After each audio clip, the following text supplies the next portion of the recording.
Chapter 1. Not much, just shallowly stockpiling tens of billions. Boom!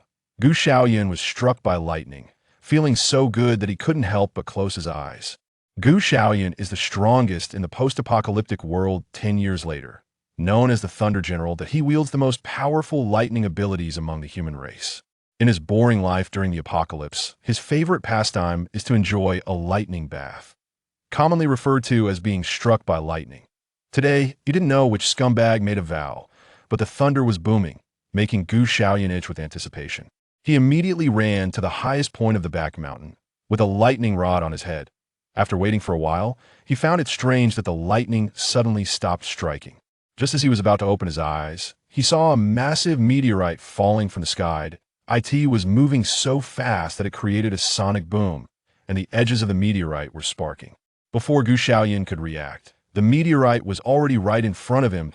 He only had time to think, damn, before everything went dark. Young Master Gu, are you okay? Young Master Gu, wake up. Xiaoyun felt groggy, as if he'd been hit by something. Hit? Damn, he suddenly remembered, as the strongest human, known as the Thunder General, he actually got crushed to death by a meteorite. That scumbag made a vow, but it wasn't him who made the vow. Why would it hit him for no reason? Xiaoyun's heart ached as he imagined the scene of his body being discovered, feeling utterly ashamed. He opened his eyes with tears and saw an old face smiling like a chrysanthemum. Xiaoyun's heart immediately stopped crying. What the hell? Did he just encounter the King of Hell? Is it really that hard to find a job in the underworld now? Even the King of Hell is smiling like a chrysanthemum? The old butler laughed for a long time, and seeing the young master looking dazed, he restrained his smile and waved his hand in front of Xiaoyun. Xiaoyun noticed that the blue man in front of him changed expressions faster than a woman. He coldly sneered inwardly, thinking this was meant to intimidate him. He, the dignified human powerhouse, the Thunder Dragon King, would not be afraid. He curled the corner of his mouth, his eyes filled with 7 parts mockery and 3 parts disdain, and said coldly, I, the Thunder General, am here. Who comes? The old butler looked at the middle schooler in front of him, his mouth twitching involuntarily, and his hand instinctively reached for Xiaoyun's forehead, muttering, This is bad, this is bad. The young master isn't playing with a lightning rod and got himself dumb, is he? Feeling the warmth on his forehead, Xiaoyun was stunned and pinched his arms and legs. Hot didn't die. Young master, what happened? Are you self-harming? Someone. Quickly, someone. The young master doesn't want to live anymore. The old butler was still rambling. Xiaoyun listened to the familiar voice, looked at the old face, and tried hard to match him with his memories. As if he thought of something, he said in surprise, You are the old butler? Yes, young master. Have you lost your memory? The old butler replied, but still worriedly touched his forehead, wondering where this child got the lightning rod from. In broad daylight, he actually looked like he had really been struck. Xiaoyun looked at the familiar old man. This was the old butler who protected him. Then he suddenly stood up, looking around at the villa he was familiar with from 10 years. Xiaoyun laughed wildly in his heart. That meteorite didn't kill me. It rebirthed me. I really thank you. He got up from the ground, his eyes shining like light bulbs in the dark, staring at the butler as he spoke. Old butler, I want to eat king crab, eastern star grouper, black gold abalone, little blue dragon, and geoduck.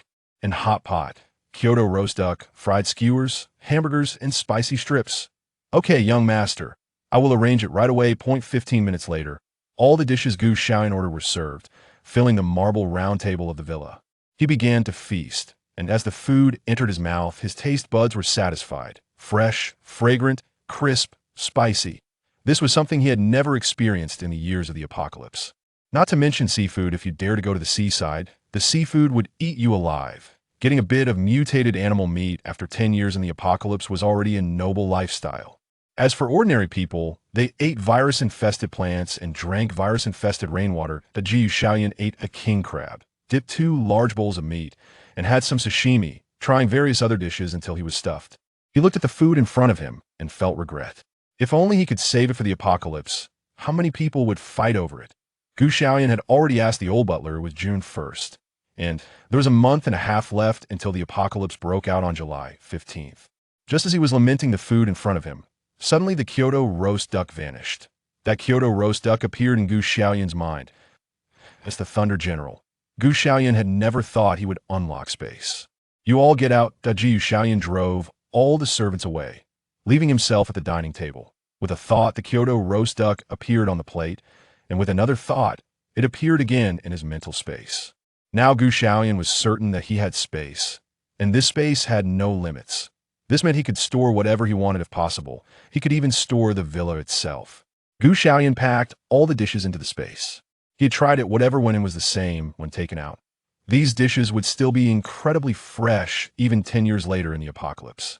With this space, could he not stockpile tens of billions of supplies? As long as his mental strength was sufficient, let alone tens of billions, he could stockpile until the end of time. Gu Xiaoyun was exhilarated but still maintained a calm demeanor. But he stored the dishes and called the people back in, letting the maids clean up while he spoke to the old butler. "Old butler, I want to stockpile some supplies." The old butler was taken aback. He saw that the dishes were gone and instinctively thought that the young master had eaten them all. But looking at Gu Xiaoyun's small frame, he felt it was impossible. As a servant, he didn't need to question his master's actions too much. The old butler followed Gu Xiaoyun's words and asked, "Young master, how many supplies do you need to stockpile?" Gu Xiaoyun looked at the old butler, revealing his signature charming smile as he said, "Not much, just shallowly stockpile tens of billions for now." The old butler looked at Gu Xiaoyun's smile, feeling it was blinding, but after hearing his words, his pupils widened in shock. Tens of billions of supplies, and you tell me it's not much? Chapter 2. Chance encounter with Su Huohua, buy things by the ton. Gu Xiaoyun is the second president of the Gu Group, and the first president is his brother, Gu Xiaofeng. As for their parents, do I even need to ask? Naturally, they have passed away. When the apocalypse struck, his brother happened to be on a business trip abroad, and the two brothers never had the chance to meet. After he became General Thunder, he learned that his brother Gu Xiaofeng had traveled over 10,000 kilometers to find him, but his fiancée had died on the way to end this life. Gu Xiaoyun would not let his brother become a regret. But clearly, his brother thought he was out of his mind. The old butler was a very capable person, and Gu Xiaoyun directly asked him to procure the best ingredients, 1 ton of each. "Old butler, did you hear that clearly?" "No, I didn't catch that." "Young master, could you say it again?" The old butler thought he had misheard. "Black gold abalone, king crab, various top-notch ingredients. 1 ton of each." Was he serious? "I said, Ximaniu chicken, white sturgeon caviar, Japanese Kobe steak, cat poop coffee, bird's nest, white truffle, matsutake mushrooms, saffron, moose cheese. Give me 1 ton of each of these. Is there a problem?" Gu Xiaoyun repeated patiently. After all, procuring these top-notch ingredients was a bit troublesome, as they all needed to be imported from abroad, and having someone help with. The procurement was the easiest way. Hearing that long list of ingredients again, the old butler realized the young master was serious, but he couldn't help asking once more. "Young master, do you know how much each ton of these costs?" 1 ton of each? Just around 10 billion. I guess to owe him. That money was just a number he didn't need to use right now. It was better to exchange it all for top-notch ingredients. Not to mention, these top ingredients would probably be more tempting to future strong individuals than anything else. If Gu Xiaoyun had to choose between beautiful women and gourmet food, he would definitely choose the latter. After all, beautiful women are common, but gourmet food is rare. Gu Xiaoyun was a man of few words. He directly handed the old butler a bank card with a balance of 1 billion. The old butler seemed to be making a phone call, appearing to be ordering the items, but secretly he was calling his brother Gu Xiaofeng. Gu Xiaoyun was completely unaware, wearing sunglasses and driving his sports car out, that he stared at his messy hair, thinking he looked quite cool. Having not driven for a long time, his driving skills were rusty, and he directly crashed into a pink sports car in front. A voluptuous beauty immediately got out and said, "You, get down here." Gu Xiaoyun took a look. This beauty looked familiar. She was the strongest fire user after the apocalypse, known as the Blazing Rose. Her real name seemed to be Su Huohua. He hadn't interacted much with this Blazing Rose, but now it was clear she was indeed fiery. Gu Xiaoyun sat in the car and disdainfully replied, "If you tell me to get down, then I will. That would be quite embarrassing for me." You, Su Huohua, didn't expect this person who crashed into her car wouldn't get out. This was the first time she had seen such an irresponsible man. Her chest heaved with anger as she looked at the messy man in front of her and suddenly smiled. That smile was clearly enchanting, but Gu Xiaoyun remained unmoved, keeping his cool demeanor. What was a woman worth? Having one more woman would only make his food supply less. "Fine, if you won't get down, then I'll come up." As soon as Su Huahua finished speaking, she strided over and hopped into the passenger seat of the sports car. Sitting in the passenger seat, she copied Gu Xiaoyun's expression, putting on a cold face, exuding a queen-like aura, but Xiaoyun was a bit dumbfounded. How could this woman be so unreasonable? This was someone else's car. How could she just get in? Could it be that this woman was interested in him? He carefully examined Su Huahua sitting next to him. Her figure was curvy, her face stunning, her skin smooth, with a slim waist and long legs. Although having one more person's food supply would be a concern, having this woman as his maid didn't seem bad. Plus, this woman was the strongest fire user and could help him fight. She could be both a maid and a little brother. Gu Xiaoyun stroked his chin, thinking this deal seemed quite worthwhile. Can you cook? Of course, why? Gu Xiaoyun nodded. Not only was she a maid and a little brother, but he also picked up a cook. All right, she could also be a driver. Very good. Switch places with me. You drive. Su Huahua had initially wanted this person to handle the traffic accident. She didn't know why she suddenly ended up in the driver's seat, becoming this person's driver. She looked confused as she followed the man to the largest vegetable wholesale market nearby. Watching the man walking in front, she wanted to see what other tricks he might have up his sleeve. Gu Xiaoyun arrived at the market and thought these things would be needed after the apocalypse. He walked up to a banana stall and asked, "How much for these bananas?" "The wholesale price is 3.5 per kilogram. Boss, how much do you want?" The stall owner seemed friendly, welcoming inquiries with a smile that, "Oh, how much for 1 ton?" 1 ton. The banana stall owner's brain was racing to calculate how many zeros were in a ton, converting it to kilograms, and then multiplying by 3.5. Before he could finish calculating, he saw the young man across from him say, "Oh, forget it. 0.1 ton is too little. Just give me 5 tons first." Xiaoyun wasn't particularly fond of bananas. He initially wanted to buy 10 tons, but decided to buy 5 tons first to taste. The stall owner was still calculating, while others had gathered around, shocked that someone was buying not by the kilogram, but by the ton. Others immediately chimed in, "Boss, how about some apples? They're really good. Our pears are great too, very sweet. Boss, how about some cabbage? Our cabbage is cheap and delicious." Hearing the chatter, Gu Xiaoyun felt it was getting a bit noisy. So he frowned. Seeing the boss seemed unhappy, the stall owners quickly fell silent. Finally, hearing some peace, Gu Xiaoyun let out a long breath and slowly said, "All right, I'll take 5 tons of everything you mentioned." The stall owners were overjoyed, and Su Huahua gaped in surprise. This man couldn't be a fool, could he? Or perhaps a madman. It seemed better to leave, quickly buying things by the ton. Chapter 3. The awkward scene of 1,000 learning materials in the tallest building of H City. A capable female secretary with a well-proportioned figure knocked on the door of the chairman's office of the Gu Group. "Gumin." Lin Xiaoxiao respectfully pushed the door open and walked in carrying several safes. "Mr. Gu, here are the 1,000 learning materials you requested." Lin Xiaoxiao opened the safes, revealing them filled to the brim with USB drives. Gu Xiaoyun took a glance and was very satisfied. "You can go now." Upon hearing this, Lin Xiaoxiao nodded in acknowledgement, turned around, and left, even thoughtfully closing the door behind her. On the surface, she appeared calm, but inside, she couldn't help but mutter to herself, "Does President Gu really need so much study material? Will it even be used?" Gu Xiaoyun had no idea what the female secretary was thinking. He picked up one of the USB drives, plugged it into the computer, and began to review the study materials. Don't get it wrong. These study materials were serious. They were filled with knowledge from various subjects, covering not only the basics of 9 years of compulsory education, but also a range of extended courses.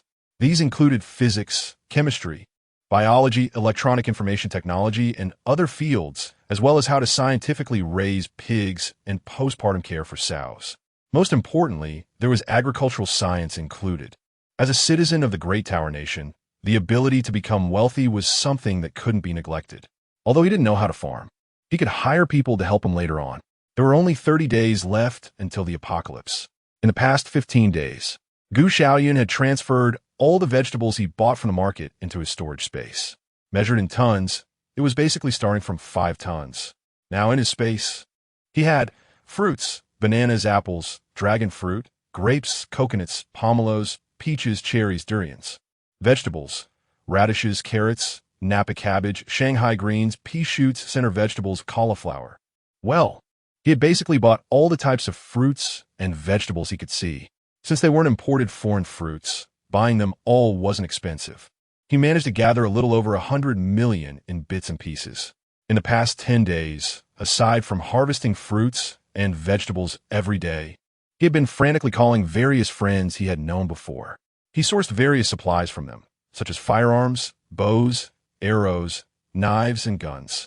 One friend, who loved outdoor sports, helped with not only these equipment, but also outdoor tents, backpacks, and clothing. So Gu Xiaoyun simply purchased everything from one place.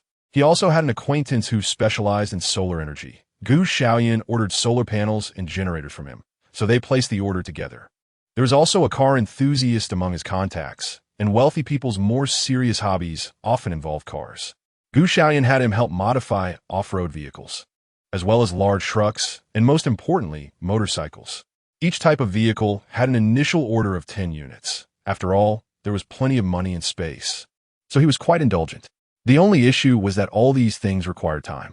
In addition, he asked that friend to help procure gasoline, but this was limited and could only be obtained gradually. He also ordered 200 tons of water.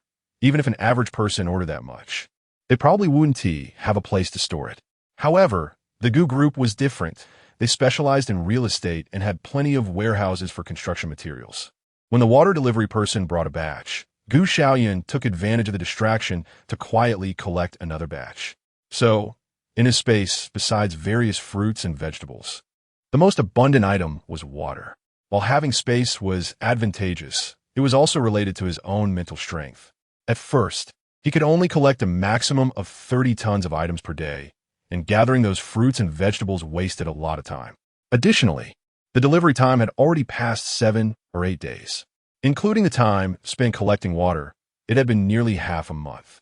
Fortunately, as he continuously gathered supplies and utilized his mental strength, the amount he could collect increased accordingly. Now, he could collect far more than 30 tons, reaching 50 tons, which allowed him to finish collecting the water in 15 days. Otherwise, he would probably still be gathering it now. With the water in place and fruits and vegetables available, he had requested a large quantity of top-quality ingredients. The old butler initially thought he was joking, and they were still in the preparation stage. After all, the items Gu Xiaoyun wanted couldn't be prepared in just 1 or 2 days. Moreover, they had to prevent others from passing off inferior goods as quality ones. And the old butler had really exerted himself. Gu Xiaoyun had finished the inspection, and several USB drives he randomly checked were usable. His secretary had thoughtfully categorized and labeled them. As he flipped through the drives, he was suddenly attracted by one label. Study materials. Aren't all these drives study materials? Why is there still a drive labeled study materials? Driven by curiosity, Gu Xiaoyun plugged one USB drive into his laptop. Just then, Lin Xiaoxiao knocked on the door and said from outside, "Mr. Gu, I have something to report to you." Gu Xiaoyun was casually responding while clicking on the files on the USB drive. "Come in." Lin Xiaoxiao respectfully pushed open the door and, after entering, began her report. "President Gu, the foundation for the underground city you requested has been laid." Just as she was reporting, the sound of heavy breathing suddenly came from the laptop, which was particularly noticeable in the empty office. Lin Xiaoxiao's words came to an abrupt halt, and Gu Xiaoyun was momentarily stunned. Damn, this study material really is just study material. Gu Xiaoyun, who had been solitary for decades, expressed that he was not interested in such things at all. He fumbled to turn off the video, but in his fluster, he accidentally made it louder. Lin Xiaoxiao. "President Gu, I'm sorry to interrupt. I'll leave now." After saying that, she immediately turned around and kindly closed the office door. President Gu was dealing with personal matters, and no one was allowed to disturb him. The Gu family group has no fools. With Secretary Lin's reminder and her somewhat meaningful gaze, it became instantly clear. Gu Xiaoyun felt that he had never been this awkward in the 10 years of the apocalypse. But he was the CEO, so awkwardness was just awkwardness. As long as he didn't say anything and Secretary Lin didn't say anything, no one else should know. He turned off the computer and started giving orders over the phone. "Prepare a car for me. I want to check out the nearby slaughterhouse." "Okay, CEO." After hearing the voice on the other end of the line, Gu Xiaoyun hung up. He had already prepared vegetables and fruits, water, vehicles, energy, and equipment. It was time to collect some meat. He hung up the phone and walked downstairs. Back on the first day, he had wandered around with a messy explosion hairstyle, but now he could be considered quite handsome. He noticed that there were more people staring at him today than usual. Chapter 4. Confronting the Slaughterhouse. Picking up dozens of tons of meat at the largest slaughterhouse in H City, a long luxury Rolls-Royce came to a stop. "Mr. Gu, we have arrived." Lin Xiao opened the car door and respectfully invited him out. Gu Xiaoyun got out of the car, put on his sunglasses, and confidently said, "Let's go." A group of people walked into the slaughterhouse. The factory director saw a man wearing sunglasses indoors, followed by a large group of black bodyguards, and thought to himself, "Is this guy looking for trouble?" He waved his hand, and the employees behind him came over, each one a muscular man, and more importantly, they were skilled at slaughtering pigs. The two groups stood still, and the factory director, holding a slaughtering knife, arrogantly asked, "Kid, what are you here for? What s with bringing a woman? We won't hold back." After the director finished speaking, he grinned, and the butchers behind him burst into laughter. Gu Xiaoyun remained unmoved. He didn't care about these ordinary people at all. In the past, he could crush ants with just a finger, so what was there to be afraid of? He took a few steps forward and stood face to face with the factory manager, waiting until he was steady. He took off his sunglasses and curled his lips into his signature smile, 3 parts mockery and 7 parts disdain. Gu Xiaoyun lowered his head, his narrow, fox-like eyes fixed on the factory director as he softly asked, "Buddy, do you sell meat?" "Why, yes," the factory director stammered. For some reason, the man in front of him was smiling, yet he felt an overwhelming sense of pressure that made him unable to suppress his fear. His hands trembled as if he had Parkinson's disease. Thud! In the silent slaughterhouse, a pig slaughtering knife fell to the ground, the sound particularly pronounced. Gu Xiaoyun stared with great interest at the slaughter knife that had fallen to the ground. The factory director, on the verge of tears, felt his legs go weak and knelt down. "Xing, your little life is getting more and more like a judge's," he said. Big brother, I didn't mean it. Do you believe me when I say this slaughter knife ran into my hands by itself? I'm absolutely loyal to you, with no other intentions." Gu Xiaoyun couldn't be bothered. "Would you pay attention to an ant?" He leisurely put on his sunglasses again, looking quite casual. "All right, I don't have a little brother like you. What do you have here? Show us around." The factory manager sighed in relief when he saw the young man put on his sunglasses. He finally understood why this person wore sunglasses indoors. It wasn't to show off or because he was ill. It was because his presence was too overwhelming.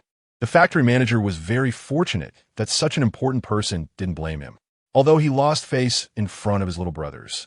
These small matters were insignificant compared to life.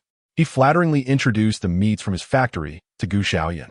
"Big brother, we are the largest slaughterhouse in H City, and we have almost all the meats you want, from cattle and sheep to pigs, and down to chickens, ducks, and fish." "Big brother, which one do you want?" "I want them all." The factory manager was shocked. Usually, people come to buy 1 or 2 items at most. This big brother was indeed different from ordinary people. "All right, big brother, please wait." The factory manager smiled widely and immediately called over his silly little brothers to bring out the best meats from their factory. He was about to make a big sale. The slaughterhouse staff brought out all the processed meats, and indeed there were quite a variety. Gu Xiaoyun casually glanced and began to ask about the price. "How much is this?" As a sycophant, the factory director naturally had his own ways of handling matters. He first had his subordinates load up the high-quality meat that was brought in. Then he flatteringly said to Gu Xiaoyun, he had absolute confidence in his meat. This approach was called suppress first, then raise. If this big brother hadn't tasted it before and he quoted a price that others thought was high or were dissatisfied with, it wouldn't benefit either party. However, once they tasted the meat, given the quality from their slaughterhouse, the price he quoted would definitely be a fair one. Not only would it avoid offending the big brother, but it could also lead to a big business deal, which would be killing 2 birds with 1 stone. Get for free? Upon hearing this word, Gu Xiaoyun stroked his chin and revealed a meaningful expression. So there's such a thing as giving away supplies. It seems that taking this factory director as a subordinate isn't a bad idea. In that case, you give me all the meat from your slaughterhouse, and I'll take you as my subordinate. How about that? What? The factory director was excited to hear about becoming a subordinate, but didn't quite catch on and ended up saying half of what he was thinking before he realized. What on earth? He only wanted to send some as samples. How did it turn into giving away all the meat from the slaughterhouse? The factory director was dumbfounded, unable to smile, with his pupils wide in shock. He didn't smile, and Xiaoyun wasn't happy either. Considering that this person was perceptive, he agreed to let him send the meat and take him as a subordinate. Otherwise, with these little ants, there was no way they could qualify to be his subordinates. The apocalypse was almost upon them. The meat from his slaughterhouse could be considered a ticket for survival in Xiaoyun's eyes, yet he didn't seem to appreciate it. Xiaoyun said coldly, "What's wrong? Are you unwilling?" "Willing. Willing." The factory director wanted to cry, but had no tears. He really was unwilling. Their slaughterhouse had at least 10 tons of meat, including high-quality meat they had raised themselves. How much would they lose by giving it away? But there was no choice. This young master not only had an impressive presence, but the bodyguard following him also indicated a remarkable status, one that a mere factory director like him couldn't afford to provoke. He could only comfort himself, thinking that exchanging this meat for a big brother as a pillar of support behind him should not be a loss, right? Xiaoyun smiled quickly after seeing someone agree. After all, it was unprecedented treatment in the apocalypse for a little brother to bring so much meat upon their first meeting. Very good.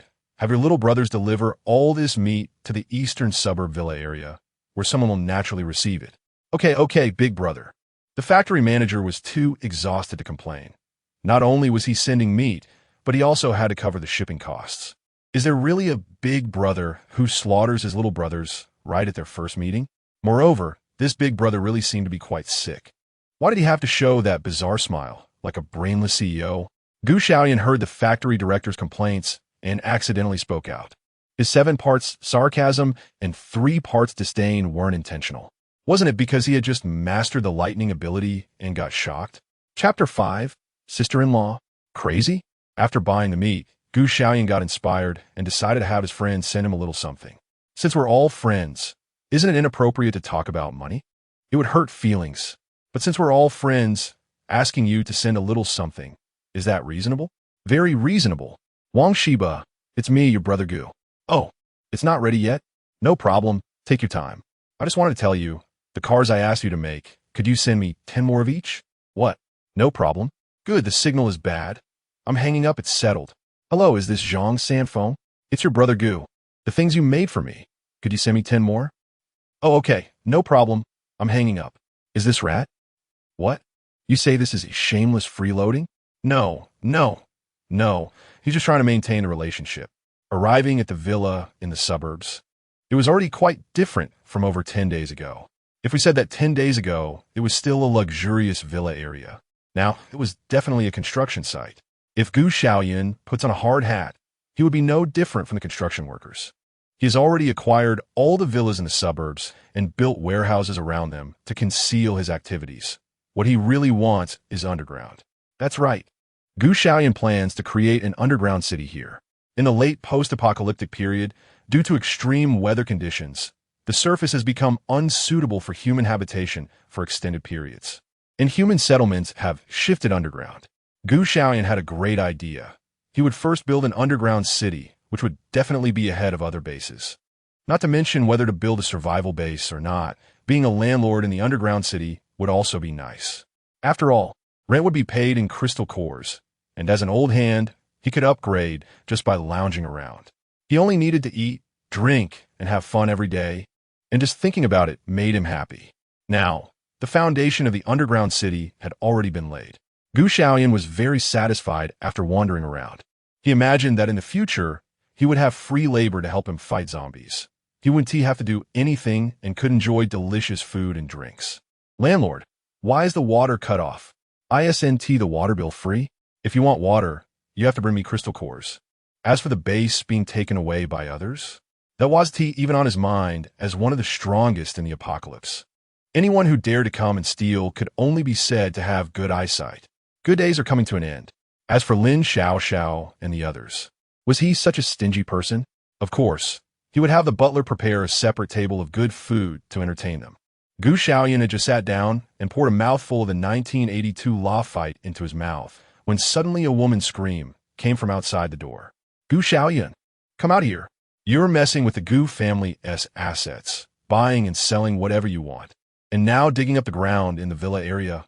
What does that even mean? Are you preparing your own grave while you're still alive? The barking outside was really unpleasant, so Xiaoyun had no choice but to put down his precious mealtime. But that was impossible. He directly ordered his bodyguards to bring the barking dog inside. Ah, Xiaoyun, you bastard! How dare you lay your hands on me? Do you believe I'll tell your big brother immediately? This is harassment. Someone help! Help! This foul-mouthed woman was none other than his big brother, Gu Xiaofeng's fiancée, Xiaoyun. Xiaoyun would not indulge her, especially since this woman had caused his brother's death in the apocalypse. He held a chicken leg in one hand, eating as he approached with a standard smile, and raised his hand to strike. Slap! Slap! Slap! Slap! Xiaoyun was slapped and looked completely bewildered. She didn't expect Gu Xiaoyun to actually hit her. After all, she was Gu Xiaofeng's fiancée, and Gu Xiaoyun was her nominal sister-in-law. Xiaoyun was filled with rage, starting to struggle wildly, screaming while trying to scratch this dog of a man in front of her with her nails. You worthless man. Come here and see if I don't kill you. Gu Xiaoyun is afraid of this crazy woman. I never hit women, but you can't be considered a person. He took the last bite of the chicken leg and stuffed the bone into Xiaoyun's mouth. Eat shit, you. Then he kicked her, sending her flying 3 meters away. Xiaoyun kicked, and with the bone still in her mouth, sensed the taste of blood and turned her head to spit out a chicken bone and 2 bloodied teeth. I can't take it anymore. Xiaoyun still wanted to struggle, but was directly pinned down by 2 bodyguards. They took her to a psychiatric hospital. Now we can't just kill people casually. We can only let this woman off easy. Yes, the 2 bodyguards dragged her out, and Lin Xiao answered a call without changing her expression, saying, Boss, the Qingshan Psychiatric Hospital has accepted her with absolutely VIP treatment. Gu Xiaoyun nodded slightly and said, Ly. Keep eating. If you can't finish, you can pack up to take away. Gu Xiaoyun finished eating everything in front of him in a whirlwind, not knowing if it was due to the space. But his appetite was surprisingly similar to when he had just awakened. Just as he finished his meal, Lin Xiao and the others tactfully left, and the old butler came in to report. Young Master Gu, the eldest young master already knows about your spending. Oh, Gu Xiaoyun remained calm on the surface, but felt a pang in his heart. In order to stockpile supplies and build an underground city, he not only squandered money, but also mortgaged the company and took out a loan of 10 billion. Although money was just a number to him, his brother didn't know that.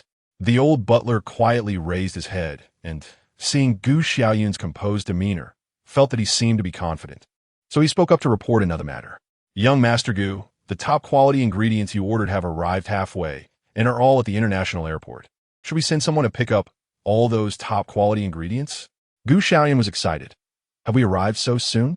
Let's head to the international airport right away. Crabs. Hairy crabs, king crabs.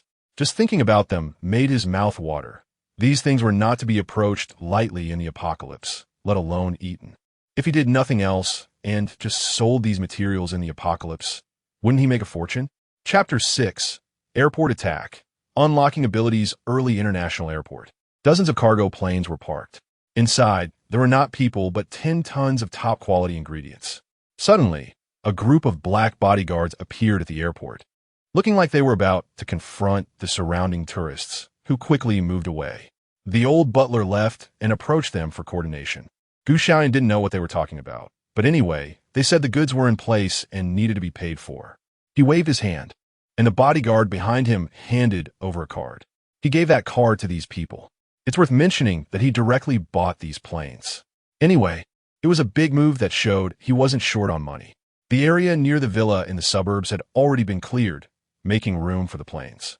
Just as he turned around, he suddenly felt an infrared beam shining on him. It was a sniper rifle. Be careful, Mr. Gu. The bodyguards surrounded Gu Xiaoyun, using their bodies to shield him from the infrared beam, and they cautiously scanned the surroundings for any suspicious individuals. However, while they were looking for suspicious persons, the infrared beam strangely disappeared. As they began to move outward, a puddle suddenly appeared on the ground, and Gu Xiaoyun slipped. The puddle was connected to a severed power line, and he trembled as if electrocuted. All the bodyguards fell down simultaneously. Gu Xiaoyun also fell down. In the shadows, a man in black picked up the walkie-talkie to report. The target has been neutralized. The onlookers wanted to step forward to rescue everyone.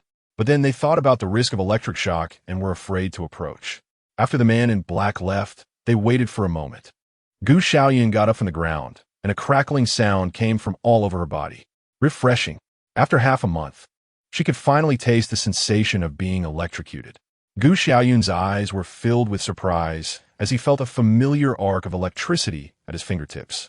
In his mind, besides the formless spiritual essence, a crystal core was also forming. His superpower had awakened. A bystander from the crowd shouted, instantly drawing everyone's attention. People turned to look, and to their astonishment, one of the young men from the group that had just been stunned by the electricity stood up. Xiaoyun shouted at the shammate, "If you don't know, don't talk nonsense, okay? When have we been electrocuted?" In front of everyone, he walked over and grabbed the exposed wire with his bare hands. Come on, all of you take a look. Does this thing have electricity? Does this thing have electricity? If you don't know, don't make wild claims. We're just acting together, okay?" As soon as Xiaoyun's words fell, the bodyguards behind him stood up in unison, showing no signs of being intimidated. Shammate looked at the group of strong men behind him, swallowed hard, and nodded like a chick pecking at rice. Okay. Big brother, you all acted really well." Xiaoyun walked away gracefully, leaving behind an admirable silhouette. The shammate was mesmerized and walked up to him, reaching out to grab the electric wire. "Mom, look at this brother. He's acting even more like those people just now. Yeah, this person even keeps twitching and foaming at the mouth." "Wait, foaming at the mouth? Someone call for help. Someone has been electrocuted." Xiaoyun never expected that someone would play dirty tricks on him. Could it be that someone knows about his rebirth? No matter who it is, he will deal with this person before the apocalypse. Otherwise, it would be raising a tiger to invite calamity. Secretary Lin, investigate all the surveillance at the international airport and find all suspicious individuals. I want all their information within 5 minutes. Yes. After receiving the message, Lin Xiao immediately began the investigation and sent all the data to Xiaoyun's phone 3 minutes later. He took a glance, and indeed, these individuals were not ordinary. Their movements were clean, avoiding various blind spots of the surveillance cameras, but Lin Xiao managed to capture some information through other people's phones. There was a man in black. His face was unclear, but a black pattern mark could be seen on his arm. Xiaoyun sneered. So it's this group of clowns from the post-apocalyptic world. It's likely that his recent hoarding actions have attracted their attention. After the apocalypse, this group of people stirred up dissatisfaction among various ability users with their crazy antics, and they were directly wiped out. Now, there's no need. Once the apocalypse comes, Xiaoyun will be able to annihilate them all. The old butler said that there's a basement in Building B of the Phoenix Street commercial area in H City, and he has sent people to surround them. Yes, Xiaoyun and his group went straight to the location, and by the time they arrived, the old butler had already surrounded the area. A man in black holding a sniper rifle stood at the door, looking confused. He couldn't believe that while he was on a mission, the place had been surrounded. "The boss has run into some trouble. It seems our base is about to be lost. Are you guys there? What's going on? We're all here. You old six. Usually seem so reliable on missions. How did you lead everyone to the base?" The leader of the mysterious organization cursed angrily. "I don't know. Damn it, boss. The person I was after is still alive. It must be his doing."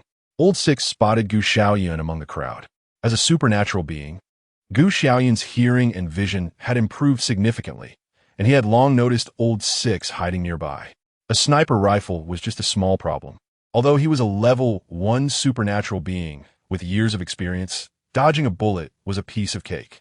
Now that it was a peaceful era, fighting and killing were no longer viable options. What was the best way to solve the problem? Xiaoyun picked up the phone. "Hello, is this 110? This is Building B on the commercial street in District H. There's a basement here where illegal elements are hiding. They are all illegally armed and trying to blow up the entire commercial street. Please come quickly. If you don't come soon, I'm going to be killed by them." After hanging up the phone, Xiaoyun accidentally waved his hand, and an arc of electricity shot towards Lao Lu. Lao Lu was still observing Xiaoyun when he suddenly felt as if he had been electrocuted and fainted. The others were completely unaware and were seriously guarding the exits of the entire basement as per Xiaoyun's instructions. Chapter 7. Listen, I advise you to surrender. As a hoarder, what is the most important thing? Of course, it's to seize every opportunity to stockpile supplies, whether from opponents or teammates, even from the garbage can. As long as there is something to gain, we must take it. You all wait here and keep an eye on things. I'll be gone for a bit, Xiaoyun said as he walked over to the black-clad man lying on the ground. Why go over there? Isn't the sniper rifle on him a good thing? If there is something to gain, what are we waiting for? Xiaoyun walked closer and first pulled down the mask covering the face of the man in black. TSK, TSK, TSK. I didn't expect that with such a thin figure, she would actually be a woman. With no breasts and no butt. It's no wonder she can only be an assassin. Xiaoyun shook his head, touched the sniper rifle behind him, and with a thought, he stored the gun in his space. I only took her sniper rifle, but this woman is thinking about assassinating me. Letting her go like this is too easy on her, isn't it? Xiaoyun pondered while stroking his chin. Otherwise, how about stripping her and throwing her on the street? Women always care about their appearance. But after thinking for a while, he shook his head. No, we are law-abiding citizens. We can't do such a disgraceful thing. Suddenly, he came up with a good idea. Why not give this woman a shocking perm? If she gets caught by the police later, she would still be the most stylish one in the entire prison. Xiaoyun curled his lips into a malicious grin and said, let's do it. He activated his supernatural abilities and began mercilessly beating the corpse of the woman lying on the ground. Soon, the woman's hair was styled into a look that was even more unconventional than a typical kill mat hairstyle. All her hair stood on end, wild and frizzy.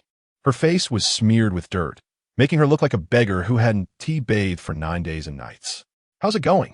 Is there any movement from inside? Xiaoyun asked.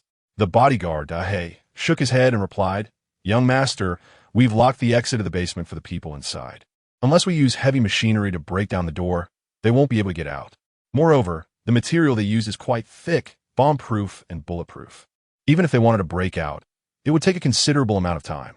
Xiaoyun chuckled. Well, they're being too clever for their own good. Just right for us to catch them easily. Dahe coldly interjected. Young master, that's called catching a turtle in a jar. Xiaoyun. Dahe, since you can't speak, say less. Dahe took out a large loudspeaker from somewhere behind him and handed it to Xiaoyun. He took the loudspeaker and shouted at the people in the basement. Listen up, you are surrounded by us. It's best to put down your weapons and surrender immediately. Otherwise, your remaining life will be spent in prison. The men in black in the basement looked at each other. Boss, is what the people outside said true or false? The boss thought to himself, how would I know? Laolu, can't you get in touch? Yes. Xiaoyun took the loudspeaker and continued. Be smart. Hurry up and get out here quickly. You are just waiting to die inside. It's like catching a turtle in a jar, you understand? Xiaoyun was in high spirits when he suddenly heard a voice coming from inside. You people outside, you've locked the door. How am I supposed to get out? Blabbering on and on. Is this ever going to end? If you have the guts to learn assassination, then have the guts to bear the consequences of a failed assassination. I'm just standing at your door. What are you going to do about it? If you have the guts, come out and cut me. Just as he was speaking arrogantly, a group of people suddenly appeared and surrounded Xiaoyun and his bodyguards. I warn you, it's best not to move, said the leader. You're already surrounded by us. Xiaoyun felt infrared rays on him, and Dahe and the others immediately surrounded him, protecting him in the center. You terrorists, put down your weapons immediately, or we won't be polite with you. Damn, is this a misunderstanding? Xiaoyun was speechless in her heart. Officer, we are good citizens. The tip-off you received was called in by me. The leader of the action team remained unmoved. Put down your weapon. Xiaoyun helplessly put down the loudspeaker in his hand. There's no choice. We must follow the rules in a society governed by law. I've already put down my weapon. If you don't trust me, you can come and search me. The leader waved his hand, and immediately several police officers stepped forward to search the group. After the inspection, they found a few batons on them, but nothing else. See, I told you, we are good citizens, right? Xiaoyun looked helpless. It's the first time I've seen terrorists as low as you, coming with batons to cause destruction. The head of the action team sneered. Xiaoyun was completely speechless by this operation and simply decided to give up. Fine, if you don't believe us, just go ahead and arrest us. Anyway, the real terrorists are in this basement, so let them continue to be at ease. They will be caught, and you will take them away. Who knows? You might be in cahoots with them. Xiaoyun had no choice but to be a law-abiding citizen, doing whatever the police told him to do. But then he suddenly thought, If he could go to the police station, wouldn't his arsenal become completely full? Instantly, Gu Xiaoyun felt happy again. All right, we will definitely cooperate with the higher-ups. Saying this, he even wanted them to handcuff him. Keep a close watch on them. With a command from the leader, someone immediately took charge of Gu Xiaoyun and his bodyguard team. Gu Xiaoyun not only did not resist, but even felt that having a group of people around made her safer, and happily began to prepare to watch the show. She looked for opportunities to fish in troubled waters and hoped to get her hands on the weapons of this mysterious organization. It would be even better if she could access the basement. This seemed to have produced a lot of strange gadgets, which might come in handy in the apocalypse. The military continued to shout at the basement. Listen up, you are surrounded. It's best to lay down your weapons and surrender immediately. The head of curse, damn it. Are you done yet? You locked the door. How can I surrender a pineapple? Chapter 8. Infiltrating the basement, discovering the green eggs. People inside, you're not surrendering, right? I'll count to 3. If you don't surrender, I'm coming in, shouted the head of the military. The head have continued to curse in the basement. What are you calling for? If you have the ability, open the door for me. The military head had no idea what the people inside were shouting. The soundproofing of the door was quite good. They directly had someone blow it open. Then they threw in smoke bombs and flashbangs. The members were left in tears from the smoke, and before they could react, they were already restrained. Once inside, the military indeed found a large stash of weapons. They surged forward and took the people away. Big brother, we didn't do anything. We were just here to stargaze, watch the moon, and talk about life. The new recruits of the mysterious organization shouted in protest. The head felt utterly embarrassed, wondering how they had been found by their organization. Officer, this guy is our boss. Everything we did was under his orders. The head appointed and directly sold out the new recruit. The military head looked at the others in confusion. This guy with the messy yellow hair, shouting injustice is your boss? The real head signaled frantically to the surrounding brothers, and the others nodded in unison, having been in the game long enough to understand the unspoken rules. Yes, officer, this guy is our boss, known as Brother Yellow Hair. We all follow him. Brother Yellow Hair is the boss of our street. Seeing their serious expressions, the military head chose to temporarily believe them. Bring this yellow hair away for strict management. Take everyone else as well. Understood. A swarm of people took all those hidden in the basement away. Once everyone was cleared out, the military head carefully surveyed the basement. It didn't look like a proper place. The entire basement was lit with green lights. There were some formalin jars containing strange things. Despair quietly moved forward and opened a room, only to find it filled with machinery. We caught a nest of terrorists hoarding a large amount of machinery. All units, take note. Seeing the people from the basement being taken out, Dahe looked bewildered. Little Gu, there really are people inside. Aren't those guns just toys? Gu Xiaoyun was speechless. How had he not noticed before that his bodyguard was the kind of person who only had muscles and no brains? Those guys in their hands would turn your head into a watermelon if they played with it. One hit and it would shatter, understand? Got it. Dais Valovid Harji. Damn it, these people were actually armed with real guns. How'd he have the guts to challenge them back then? Hey, you guys keep an eye out here. I'm going to look for an opportunity to see if I can slip in and take advantage of the chaos. After giving his orders, Gu Xiaoyun left the crowd. He planned to check the basement, estimating that there might be quite a lot of things inside. Fortunately, having explained the lightning-based abilities, his agility, honed during the apocalypse, was not affected, and dealing with these ordinary people was more than enough for him. Even though someone was watching, Gu Xiaoyun effortlessly blended into the basement. TSK. This doesn't seem that impressive, living in such a poor place like a basement. He thought it would be like his own underground city, but instead, there were these cheap LED green lights. Who's he trying to scare? Is he really spending every day in the basement thinking of ways to scare people? Gu Xiaoyun mumbled to himself while walking along the wall of the basement. The military leader was still in the basement checking with his subordinates. Gu Xiaoyun immediately saw that the open door of the room was filled with ammunition. She couldn't understand why these people had so much ammunition but were too scared to use it. TSK cowards. Gu Xiaoyun's psychological impression of the mysterious organization instantly diminished. Fortunately, they didn't waste any ammunition, which is a benefit for me. What could be better than getting something for free? Gu Xiaoyun thought to herself. planning to see if she could collect those machines from a distance. After several attempts, the distance was too far, and she couldn't pull them in at all. Taking advantage of the military personnel being distracted by the mechanical room, Xiaoyun decided to take a look around the underground organization to see what else was there. This organization was quite bizarre, with formalin-soaked monkeys. Were they planning to make monkey wine? Xiaoyun looked at the formalin and found it somewhat bizarre.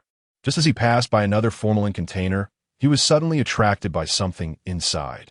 Where did this mysterious organization find such a large egg? And why did they put it in here? Xiaoyun was puzzled.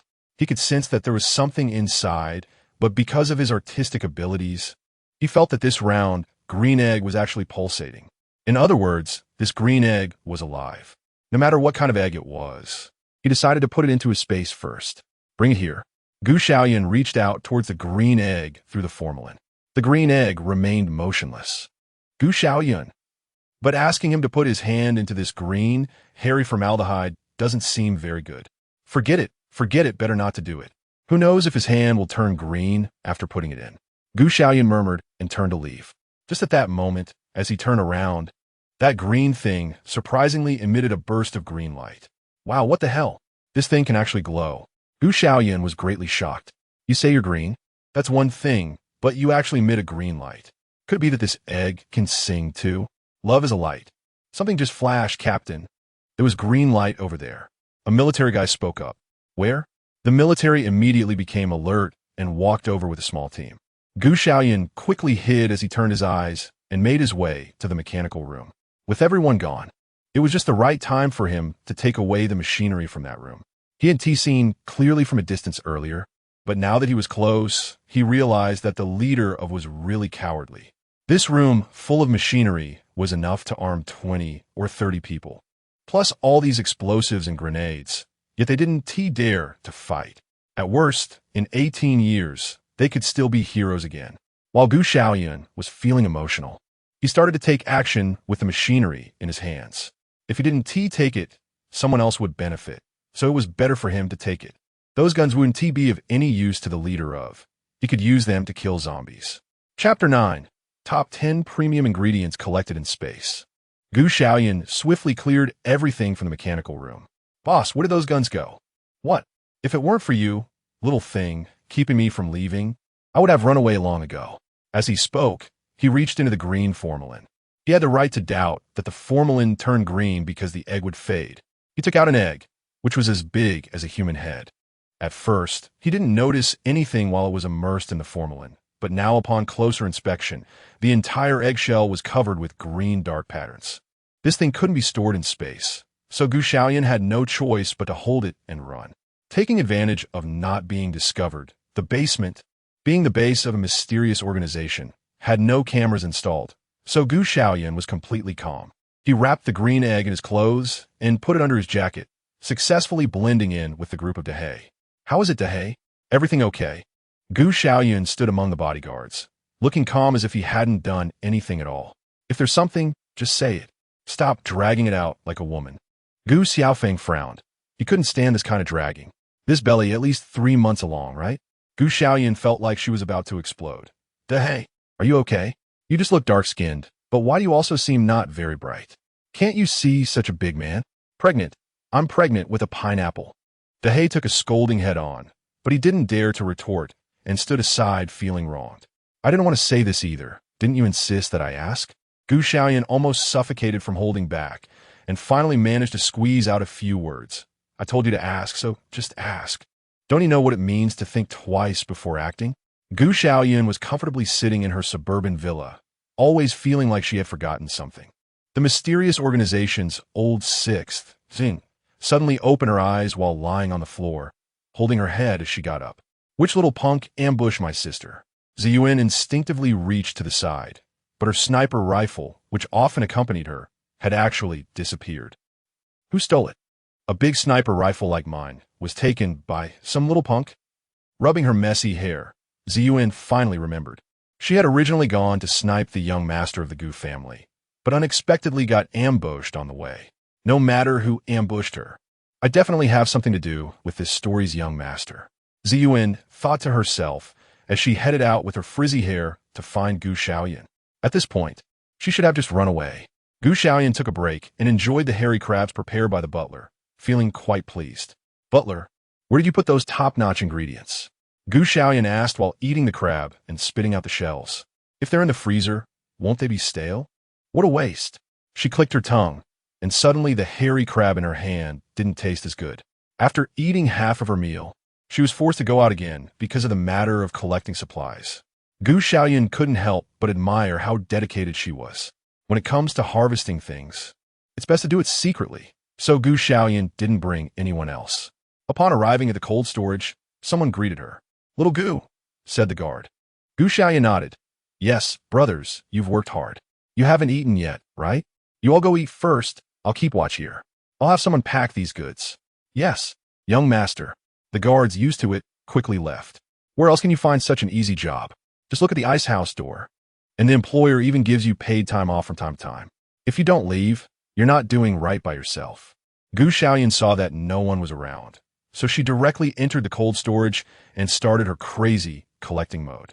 Hairy crabs, king crabs, king crabs. How come after just eating a meal, there are still so many left? It seems that this king crab will be enough for me to eat for the next few decades. As Gu Xiaoyun collected, she glanced around, feeling quite pleased. This is the Ximaniu chicken, looking white and tender, really delicious. White sturgeon women's sauce, Kobe beef from the island, cat poop coffee, bird's nest, white truffle, matsutake mushrooms, saffron, moose cheese. Gu Xiaoyun mumbled while collecting 1, 2, 3, and the last one a banana. All right, that's all. The ice storage, which was originally stuffed to the brim, suddenly became as clean as if locusts had passed through, not a single hair in sight. Gu Xiaoyun was very satisfied with his method of leaving no trace. The top quality ingredients had already been delivered, but the little brother from a slaughterhouse had not yet brought the meat. Besides the meat sent by Bailey from a slaughterhouse, he had not forgotten about the 10 planes he had acquired. This was a great asset. The early zombies were mostly low-level, and those flying zombies had not yet appeared. Using planes for patrolling or going anywhere was very convenient. However, this thing also had a serious drawback. It was very fuel-consuming. Gu Xiaoyun touched his chin. It's time to call a few of my friends and ask them to help collect some fuel while they prepare various things for me. That shouldn't be too much to ask, right? After all, we've been good friends for over 10 years. Gu Xiaoyun mumbled to himself as he took out his phone and dialed the number. Chapter 10. Night. Xiaoyun's visit to the suburban villa. Hey, Wang Shiba, when you're getting things ready for me, could you also prepare a few hundred tons of fuel? Gu Xiaoyun said casually. Wang Shiba was almost driven to anger by this shameless guy. Bro, do you think fuel is something you could just pick up off the street? You can't just buy a few hundred tons like that. Besides, you just talk a big game. If you have the ability, send me the money first and get it ready. Gu Xiaoyun was completely unflustered. Is it just that as long as my brother has the money ready, you will take care of it for me? Wang Shiba was also amused by the anger. Didn't he know what kind of character his friends were when it came to hundreds of tons of fuel? Those things had already spread throughout their circle of friends. And everyone had prepared something for Gu Xiaoyun. This would drain all of his pocket money. And he didn't believe that he could actually come up with the money for the fuel.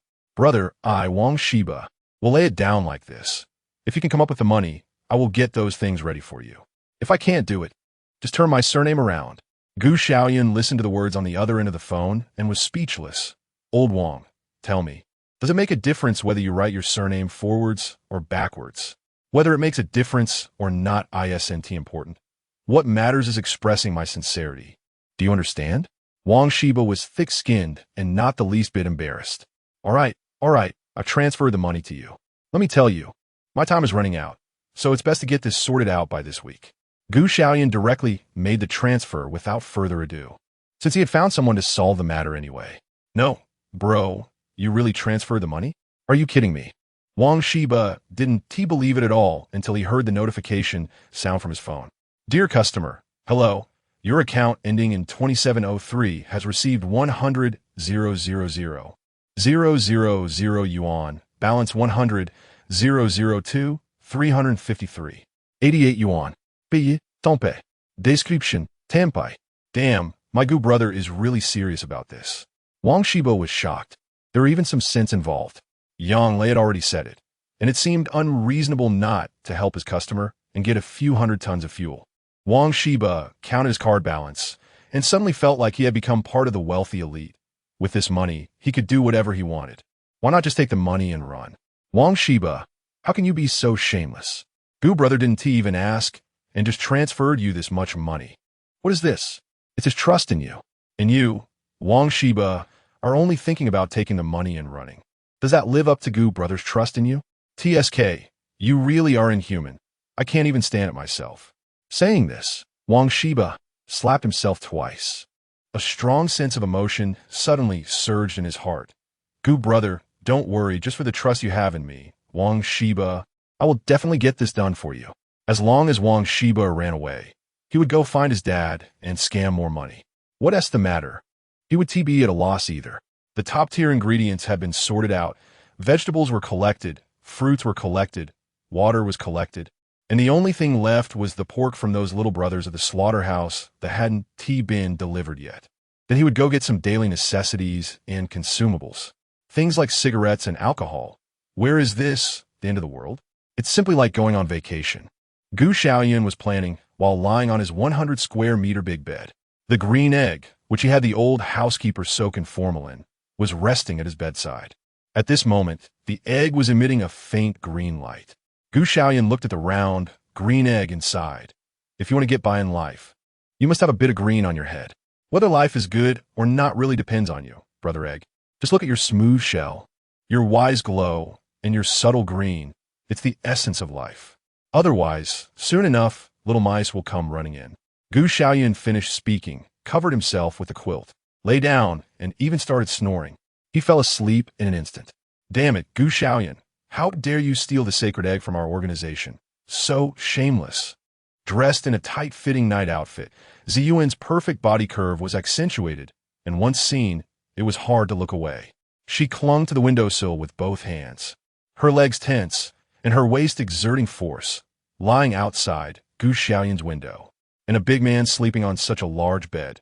Isn't that a bit excessive? I have to say, Gu Xiaoyun's room is really big.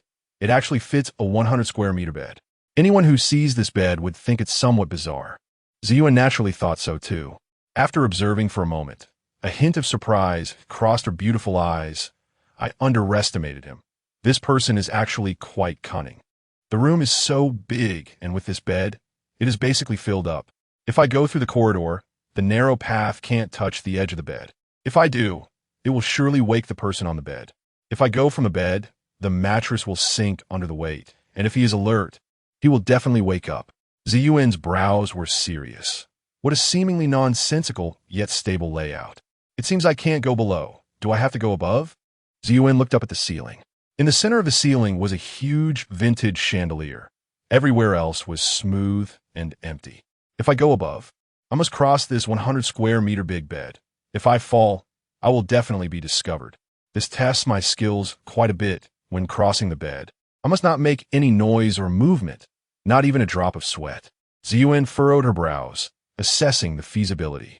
She was absolutely confident in her agility, just afraid of any unexpected occurrences. Glancing at the sacred egg at the end of the bed, Jin gritted her teeth. I'll risk it. Whoever steals our organization's sacred egg must be punished, no matter how far away. Xiaoyun thought and flipped over. Chapter 11. The Ruthless Flower Destruction. Hailstorm Pear Blossom Needle Xin lightly stood on the windowsill, then took out a rope from behind her. She exhaled softly, aimed at the opposite wall, and shot the rope out. It silently nailed into the wall. Xiaoyun tied the other end of the rope to the windowsill, then held onto the rope with both hands and lifted her legs. She flipped onto the rope. Her whole body lay on the rope, one hand in front and one behind, one foot hooked up and the other foot back, her proud whiteness drooping down with gravity, even more enticing. The standard military climbing posture was clearly practiced. Xiaoyun's eyes were determined as she began to climb. Just after climbing for a short while, the snoring suddenly stopped, replaced by a male voice. Where did this little fly come from? So annoying. Gu Xiaoyun's murmuring voice came. Xiaoyun, hanging on the rope, was immediately startled into a cold sweat. This damn guy, could he be awake? Her eyes fixed tightly on Gu Xiaoyun's every move. She freed one hand to reach towards the root of her thigh. As long as Gu Xiaoyun showed any signs of trouble, The hidden weapon in her hand would shoot out immediately. Xiaoyun mumbled something, waved his hand as if swatting a fly, then turned over, and the sound of snoring came, falling back asleep.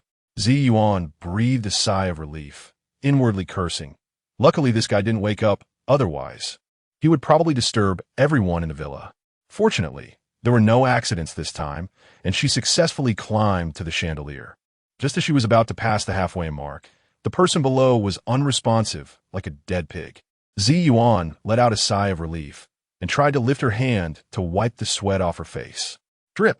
A drop of sweat fell and unexpectedly landed on Xiaoyun's face. What a coincidence! This guy was snoring with his mouth open. This meant that the drop of sweat had been swallowed by Xiaoyun. Xiaoyun's phoenix eyes widened in disbelief. This detestable guy not only swallowed her sweat, but also smacked his lips. What has the taste? So unpleasant, it tastes like poop. Xiaoyun smacked his lips a few times and mumbled as he turned over again.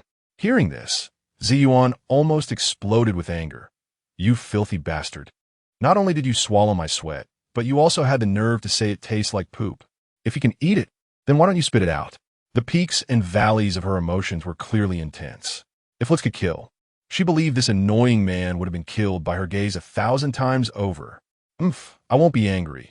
Men are just fleeting clouds, they don't matter. The sacred egg is what's important. At worst, once I get the sacred egg, I'll deal with him. Taking a few deep breaths, Xiaoyun calmed her heart. The sacred egg was right in front of her, and this was not the time to act impulsively. The man below remained completely still snoring like thunder. Xiaoyun tightened her grip on the rope and continued to climb. Xiaoyun, pretending to sleep below, was speechless. He had already given this girl 2 chances, yet she still wouldn't cherish them and was still swinging around in his room. Was his ability just for show? Did she think he was blind? Watching her voluntarily crawl past him, step by step, towards that green egg, Xiaoyun immediately recalled the identity of this little girl. This girl dressed in a night suit couldn't be the foolish girl who was electrocuted by him and then made off with a sniper rifle. Could she? Xiaoyun observed for a moment and felt that the resemblance was growing stronger, because the girl who had shot at him had a body that was very similar to the person in front of him. Aside from his swaying curves, the girl hanging from the rope had a few strands of hair that were clearly styled in an explosive manner. What girl who cares about her appearance would choose such a frizzy hairstyle, except for someone who had caught his attention? Therefore, Xiaoyun had reason to believe, and was 100% sure, that this girl in front of him was the missing piece of the organization. From her appearance, it seemed she was trying to steal that green egg. Aside from glowing, the egg didn't seem to have anything particularly special about it. Could it be that it was just particularly green? Xiaoyun couldn't understand what was so valuable about this egg. The quickest and most direct way to find out about the green egg was to capture this girl and interrogate her thoroughly. Xiaoyun sat up, watching Xiaoyun with great interest as she stepped closer to the green egg. Xiaoyun was practically bursting with excitement, because the Christmas event organized by them was right in front of her. As long as she went down and took the holy egg, it would still belong to their organization. She had reached the end of the rope, and with a nimble flip, she jumped down, completely unaware that the snoring had stopped. Xiaoyun took a few steps forward, plunged her hands into the formalin, and picked up the smooth green egg. Great! The holy egg is ours again. Xiaoyun was so thrilled that she blurted out the words she was thinking. Xiaoyun sat next to the formalin and, seeing how happy Xiaoyun was, felt it would be rude not to interrupt. Little chubby girl, why are you making this green egg at my house? What is a holy egg? Little, chubby girl. Xiaoyun was almost furious. She hated it most when others called her fat. How dare that blind person say I'm fat? Come out here, and let's see if I can kill you. Kill me? Xiaoyun had been in the apocalypse for so long, and, after many years, it was the first time he heard someone wanted to kill him. He playfully stroked his chin, instinctively revealing his signature devilish smile. Little chubby girl, who do you say you want to kill?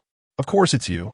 Xiaoyun widened her eyes in disbelief, not expecting this person to dare to provoke her again and again. Scumbag, just die already.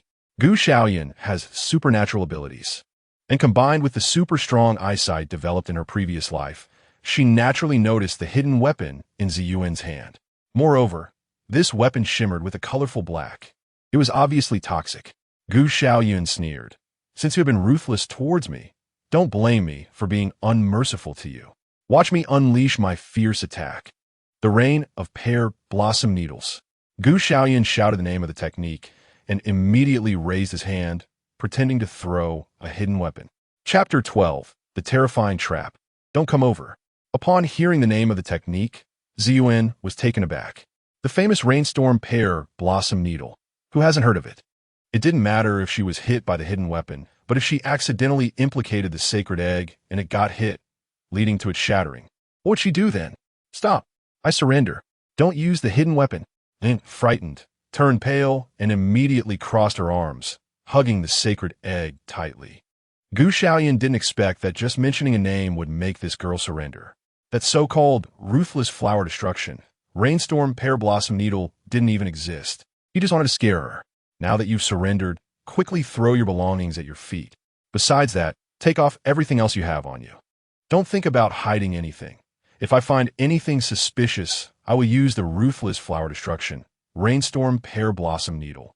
Gu Xiaoyun was certainly not afraid of this woman. He simply preferred to save effort.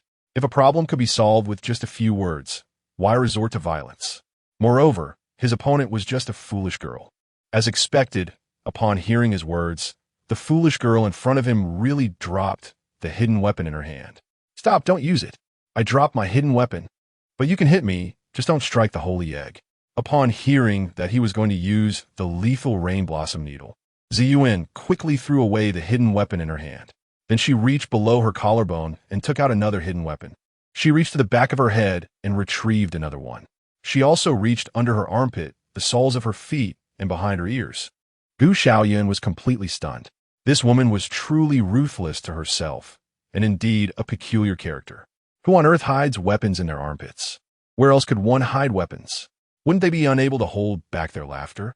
Watching Xiaoyun take out a large pile of weapons from her body, all of them gleaming in a colorful shade of black. Gu Xiaoyun was a bit shocked. Little chubby girl, aren't you afraid of getting yourself into trouble halfway through? You're the little chubby girl.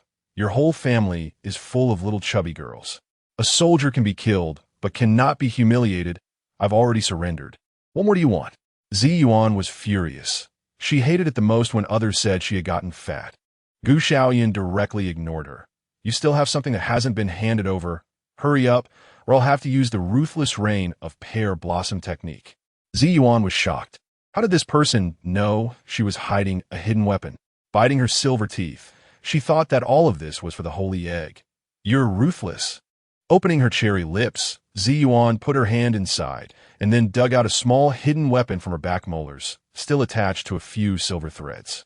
As this hidden weapon was thrown to the ground, Gu Xiaoyun thought it was over.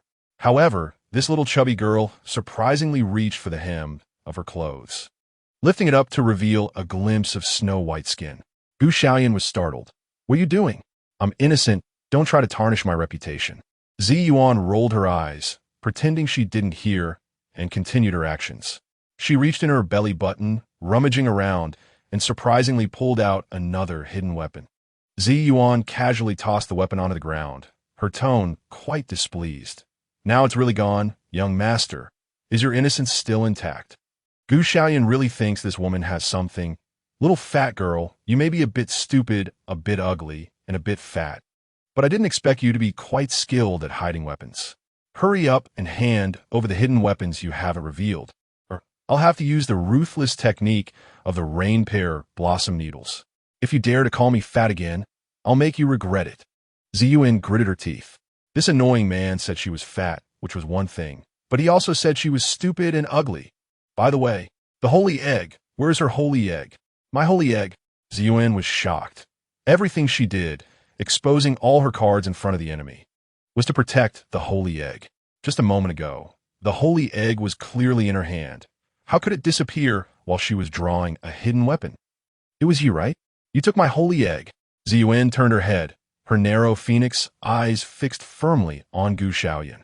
Gu Xiaoyun was surprised that this little fool reacted so quickly. It seemed she wasn't completely hopeless after all. The sacred egg you mentioned, is it this bald donkey egg that glows green? As he spoke, he took out the green egg from behind him. He really couldn't understand how this thing could be called a sacred egg. It was more like a leftover egg. Give me back the sacred egg quickly, you egg thief.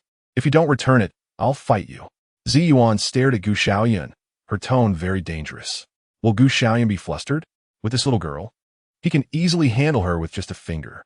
Chubby girl, mind your words. What do you mean by egg thief? When did I steal an egg? It was clearly you who left it on the ground while fiddling with your hidden weapon. I was just worried you might accidentally crush it.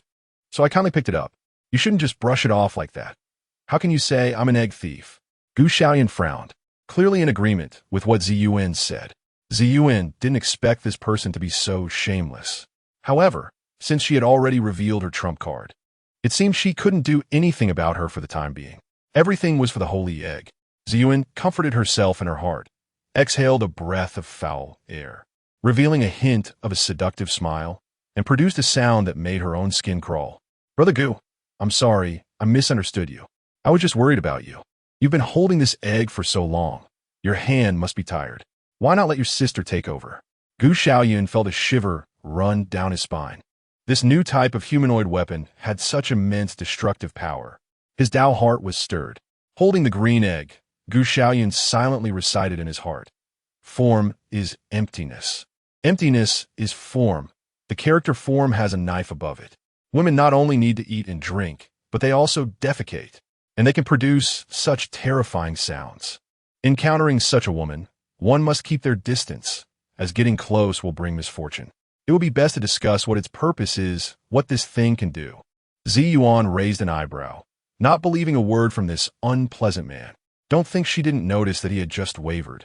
She flashed a confident smile and unleashed an even more terrifying sound, charging at Gu Xiaoyun. She was just feeling sorry for her brother. Chapter 13. Fishing for the Moon and the Monkey Stealing Peaches. Stop, UTND, stop it for me. I'm telling you, don't come over here. Gu Xiaoyun looked at the woman rushing towards him and thought she was a female devil. Could a normal woman make such inhuman sounds? Xiaoyun didn't care at all.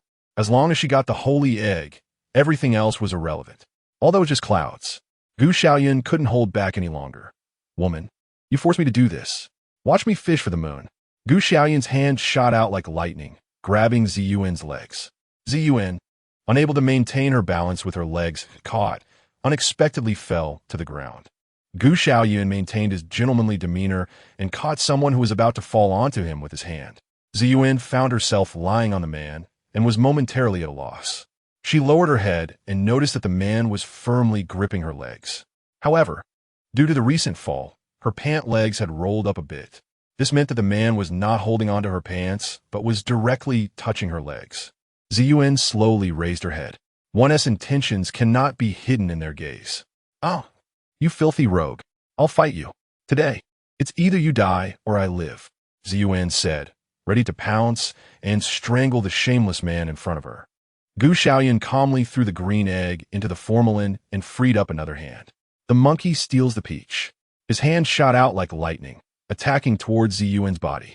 Xiaoyun instinctively wanted to defend herself, raising her hands in front of her, but she didn't expect that this man in front of her would be so shameless, actually feinting a strike. Gu Xiaoyun's hands directly grabbed Xiaoyun's hands, wrapping them behind her back and firmly trapping them. However, this action made Xiaoyun feel very uncomfortable. She looked up and saw the man behind her staring at her. Just thinking about this angle made the situation suddenly awkward. "Oh, you dirty pervert. I'll fight you. Today, it's either you die or I live." Gu Xiaoyun felt that this line sounded a bit familiar, as if he had just heard it. It seemed like he was still living just fine. Seeing Xiaoyun about to pounce again, he quickly raised her hand a little higher. After a moment, Xiaoyun was about to pounce again, and he raised his hand a little higher once more. After being teased several times in a row, Xiaoyun couldn't take it anymore. She took a deep breath. Let go of me, and I promise I won't kill you." Gu Xiaoyun shook her head. "Although I know you can't beat me, hearing you say that makes me even more unwilling to let go." Xiaoyun was exasperated. "If you think I can't beat you, why are you afraid to let go?" "It's not that I'm afraid to let go. I just don't want to." "Don't want? You've been watching for so long. Aren't you tired of it?" Xiaoyun almost transformed into a fire-breathing dinosaur. "How do you know?" Gu Xiaoyun instinctively replied, but when she saw Xiaoyun's fiery gaze, she felt a bit regretful. Just teasing was fine. but she couldn't go too far. All right, I'll let go. As soon as she finished speaking, Gu Xiaoyun immediately released her grip. Xiaoyun didn't expect this person to really let go after saying so. Wasn't she just insisting on holding on a moment ago? She suddenly felt a bit of fondness for him. Realizing that she had developed feelings for someone after being teased, Xiaoyun's face was filled with black lines. Was she a masochist? This man was too terrifying. I've already let go, so can you tell me what this green egg is now? Gu Xiaoyun helplessly spread his hands, not knowing what this strange woman was thinking again. Xiaoyun bit her lip. I told you, you have to let me go. Of course. Do you really want to stay and sleep with me? Don't think my bed is big. Such a large bed is only enough for me to sleep alone. There's no space for you. Gu Xiaoyun felt that this woman was inexplicable. After she finished speaking, she didn't leave. What did she want to do? Xiaoyun rolled her eyes. The green egg you mentioned is the sacred egg of our organization. Our boss says that this green egg is an egg of a divine beast. And as long as we hatch this egg, our organization will be the top organization in the world. I've said my piece. Can you let me go now? Xiaoyun glared at the man in front of her, full of grievances. After hearing this long explanation, Gu Xiaoyun was even more puzzled. This green egg is an egg of a divine beast? What kind of divine beast is it if it's so green? Could it be a 1,000-year-old tortoise? Also, what conditions are needed to hatch it? Can it be hatched by soaking it in formalin? Facing this string of questions, Xiaoyun shook her head. How would I know if you ask me? If our organization knew, we would have hatched the sacred egg long ago and wouldn't have let you steal it. Gu Xiaoyun stroked her chin and felt that what this woman said was the truth. Then why did you put this green egg in formalin?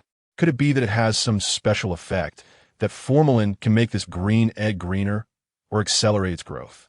But the mysterious organization doesn't play by the rules. Xiaoyun provided another answer. We're afraid it will spoil. Which family's egg can be kept for so long? If it goes bad, how can we hatch the divine beast? Gu Xiaoyun was speechless. You can go. Upon hearing this person telling her to leave, Xiaoyun didn't dare to hesitate and immediately rushed to the window. Just like that, she was allowed to go. It was so straightforward that she felt a bit unaccustomed to it. Xiaoyun stopped her dangerous thoughts and hurriedly ran out to the villa in the suburbs. This man was too terrifying, even more dangerous than a seductress. It was better for her not to encounter him again. One day had passed, and there were still 21 days until the end of the world. Gu Xiaoyun got up feeling refreshed. He happily enjoyed a breakfast of soy milk and fried dough sticks. Old housekeeper, make some extra soy milk and fried dough sticks. I'll take them out to eat later. Not too many. Just make 500 portions for me first. Gu Xiaoyun wiped his mouth and walked out nonchalantly. The old housekeeper, already accustomed to this, walked calmly to the kitchen. Soy milk and fried dough sticks, 500 portions. Just as he stepped out of the villa gate, he saw a delivery truck arriving nearby. Could it be something I ordered has arrived? Gu Xiaoyun muttered, stopping the car at the entrance. A man from the large truck also got down. Big brother, long time no see. The meat you asked for. I've been working non-stop these days to pack it up and finally brought it over today. Zhu Shasho was very enthusiastic. Not knowing would have been fine, but after asking, he was shocked to learn from a security guard outside that this entire area of suburban villas had been bought by someone else. The person who bought the villas had the surname Gu. Wasn't that his big brother? He recognized this big brother. Chapter 14. Stop. I'm not from the underworld. Oh, so it's you. Gu Xiaoyun couldn't recall this person's name, but that didn't hinder his warm welcome. The trucks behind were clearly filled with the meat that this newly recognized little brother had brought him for free. Who doesn't like free meat? Little brother, you came at the perfect time. Quickly let your good brothers drive the truck in. Big brother has been waiting here for a long time. Gu Xiaoyun naturally immersed himself in his role, and when he called out big brother, there was no ambiguity at all. Zhu Shasho was also very happy. Okay, big brother, just wait a moment. I will go call them unload the goods. The brothers followed my big brother, and we quickly unloaded the goods. Gu Xiaoyun drove in front, taking them to the entrance of the ice house. Zhu Shasho, who followed closely behind, couldn't help but feel a surge of excitement. This is what a wealthy family is like. Even the road inside the house is bigger than his entire home. He had made up his mind about this big brother, not for any other reason, but because he had money and power. As long as he kneels fast enough, this big brother won't be able to shake him off. Gu Xiaoyun parked the car and called out to the brothers behind him to hurry down. Time was tight, and the task was heavy. It was best to get all these items moved into the cold storage today. This cold storage is big enough, so don't worry, it can definitely hold all these goods. Zhu Xiaoso got out of the car and immediately knelt on one knee, clasping his fists. Big brother, I'll handle it, you can rest assured. The other younger brothers got out of the car and, seeing their boss kneeling, dared not do otherwise. A group of strong men quickly knelt on one knee and clasped their fists. Big brother, we'll take care of it, you can rest assured. Those who knew understood that this was his younger brothers speaking to him, while those who didn't might think this group of men was proposing to him. All right, don't do this in the future. It makes it seem like we're a gang. Yes. Zhu Xiaoso led the way up and said, brothers, let's unload the goods. Gu Xiaoyun was finally satisfied. After wasting so much time on all those flashy things, he thought it would be better to move more meat down instead. It would be best if they could finish moving it all today, so he could store it all in the space. Originally, Gu Xiaoyun planned to go out today, but now he wasn't going anywhere and just stayed by the cold storage. Big brother, this is the pork from our slaughterhouse. I brought a truck for you, with 50 tons. That should be enough, right? Zhu Xiaoso said, unable to help but glance at Gu Xiaoyun, afraid that this newly appointed big brother might not be satisfied. Not bad. Next time, if your slaughterhouse has any unwanted meat, just send it all my way. I can never have too much here, Gu Xiaoyun said happily, patting Zhu Xiaoso on the shoulder. Zhu Xiaoso was also pleased. Don't worry, big brother. Our slaughterhouse doesn't have much, just a lot of meat. Well, if you have so much meat, then I'll reluctantly help you out, Gu Xiaoyun said. Zhu Xiaoso's smile froze on his face. He was just being polite. Why was his big brother not following the usual script? The amount of meat he brought to Gu Xiaoyun was enough for the slaughterhouse to earn a good half-year's worth. If he sent a few more trucks, would there even be any business left for the year? You can't catch a wolf without letting go of the child, Zhu Xiaoso thought, his face full of stubble, clearly a tough character as well. Gu Xiaoyun was very satisfied. Not bad. Keep it up. You have a bright future. Zhu Xiaoso didn't know what this underground city was, but it was obvious that it was a direct ticket to the upper class. Ever since he started the slaughterhouse, even though he had become wealthy, people around him only saw him as a nouveau riche and looked down on him. Now, being able to exchange a year's profit for a ticket to high society, Zhu Xiaoso was quite willing. After all, money is just material, and being happy is the most important thing. He was eager for others' recognition. The two exchanged a smile, and everything was understood without words. Brother, here are the chickens I brought you. These are the best batch from our slaughterhouse. I've brought 3 tons. Brother, here is the duck from our slaughterhouse. Also 3 tons. Brother, this is mutton from our slaughterhouse. Having some mutton in cold weather is the warmest. I've packed you a truckload of 20 tons.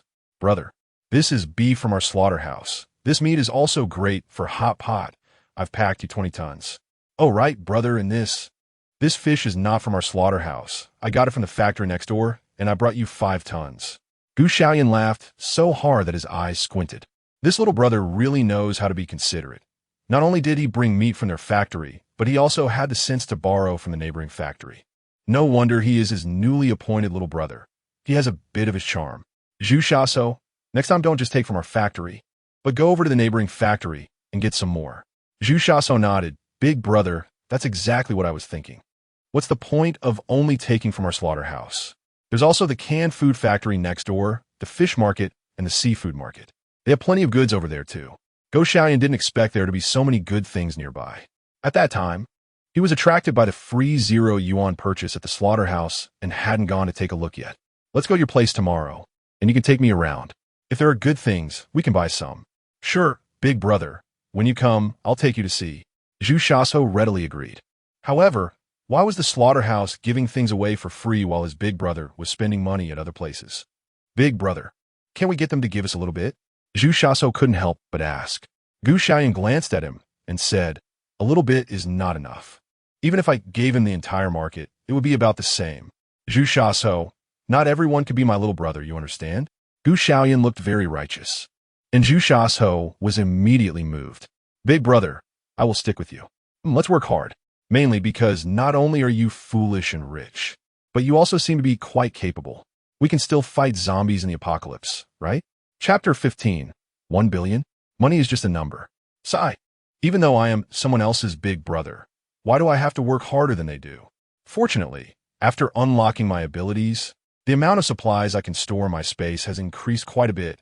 Otherwise, I really wouldn't be able to collect all 100 tons of stuff. Gu Xiaoyun sent off Zhu Shasho and his little brothers. He stayed alone in the ice storage to collect supplies. The process of gathering supplies was boring, and there was no one to alleviate his boredom, so he had to entertain himself while collecting items.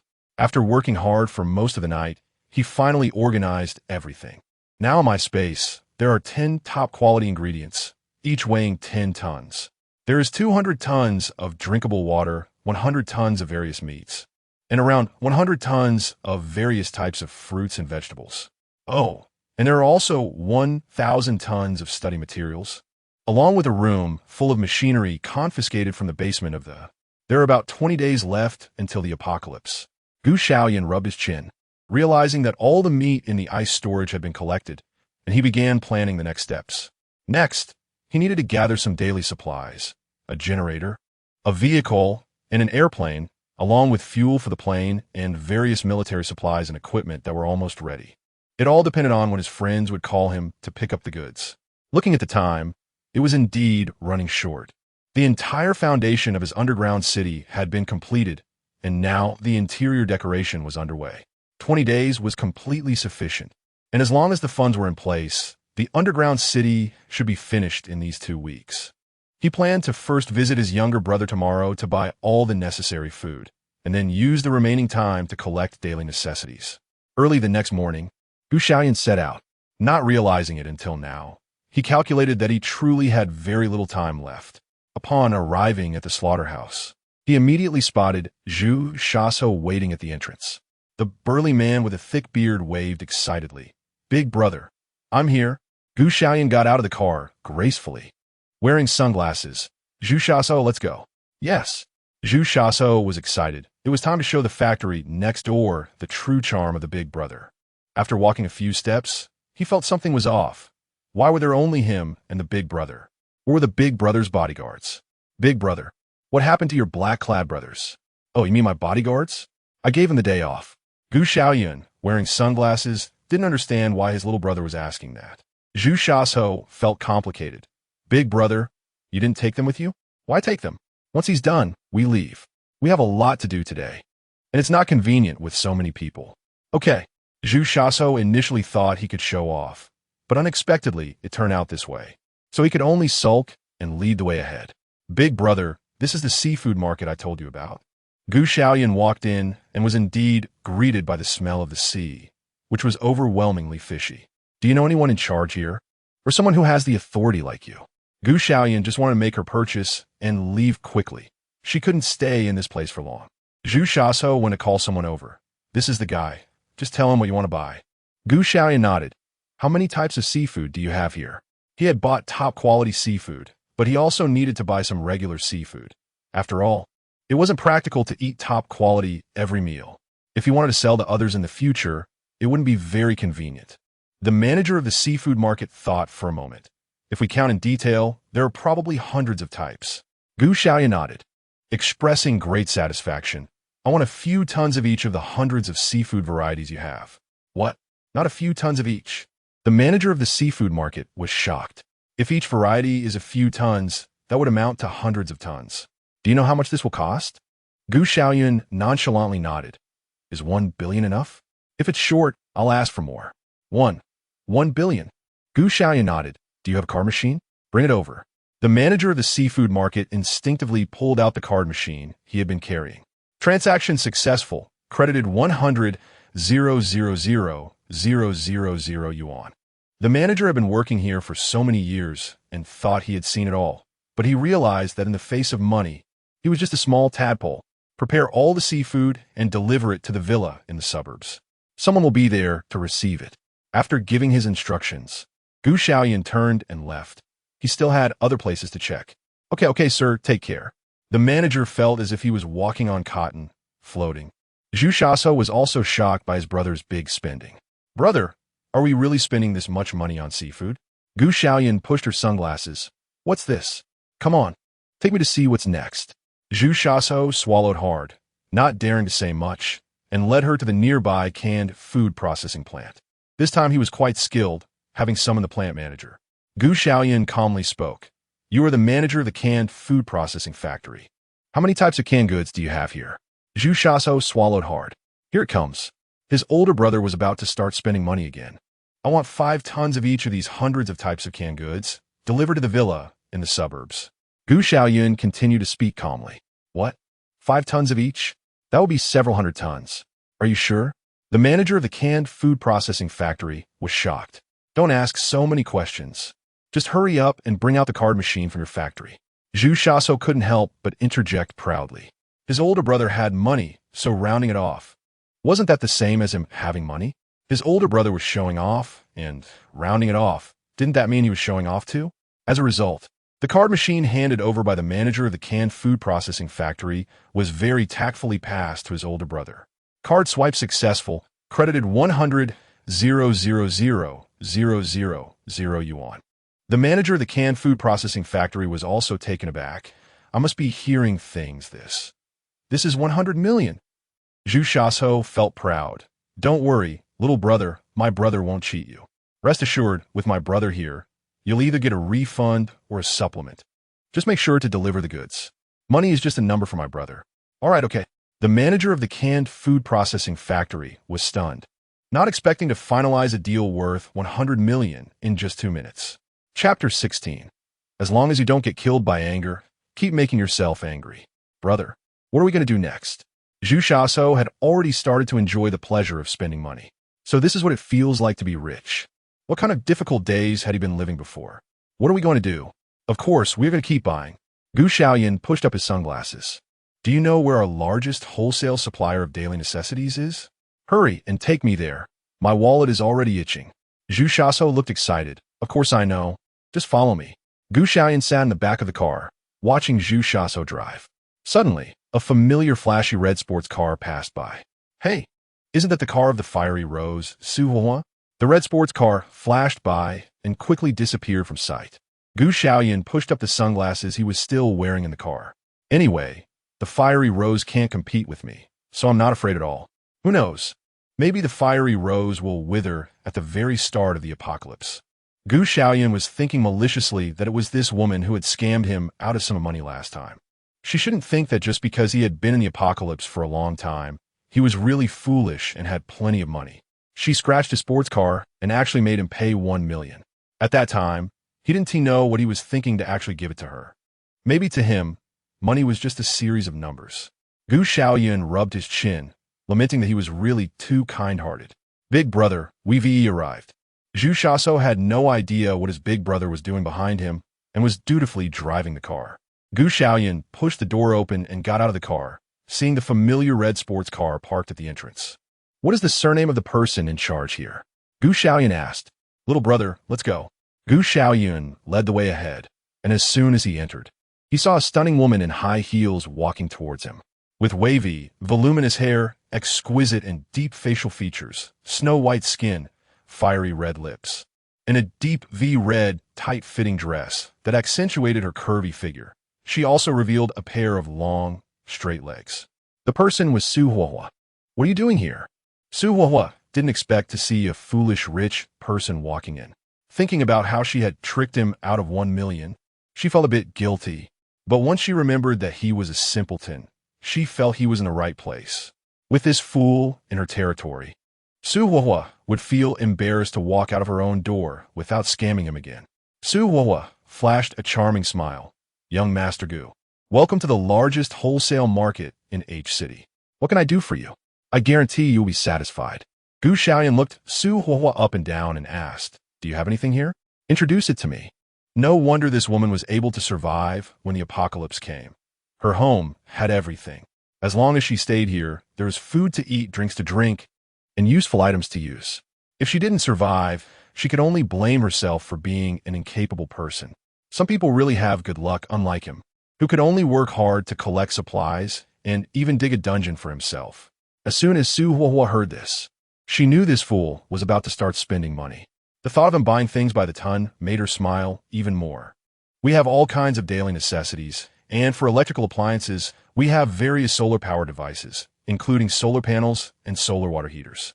For furniture, We have imported mattresses and sofas, and we can customize all kinds of cabinets according to your needs. It's definitely high quality that will satisfy you. In terms of clothing, we have imported cashmere, down jackets, various luxury brands, and high-end fashion. We can provide specific channels to help you connect, and we will do our best to meet all your requirements. Of course, the prices I mentioned are not low. Su Hu's like on feeding. Convinced that this fool liked high-end products. Oh, Xiaoyun stretched out her tone and pushed her sunglasses up. That's too expensive. I don't want that. Do you have anything from street vendors? The best would be something like $3 for one, $5 for two, or 10 for nine. Nine, anyway. Xiaoyun wouldn't wear those clothes herself. At worst, she could open a clothing store in the dungeon. When the apocalypse really came, the clothes would either be stained with blood or torn and ragged. Finding clean street vendor goods will be quite good, so why would they be picky? Besides, why spend this fool's money on luxury clothing? Isn't he silly? When the apocalypse comes, can't he just raid a boutique? Wouldn't it be better to save that money to buy a few boxes of king crabs? What? You actually want to buy street vendor goods? Su Hua's smile almost froze on her face. This fool who could casually spend $1 million actually said he wanted to buy nine street vendor goods. Was he kidding? According to his statement, nine for 10 pieces. Even if he bought these street vendor goods by the ton, how many tons would he need to spend $1 million? Su Hua thought to herself that it would be better to just drive her car and let him crash it a few more times. After all, earning $1 million once means earning $10 million in a few rounds. Maybe when his car gets damaged beyond repair, this fool would even give her a new car. We don't have the nine street vendor goods you want. If you want to buy, just go out and turn right. Thank you. Xiaoyun was speechless. How could this little girl change her expression so quickly? Just a moment ago, she was all smiles, and now she was trying to chase people away. What do you have here? Not even a 99 street stall item, yet you dare to call yourselves the largest wholesale market in H City. You. Su Hua thought this man really deserved a beating, but then she remembered they were on her turf, and hitting someone didn't seem like a good idea. Don't be angry. Don't be angry. Being angry only gives the devil a way in. Anger makes one ugly and old. There's no need to get mad at this big fool. After comforting herself, Su Hua revealed her business smile once again. Yes, young Master Gu, our wholesale market is indeed that bad. Why don't you go check somewhere else? Su Hua also knew that this big fool was probably still holding a grudge since she had scammed him out of $1 million. Since she couldn't get any more money from him, it was better to send him away quickly. Xiaoyun shook his head. I think this place is quite good. Chapter 17. The Bearded Strong Man, 18 and Blossoming. All right, young Master Gu, may I ask what you need here? If you don't need anything, I'll get back to work. Su Hua swallowed his anger. How could Xiaoyun let someone go so easily? I need that solar water heater and solar panels from you. How many do you need? Su Hua's eyes lit up again. It seemed there was still a chance to make some money. Just install one in my room. How many rooms do you have in total? One. Su Hua was completely speechless. This person wanted to call someone to install one item. Isn't the installation fee still money? Forget it. After all, it's his money. Su Hua explained the reasoning to him. If we are responsible for the installation, it would cost about 10,000 yuan for that service. Can you accept that? Sister, what kind of service is this? It costs 10,000 yuan just to install something. Brother, how about I just install it for you? I'll call a few buddies to study it. They can definitely help you get it done. His brother isn't worried about money, but Zhu Shasho is. 10,000 yuan is enough to treat his buddies to a meal. Su Hua was almost infuriated. I'm young and beautiful, 18 and in full bloom. Who are you calling sister? With that scruffy beard of yours. You look like an old man. If you're not a sister, then who is? I'm only 18 this year. Zhu Shasho naturally stated his age. You say you're 18, but I'm only 12. Su Hua was almost laughing from anger. With that scruffy beard and muscular build, who would believe he is 18? How about we bet? If I'm 18, you have to install a full set of these things in my big brother's room for free. If I'm not 18, you decide what happens. Zhu Shasho wasn't worried at all, and Xiaoyun couldn't bear to watch anymore. Little brother, with your appearance, even if you said you were 38, someone would believe it. Let's not bet, okay? Su Hua saw their internal conflict and was no longer afraid to make a bet. Let us do it. If you're not 18, your brother has to buy 10,000 of every item in our market. All right. Zhu Shaso nodded earnestly. As long as my brother agrees. I have no objections. Gu Xiaoyun shook his head. Little brother, spending some money is fine, but we don't need to flaunt it in front of others, right? Big brother. Trust me. Zhu Shaso, with a thick beard, was desperately signaling to Gu Xiaoyun. Forget it, forget it. This is just a price for taking so much meat from someone else's slaughterhouse. In this world, there's no such thing as a free ride. Thinking this way, Gu Xiaoyun helplessly nodded. All right, I agree to whatever you need to do to prove your age. Seeing that they all agreed, Su Huahua was completely unfazed and pulled out her ID card from the bag she was carrying. You said you're 18, right? Come on, show me your ID. If you're not 18, you can't handle the consequences. Show it, show it. Who else afraid? Zhu Shaso just happened to have his phone with him today. He took out his ID from the back of the phone case and handed it over. Look, am I 18 or not? Name, Zhu Shaso. Gender, male. Date of birth, September 13th, 2004. Address, number 7, Team 13, Underground Ditch, Daiwan Village, Jiangnan District, H City. ID number, 4503425. Dam, Laozu. You really are 18. Gu Xiaoyun was stunned, never expecting that this bearded strong man was actually born in 2004. Who could tell just by looking at him? Su Huahua watched the two of them banter back and forth, not believing it at all. With a cold laugh, he stepped forward and snatched the ID card. Did you think I would fall for this little trick? Seeing the young face on the ID and the conspicuous birth date of 2004, Su Huahua was dumbfounded. Is this person really you? Zhu Shaso proudly nodded. Of course, I'm telling you, I just turned 18 this year. Su Huahua shook his head. I don't believe it. How could this bearded strong man be only 18? This person on the ID must be your half-brother, right? Until they didn't believe him, Zhu Shaso actually pulled out a razor from his back pocket. Lao Zhu, tell me, who brings a razor when they go out? Gu Xiaoyun was stunned by his actions. I'm a normal person. I bring a razor when I go out. What is wrong with that, bro? Isn't that normal? As if pulling out a razor wasn't enough, Zhu Shaso then took out a small mirror from his back pocket. Gu Xiaoyun and Su Huahua could only watch him with complicated feelings as he shaved. Soon, Zhu Shaso had cleaned off his full beard. Who could imagine that beneath all those muscles and a full beard, there was actually an 18-year-old young man? He looked like a delicate young boy. Old Zhu, tell me, why are you disguising yourself as 38? Gu Xiaoyun was speechless. He thought he was dealing with a normal little brother, but unexpectedly, he had encountered a combination of a muscular man and a cute boy. Hearing his elder brother's question, Zhu Shaso felt a bit embarrassed and scratched his head. This isn't our family slaughterhouse. I was afraid I looked too young to command respect. Your face does look quite young. Su Huahua couldn't help but comment. But your style is a bit strange. Just looking at your head, you look 18. I wouldn't even doubt it if you said you were 15. But your body looks like that of a middle-aged strong man. The beard looks good shaved. Listen to your sister. Don't shave it next time. Zhu Shaso felt proud. Sister, now do you believe it? Don't forget to arrange for someone to help my brother with all the stuff I set up for him. Su Huahua flipped her hair and conceded, fine, I'll call you sister. If an 18-year-old can be called sister, I'm still young. Gu Xiaoyun realized something and couldn't help but ask, sister, you're not 38, are you? Chapter 18 what? I never told you it was the apocalypse? How is that possible? I'm definitely not 38. Su Huahua immediately denied it. I'm clearly only 28, okay? Stop talking nonsense. Gu Xiaoyun and Zhu Shaso exchange a glance. Clearly skeptical. Women usually claim to be 18 years old, yet Su Huahua surprisingly stated she was 28. Guess how old she really is? Forget it, sister. I want every room in my villa in the suburbs equipped with those solar appliances of yours. And also give me a bed and a few outfits to put in there. This should count for something, right? Su Huahua shot them both a glance. Of course what you say counts. It's just a few pieces of furniture and appliances for a couple of rooms. And adding a few outfits. How much could that possibly be worth? Gu Xiaoyun was waiting for this sentence, pushing up her sunglasses that were about to slip off. Sister, I've built an underground city under the villa in the suburbs, and all the things in there will be entrusted to you.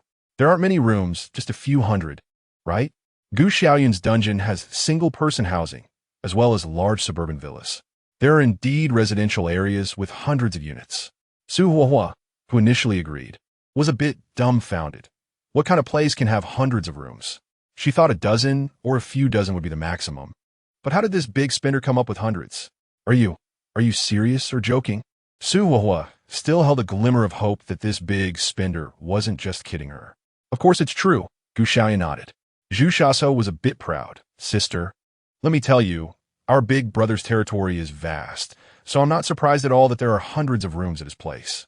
Su Huhu. Fine, if there are hundreds of rooms, then there are hundreds of rooms, I accept it.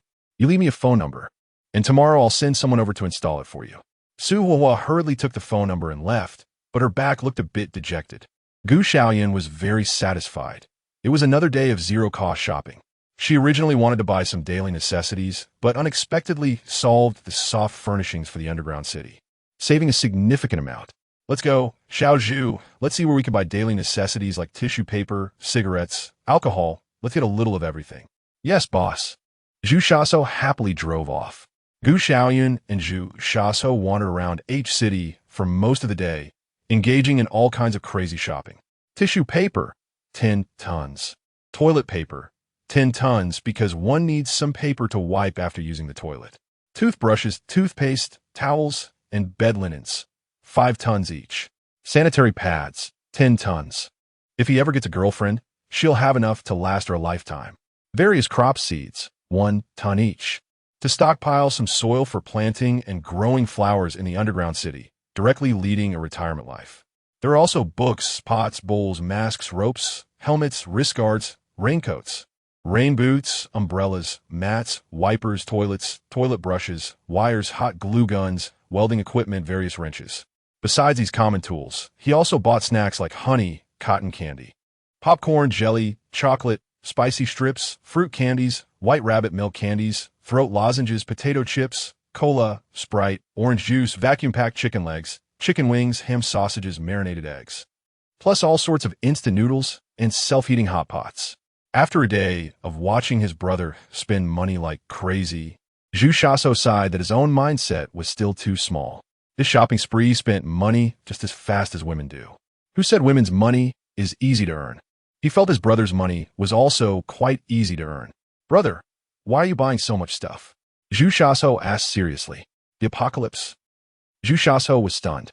How could he suddenly say it's the end of the world when life was going so well? Moreover, brother, you never told me about this. Zhu Xiaosou looked confused. Should he believe it or not? Oh, didn't I say? Gu Xiaoyun suddenly realized, well, I'm saying it now. The apocalypse is coming soon. Brother, is what you said about the apocalypse true or false? Zhu Xiaosou asked while driving. It's definitely true. Otherwise, why would I buy so much stuff? Do I have so much money to burn? Gu Xiaoyun looked at his little brother as if he were an idiot. He had already stated the facts. How could he still not believe it? He couldn't possibly think he was the fool. Could he? Zhu Xiaosou suddenly felt a chill, having accidentally received monumental news. So this was the kind of information that the upper class could get? People like them at the bottom could only wait to die slowly. Thankfully, he was following the right brother and got the news early. Brother, what should I buy? I want to shop too. Zhu Xiaosou couldn't help but join in. Buy whatever you want, don't be afraid. If worst comes to worst, you can eat zombie meat when you're hungry. Gu Xiaoyun didn't care. He was crazily shopping here, only thinking about improving his future quality of life a bit. But that didn't mean he couldn't live without these supplies. He had lived just fine in his previous life, and had even become the strongest during the apocalypse. Zombie meat. Zhu Xiaosou was almost scared silly. Anyone who had seen a zombie movie knew what zombies were made of. To put it bluntly, they could still be considered human. Did things get so bad at the beginning of the apocalypse that people had to resort to eating human flesh? Zhu Xiaosou was determined that he could forego anything else, but he at least needed to prepare more food. Actually, 30 meat is not enough. I misspoke. It's mutant animal meat, which tastes a bit sour. Not very tasty, but not too problematic. Gu Xiaoyun calmly spoke without any embarrassment about saying something wrong. After buying so many things, she suddenly remembered that we hadn't bought any medicine yet. Let's find some time to go to the hospital and the pharmacy. Let's see if we can clear out the pharmacy. Even if we can't, we can check the hospital to see if we can persuade a few doctors or perhaps get some medical equipment. Come on, if it's the end of the world, we really need to prepare some medicine. Who doesn't get sick sometimes? Coincidentally, My uncle's second, uncle's third, aunt's fourth, aunt's fifth, grandmother's sixth, cousin's seventh, uncle's eighth, great-uncle's ninth, great-grandfather's little niece works at a pharmacy. She studied pharmacy, so we can go see her. Chapter 19. The little niece turns out to be a cross-dresser. Xiaoyun was also impressed. Zhu Shashou, this burly man with a beard, looked like a muscle-bound simpleton, yet he could remember such a complex family relationship. The key point was that this bearded man was only 18 years old. It's too late today. Let's go check out that relative you mentioned tomorrow. Thanks, boss. Zhu Shashou was deeply moved. He didn't expect his boss to not only share such important news, but also remember his family. Truly, his boss was loyal and righteous. Always talking nonsense. End of the world? I'll make it the end of your world right now. Zhu Shashou covered his head and fled. No, Dad, I swear. I really met a big brother who has power and influence. He's been frantically buying supplies. How could I be lying? Anyway, buying supplies with him won't hurt. If the end of the world really comes, those will be our lifesavers. Zhu Shashou's father stopped throwing another slipper. Are you serious or not? Zhu Shashou rubbed his head where he got hit. Of course it's true. My big brother even said he wants to find that someone's niece to buy medicine and stock up on some supplies. Which niece? Zhu Shashou's father was dumbfounded. It's the niece of my second, uncle's third, aunt's fourth, aunt's fifth, grandmother's sixth, cousin's seventh, uncle's eighth, great-grandfather's ninth, great-grandfather. Zhu Shashou repeated what he had said to Xiaoyun yesterday.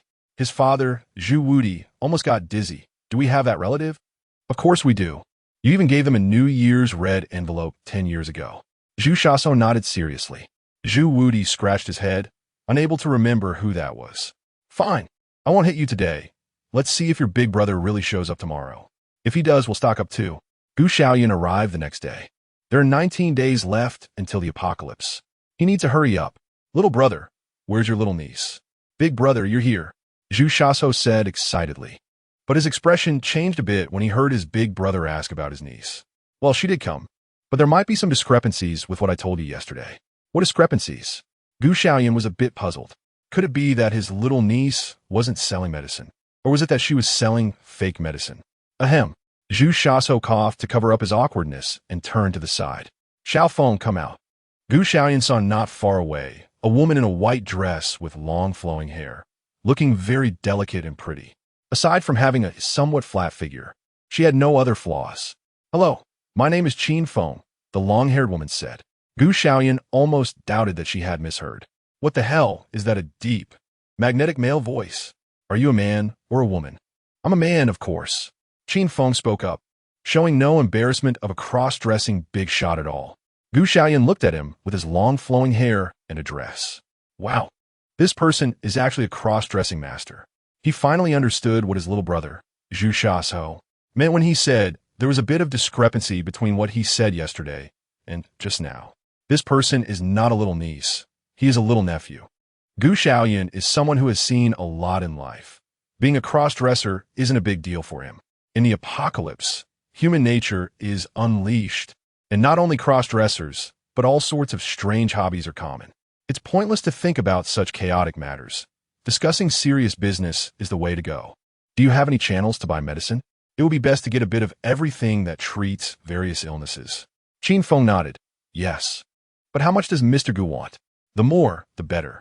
If you know a factory, I can even empty the entire factory, Xiaoyun said nonchalantly. If Mr.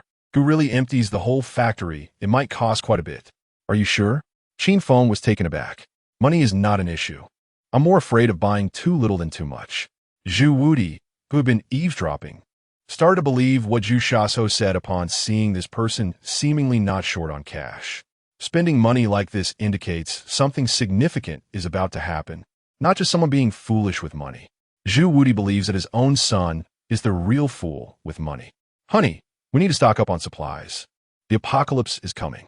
Stock up on whatever and however much you think is necessary, as long as we can have enough food, water, and supplies for our family.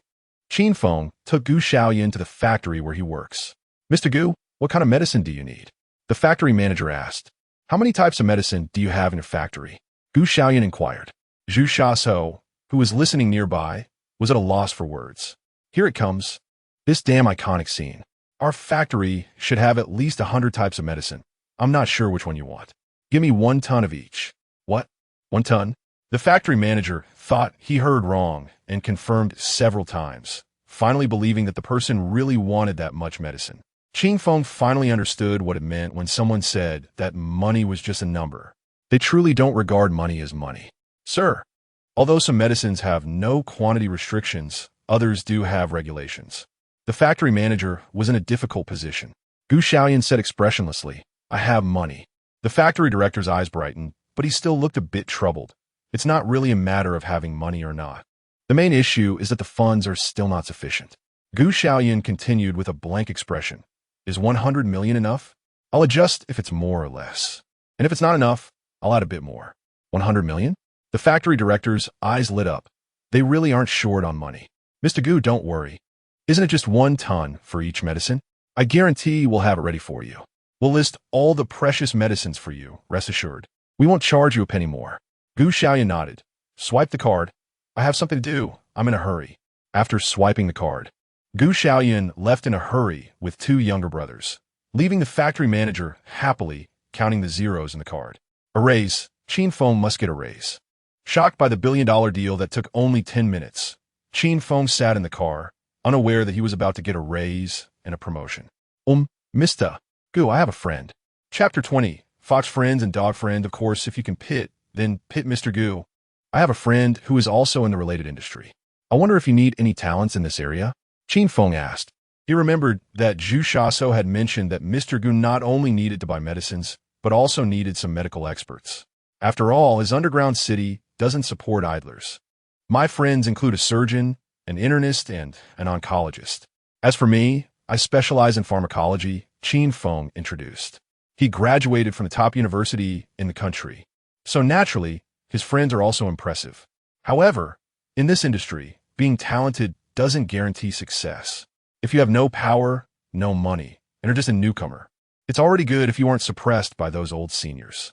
Without fame, despite having skills, it's difficult to make a name for yourself.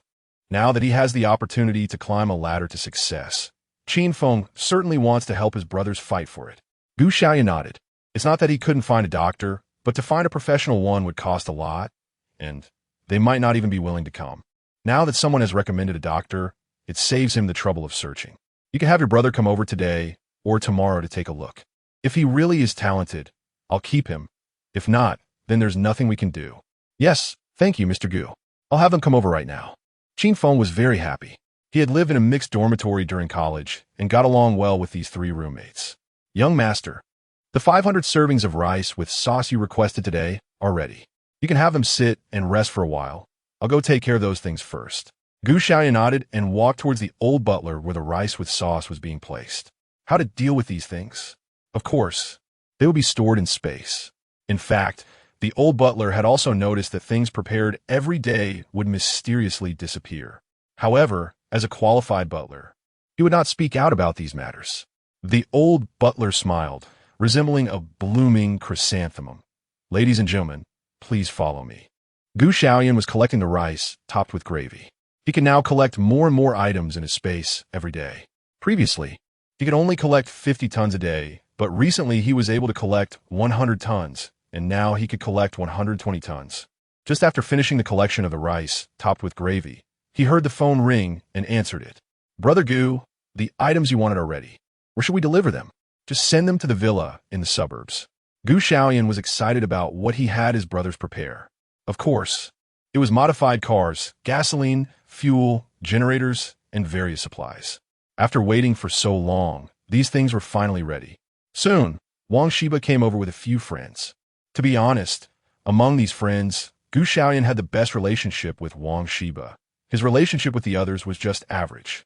When the apocalypse came, these friends often mocked and stabbed him in the back, but only Wang Shiba had actually supported him with supplies. So when Gu Xiaoyun took advantage of them, he did it without hesitation.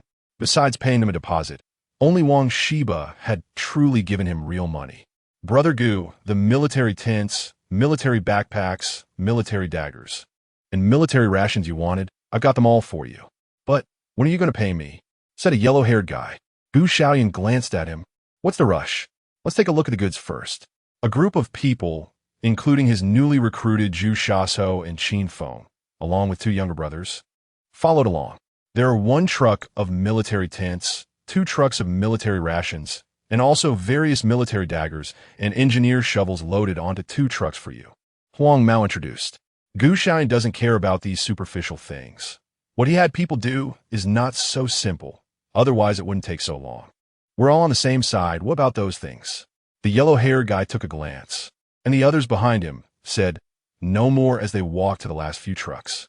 This truck has military bulletproof vests, military batons, helmets, and so on. This truck has highly lethal crossbow arrows. This truck contains edged weapons like knives and guns. And then there's this last truck. The yellow-haired guy pulled back the waterproof cover of the last truck, revealing various firearms inside. Gu Xiaoyun glanced at the large truck, which was filled with items similar to those in the small room in the basement, and was quite satisfied. Not bad, the stuff is decent. This is just one truck. Can't you get me more? Zhu Xiaoso and Qin Feng swallowed hard. They had never seen such things before.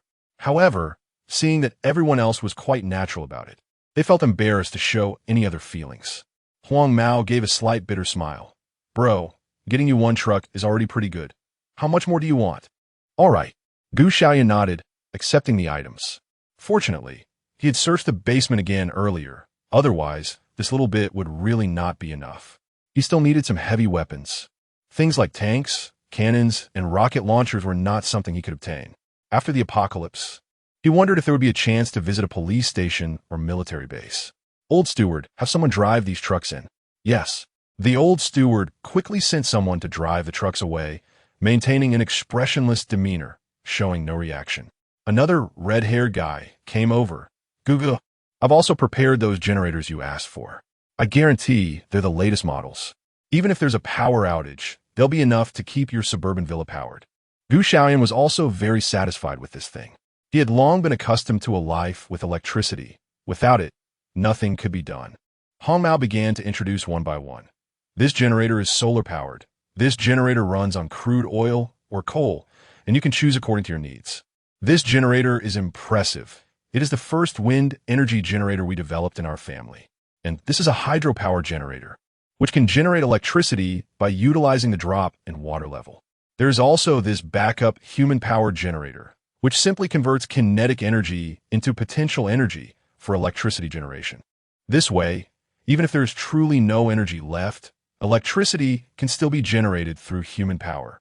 Gu Xiaoyun felt that these generators were very useful. As a supernatural being, he lacked no energy. Chapter 21. Paying in full? That's impossible, especially since he was an electric-type supernatural being. However, he couldn't always rely on his powers for electricity. Even if he could, he would need a machine to convert it. These generators were what he prepared to power the underground city. When the time comes, he would recruit a few wind-type supernatural beings to blow at the generator continuously. Would there be any shortage of electricity then? If that didn't work, he could also hire a few water-type ones. These items are quite good. But what about the energy storage devices I asked you to prepare? Gu Xiaoyun inquired.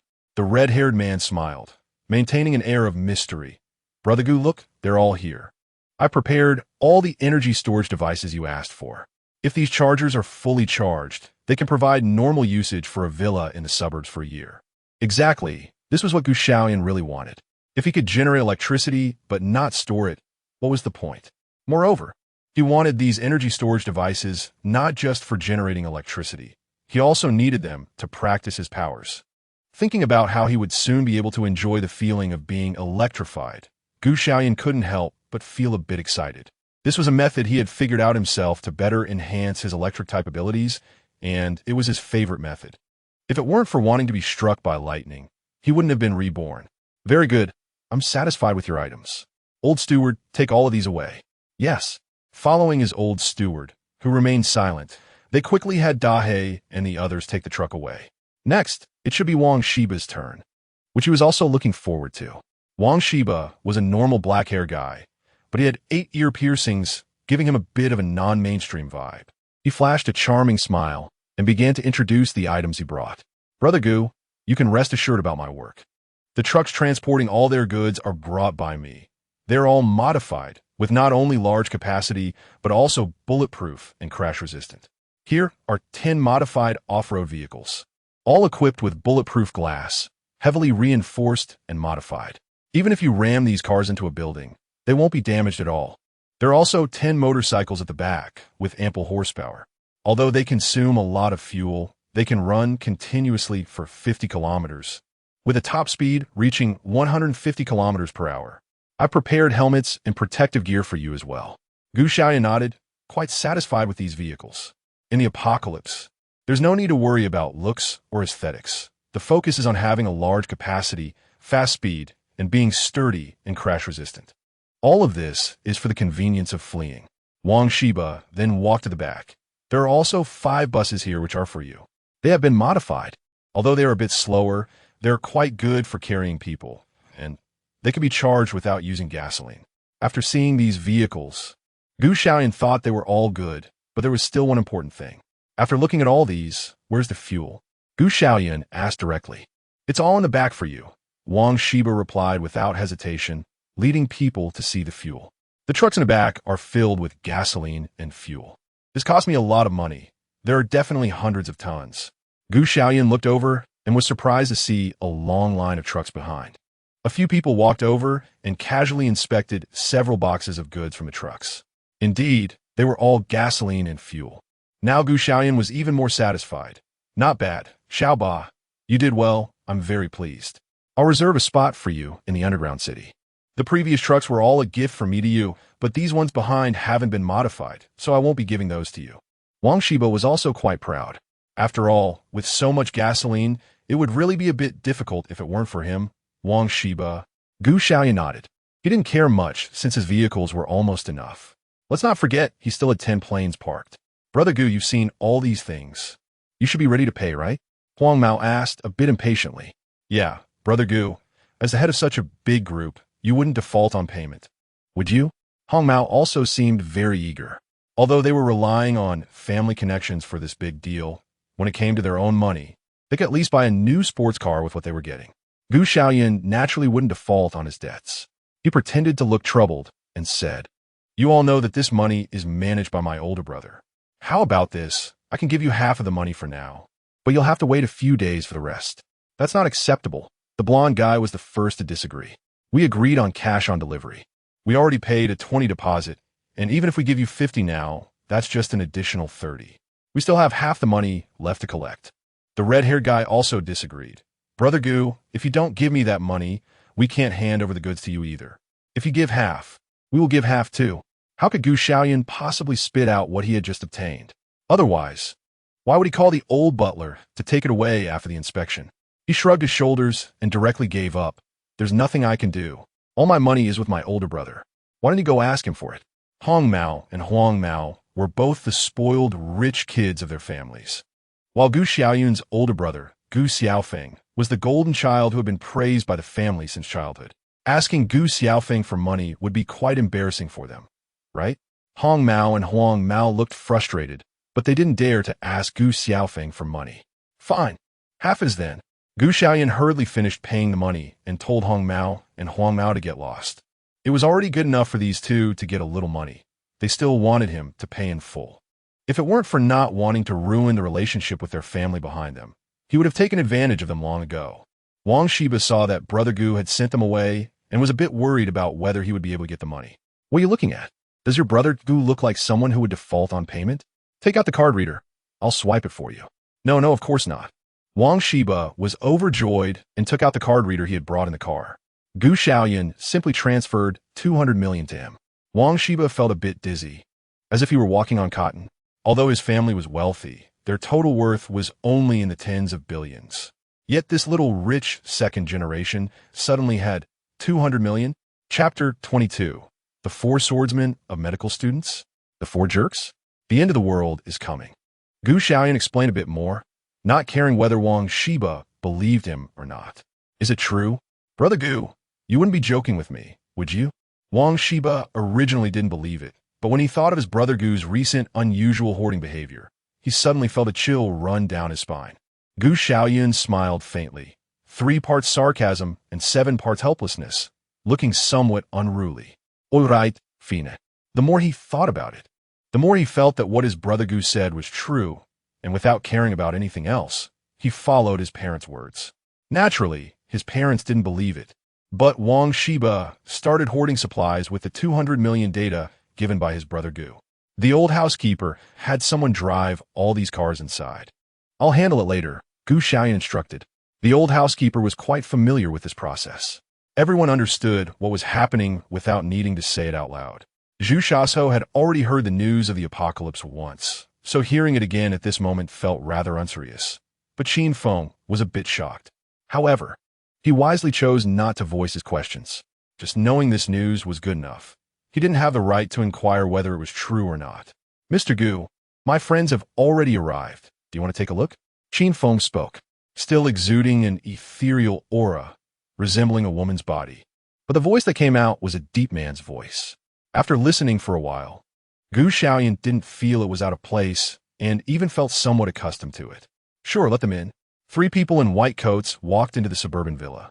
Mr. Gu, I'm Lin Hua, the attending surgeon. Mr. Gu, I'm Mo Lei, the attending internist. Mr. Gu, I'm Su Jian, the attending oncologist. After hearing the introductions of these individuals, combined with Qin Feng's name, wow, you 4 are the wind, fire, thunder, and lightning. Su Jian felt a bit embarrassed. Yeah, coincidentally we were in the same dormitory, and back in medical school, we were called the 4 sword masters. 4 sword masters, or 4 rascals? Gu Xiaoyun instinctively asked. What? The few of them didn't hear clearly. Nothing.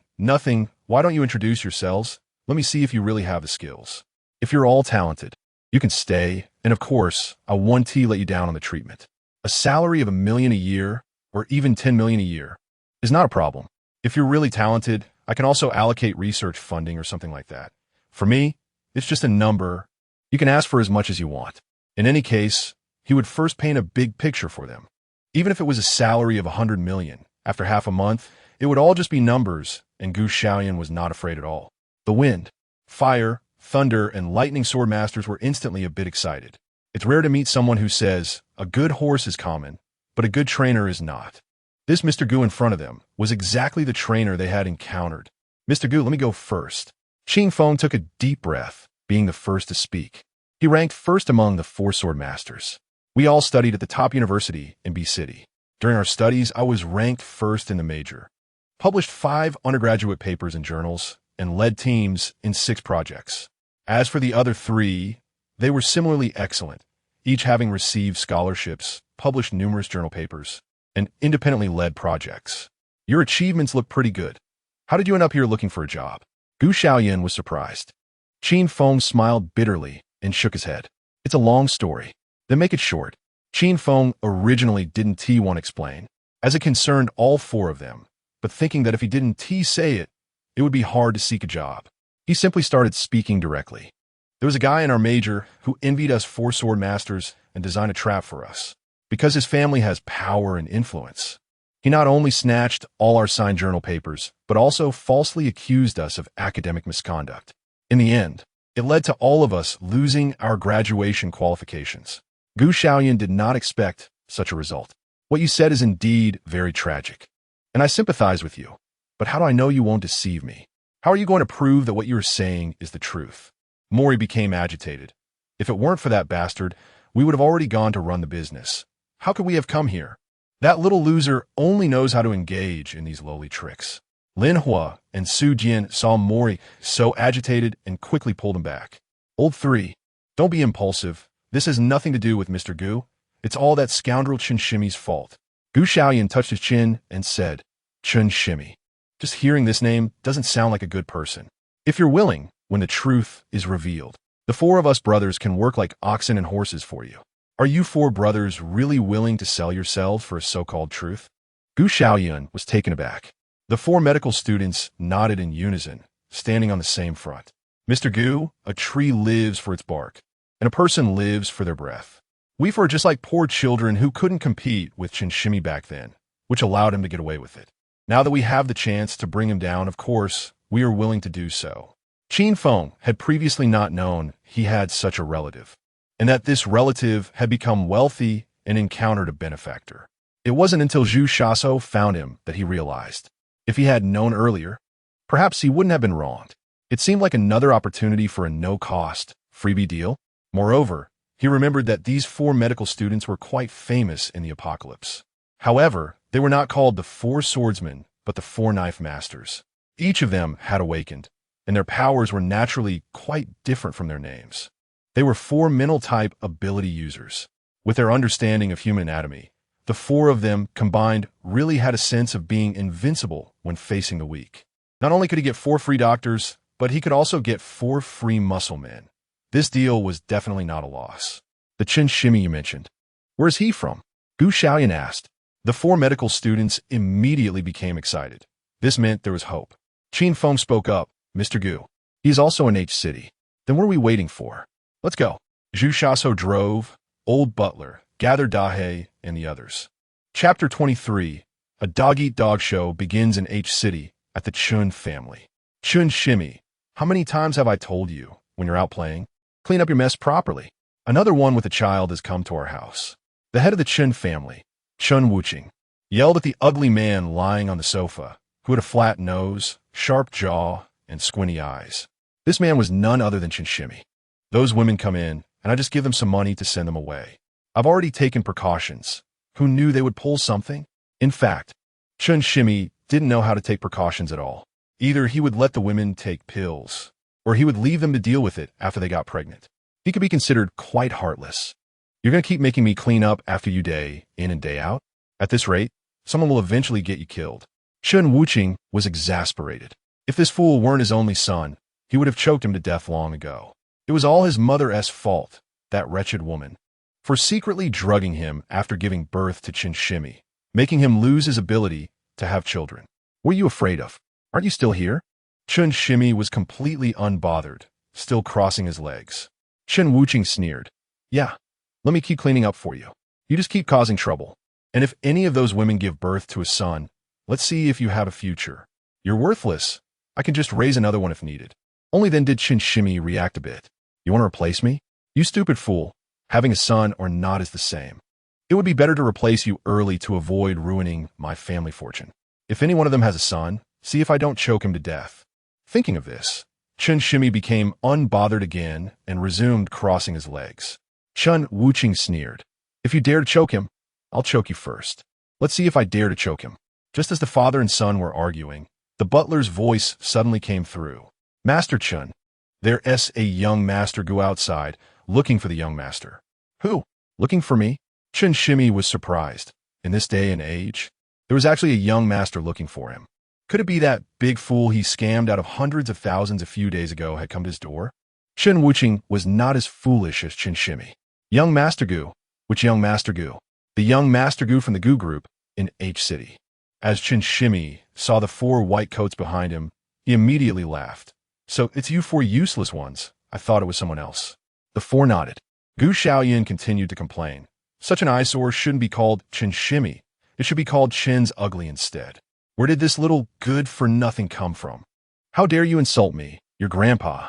Ximaniu was furious, no longer crossing his legs, and angrily slapped the sofa and stood up.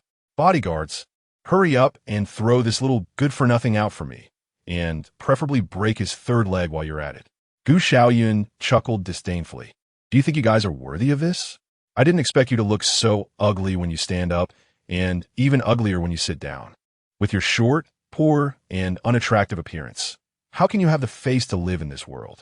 Is it because you have no shame? Damn it. Just watch me beat you to death. Any man would have a bit of spirit when being insulted like this. Although Ximaniu was not as tall as Xiaoyun, standing only at 5 meters, he still rushed forward. Was he rushing to take a beating? No, he was rushing to defend a man's dignity. Xiaoyun kicked the approaching ugly man with a leg raised. The kick landed solidly on his stomach, sending him flying 3 meters away. Ximaniu lay on the floor for a long time, unable to get up. Holding his stomach, he howled on the ground, and, after a long time, he finally recovered enough to get up and said viciously to the rushing bodyguards, "Forget about the others, just that ugly toad in the black clothes in the middle. Beat him to death for me." The bodyguards hesitated for a long time and couldn't find a target described by Ximaniu. Which ugly toad is uglier than you? Young Master Chun? We don't see anyone. Damn, it's the one in the middle. So ugly, are you blind? Hurry up and get him. The bodyguards still couldn't find anyone uglier than Ximaniu, But they had no choice. A man's wealth requires doing things for others, so they rushed up, even if it meant beating everyone up. Not that it was easy. There were only 7 or 8 of them. How could they possibly take on the 20 or so people on the other side? A few bodyguards exchanged glances and charged forward. I can't do it anymore. I'm injured. It's over. My leg is broken, brothers. I can't move. I'm worse off. Someone gave me a big cut on my stomach. I need to go to the hospital first. Xiaoyun was completely baffled. What the hell happened? These 7 or 8 people just rushed towards them and then fell down on their own. What kind of nonsense is this? Big Black's foot was still in midair. It hadn't even touched them. As expected, like owner, like dog, people flock together and things gather in groups. Waste brings out waste. Xiaoyun also noticed that these bodyguards were clearly a bunch of useless trash. Do you have anyone else? If not, just wait to get beaten up. Ximaniu recalled the kick he had just received, which still hurt like hell. He quickly shook his head. Big brother, don't hit me. Let us talk things over. I'm just a worthless life. Killing me is useless. If you want money, go to my old man, Chen Wuqing. That old man has plenty of money. And if you want to kill someone, kill him instead. His life is worth more than mine. Chen Wuqing, who was sitting nearby watching the show, didn't he expect to get into trouble? Young Master Gu, this bastard, dispose of him however you want. I won't spend a penny on him. Chop him up and feed him to the dogs. I have no objections. Just moments ago, the old housekeeper had informed him that the woman from the Chun family, who was pregnant, was having a baby boy, since he already had a grandson. What use was this useless son? He couldn't wait for someone to get rid of this useless son. Chen Shimi was furious, not expecting this old guy to let him down at such a critical moment. Don't push me. I'll expose all your dirty deeds. Chapter 24, Empty Hands. 400 million. Good thing? How do you know I did a good thing? I've done plenty of good things. Chen Wuqing was completely unperturbed. He didn't believe that this stupid and ugly son could know anything. With his underdeveloped brain, could he be smarter than a 3-year-old? Fine, you're forcing me. Chen Shimi laughed in anger. Don't think I don't know about you, old man. You clearly can't have children. Yet you go out every day to mess around with other old women. How are you any cleaner than me? And about our family's money. Don't think I don't know you're evading taxes. I've already sent someone to copy several of those documents and bills from your drawer. Also, you think you have a grandson now? When you killed my mother, didn't he tell you he also drugged me? Ha ha ha ha ha ha. Do you think I care at all when those dog women come looking for me? They're all the bitches who cheated on me. Don't think I didn't hear the old housekeeper telling you about the grandson. You can help the old Wong next door raise his son. Ha ha ha ha ha ha. Chen Shimi laughed wildly, and with his ghastly face, he looked somewhat deranged and terrifying. What? How is that possible? Chen Wuqing was shocked. Xiaoyun listened with fascination, not expecting such a dramatic play to exist within this family. This woman was ruthless enough, not only sterilizing her own husband, but also her son. You don't believe it, right? You can wait until that bastard is born and then do a paternity test. But by then, you probably won't have a son anymore. Chen Shimi's meaning was very clear. If you don't care about me now, you will have no descendants in the future. Clearly, he had already won this round. Chen Wuqing didn't expect that his foolish son would actually leave evidence of his embezzlement, and on top of that, hold a shocking secret he didn't even know about. This kid, I misjudged him. Chen Wuqing didn't know whether to cry or laugh. He had originally thought his son was hopelessly stupid, but suddenly realized he seemed to have a bit of cleverness. However, this little cleverness was not used on outsiders, but entirely on his own father. Chen Wuqing sighed deeply and said, Young Master Gu, I apologize for the family's misfortune that has made you laugh. Why have you come to find Chen Shimi? Please tell us, and we will see how to resolve it. Xiaoyun had watched enough drama and adjusted his expression before speaking. It was a big deal. For specifics, you'll have to ask the 4 behind me. Looking at the situation, it should be stable, Qin Feng said calmly. Chen Shimi had previously framed the 4 of us and even stole our research results, causing us to be expelled. Now we just want him to clarify things and then have our student status restored so we can smoothly graduate. Those should be our research results, and they need to be returned to us. After everything is settled, he must leave this city and cannot appear in front of us again from now on. The last condition was an additional one. Originally, I didn't plan to bring it up, but for some reason, seeing Chen Shimi's sleazy appearance, he added a line. Anyway, looking at their faces, they would agree to any request. Sure enough. No problem. I'll have this gum handle it right away. Are there any other requests? Chun Wuching readily agreed. The four of them shook their heads in unison. They weren't bad people and felt that this punishment was enough. They thought it was sufficient. But Gu Xiaoyun felt that the punishment was not enough. How could they miss such a good opportunity to take advantage? They had no more requests, but I still have one.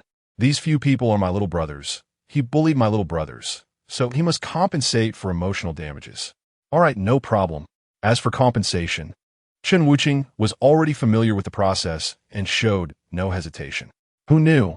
Since you've agreed, let us talk about compensation. One person compensates 100 million, so for 4 people, it would be 400 million. Gu Xiaoyun spoke lightly, and the first thing out her mouth was several hundred million. What, 400 million? Chun Wuching was stunned. Their family was not like the wealthy and powerful Gu family. The total assets of the Chun family amounted to only 500 million. Asking him to come up with 400 million as compensation was akin to asking him to kill his son. 400 million was absolutely impossible. Our Chun family couldn't come up with that much money. Chun Wuching firmly denied. Either you set another price, or you propose other conditions. We can't meet this condition.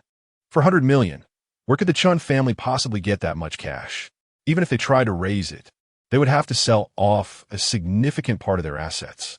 Gu Xiaoyun smiled and shook his head. It's not your family who sets the conditions for me. It's my demands that I put forward. Regardless of whether you can meet them or not, you must comply. If my demands cannot be met, our family naturally has its own ways to resolve it. What ways, of course, involve acquisition. Chun Wuching immediately understood the implied meaning behind young Master Gu's words, and his face turned ashen. If their Chun family were gone, there would be nothing left, not even a single hair, let alone the remaining 100 million. With 100 million left, they might still have a chance to rise again, which is certainly better than having the entire Chun family wiped out. All right, we'll gather this 400 million. Chun Wuching had no other choice but to agree. Gu Xiaoyun was also happy, saying a few words to take advantage of it. Who wouldn't like 400 million? I'll give you 3 days to deliver the 400 million to the villa in the suburbs. If I don't see the money after 3 days, you know the consequences. Gu Xiaoyun finished speaking casually and left with his little brothers, leaving Chun Wuching and Chun Shimi behind. Chun Wuching spoke up. Where did you provoke the Gu family? I told you hundreds of years ago not to always stir up trouble. Now you've messed with the wrong person, and the entire Chun family is going to be ruined because of you. How's that? Are you happy now? I wonder what you'll use to cause trouble in the future. Chun Shimi stood there in a daze, unable to believe that just a second ago he was a wealthy second-generation heir, and now he was on the verge of falling into poverty. He suddenly stood up, shook his head, and shouted, "It must be Qin Feng, that androgynous freak who seduced young Master Gu. Shouldn't we send someone to seduce young Master Gu? Isn't a beautiful woman better than that she-male?" Chun Wuching laughed. Seduce, all you think about is seduction. Do you think everyone is like you? A creature that only thinks with its lower body. If that woman gives birth to my grandson, just wait and see. Chapter 25, Free-Riding Dungeon Renovation. There are only 15 days left until the apocalypse. These past few days, Gu Xiaoyun has been busy organizing the things sent by his friends. Some of the income has been stored in the space, and some has been left outside. After all, some things still need to be used, and it's more convenient to keep them outside. Just when Gu Xiaoyun was having a rare moment of rest, the old housekeeper came over. "Young Master Gu, there's a Miss Su Huahua outside who says she wants to renovate your dungeon." "Oh, right, if you hadn't mentioned it. I would have almost forgotten about that girl, Su Huahua. She promised to come for the renovation, but it has been delayed for so long. Hurry and let her in. If I don't take advantage of her a bit, I won't even deserve the surname Gu." Su Huahua, with her wavy hair and a hot, sexy figure, came in with her Su family team. "Where are the rooms you mentioned? I've prepared everything this time and guarantee to install them for you." Su Huahua got straight to the point. "You're just in time. My dungeon is almost built, and I'm just missing you guys."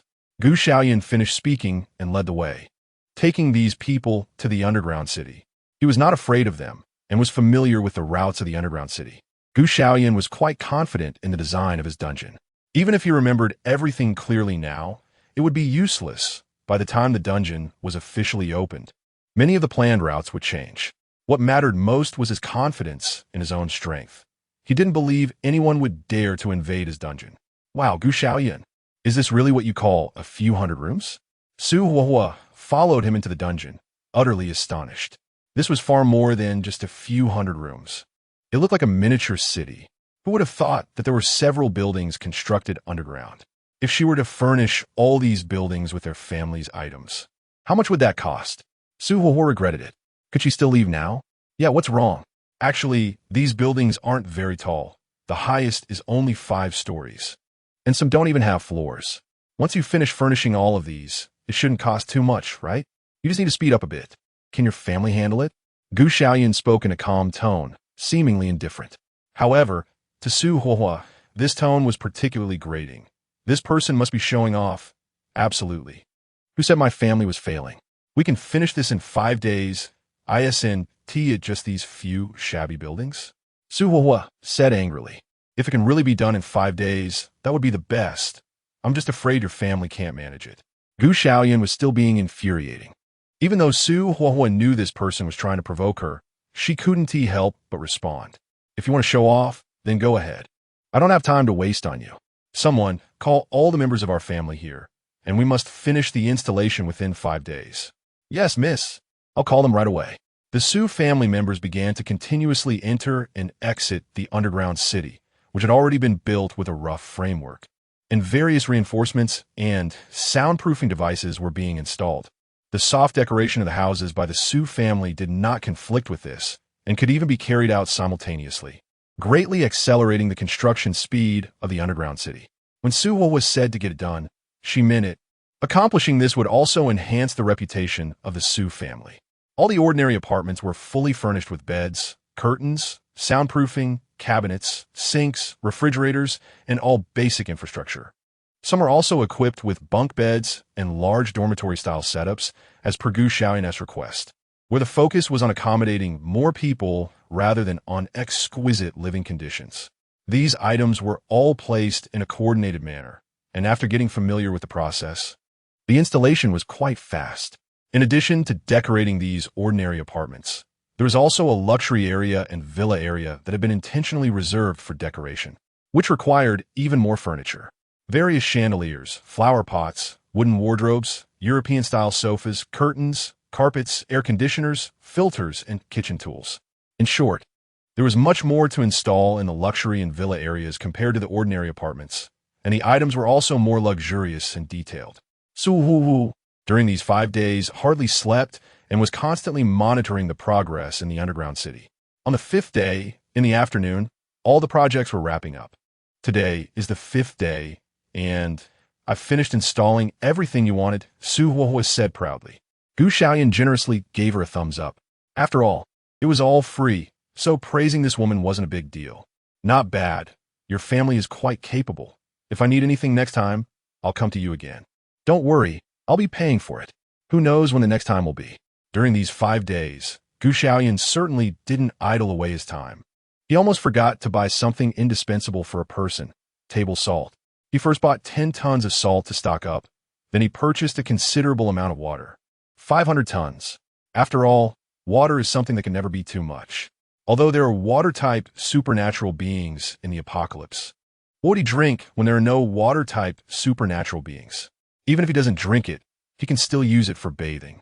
Besides collecting these items, the owner of the pharmaceutical factory also delivered the medicines he needed, and he took the opportunity to store these varieties of medicines in his space. Gradually, the cigarettes, alcohol, clothing, and various daily necessities he had ordered before were also delivered. In these 5 days, he collected all the cigarettes, alcohol, clothes, and tissues into the space. Fortunately, the space was able to accommodate more items each day, and it had increased to 150 tons. Otherwise, he might not have been able to store everything. It was also thanks to the fact that this space was infinite. Otherwise, how could he fit so many things? Now, there are only 10 days left until the apocalypse. All the supplies in the space have been neatly categorized. Well, actually, the space automatically categorized them. The space is mainly divided into categories of daily necessities, food, beverages, snacks, transportation, machinery, electrical appliances, clothing, and miscellaneous items. Gu Xiaoyun rubbed his chin with satisfaction. With so many supplies, even if I eat until the end of the world, I probably won't finish them all. Otherwise, I would end up stuck halfway like last time. With this in mind, Gu Xiaoyun picked up the phone and called his older brother. Hey, brother, I have something to tell you. It's not a big deal. Our group is worth several billion, right? I've spent all that money, and I also borrowed 10 billion from the bank using the group's credit. There shouldn't be any problem, right? Chapter 26, Gu Xiaofeng. Long time no see. He had just called the old steward to confirm, and Gu Xiaoyun was not joking. He really spent tens of billions in just 1 month. Gu Xiaofeng hurriedly got off the plane, his face showing undeniable sternness and a pallor. The old housekeeper came to personally greet him, and Gu Xiaofeng's first question was, "Where's that brat? Why didn't he come and pick me up?" The young master said he's waiting for you in the underground city, the old housekeeper respectfully replied. Underground city? What the heck is that? Gu Xiaofeng had no idea when their family's business had anything like that. The old housekeeper paused for a moment, but decided to explain everything. It's something the young master started building just a month ago, and it cost a whopping 2 billion. 2 billion? Gu Xiaofeng was both angry and amused. His foolish brother really knew how to spend money. 2 billion could fill a pool, and Gu Xiaoyun spent it without making a sound. The young master spent money so calmly that the old housekeeper thought he had been in league with the eldest master, especially since he had hinted several times that everything was fine. But it seemed the eldest master had no idea at all. No wonder he didn't come and pick him up. The old housekeeper shuddered at the thought that their family group had been ruined to this extent, and the eldest master was still unaware, having been deceived by the young master. When he returned, would he never see the young master again? Gu Xiaofeng saw that the suburban villa he bought had changed drastically compared to a month ago. The originally exquisite European-style large iron gate had all been replaced with sturdy and heavy 50-centimeter steel doors. All the steel doors were covered with spikes and surrounded by electric fences. After finally passing through this 50-centimeter thick-tempered iron door, there were actually 2 more doors, all a combination of iron doors and electric fences. It wasn't until he passed through 3 doors that he finally entered the villa area. Gu Xiaofeng frowned. What on earth had this little brat done to make the house so messy? He had thought that the outside had already been made exaggerated enough by Gu Xiaoyun, but he didn't expect the suburban villa to be even more outrageous. However, some parts were preserved and moved to the underground city. The hole you just saw is the entrance to the underground city. The soil was dug up from underground, and the young master said it would be useful for farming in the future, so he just piled it up. Gu Xiaofeng listened to the old butler's explanation and became even more confused. Although his younger brother Gu Xiaoyun was also a wastrel, he had some background and wouldn't cause such a huge commotion unless something significant had happened. Gu Xiaofeng was puzzled. Has that little brat been dumped by someone again? Or are his friends deceiving him into doing these things? Recently, the young master hasn't been rejected by any woman. Instead, he has taken advantage of quite a few women and his friends, getting them to buy things for him, and it seems he has spent around 1 billion. By the way, your fiancée, Miss Xiaoyun, was sent to a mental hospital by the young master a month ago. Gu Xiaofeng waved his hand dismissively. That woman can be cut off. It doesn't matter as long as the little brat is happy. Anything goes. But he didn't suffer any setbacks. How could he mess up the house like this and waste money? Gu Xiaofeng couldn't understand why Gu Xiaoyun did this. So he had no choice but to follow the old butler to the underground city to find Gu Xiaoyun. As soon as he turned around, he saw his older brother. Gu Xiaoyun showed no signs of guilt and didn't feel at all that he had ruined the family. Gu Xiaofeng was too lazy to be polite with him. You better give me a reasonable explanation for why you did this. Otherwise, even if you're my biological brother, I still want to know why the flowers are so red. With his own brother being so straightforward, Gu Xiaoyun certainly wouldn't hold back. Thinking of his brother, who had died on the road while searching for him because of the deadly fragrance, which resulted in the 2 brothers not seeing each other for over 10 years. He felt very excited to see the living Gu Xiaofeng now. He directly pounced on him, hugging him tightly. Brother, you have no idea how I've been for the past 10 years. I've missed you so much. It was a time of hunger and cold. With his younger brother hugging him, Gu Xiaofeng's body tensed up. Ever since their parents passed away, the 2 brothers had never been this close again. Don't think that this means I can easily let you go. Why would you let me go? I didn't do anything wrong. I just missed you. Is that a crime? Gu Xiaoyun is, after all, the strongest in the apocalypse and has long cultivated a cold heart. It was just a moment of emotion upon seeing his biological brother. He hugged him briefly before quickly letting go. Haven't I told you? There are only 10 days left until the end of the world. All of this is preparation for the apocalypse. Enough for the two of us to live until we die of old age. Xiaoyun grinned, 3 parts mockery and 7 parts disdain, with a formidable aura that exuded the pressure of the strongest in the apocalypse. Gu Xiaofeng's expression suddenly became serious as he stared fixedly at the person in front of him. This kind of aura was definitely not something his lazy brother could possess. You are not my brother. Who are you? Gu Xiaoyun slightly raised her eyes, curling her lips into a faint smile of disdain. My dear brother.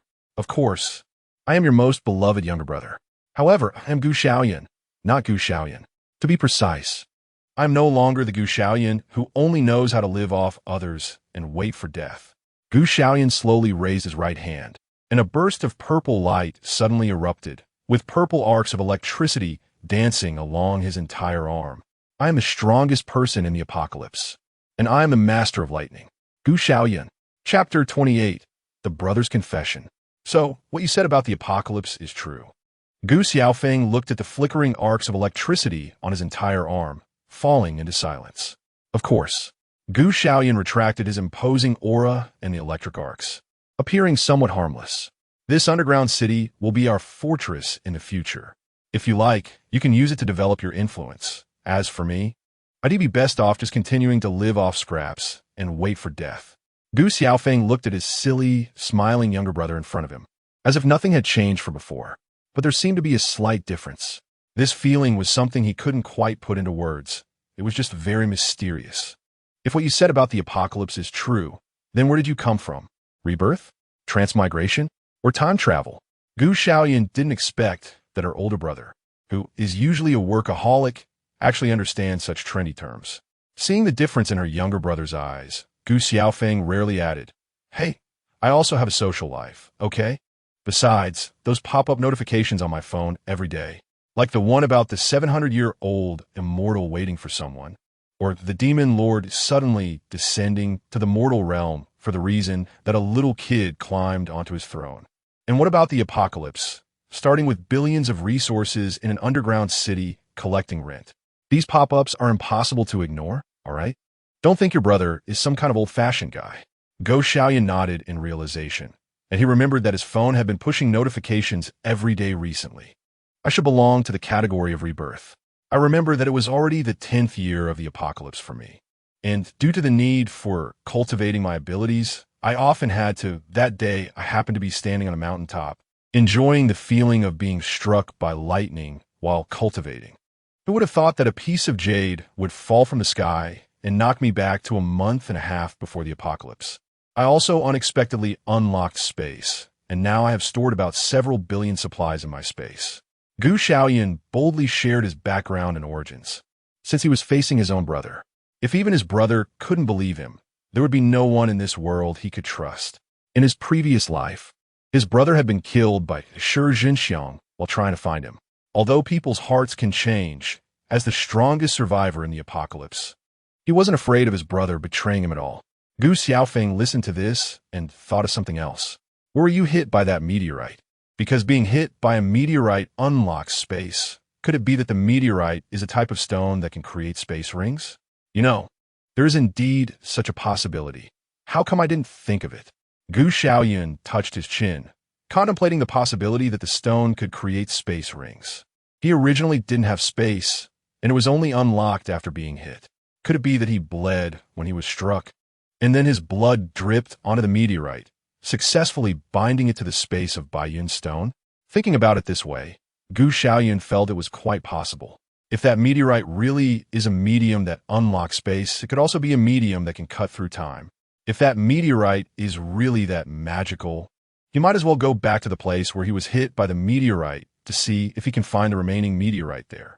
Gu Xiaofeng had no objections to the division of labor between the two brothers, especially since his younger brother seemed to be a reliable person now. Oh, that woman. Last time she actually dared to push you to feed the zombies. If it weren't for the rule of law society now, I would have killed her long ago. Gu Xiaoyun spoke lightly, but the killing intent in her eyes could not be concealed.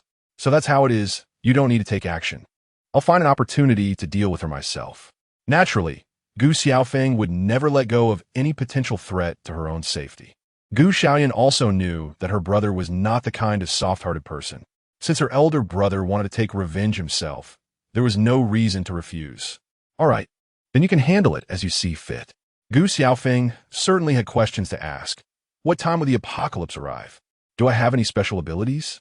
After the apocalypse, what should I pay attention to? On the night of July 15th at 8 p.m., a rare spectacle occurred, a blood moon night. While people around the world were watching this wonder, an unprecedented red rain began to fall. This red rain carried a super infectious virus, referred to by experts as the alpha virus, commonly known as the zombie virus. This virus is characterized by its rapid transmission, short incubation period, and ability to spread quickly through blood. Those infected with this virus either awaken special abilities and become superhumans, or they turn into mindless zombies. Superhumans can slightly resist the zombie virus, but severe infection or contact with the heart will still result in becoming a zombie. There is also a group of people who neither awaken special abilities nor become zombies. Their bodies are slowly eroded by the virus. It can be said that they're undergoing a chronic form of suicide, and if they do not awaken special abilities, death awaits them.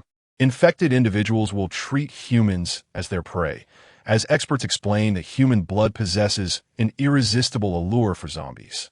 In the first year of the apocalypse, human life was still relatively good, with pure resources available, and small-scale resistance against zombies was organized. In the second and third years of the apocalypse, resources dwindled, food expired. Human life became difficult, drinking water deteriorated, and the Earth's environment worsened, leading to a survival of the fittest scenario among the human race. By the fifth year of the apocalypse, large numbers of mutated zombies and mutated plants emerged, and a severely harsh environment became unsuitable for human survival, forcing all humans to retreat underground. In the eighth year of the apocalypse, humans developed a serum that could resist the virus, allowing those injected to return to being normal people. But no one chose to inject it, as everyone knew that a normal person could only wait for death. By the 10th year of the apocalypse, even the underground cities could no longer hold out. Chapter 29. Night search for the meteorite, blocked by Xian. Will you die if you don't speak? Xiaoyun was speechless. This person was still as annoying as he was that night. Gu Xiaoyun chuckled lightly and shook his head. I won't die if I don't speak, but how can I make you angry if I don't say anything? You. Xiaoyun was furious. You are simply shameless. Am I shameless? What I need a face for? Can be eaten or slept on. Xiaoyun's chest heaved violently, clearly very angry. After taking a deep breath, she coldly spoke, I don't care what you're here for. Wuxing Mountain is my territory. You'd better leave soon. Since that day she left the villa in the outskirts, Xiaoyun discovered that her organization was gone. It had been raided. It was clear that this shameless man before her was responsible. This was Xiaoyun's home, a place she had lived in since childhood. She was an orphan, and by the time she could remember things, she was already at Wuxing Mountain, where a mysterious assassination organization was hidden. All her skills were developed there. Her master was a tour guide at Wuxing Mountain, an ordinary-looking old man who taught them orphans the lifelong skills of assassination. Xiaoyun's current identity is also a tour guide. Most of the tour guides at Wuxing Mountain are from her sect, so it's not wrong for Xiaoyun to say that Wuxing Mountain is her territory. I don't have time to deal with you right now, but if you don't leave by tomorrow, you better watch out. There are quite a few tourists who accidentally die due to accidents while traveling at Wuxing Mountain. Gu Xiaoyun stroked his chin and said with interest, Interesting, a woman from a mysterious organization is actually a tour guide. He suddenly felt that the sunglasses no longer suited his identity. He always felt something was missing in his hands. After going down the mountain, he must find a suitable and handy tool, weapon, to show off. Speaking of which, he used to rely on his lightning powers and didn't really have any weapons. His powers were his weapons. After seeing the person leave, Zhu Shashou mysteriously leaned in and asked, Boss, could that person be your sister-in-law? Sister-in-law? Impossible. Gu Xiaoyun shook his head in denial. How could that person be your sister-in-law? You don't have a sister-in-law. I just want to give every woman a warm home. After hearing this, even Zhu Shashou couldn't help but give his big brother a thumbs up. You're still the best, big brother. All right, enough chit-chat. Hurry up and roast some meat for me. Learn from this in the future. As if recalling something, Gu Xiaoyun smiled lightly. Women. Most of them are like seductive and venomous beauties. If you open your heart to her, she might take your life. If you really like a woman, be sure to leave yourself a way out, or else you'll die a miserable death. Zhu Xiaosou didn't understand, but the 4 medical students seemed to get it a bit. For some reason, the 5 of them suddenly felt that the departing figure of Xiaoyun was a bit eerie. After enjoying a satisfying meal of roasted meat, Gu Xiaoyun felt content. Today, the things Zhu Xiaosou carried included a tent and the roasted meat.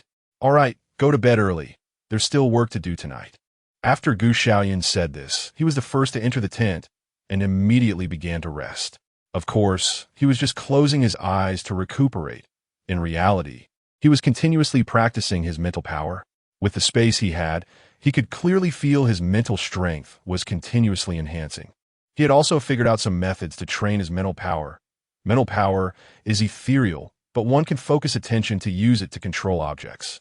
Another method is through meditation, constantly compressing the invisible mental power. When a mental power condenses from an intangible gas into a sea, it reaches another realm. So it was late at night. At 3 a.m., the remaining tourists of the mountaintop had mostly fallen into a deep sleep, which was just right for Gu Xiaoyun to search for fallen meteors. There were too many people during the day, making it inconvenient to move. Now, under the dark night and strong wind, it was perfect. He didn't call a few little brothers because having more people at night would actually be inconvenient, and, importantly, they didn't have powers and couldn't see clearly at night, while Gu Xiaoyun had powers, making it seem as bright as day. Just a few steps out, he heard a woman's voice. "What are you sneaking out to do alone at this late hour?" Gu Xiaoyun shrugged helplessly and said, "What can I do alone? Clearly, it's you, a girl who is wandering around at night. They always say boys should protect themselves when they're out. So do you have improper thoughts about me?" As he spoke, Gu Xiaoyun pretended to wrap his arms around his chest, looking quite scared. "I tell you, even though I don't have a partner yet, you can't just do whatever you want. As a girl, you should know how to respect yourself." Xiaoyun almost bit her silver teeth in frustration. She shouldn't have spoken just now and should have followed him quietly. "You're still as annoying as ever." Gu Xiaoyun was not angry, but instead smiled at the remark. "Thank you. I'll take that as a compliment." Xiaoyun rolled her eyes. "No matter what you plan to do, I'll tell you this. I'm sticking with you. Whatever you want to do, I won't let you have your way. Anyway, the holy egg is no longer in your hands, so don't think you can threaten me." "Oh, really?" Gu Xiaoyun nodded in agreement. "It seems I can't threaten you anymore. Just wait for me to get something." "Can I threaten you now? What a coincidence to run into you today. I sent it. I also brought the thorny rain and pear blossom needle." Xiaoyun was momentarily at a loss for words and could only grit her teeth and spit out a sentence. "You're ruthless. If you have the guts to bring the holy egg to my territory, don't think you can leave." Chapter 30. What's the hurry? It's just a leap into the abyss. Otherwise, I can't guarantee that this green egg in my hand will survive the next second. Again, with this trick, threatened once more by this annoying man, Xiaoyun had no choice but to turn and leave. "You hold on to this egg for now, if you're brave enough. Don't run." Gu Xiaoyun certainly wouldn't run since he hadn't even found the meteorite yet. He was afraid of this girl calling someone. He not only didn't run, but also kindly reminded her, "I've seen shameless people, but I've never seen someone this shameless." Once the grassland had persuaded Xiaoyun to leave, Gu Xiaoyun then focused on examining the peak of Wuxing Mountain. "When I was struck by lightning, I was at the highest point of this mountain. Logically, it should be near this place, right? Since the meteorite fell at the highest point of this mountain, there should be a crater, but having gone around, it seems there is no crater. Could it be that the meteorite is not on this mountain peak, but on a nearby peak? Wuxing Mountain is called Wuxing Mountain because it consists of 5 connected mountains. However, the heights of the 5 mountains vary, stacked layer upon layer. The mountain that Gu Xiaoyun and the others are climbing is the highest one. Never mind, let's look around. If we encounter that meteorite, we should have some sort of sensation. It's possible that this meteorite has already been assimilated due to the passage of time." Gu Xiaoyun murmured to himself. The more he thought about it, the more he felt there was a possibility. He had crossed over a month and a half before the apocalypse. What if that meteorite had crossed over a year and a half ago? Or maybe not a year and a half ago, but 10 years ago? How could they still find a crater created by the meteorite then? Perhaps the area would have been overgrown with grass by now. With these thoughts, Xiaoyun looked over all the stones that might resemble meteorites. However, surprisingly and yet logically, he found nothing. It was quite strange. After looking around, Xiaoyun felt a bit tired and found a stone near the edge of a cliff to sit down on. He planned to enjoy the breeze, organize his thoughts, and ease his mood. Just as he sat down, the green egg in his hand suddenly flickered. Xiaoyun's eyes suddenly brightened. Green brother, oh green brother, have you discovered something? It seems like you've thought of something according to the usual protagonist's adventure trope. Xiaoyun confidently said, the big stone we're sitting on is that meteorite, right? If it is, just blink once. If it isn't, blink twice. Holding his breath and focusing, Xiaoyun quietly waited. Under his expectant gaze, Brother Egg blinked once, just as everyone hoped. Great, I knew it. However, before he could finish his sentence, Brother Egg blinked again. The sentence he hadn't finished was suddenly stuck. Blinking twice meant that the stone beneath them was not the meteorite they were looking for. Xiaoyun was a bit speechless from Egg Brother's operation. Egg Brother, since the stone under our but isn't the meteorite we're looking for, why did you suddenly flicker? I thought we had found it. Just as Xiaoyun was complaining, the green egg started to flicker again. What's going on? I don't understand your operation. Although the stone under us isn't that meteorite, is the one nearby? Egg Brother flickered once, indicating affirmation. Following this line of thought, Xiaoyun began to ask questions one by one. Is that meteorite on our left? No. Is that meteorite on our right? Not that either. Could it be that the meteorite is behind us? This should be right. Still wrong? Egg Brother, are you joking?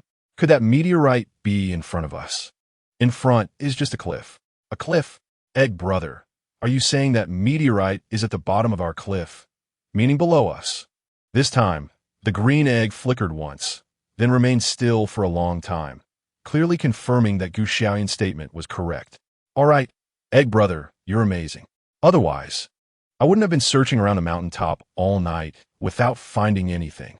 Xiaoyun smiled slightly and said, all right, Brother Dan's getting late. Let's quickly see where that meteorite is.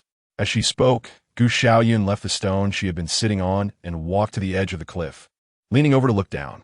During the day, the top of Wuxing Mountain was shrouded in mist, but now at night, much of it had dissipated. Xiaoyun, with her enhanced vision due to her unique abilities, could basically see the situation at the bottom of the cliff clearly. Not far from the edge of the cliff, just a few meters below, there was a particularly eye-catching black stone.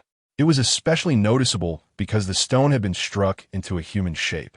Xiaoyun sighed. This thing, if you say it's not the meteorite that hit me, I wouldn't believe it. The humanoid shape that was created is clearly me. All right, Brother Egg, let us jump down and give it a try. Of course, before jumping, Xiaoyun made some preparations for safety. He took out the rope from his backpack, tied one end to an old tree branch nearby, and the other end around his waist. After testing the strength of the knot, Xiaoyun felt satisfied. Then, holding the green egg, he walked to the edge of the cliff once again. Are you ready, Brother Gu? If you're ready, we're going to jump. 3, 2, 1.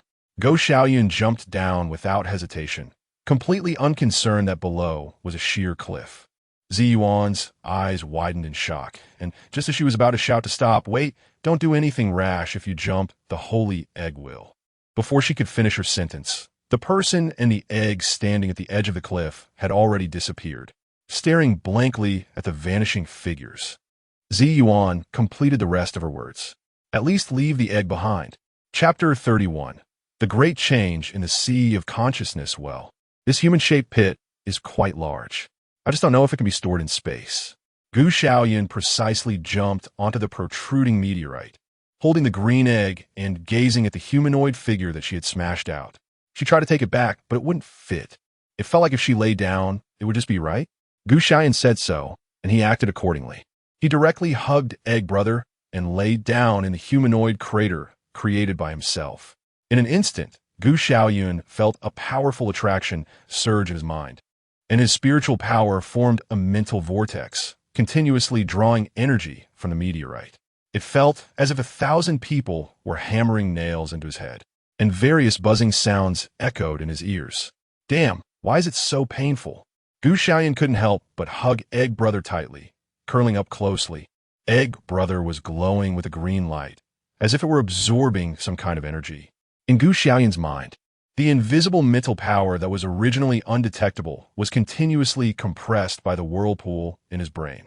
Under the immense pressure, the mental power surprisingly formed a droplet of water, which fell down. Boom! With the drop of this water, the buzzing sound in his ears burst apart. Everything happened as if it were a natural consequence. The invisible mental power continually condensed into droplets along the whirlpool, dropping incessantly. Drip, drip. 1 drop, 2 drops, 3 drops. Countless droplets fell down. And in Gu Xiaoyun's mind, a small puddle gradually formed. The puddle continued to expand. It was unclear how much time had passed, but in an instant, the entire puddle seemed to cover his whole mind, forming an existence akin to a sea. The whirlpool vanished, and the entire mind became calm and serene. It hurts like hell. Gu Xiaoyun exhaled a breath of foul air, finally calming down. Unknowingly, his entire body was already covered in beads of sweat, making him look as if he had just been pulled out of water. Along with the sweat, a strong stench emanated from him. A layer of black, sticky dirt clung to Gu Xiaoyun's body, making him feel instantly terrible. What is this? It smells so bad. Damn it, if someone didn't know better, they would think I just crawled out of a cesspool. Gu Xiaoyun quickly stood up. The green egg had also been stained black by the dirt on him and smelled just as foul. Seeing the green egg turn into a black one, Gu Xiaoyun grinned. If Egg Brother, you could talk, you probably wouldn't want to be near me at all. The green egg flickered for a moment, then instantly dimmed, as if it didn't want to say much to him. Damn, I thought I smelled bad enough, but I didn't expect this pit to be full of black sludge. Gu Xiaoyun had just stood up from the pit when he saw a thick layer of mud all around him. He really looked like he had just crawled out of a cesspit. Brother Dan, is this meteorite still useful? If not, let's just forget it. It stinks so badly like this. Who would still be willing to help me carry it down mountain? The green egg was silent for a moment, then flickered. It was obviously saying yes. All right. Fortunately, I still have a few little brothers to carry this big treasure, so I'll leave it to them. I need to hurry up and take a shower. Gu Xiaoyun held his breath for most of the time, except for the initial moments when he caught a whiff of the terrible smell. It was truly unbearable. As a supernatural being, his physical abilities had greatly improved, and he could hold his breath for several minutes now. So he had to hurry. He first tied the rope around the meteorite, making it easier to pull up later, and it would also be more convenient for others to come down. With one hand holding the green egg, he climbed up the cliff's rock face with the other. After a few jumps, Gu Xiaoyun easily reached the edge of the cliff. The group of Xiaoyun, who were dazed at the cliff's edge, were startled by the sudden appearance of a figure. Oh my God, where did this wild man come from? He smells terrible. He must not have bathed in 800 years, exclaimed Xiaoyun's senior brother. Jun brother, this cliff is so high. Where could a wild man come from? But it really stinks. What is that? Could it be a monster? Xiaoyun pinched her nose, afraid of catching another whiff of that smell. What monster? A fox demon? I heard fox demons smell especially bad. Jun also pinched his nose. But wasn't it forbidden to become a spirit after the establishment of the country? Gu Xiaoyun held Brother Egg in silence, and the two of them sang in unison. Sister Xiaoyun, do you have any water? At least give me a rinse. If this goes on, I'm afraid your Brother Egg will be suffocated by the stench. What? You are Gu Xiaoyun and you're not dead? Xiaoyun's eyes widened in surprise. Instinctively, she let go of her nose and took a deep breath of the foul air. After taking a big whiff of the disgusting smell, Xiaoyun almost couldn't hold back and retched. Damn, did you go down there to release poison? Or is it just a cesspool down there? How did you make it so smelly?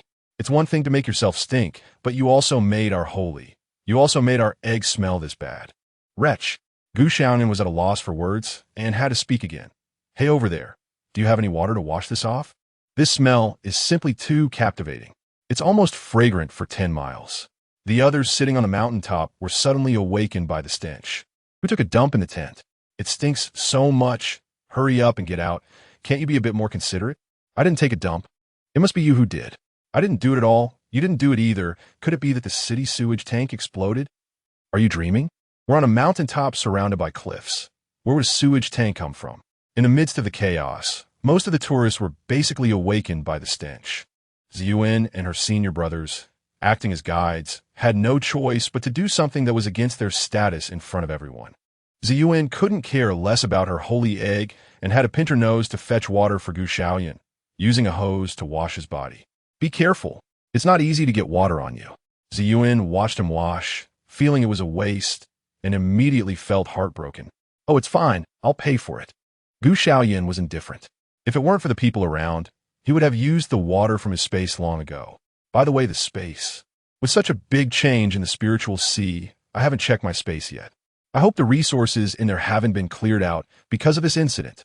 Xiaoyun immediately entered his space with his mental power, but as soon as he entered, he was stunned by the tremendous changes happening in the space. Chapter 32. Taking the meteorite, space upgrade. Oh my God, is this still my gray and dim space? If I had been given this space from the beginning, I wouldn't have needed to collect so much water. The originally gray and dim infinite space suddenly revealed a blue sky, a spiritual spring resembling a small stream, and a large area of grass appeared on the ground throughout the space. All the supplies that Xiaoyun had previously collected were neatly piled on the grass not far away. It could be said that she had transitioned from a previously isolated small space into a high-level space that came with its own garden, river, and land. If this space had soil, wouldn't it be possible to grow vegetables inside? Xiaoyun thought to herself, if she could grow vegetables, then she wouldn't have to worry about fruits and vegetables anymore. After the apocalypse, the soil had undergone changes, and many lands directly covered by the red rain could no longer be cultivated. Continuing to plant on those lands would only yield mutated plants. The only remaining cultivable land for humans was underground, in deeper soil, and those patches of land preserved in households that had not been covered by red rain. It could be said that land had become a scarce resource at that time. Human food had once entered a shortage, and compared to the vaccines for treating the virus, researching cultivable land plants or more edible food was prioritized. If she could continue to grow in this space, the bananas and apples she grew would definitely be noble fruits after the apocalypse. Unfortunately, Xiaoyun did not know how to farm. But that wasn't a big problem. If she couldn't farm, she could always find someone else to do it. It would be even better if people could enter the space, allowing them to farm for her directly. If people couldn't enter, then she would have to put in some effort herself, learn from others, and then farm on her own. Xiaoyun took a quick look at the space and hurriedly withdrew from it. What are you dazed about? Hey, are you really that stupid dumbfounded? Xiaoyun waved her along. Fair hands in front of Xiaoyun. What else with you, big brother? You actually became foolish. What happened to you? Are you okay? Zhu Xiaoso, who had been awakened by the noise, immediately ran out. To his surprise, just as he found his big brother, he heard the terrible news that his big brother had become foolish. Instantly, tears streamed down his face. Xiaoyun's face was filled with black lines. You're the one who's stupid. Your whole family is stupid. How could I have such a foolish little brother like you?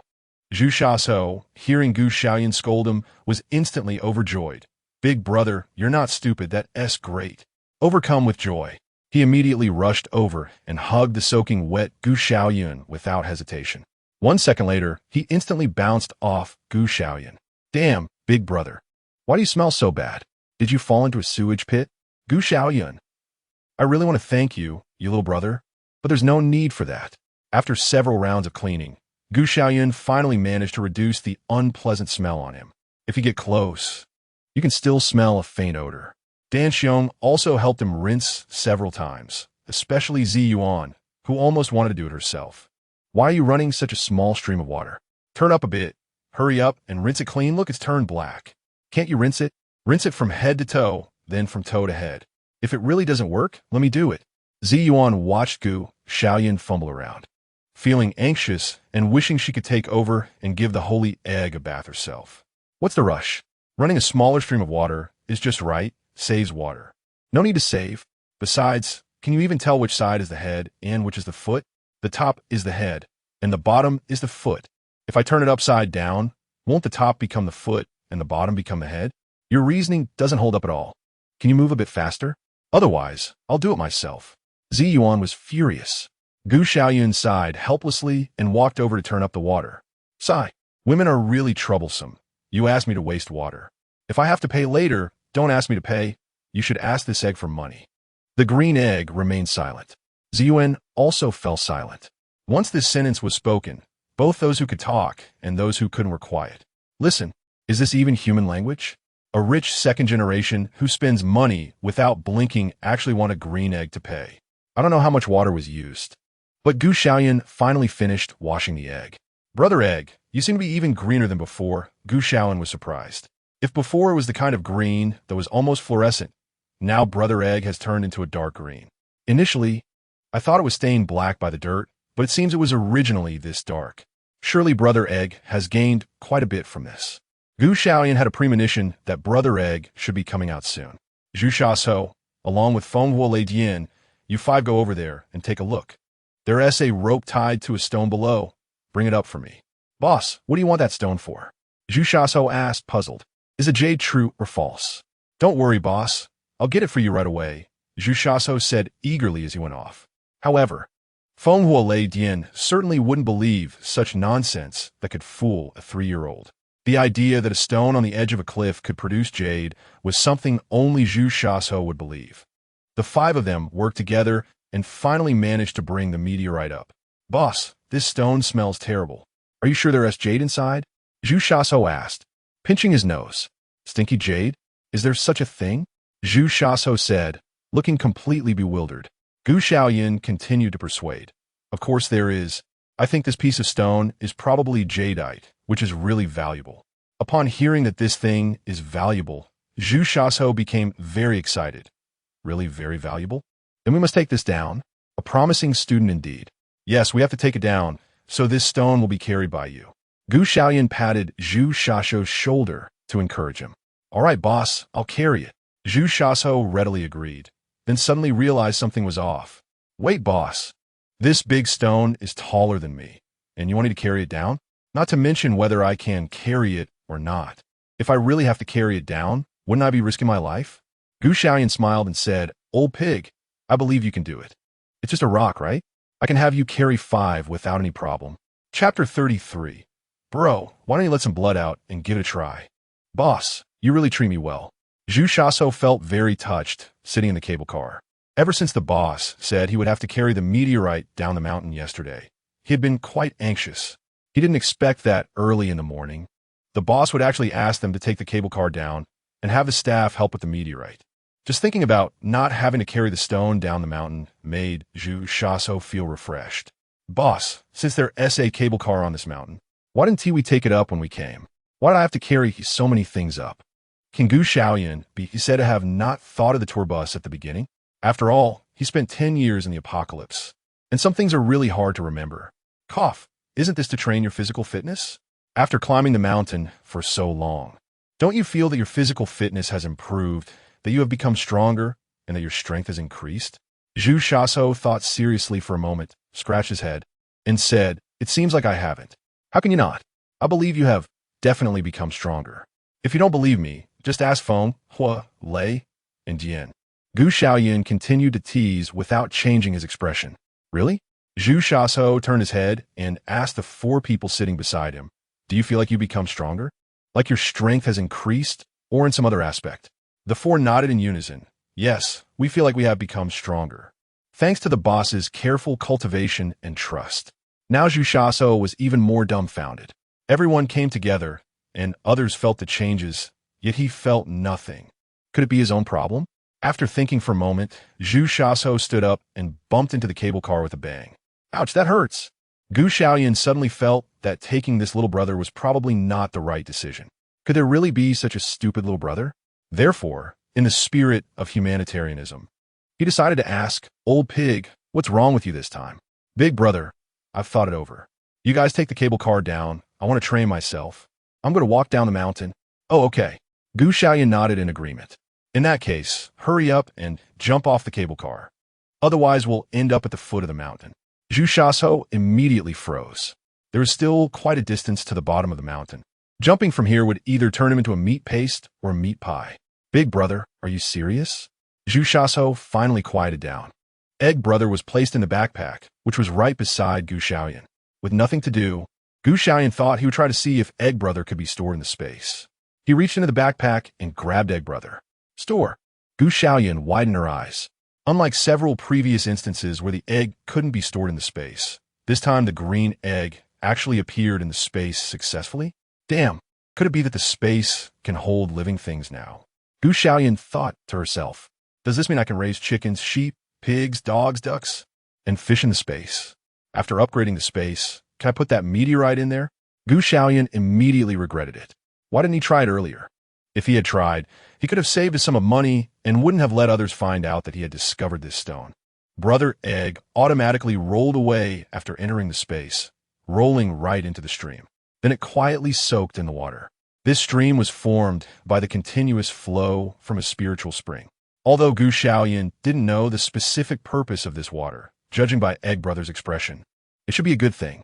Now, there are only 7 days left until the apocalypse. Back at home, the old butler had prepared delicious meals to welcome Xiaoyun. Old butler, the dishes at home have gotten even better in just a few days. Xiaoyun praised while eating the delicious little green dragon. It's all thanks to the cook, the old butler smiled. It had only been a few days since he last saw the young master, and he missed him quite a bit. He was unsure what the eldest young master and the young master had talked about. The storm he had anticipated did not materialize. On the contrary, the eldest young master had also acted unusually, starting to stockpile various items. Young master, was your trip smooth? The old butler asked. Where's my brother? What is he doing? Xiaoyun immediately felt that his brother was reliable, even managing to set up the security system for the underground city. After quickly finishing the food on the table, Xiaoyun let out a satisfied burp and stood up. Let's go find my brother. Of course. Xiaoyun nodded and directly took out the meteorite from his space. Are you sure this is a meteorite and not a stone you dug out of a latrine? Gu Xiaofeng stared at the stone in front of him, furrowing his brows tightly. Gu Xiaofeng indeed saw a humanoid-shaped pit above. Whether or not it was that meteorite, his younger brother would never go to the trouble of finding a stone from a latrine to fool him. Since he found this meteorite, what is its use? I don't know about that. How about we study it? Xiaoyun stroked his chin and looked his brother up and down. Pretty handsome. Just not as handsome as me. Study it? You can't even recognize a few characters. What are we going to study? Gu Xiaofeng didn't care about his brother's scrutiny and even dismissed what he said. Xiaoyun grinned, 3 parts mockery and 7 parts sarcasm. Where did you learn this? That smile is just ugly. Gu Xiaofeng complained. When a brother critiques, it's the most lethal. Xiaoyun restrained her smile, unable to pretend any longer. Baza. Why don't you try bleeding a little? Chapter 34. On how to properly unlock the space. Bleeding? What do you mean by bleeding? Gu Xiaofeng looked puzzled. Brode. You must have heard of it, right? What space? When things recognize their master, it's because the protagonist dripped blood on them. Maybe this stone is the same. If you drip your blood on it, you might just unlock the space. Xiaoyun began to speak seriously, trying to persuade. But Gu Xiaofeng felt it was a bit unreliable.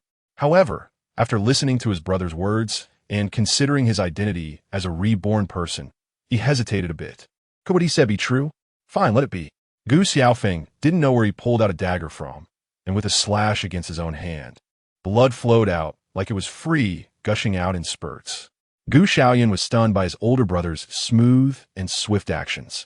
As expected of an older brother, he was ruthless and spoke little. When he said to draw blood, he drew blood. But wait, it seemed there was no reaction. Gu Xiaofeng looked at his younger brother in confusion. The look in his eyes seemed to ask, are you trying to trick me? Xiaoyun doesn't know why there's no reaction. He just said it might happen, but didn't say it definitely would. Cough, brother. Is it because you haven't bled enough? Stab. Gu Xiaofeng made another cut on his other hand, and blood gushed out from both hands, dripping onto the stinking meteorite below. However, the stinking meteorite still showed no reaction. With a puzzled look in his eyes, he turned to his younger brother as if asking, are you sure? Seeing his older brother staring at him with blood oozing out, he accidentally admitted that he was running out of ideas. Perhaps this wasn't the correct way to open the meteorite. Should we study it further? Could it be that blood from the palm doesn't work? How about you try cutting your thigh instead? Do I look like a fool? Xiaoyun touched his nose and said, that's not the case. I look like a fool. I really do. It's strange. It shouldn't be like this. How could there be no reaction at all?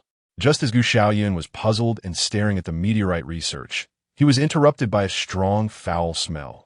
Suddenly, Xiaoyun realized, I got it, big brother. It must be because your blood dripped onto the mud, and it didn't come into contact with the stone at all. So it didn't work. Let's clean it up, and then you could try again.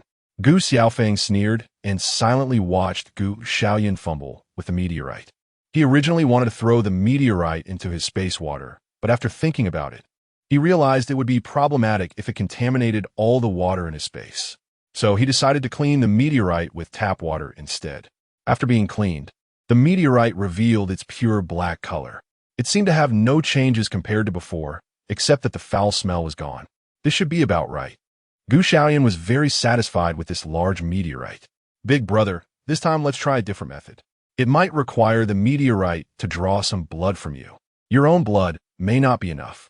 Besides, maybe it's because this meteorite is too big and your little bit of blood won't suffice. I'll cut a piece off and then see if I can use it to hit you.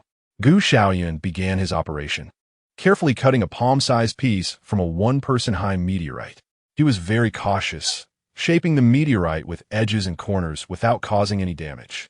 Staring at the meteorite resting in his palm, Gu Xiaoyun felt very satisfied.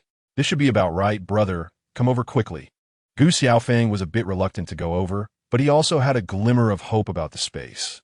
If he could unlock the space too, it would be much more convenient in the future. He sighed. Such a troublesome person was his own brother. While others were troublesome, he was troublesome to his brother. It didn't seem wrong, did it? You tell me. What should I do to cooperate with you one more time? If it doesn't work, we'll study it later. Gu Xiaofeng walked over. Brother, just stand there and don't move. I'll take care of it. He picked up the palm-sized meteorite, aimed the sharp end at his brother, then used a bit of force to smash the meteorite towards him. Bang! A loud sound echoed through the empty underground city. Gu Xiaofeng felt a tremendous pain in his arm, as if someone had smashed it with a hammer. Damn it, Gu Xiaoyun, are you trying to murder your own brother? Just as Gu Xiaofeng was enduring the intense pain, he heard his silly younger brother's excited voice. Brother, it worked. Worked? What do you mean it worked? Gu Xiaofeng looked at his arm and the surroundings in confusion. The palm-sized black meteorite that had just struck him had mysteriously vanished. He scanned the area again, thinking it might have flown to the side, but after looking around, there was no sign of the meteorite. His silly brother ran over excitedly. Brother, I told you this method would work. Quickly, feel if you have space. Thinking about the possibility of having space, Gu Xiaofeng ignored the pain in his arm. He instinctively began to call for his space in his mind. After a moment, he opened his eyes with a complex expression. Gu Xiaoyun was still excited. How is it? Is there space? Is there? Gu Xiaofeng nodded slowly and with difficulty. Yes. That's great, brother. You have space too. How big is your space? How much supplies can it hold? Are there mountains, rivers, or streams, or does it have plants and animals inside? Or are there spiritual springs? Ancient cultivation manuals left by predecessors, as well as various treasures and elixirs? After hearing this long list of questions, Gu Xiaoyun's thoughts became even more complicated. He slowly shook his head. None of that. Then what do you have in your space, and how big is it? Gu Xiaoyun was dumbfounded, not expecting that the space his brother unlocked seemed to be quite inadequate. It seemed like he had hit a sore spot. Gu Xiaofeng struggled to speak. My space is as big as that meteorite. As big as a meteorite? Gu Xiaoyun admitted that for a moment. He didn't understand what it meant. Gu Xiaofeng began to explain word by word. What he meant was that the space I unlocked is the same size as the meteorite that just found me. Gu Xiaoyun laughed upon hearing this, but then restrained her smile under the murderous gaze of her older brother. Sorry, I couldn't help it. Bro, why don't we smash a few more pieces and see if we can make it bigger? Gu Xiaofeng lowered his head and saw his own bruised and swollen arm. Then turned to look at Gu Xiaoyun. Gu Xiaoyun fell silent. With you like this, do I still dare to move? Chapter 35. The green grassland above my head is fine. Brother, it's just a little small space, right? Having it is better than not having it at all. A space the size of a palm can still hold an apple. It's not like you can't take it out in case you get hungry. Not only can it hold an apple, but it can also hold lipstick. In the future, if you encounter your true love, you can also please your sister-in-law. Gu Xiaofeng was speechless. I really thank you. You're welcome. What are brothers for? Your business is my business, Gu Xiaoyun replied shamelessly, seeing his elder brother unlock the space. Gu Xiaoyun suddenly remembered that he hadn't told him about the changes in his space. Brother, I want to look for that meteorite, right? I didn't expect that after finding it, My space expanded, and there are now blue skies, flowing streams, and land. We can plant crops in the space now. After passing away, a lot of land got polluted, and we can't grow vegetables anymore. Gu Xiaofeng did not expect that his brother's space could change, and it seemed to be changing for the better. Why did your space suddenly change? Is it because of this stone? Could there be no other reason? Upon hearing this question, Gu Xiaoyun began to ponder carefully. If you put it that way, it seems that the change in the original ingredients is not the reason. There is indeed another reason. My spiritual power has condensed from a state of nothingness into a spiritual sea. After the spiritual sea appeared, I realized that the space underwent a tremendous change. To be precise, it wasn't the meteorite that caused the change in my space. It was the change in my spiritual power that led to the change in my space. As Gu Xiaoyun listened to his own words, his eyes brightened more and more. According to this logic, the space might have come about because of the meteorite, but the expansion of the space was not due to the meteorite, but rather the change in the spiritual sea. In other words, if spiritual power can be enhanced and the spiritual sea can change, then his older brother's space can also expand. Gu Xiaofeng obviously thought of this. It seems that this space can only be left to fate. Gu Xiaoyun patted his shoulder and said, "Don't worry, brother. After the apocalypse arrives, you will unlock wind-type abilities, and with me, the strongest in this apocalypse. Guiding you by your side, you will definitely become another strongest in the apocalypse. Expanding the space will be a piece of cake by then." Gu Xiaofeng smiled and said, "Are you really that amazing?" "Of course. Do you think I'm just bragging? I am truly the strongest in this apocalyptic world. After losing my only family member, I worked hard day and night to research my abilities, all to avenge you one day." At this point, Gu Xiaoyun suddenly paused. In his previous life, apart from his brother, Gu Xiaofeng was betrayed by his girlfriend Xiaoyun, and surprisingly, Jia still had the face to curry favor with him. She deceived him into believing that his brother was killed because of the rival forces of the Shi family. At that time, he was truly sold out and even counted money for others. Not only was he grateful to those who informed him about his brother's news, but he also helped them deal with the opposing forces. It is ungrateful not to take revenge for this grudge. It is time to deal with the Shi family. A bunch of useless people. "Brother, have you dealt with Xiaoyun?" Gu Xiaoyun asked. As a proud, successful person, he couldn't believe that, having mastered the ability to foresee events, he could still be killed by a woman. In H City, in a mental hospital, a sharp female voice rang out. "Let me out! Let me out, you bunch of dog-bread men. If I get out, I will definitely kill you all. You are all worthless. Colluding together. How can you sell your conscience for a little money? When you wake up in the middle of the night and touch your conscience, don't you feel pain?" A woman with disheveled hair was screaming like a madwoman, but the people in white coats walked past her without a glance, as if they didn't see her at all. Xiaoyun lunged at a doctor, wanting to scream at him, but was blocked by an unfeeling iron door. She had to lean against the iron door and scream frantically outside. "You dog bastards, don't pretend you didn't hear me. If you have the guts, come here. I've said it so many times, I'm not crazy. I'm not crazy." She didn't know how long she had been shouting until her throat was hoarse, and she could barely make a sound. Only then did Xiaoyun slump down on the ground. "I am not crazy. It's not me who is crazy, it's this world." Suddenly, at her moment of despair, the iron door that had brought her countless nightmares actually opened. Two tall men walked in from outside, with light shining upon them like messengers. When Xiaoyun recognized the visitors, her eyes immediately lit up. She scrambled to get up from the ground, awkwardly rushing to the feet of one man, hugging his leg, and filled with hope said, "Ah, Phone, it's you. It's really you. I'm not dreaming, right? You really came to save me, right?" "Right." Gu Xiaofeng walked in with a cigarette in his right hand, exhaling a puff of smoke. He glanced at the woman clutching his leg and expressionlessly uttered a few words. "It's me." Xiaoyun was overjoyed. "Great, often. Gu Xiaoyun is a complete lunatic. You have to hurry and save me." "Lunatic? Are you talking about me?" Gu Xiaoyun smiled wickedly, resembling a demon from hell. Xiaoyun only saw Gu Xiaofeng and didn't even notice that Gu Xiaoyun, who had captured her, was right beside her. "Ah, devil, you are a devil. Often. Hurry and get rid of him. No, hurry and kill him." Xiaoyun clung tightly to Gu Xiaofeng's thigh, as if she were holding onto the light of her life. As soon as she said this, both brothers laughed. Sure, Xinxiang, have you eaten too much shit to say such nonsense? Do you think my brother would kill me? You think you deserve that? Gu Xiaoyun shook her head and didn't care at all about her threat to kill him, because it was simply impossible. What do you even? If it weren't for your older brother today, you'd be nothing at all, and you treat your brother's wife like this? Sure, Xinxiang shouted madly. Gu Xiaofeng raised his eyebrows, seemingly puzzled, and asked, "Oh, how come I didn't know you were my wife? Aren't you Ah Chong's wife?" Chapter 36. It's getting cold. The Sure family should go bankrupt. Ah Chong? Who is that? Gu Xiaoyan had really never heard of this name. She touched her chin and shook her head. TSK, my brother, it seems like there's a tiny bit of green on your head.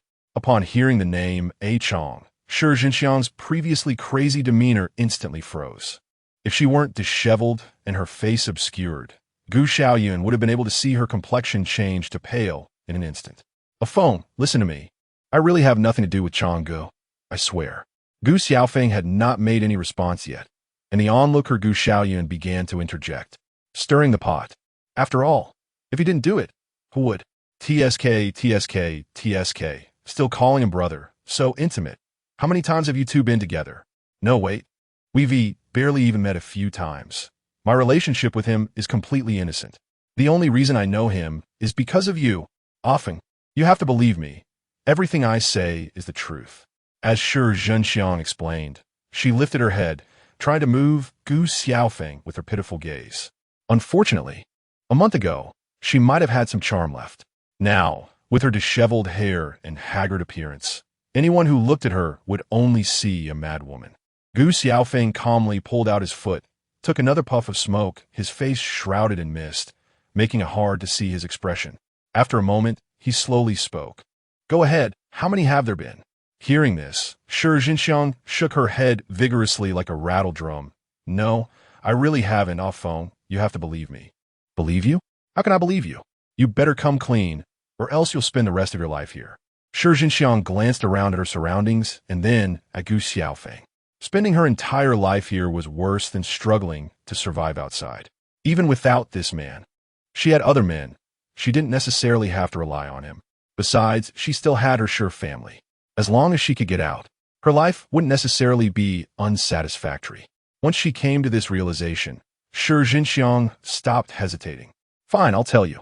You are my 18th man. To be precise, you're my first official man. The other 17 were either spare tires or secret lovers. Ah Chong was just one of them. I don't even remember what he looks like anymore. Penti eta sin, ahu, aming, azheng, azi, asuan. Okay, that's too many. I can't remember who else. It might be more than 18, but you have to believe me. I am only sincere with you. The others were just for fun. Even though I slept with them, they were just my massage tools. Only with you am I truly sincere. After finishing, Sure Zhenxiang looked up and stared intently at Gu Xiaofeng, afraid he might not believe her. Gu Xiaofeng nodded. I believe it, of course I believe it. Upon hearing this, Sure Zhenxiang was instantly overjoyed. I knew it. I'll phone. You are the best of me. You will definitely believe me. I finished speaking. Hurry and take me out. Gu Xiaoyan couldn't help but laugh and said, Sure Zhenxiang, are you out of your mind? Even a stone in a latrine would have gained some wisdom after decades. What do you think you are? Are you a beauty, like a celestial fairy, or someone as rich as a country? My brother's head is so green, it could support 1,000 happy sheep. Do you really think he would forgive you and take you out? What are you thinking? Do you really believe you're a heartthrob that everyone loves, flowers bloom for, and cars burst tires for? I don't know if you're a heartthrob, but your skin is really thick. Even city walls will have to give way for you.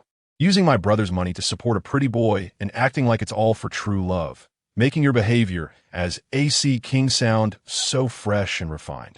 Should I give you an award for being a master of time management? Gu Xiaofeng had no reaction at all to his brother cursing his current girlfriend. It was as if the person being criticized wasn't him at all.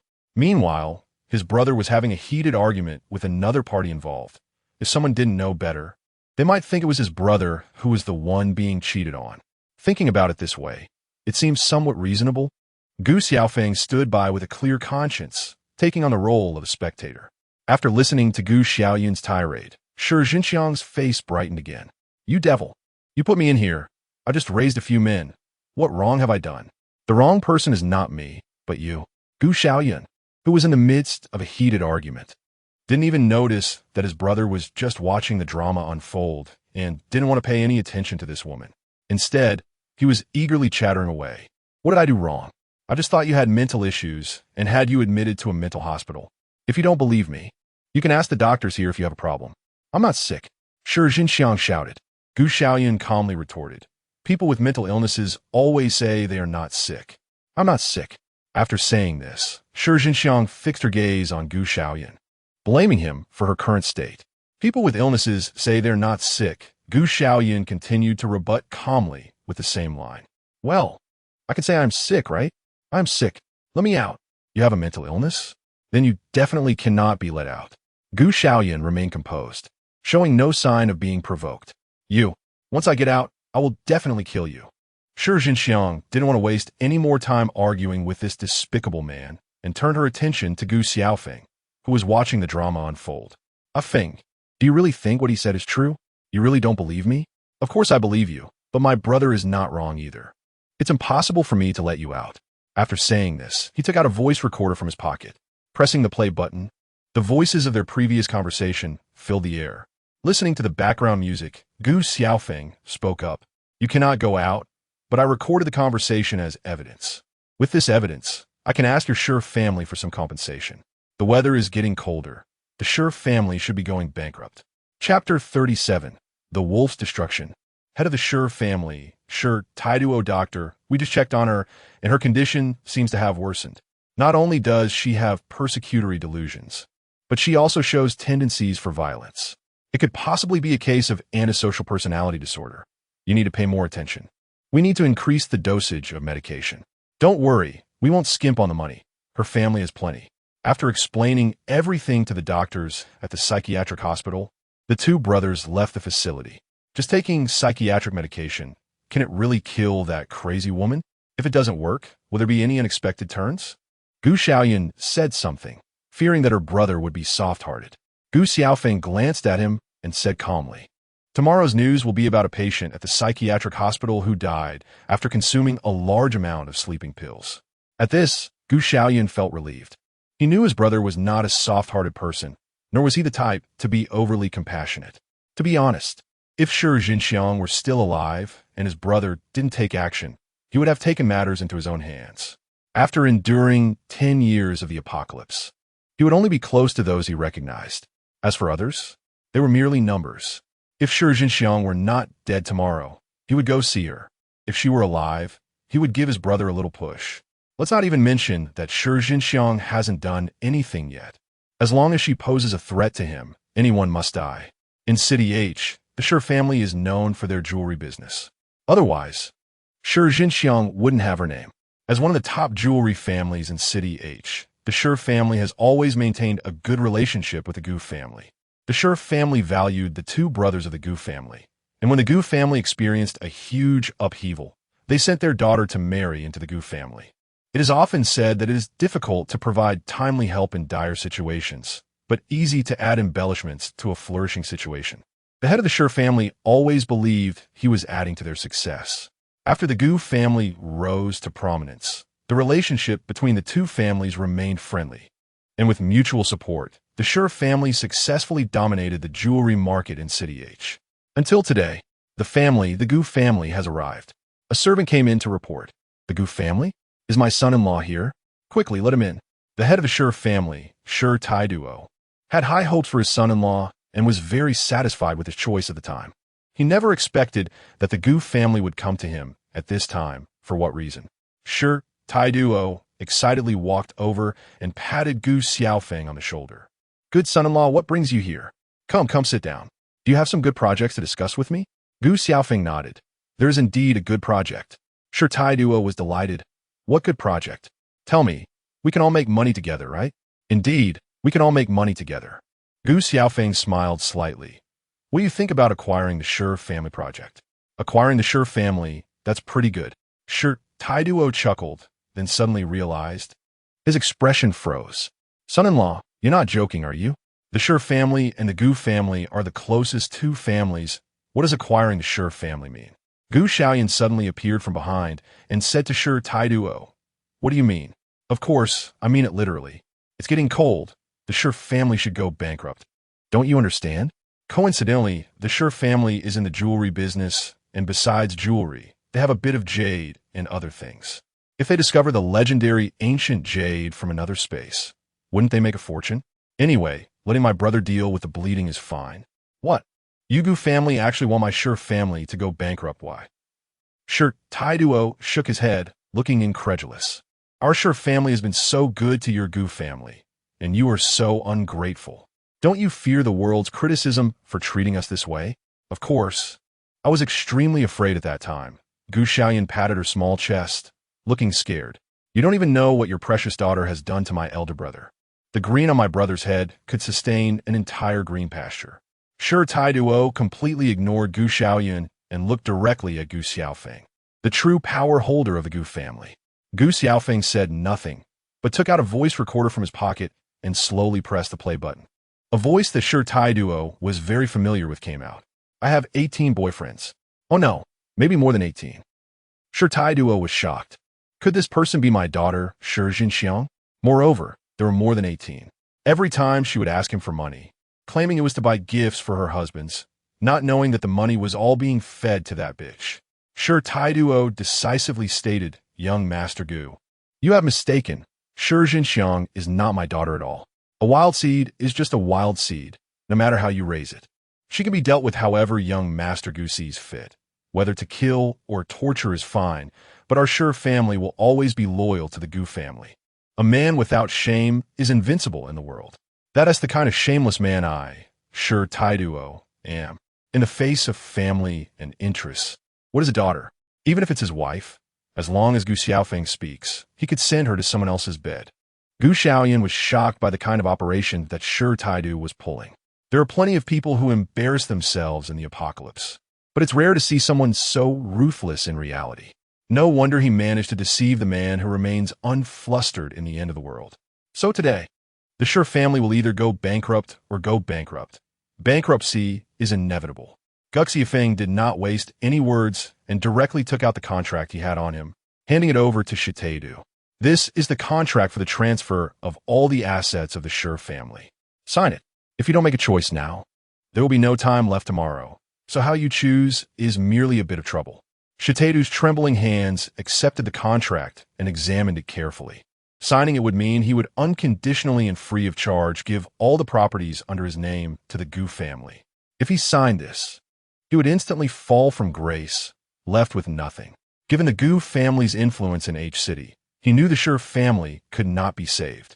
"If I sign this contract, can the Gu family agree to one thing?" Shi-Tai-Duo took a deep breath and slowly spoke.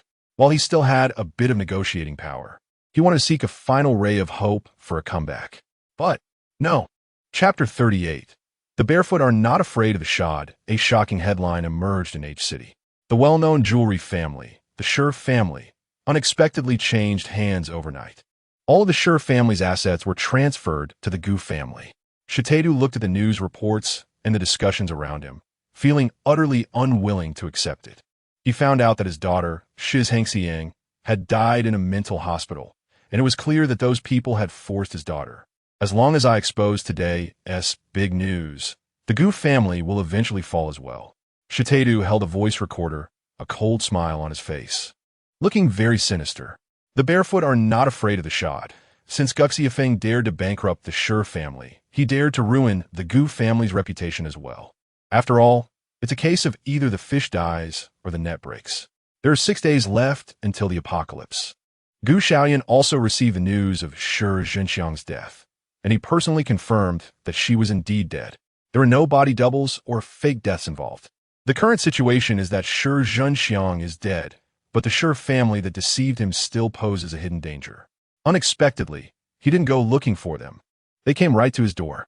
I advise everyone from the Gu family to come out, otherwise, in the next second, your Gu family will cease to exist. Shi-Tai-Duo, wearing his only remaining suit, arrived at the door of the Gu family's suburban villa. He knew that both of the Gu brothers were inside. Sure enough, someone soon came out. Contrary to what Shi-Tai-Duo had imagined, it was not Gu Xiaofeng who came out, but Gu Xiaoyun. He frowned. What are you useless trash doing out here? Where's your brother? Tell him to come out quickly, or your Gu family will be finished. That's right. In his eyes, Gu Xiaoyun was nothing but a waste. Besides spending money on food and basic needs, he couldn't do anything else. If he had a son like that, he would have thrown him away long ago. What use is such a son other than spending his own money? If it were a daughter, at least there could be some marriage alliances. Gu Xiaoyun was a bit happy. After all, someone had come to seek death. Sure, Tai-duo, are you really not afraid of dying? You actually dare to come knocking? What a joke. Do you really think Sure Tai-duo was scared into growing up? You, a kid who hasn't even matured, dare to scare me? Let me tell you, Sure Tai-duo, have eaten more salt than you have walked roads. As Sure Tai-duo spoke, he took out the voice recorder in his hand. You see this thing? Don't think you're the only ones who can record. I have evidence too. What era are we in? Do you really think the tricks you learned in the mental hospital won't be discovered? I not only have recordings, but also various videos of you threatening my daughter at that time. How about you go to the police station for some tea and talk about life? Happy? Sure Tai-duo held the voice recorder with a smug smile, as if victory was already in his grasp. Gu Xiaoyun found his appearance extremely laughable. With only 6 days left until the apocalypse, why would he waste time on such trash? Zhu Shaso, go take him down for me. Gu Xiaoyun instructed, and his little brother, Zhu Shaso, immediately rushed forward. When Sure Tai-duo saw a muscular man charging at him, he couldn't help but feel scared. Stop, don't hit me. I'll give you the voice recorder. Bang! Thud! Before Sure Tai-duo could finish his sentence, he was directly knocked to the ground by the unreasonable Zhu Shaso. The voice recorder was snatched away and crushed into pieces under Zhu Shaso's size 48 foot. As for Sure Tai-duo on the ground, Zhu Shaso punched him twice, and he actually fainted. Holding this coward, Zhu Shaso walked up to Gu Xiaoyun. Big brother, how should we deal with this waste? Gu Xiaoyun didn't even raise her eyes. After dealing with it cleanly, throw in the garbage dump to be disposed of. Zhu Shaso swallowed hard. Big brother, what is the method of disposal? This left Zhu Shaso trembling in place. He had killed quite a few pigs, but to treat a person like a pig, he probably couldn't do that at all. Realizing his hesitation, Gu Xiaoyun reluctantly added, there are still 6 days until the end of the world. You can keep it for 6 days and deal with it then. If you haven't disposed of it after 6 days, then there's no need for you to follow me. If you can't even kill a zombie, what use do I have for you? Hearing this, Zhu Shaso finally relaxed. If 6 days later it really was the end of the world, it would either be him or Sure Tai-duo who would die. So, it was better to let someone else die. After all, he had killed enough pigs. It would be no different to take Sure Tai-duo's life. Big brother, I'll lock him up first. Don't worry, I will definitely give you a satisfactory answer in 6 days. Gu Xiaoyun naturally heard that sentence. After all, it wasn't the end of the world. Asking a pig killer to suddenly kill someone seemed a bit excessive, although it didn't matter much to him, as it would only take him half a second to do it himself. However, giving his little brother a chance to practice wasn't a bad idea. He just needed to see someone die with his own eyes. As for what Sure Tai-duo said about the Gu family being responsible for Sure Xinxiang's death, that wouldn't be made public online. Gu Xiaoyun stated that there was really nothing to be afraid of. In 6 days, it would be the end of the world, and perhaps announcing this matter would even have a counterproductive effect. Although the Gu family was a bit ruthless, they were a rare, strong ally in the apocalypse. They were wealthy and ruthless. Who wouldn't like that? Breaking news. The Gu family is heartless, poisoning their fiancé, the farmer and the snake. The Gu family actually targeted the grateful Sure family. The Gu family's madness. Is it a distortion of human nature or a lack of morality? These trending news stories immediately sparked discussions among all netizens. Chapter 39. The incident ferments. Seizing the opportunity to predict, they say raising a tiger is inviting disaster. The head of the Gu family is indeed young and capable, but who would have thought that the Sure family's actions would lead to the downfall of their entire clan? What does this have to do with the Sure family? The Gu family is the one at fault, right? It's simply heartless, worse than a pig or dog. Shouldn't the relevant departments investigate this? A life has been lost. A family like the Gu family that harms others and themselves should be brought down for the benefit of society. Benefit society? I think you just want to take down the Gu family and benefit yourself. This heated discussion online, whether true or false, always attracts keyboard warriors who jump to conclusions. In the name of justice, they attack various people. Boss, are you aware of what's happening online? People have already gathered outside our Gu group building. The female Secretary Lin Xiaoxiao called, her tone calm, sounding as if she was unperturbed inside. It seemed that she needed to know whether what was being said was true or false in order to handle the situation. Lin Xiaoxiao asked.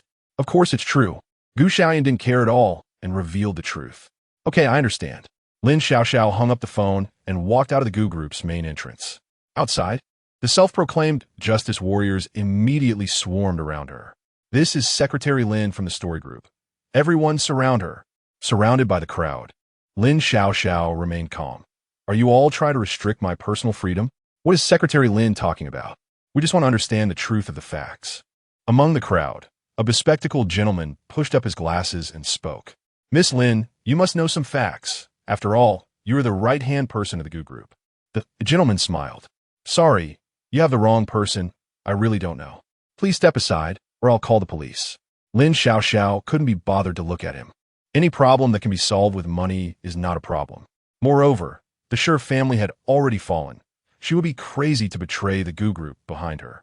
Oh, if we're talking about betrayal, it seems that's not impossible. Anyway, when Gu Xiaoyun spoke to her just now, she had already recorded it. But if the Gu family doesn't collapse, she would be the one in danger. A 50 risk and a 50 success rate. For Lin Xiaoxiao, if the success rate was not 100, she would not act easily, especially since this failure rate was as high as 50. Now, isn't it nice to lean on a big tree for shade? Miss Lin, if you have even a shred of conscience, you should stand up for those innocent citizens. The gentleman spoke earnestly. Stand up for justice? Do you think you are justice? Lin Xiaoxiao almost laughed out loud upon hearing this. You know nothing and call yourselves messengers of justice. Who gave you the courage? Lin Jingru? The so-called justice warriors were suddenly a bit stunned. Wasn't this Miss Lin just unwilling to say a word a moment ago? How could she dare to confront them? Miss Lin, if you don't know, then just admit it. What do you mean by accusing us? Do you think you are very just?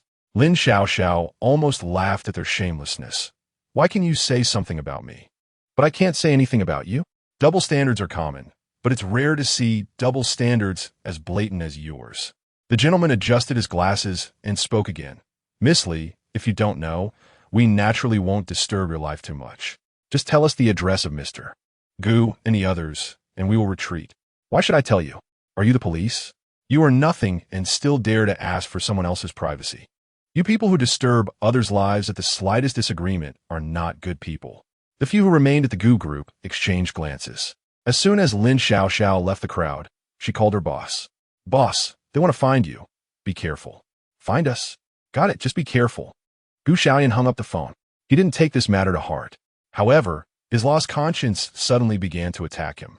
After thinking for a moment, seizing the current attention on him, he decided to post a message online. July 15th will be a special day. What humans rely on for survival are water and food. A person can survive for 3 days without food, but only 7 days without water. How much water and food do you have? Those with a bit of crisis awareness should start stockpiling some water and food after seeing his words. As for the end of the world, he dared not say it. Their family was currently in a precarious situation and could easily be taken away for a tea session. Anyway, those who should understand already understand. What do your words online mean? Do you want to save everyone? Gu Xiaofeng asked. Of course not, but since I have been reborn, I should at least give them some warning. Those who listen can do so. Those who don't have nothing to do with me. He could guarantee that he and the people he cared about would survive, which was already quite good. Just as the events of the Shi family and the Gu family, along with Gu Xiaoyun's words, slowly fermented online, all of the Shi family's treasures and jade were already delivered. Gu Xiaoyun and Gu Xiaofeng are planning to check tonight whether there are any unexpected items hidden in these jade pendants and treasures. For example, the legendary top-tier space mentioned in novels, as well as the inheritances and mysterious manuals left by those who practiced immortality in their past lives. It may sound a bit fantastical, but after the apocalypse, quite a few historians of immortality have indeed emerged. Gu Xiaoyun recognizes a strong survivor from the apocalypse, Yasuo, who is a master with a blade. In addition to his own swordsmanship, when combined with his special abilities, he is simply invincible. To be honest, Gu Xiaoyun is really envious. those who wield blades, swords, as well as talismans, formations, and elixirs. Chapter 40. Is there really a secret manual among the treasures? Bro, why don't you try bleeding a bit more? Gu Xiaoyun, adhering to the principle of better to pit himself than to pit his brother, spoke to Gu Xiaofeng. Try saying that again? Ahem, the weather is really nice today, and the sun is really bright tonight. If you don't want to, then just say so. Why be so fierce? Gu Xiaoyun decided to strategically change the subject. I remember that in those novels, jade pendants and treasures seem to recognize their masters. If there's a connection, just touching them could grant you a legacy, no need for bloodletting. How about we touch everything once and see what happens? Hearing his dear brother make such a suggestion, Gu Xiaofeng's gaze became even more severe. Since there's no need for bloodletting. What did you mean when you just asked me to do that? Wasn't it for your health? A proper blood change is good for the body, isn't it? Gu Xiaoyun started to talk nonsense. Don't waste time. We have a heavy task, and only tonight left. Hurry up. After saying that, he no longer looked at his brother and quickly started to touch the items. To be fair, the Shi family had existed for so many years, and they had indeed kept a lot of things. With everything laid out, the room was filled to the brim with at least hundreds or even thousands of items, and it would take quite a bit of time for them to touch each one. Gu Xiaofeng couldn't be bothered to pay attention to his silly brother anymore and started to touch various treasures. After all, although his brother was sometimes unreliable, he had at least unlocked the space. So, his silly brother's words were still somewhat credible. This jade pendant wasn't here, this painting wasn't here either, and this modern treasure was probably also missing. Gu Xiaoyun mumbled while feeling around. This nail seems to have made quite a bit of money. Besides these treasures, there are also quite a few antique treasures hidden at home. Well, this is good. It's all a bargain for the two of us brothers. Gu Xiaofeng was truly speechless at his silly younger brother. A typical case of someone who takes advantage and then acts innocent. With all this talk, you might as well hurry up and touch. All right then, my dear brother. The two brothers hurriedly spent an hour touching all the treasures. It was just simple touching, yet it took an hour. If it were bloodletting, wouldn't it take a whole adult to do? Gu Xiaofeng suddenly felt that his brother had a malicious heart. Was he trying to take his life? Have you found anything on your side? Gu Xiaofeng asked. Gu Xiaoyun shook his head, no. Apart from getting a handful of dust, there's no other movement. Could it be that our method of opening it is wrong? Brother, why don't you try bleeding a bit more? Gu Xiaofeng, I don't have enough blood. How about you let it go first? When you're almost done, I'll continue. But forget it, it shouldn't be about bloodletting. Let's think of another way. Gu Xiaoyun decisively refused. Are you kidding? Although he is the strongest in the apocalypse, he has never done something like bloodletting. Moreover, by the later stages, there are few who can make him bleed. Could it be that the ones you touched just don't have any connection with you? How about we take turns touching them? Gu Xiaofeng suggested. After all, these treasures are all about fate.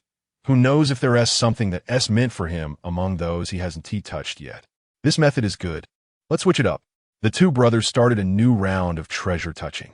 However, without a doubt, after touching all the treasures, neither of them obtained any inheritance or unlocked any top-tier space.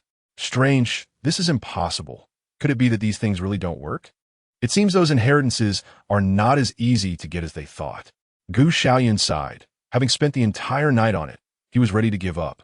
Could it be that we can't unlock these treasures because they don't belong to the Gu family? Gu Xiaofeng proposed another possibility. It seems that our Gu family also has a treasure. Wait a moment, I'll go get it. When did our Gu family have a treasure? How come I didn't know about it? Gu Xiaoyun's pupils widened in shock. After living for decades, he was unaware that the Gu family had treasures. Could it be that he wasn't a biological member of the Gu family? Gu Xiaofeng rolled his eyes. With your past virtue of only knowing how to squander money all day long, who would dare to tell you that there are treasures at home? I estimate that as soon as they tell you, you would immediately take it and sell it for money. Gu Xiaoyun smiled and touched his nose, thinking that what his brother said made a lot of sense. Even if he didn't know that the Gu family had no treasures, couldn't they still sell their own family business? Soon, Gu Xiaofeng came over with an antique-looking box. From the looks of it, this treasure was quite significant. What's inside? Gu Xiaoyun asked. It's 2 jade pendants left by your great-great-great-great-grandfather, which can only be kept by members of the Gu family. In fact, The material of these jade pendants isn't particularly expensive, but due to their long history, they can still be considered antiques. Gu Xiaofeng said as he opened the antique box. Inside appeared to be a large double-fish jade pendant. As soon as the box was opened, Gu Xiaoyun reached in, wanting to take out the jade pendant. To his surprise, as soon as he touched the pendant, it split into two halves, and he only managed to take out one half of the jade pendant. Gu Xiaoyun looked confused and said, "Bro, what's going on? This jade pendant just snapped in half. Did I break it?" His brother was truly speechless. What did I ever say this jade pendant was whole? It's actually two pieces put together. Saying this, he also picked up the other half of the jade pendant. The two of them waited in silence for a moment, with no response. Silence was the theme of the night at Conxiao. After a moment, Gu Xiaoyun broke the awkwardness. "Bro, how about we try to put this jade pendant back together?" Gu Xiaofeng didn't know if it would work, and the action seemed too foolish. But since they were at it, they might as well give it a try. As soon as he finished speaking, the two brothers' jade pendants slowly came together. Ding! With a crisp sound, the two fish-shaped jade pendants merged into a complete double fish pendant. However, each of them held a pendant in their hands, trying to merge them in midair, and after waiting for a moment, there was still no response. "I can't believe I'm doing something this foolish because I trusted you." Gu Xiaofeng couldn't help but complain as he looked at the pendant. However, Gu Xiaoyun was completely unfazed and suggested another idea. "Brother, why don't you try bleeding a bit? Since it's come to this, a little blood-One tea make a difference. Is this even a matter of just a little blood? This is about whether it will work or not." Chapter 41. Unlocking Treasures. Digging for Crystal Cores. "All right, fine. I'll try bleeding a bit." Under the fiery gaze of his foolish younger brother, Gu Xiaofeng reluctantly agreed. "However, if I bleed, you have to bleed too." Under the pressure of his older brother, Gu Xiaoyun had no choice but to bleed as well. The two brothers simultaneously dripped their blood onto the jade pendant and then waited quietly. Still, there was no response. "Thank you very much." Gu Xiaofeng couldn't take it anymore. Looking around, there was nothing else, just that antique wooden box. The real treasure was that jade pendant. So he casually smashed the wooden box and tossed it over. Bang! How could Gu Xiaoyun possibly stand there and take a beating from his brother? He wasn't stupid. The antique wooden box hit the wall and, surprisingly, didn't break. "You still dare to hide? Bring that box over to me. I'm going to teach you a lesson today." Gu Xiaofeng felt extremely furious. Gu Xiaoyun felt that his older brother was a bit off today. Usually polite and refined, he actually said "old man" today. Forget it. Who told him to be his brother? Let be. However, he still kept a backup plan. While speaking, he picked up the jade pendant and handed it over. With this legendary family treasure, his brother wouldn't dare to smash the box again, right? For now, I'll let you off the hook. Gu Xiaofeng was speechless and knew his younger brother was sly. He took the jade pendant, and the two of them placed it into the box together. At that moment, a flash of white light appeared, and the two of them surprisingly disappeared into thin air. "What the hell, brother? I'm serious. There really is something hidden inside these treasures." Gu Xiaoyun looked at himself and his older brother appearing in a mysterious mountain range, instantly filled with excitement. Gu Xiaofeng couldn't hide his excitement. Could it be that the real treasure isn't the jade pendant, but that ancient-looking box? Who knows? As long as we open it, let's hurry and see if there's anything good left. The two of them eagerly began to search. After looking around, they found nothing. This mountain range seemed to resemble a certain place's mountains, but there were no caves or caverns, no heritage, and certainly no spiritual herbs. Could it be that we chose the wrong place? Gu Xiaoyun was puzzled. They had searched this small area thoroughly, and aside from the big trees, there were no secret manuals or treasures they were looking for. Well, let us just treat it as a way to unlock space and a place to save their lives. The two of them directly entered this space. The outside world should not be able to see them. In the future, if they encountered danger, they could hide here. Gu Xiaofeng was very calm. Having something is better than having nothing, and he didn't force anything else. Gu Xiaoyun had a hard time discovering a place that seemed to have a legacy. How could he possibly give up so easily? Brother, could it be that we're looking in the wrong direction? What if the legacy is underground rather than on the surface? Let's search again. The two exited the mountain range and once again appeared in the suburban villa, with no difference from the previous location. It wouldn't be easy to get an excavator at this point, They could only wait until the next day. The next day, there were only 5 days left until the apocalypse. Xiaoyun drove his beloved excavator to the mountains again. Today, either you'll be dug 3 feet deep by me, or you'll be dug 3 feet deep by me. Let's start digging. The rumbling noise echoed through the mountains as Xiaoyun transformed into a ruthless iron hand, leaving no grass in his wake. He worked tirelessly from day to night. Besides digging up a pile of soil, he saw nothing else. Taking out a box of rice with sauce from his space, he began to eat. This is strange. It can't be that there's nothing, logically speaking. Such a treasure should have some differences. While he was eating, he sat down on a rock and suddenly felt something different. A strange energy was flowing into his body. Could it be? Xiaoyun looked down and thought he was sitting on a stone, but now he dug it out and brushed off the dirt on it. Wow, what a big crystal core. Xiaoyun, once the strongest in the apocalypse, had seen countless crystal cores, even using several gold cores from level 10 zombies. However, he had never seen one as large as the one in his hand, which was as big as a bowl. Forget about eating.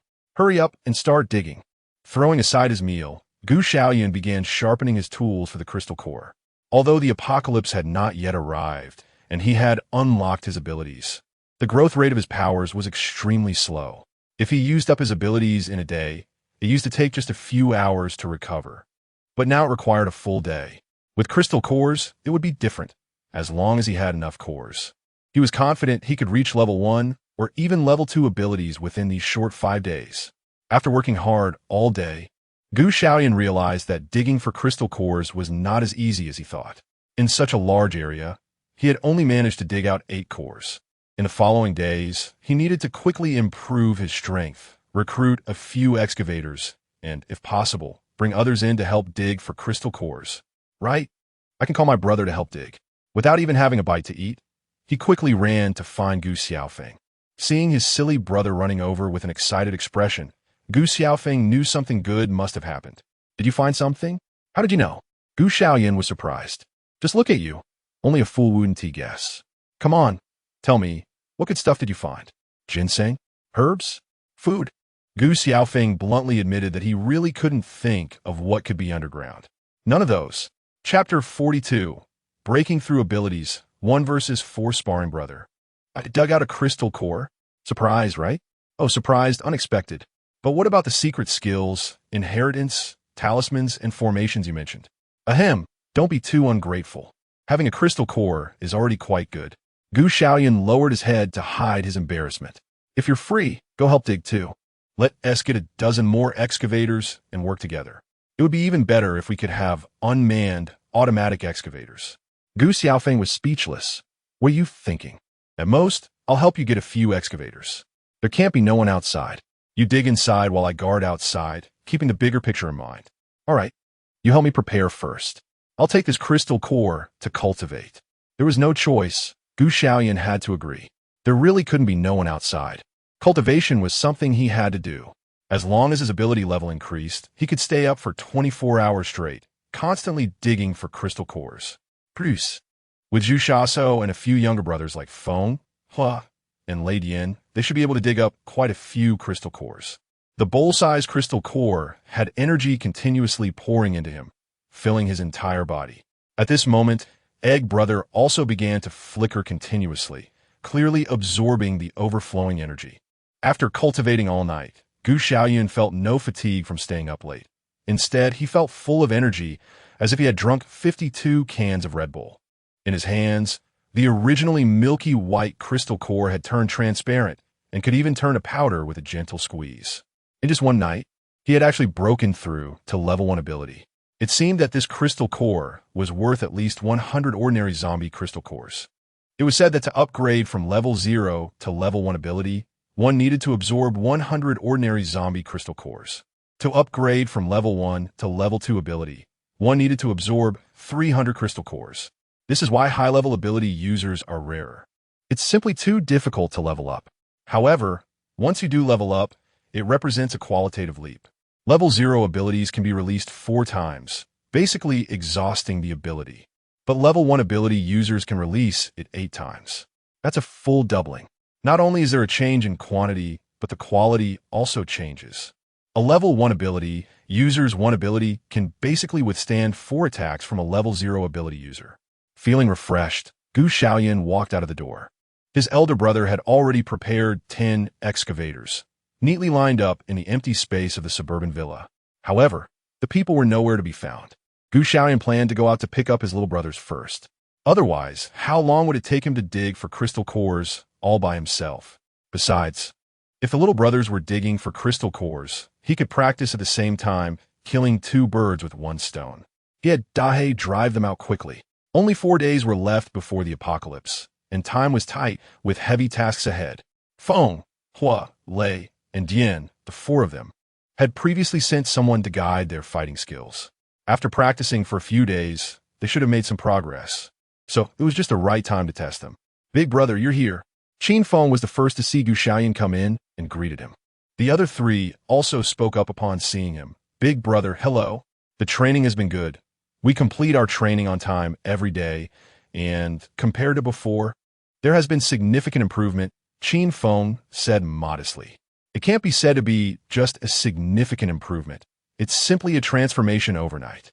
They were already very familiar with human anatomy, and with various fighting techniques, their moves became difficult to defend against. However, they were somewhat lacking in physical fitness, which couldn't be made up for in a short time. They just needed to pay more attention to exercise in the future. Since that's the case, how about we practice a bit? Xiaoyun felt a bit excited. He hadn't fought for too long and wasn't sure if his skills had become rusty. He was a bit eager to see how well his little brothers had trained. Qin Feng was taken aback. Big brother, do you want to fight each of us? Or are you saying, you want to take on all 4 of us by yourself? We've really made a lot of progress recently. If you really want to see, the 4 of us can spar against each other.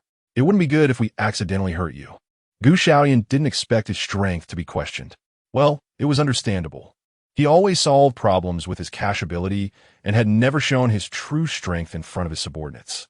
It was reasonable for them to remain skeptical. No need for that. You 4 can come at me together. To be honest, none of you can beat me, he said. Big brother, I'm not saying this, but it's not glorious for us 4 to win against just one of you. How about we try one-on-one first? Mo Lei spoke up. Why are you 2 talking so much? Big brother said to let us go. So let's all go together, right, old 4? Lin Hua chimed in, encouraging Su Jian. Su Jian nodded in agreement.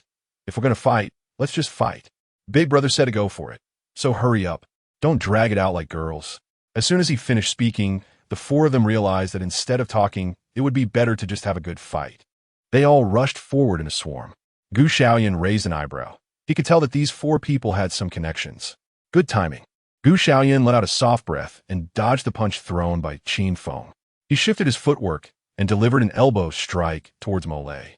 Mo Lei blocked with both hands, and Lin Hua seized the opportunity to throw a punch at his face. Xiaoyun bent backward to evade it. He then lifted his foot and kicked, sending Lin Hua flying a meter away. Su Jinshin, knowing that the old 6th would suddenly appear from behind, was about to grab Xiaoyun for a back throw. Xiaoyun kicked Lin Hua and then directly kicked Su Jian. In just the attacks of the 4 were easily neutralized by him. The big brother really has some skills. We need to get serious now, Qin Feng said. Hurry up. I want to see how well you've been learning lately. It's been too long since I exercised, so I'm a bit rusty. If it were in the past, these people probably wouldn't have been able to get within a meter of him. The 4 exchanged glances and simultaneously threw their punches at Xiaoyun, surrounding him from 4 directions, determined that they wouldn't miss.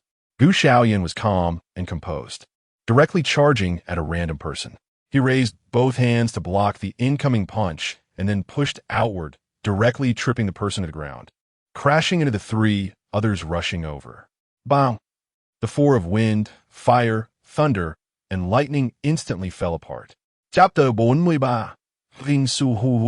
How about it? Are you convinced? Xiaoyun flexed his wrist and moved his hand a bit. He wasn't done having fun yet. Not convinced. Mo Lei got up from the ground and was about to rush again. Qin Feng quickly stopped him. Old 3, the boss's strength is too great.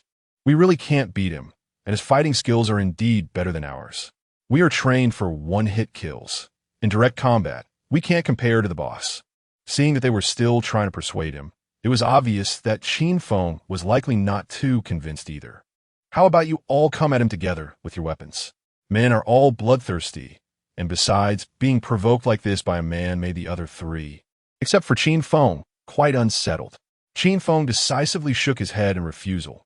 Boss, we are not your opponents. Even with weapons, the result would be the same. Why seek out punishment? All right then. Gu Xiaoyun had to agree regretfully. Indeed, these people were all civilized and rarely used weapons, unlike him, a seasoned veteran who had struggled for 10 years in the apocalypse. It was unlikely for them to defeat him in a short time. If he were really subdued by 4 newly trained rookies, then his 10 years of effort would have been in vain. Qin Feng and the others nodded and quickly packed their things. They didn't have much to pack, just a few pieces of clothing and their beloved scalpels. Knowing that the apocalypse was approaching, Gu Xiaoyun had already ordered them special weapons, specifically customized scalpels, which were definitely sharper and more durable than ordinary ones. As for his own weapons, he casually ordered 2 long knives, as he hadn't figured out what suited him yet. Killing zombies, of course, was more convenient with chopping. Boss, we're ready. Wind, fire, thunder, and lightning all came out with a backpack, looking much more capable and leaner than before. As the 4 were about to get in the car and leave, suddenly a clear female voice rang out. Gu Xiaoyun, do you dare to fight me? It was none other than Su Huahua. No way. Big sister, why are you everywhere? Gu Xiaoyun just wanted to run away quickly. There was no benefit in fighting this girl, so he wasn't going to do it. You. Su Huahua was speechless. Being called big sister by an 18-year-old was one thing. But now Gu Xiaoyun was calling her big sister too. Stop talking nonsense. Do you dare to fight me? Are you scared? If you don't dare to fight, then surrender now and call me good sister, and I will let you go. Gu Xiaoyun thought about how persistent the girl was and figured a few extra minutes didn't matter. So she simply agreed. All right, let's do it. Starting now, don't you need to prepare anything? I won't go easy on you. Su Huahua looked at Gu Xiaoyun, who was completely unprepared and was slightly taken aback. No need. I already warmed up earlier. Let's just go for it. Since the other party didn't need any preparation, Su Huahua naturally wouldn't say more, as she wasn't the one getting hit anyway. The two found an open space and began a fight. Gu Xiaoyun stood still, waiting for Su Huahua opposite him to hit him. It is said that responding to change with constancy is not without reason. The one who strikes first does not necessarily have the advantage. Su Huahua had indeed learned some skills, otherwise she wouldn't dare to challenge a boy one-on-one. Her beautiful eyes narrowed slightly as she fixed her gaze on the man in front of her. Suddenly, she charged forward, her fist shooting out in an instant, aiming directly at Gu Xiaoyun's face. Gu Xiaoyun didn't dodge at all and directly met the punch with both hands, blocking it while simultaneously restraining Su Huahua's arm and pulling her towards his chest. Su Huahua exclaimed in surprise. She never expected that in the blink of an eye, she would be held in this man's arms. After struggling a few times, she realized there was no movement. She didn't expect this man in front of her to have such strength. What do you want? Let me go. Let go. Then I'll satisfy you. Gu Xiaoyun nodded thoughtfully. Holding Su Huahua's arm, he raised both of her hands high. Looking down at her from above, he couldn't help but catch sight of what was hidden beneath her strap. A surge of snow-white waves. Pervert. Su Huahua barely managed to say 2 words. Gu Xiaofeng kicked fiercely at Su Huahua's leg, causing her to lose her balance and fall backward. Unfortunately, since her hand was still being held by someone, she could only fall forward again, landing back in Gu Xiaoyun's arms. Feeling herself enveloped by a large, soft body, Gu Xiaoyun unceremoniously let go of her hand. Slap! Su Huahua fell to the ground. How about that? Are you convinced? If you are, I'm leaving. I'm in a hurry. Su Huahua, who had fallen to the ground, felt wronged. She had always been treated like a precious gem by other men.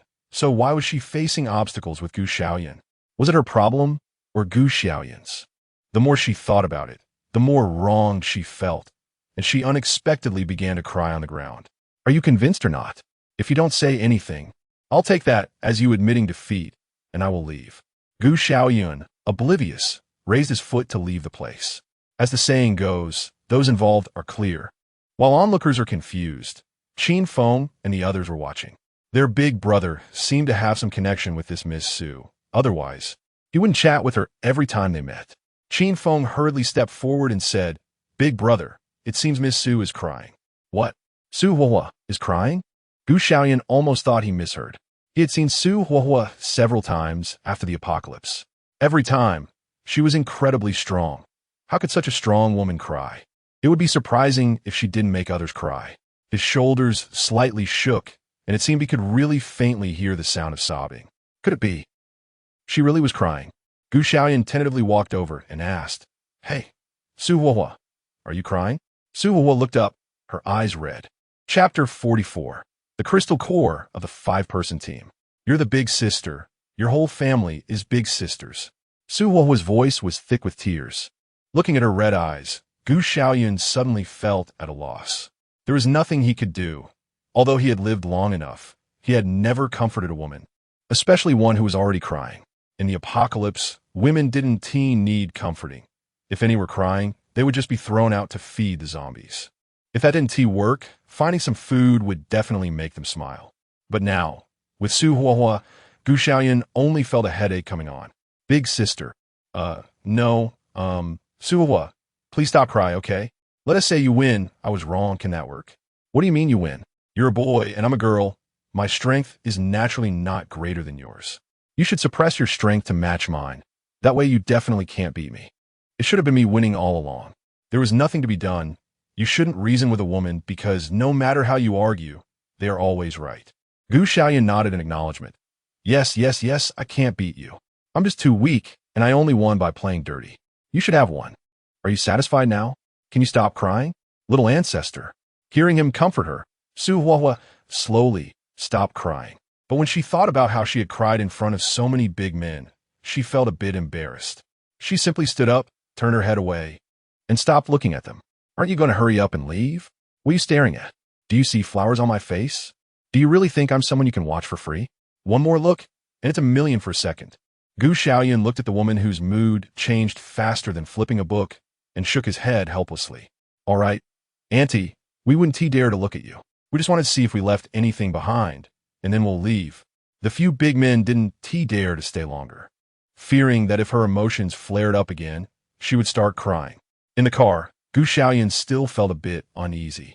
Women were really troublesome. They cried at the slightest provocation, and it was almost pitiful how they could act without even trying. Qin Feng smiled slightly and explained a bit. Actually, girls aren't that complicated. Just look at the back. It's not hard to calm them down with a few kind words. Looks like you know a lot. Come on, at your young age, do you have a girlfriend? Or someone you like? Gu Xiaoyun rubbed his chin, taking on a detective pose. Qin Feng's expression froze for a moment, masking his embarrassment with a smile. No, someone like me wouldn't have girls liking me. A good close friend is more likely. Gu Xiaoyun didn't pry further into his personal matters. Upon arriving at the suburban villa, he directly instructed them all to get out of the car. At this time, Zhu Shaso also arrived, just in time to gather 5 workers who were absent. Gu Xiaoyun was unsure if the space could bring others in, but it was certain that it could hold excavators. He thought of a compromise. You 5, first blindfold yourselves, then sit in the car. I'm going to take you to a good place. The 5 complied without any objections, allowing Gu Xiaoyun to blindfold himself as well. What do you think the boss will take us? Zhu Shaso asked, a hint of excitement in his tone. He even made us sit in the car and wait. It's all very mysterious. I don't know, but it can't be anything bad. We just have to wait, Qin Feng replied calmly. If he wanted to do something bad to us, he wouldn't go through all this trouble. So wherever we're going, we just need to wait. Do you think the boss will take us to our real organization? What if our boss is the leader of a killer organization or has a powerful underground network? This 18-year-old bearded giant expressed his yearning for a mysterious organization in every word and action. The 4 members of Wind, Fire, Thunder, and Lightning were not 18. They were all in their 20s, so they weren't as naive. Of course, there were exceptions. You think that way too? I didn't expect someone else to have the same thought as me, Su Jian said excitedly. As the youngest among Wind, Fire, Thunder, and Lightning, he often felt out of place due to his naivety, but now he finally found a good buddy. While they were talking, Gu Xiaoyun had already moved the excavators into the mountains and slowly sat down in the driver's seat. In the blink of an eye, he reappeared in front of the disordered mountains he had dug. 11 excavators were neatly placed on the excavated soil, with 1 extra that he had dug before. He turned his head to look around from the driver's seat. Very good, Wind, Fire, thunder, lightning, and Zhu Xiaosou had successfully entered. He smirked and said, "Miners, let's get to work." "What? What miners, boss? Have we arrived?" Zhu Xiaosou felt a moment of dizziness, as if he had just experienced motion sickness. He didn't expect to arrive at their destination in the blink of an eye. "Now that we're here, take off your blindfolds. Time is tight, and the task is heavy. We need to hurry up and get to work," Gu Xiaoyun said. The five immediately removed their blindfolds. Looking at the continuous mountains, lush trees, and the freshly dug soil around them, they were all shocked. In the time it took them to talk, they had even driven the road from the suburban villa. How did the boss manage to bring them to this remote wilderness so quickly? Could it be that there was a secret passage? Zhu Xiaosou and Su Jian exchanged glances, unable to hide their excitement, clearly thinking along the same lines. Qin Feng and the other three naturally wouldn't ask about anything else. "What does the boss want us to do? Just tell us." Gu Xiaoyun turned around and pointed dramatically at the 10 excavators. "Do you see these big guys? Our task today is to dig for stones together." They hadn't expected that the secretive plan was actually to have them dig for stones. In an instant, various precious stones such as jade, gold, rare metals, and diamonds flashed before their eyes. Zhu Xiaosou couldn't help but ask, "Boss, what kind of stones are we looking for? You should at least let us take a look. Otherwise, what if we dig up the wrong ones or accidentally miss them?" Gu Xiaoyun took out a crystal core the size of a bowl to show them. "Look, it's this color, do you see? The bigger, the better." Chapter 45. Breaking through 3 levels of abilities across 8 realms. Knowing what they needed to do, these people could all drive. Learning to operate an excavator was easy enough. The key was that in this area, they could mess around freely, as long as they didn't hurt their own people. It was fine if they dug incorrectly or damaged something. Even if they broke an excavator, there were still several spare ones available, right? Once they got the hang of it, they all got to work. The speed of digging was incredibly fast. Gu Xiaoyun watched from the side, feeling very satisfied, and walked over to sit in an excavator. He took out a crystal core and began to cultivate. Time is precious, and I can't afford to delay. So I quickly pushed my abilities to the 2nd tier. Gu Xiaoyun also brought Egg Brother along. Last time, he discovered that Egg Brother was also absorbing the energy from the crystal cores, and to help it be born, he should provide a large amount of energy. Egg Brother could treasure hunt and understood human speech, so Gu Xiaoyun figured it might truly be a divine beast, and naturally, he wouldn't feel sorry for this energy. Once they started crazily absorbing the surrounding energy in the excavator, a flowing current of shadow began to gather towards them from above the entire mountain range as they closed their eyes. "Hiss, the wind here is a bit strong. Why does it feel a little cold?" Zhu Xiaosou touched his neck. However, despite the strong wind, it seemed to invigorate them even more after being blown by the cold breeze. "Never mind, let's just focus on working." The 5 little brothers, mining, also guessed that their boss was probably in the middle of cultivating. Zhu Xiaosou and Su Jian were particularly curious about this, but they didn't dare to disturb him too much, so they could only quietly dig. In these few days, aside from digging, they were eating and sleeping, and the food they had was similar to a self-heating hot pot. However, when their boss wasn't cultivating, they could actually enjoy hot, steaming rice dishes. This left them feeling quite amazed, unable to figure out where the rice dishes came from in such a remote place. After 3 days of sleepless cultivation, Gu Xiaoyun slowly opened his eyes. He had actually broken through to the early stage of level 3 abilities. Even before the apocalypse, he was already far ahead of other ability users. Moreover, his abilities seemed to be stronger than the last time, and he had stored more energy than before. The amount of energy required for his upgrades would also be much larger. If he hadn't dug out a lot of crystal cores, he might have just barely broken through to level 2 by now. The most important thing was that he actually hadn't hit a bottleneck.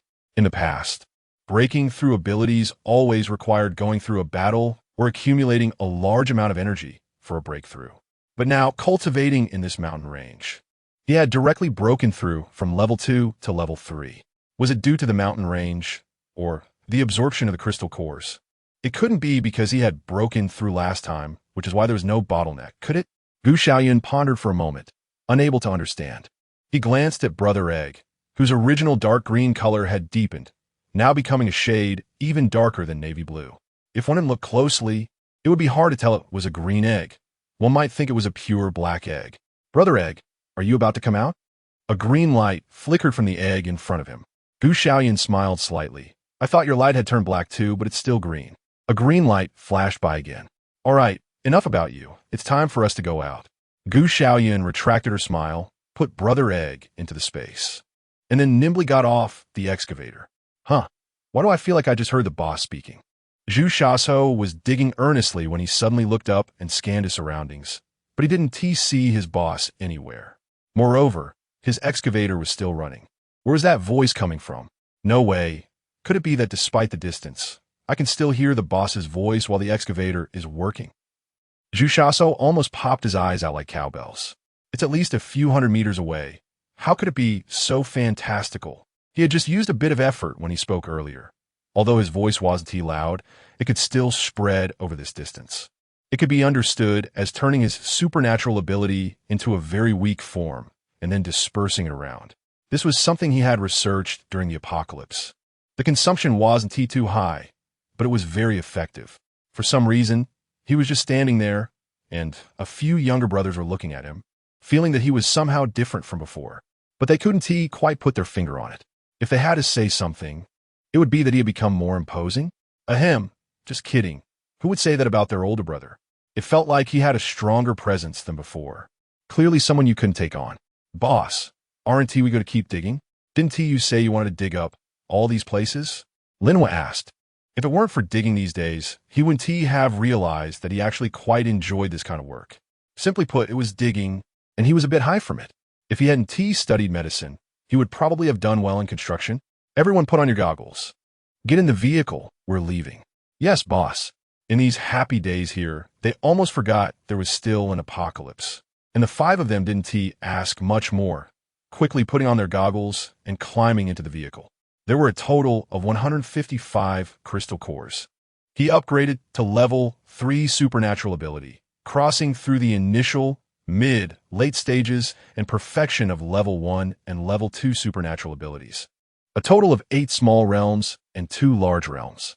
Upgrading from 0 to level 1 supernatural ability could be considered the basic entry point of supernatural abilities. Starting from level 1, each supernatural ability is further divided into initial, mid, late stages, and perfection stages. Gu Xiaoyun has absorbed a total of 56 crystal cores while crossing these realms, and there are still 99 left. Chapter 46. Countdown to the Apocalypse. Discovering the Black Gold Tang Knife. Tomorrow at 8 p.m., red rain will fall across the world. Before 5 p.m. tomorrow, you can bring your family members to the suburban villa, and I will arrange their living conditions. However, everything must completely obey my orders. Gu Xiaoyun stood in front of his 5 subordinates, speaking clearly and deliberately. It is now 8 p.m. on July 14th. You could say there is 1 day left until the apocalypse, or you could say there are 2 days left. The truth is, time waits for no one. Regardless of whether the apocalypse comes or not, what we are doing will not be in vain. Brother, you've worked hard these 3 days. I've managed to dig up quite a few crystal cores with these few people, and we now have 99 of them. After 8 p.m. tomorrow, you must absorb the crystal cores immediately to increase your skill level. Gu Xiaoyun said to her own brother. All right, Gu Xiaofeng nodded. If the apocalypse really comes, who wouldn't want to quickly enhance their own strength? Since there is this condition, it's definitely better to improve as quickly as possible. Only with truly powerful strength can one protect themselves and the things they want. In the past few days, since Gu Xiaoyun's absence, his brother has indeed taken care of the suburban villa. All the supplies he ordered have been properly stored in the warehouse. His brother also ordered some additional items. In short, they have bought everything they could and won't be lacking anything.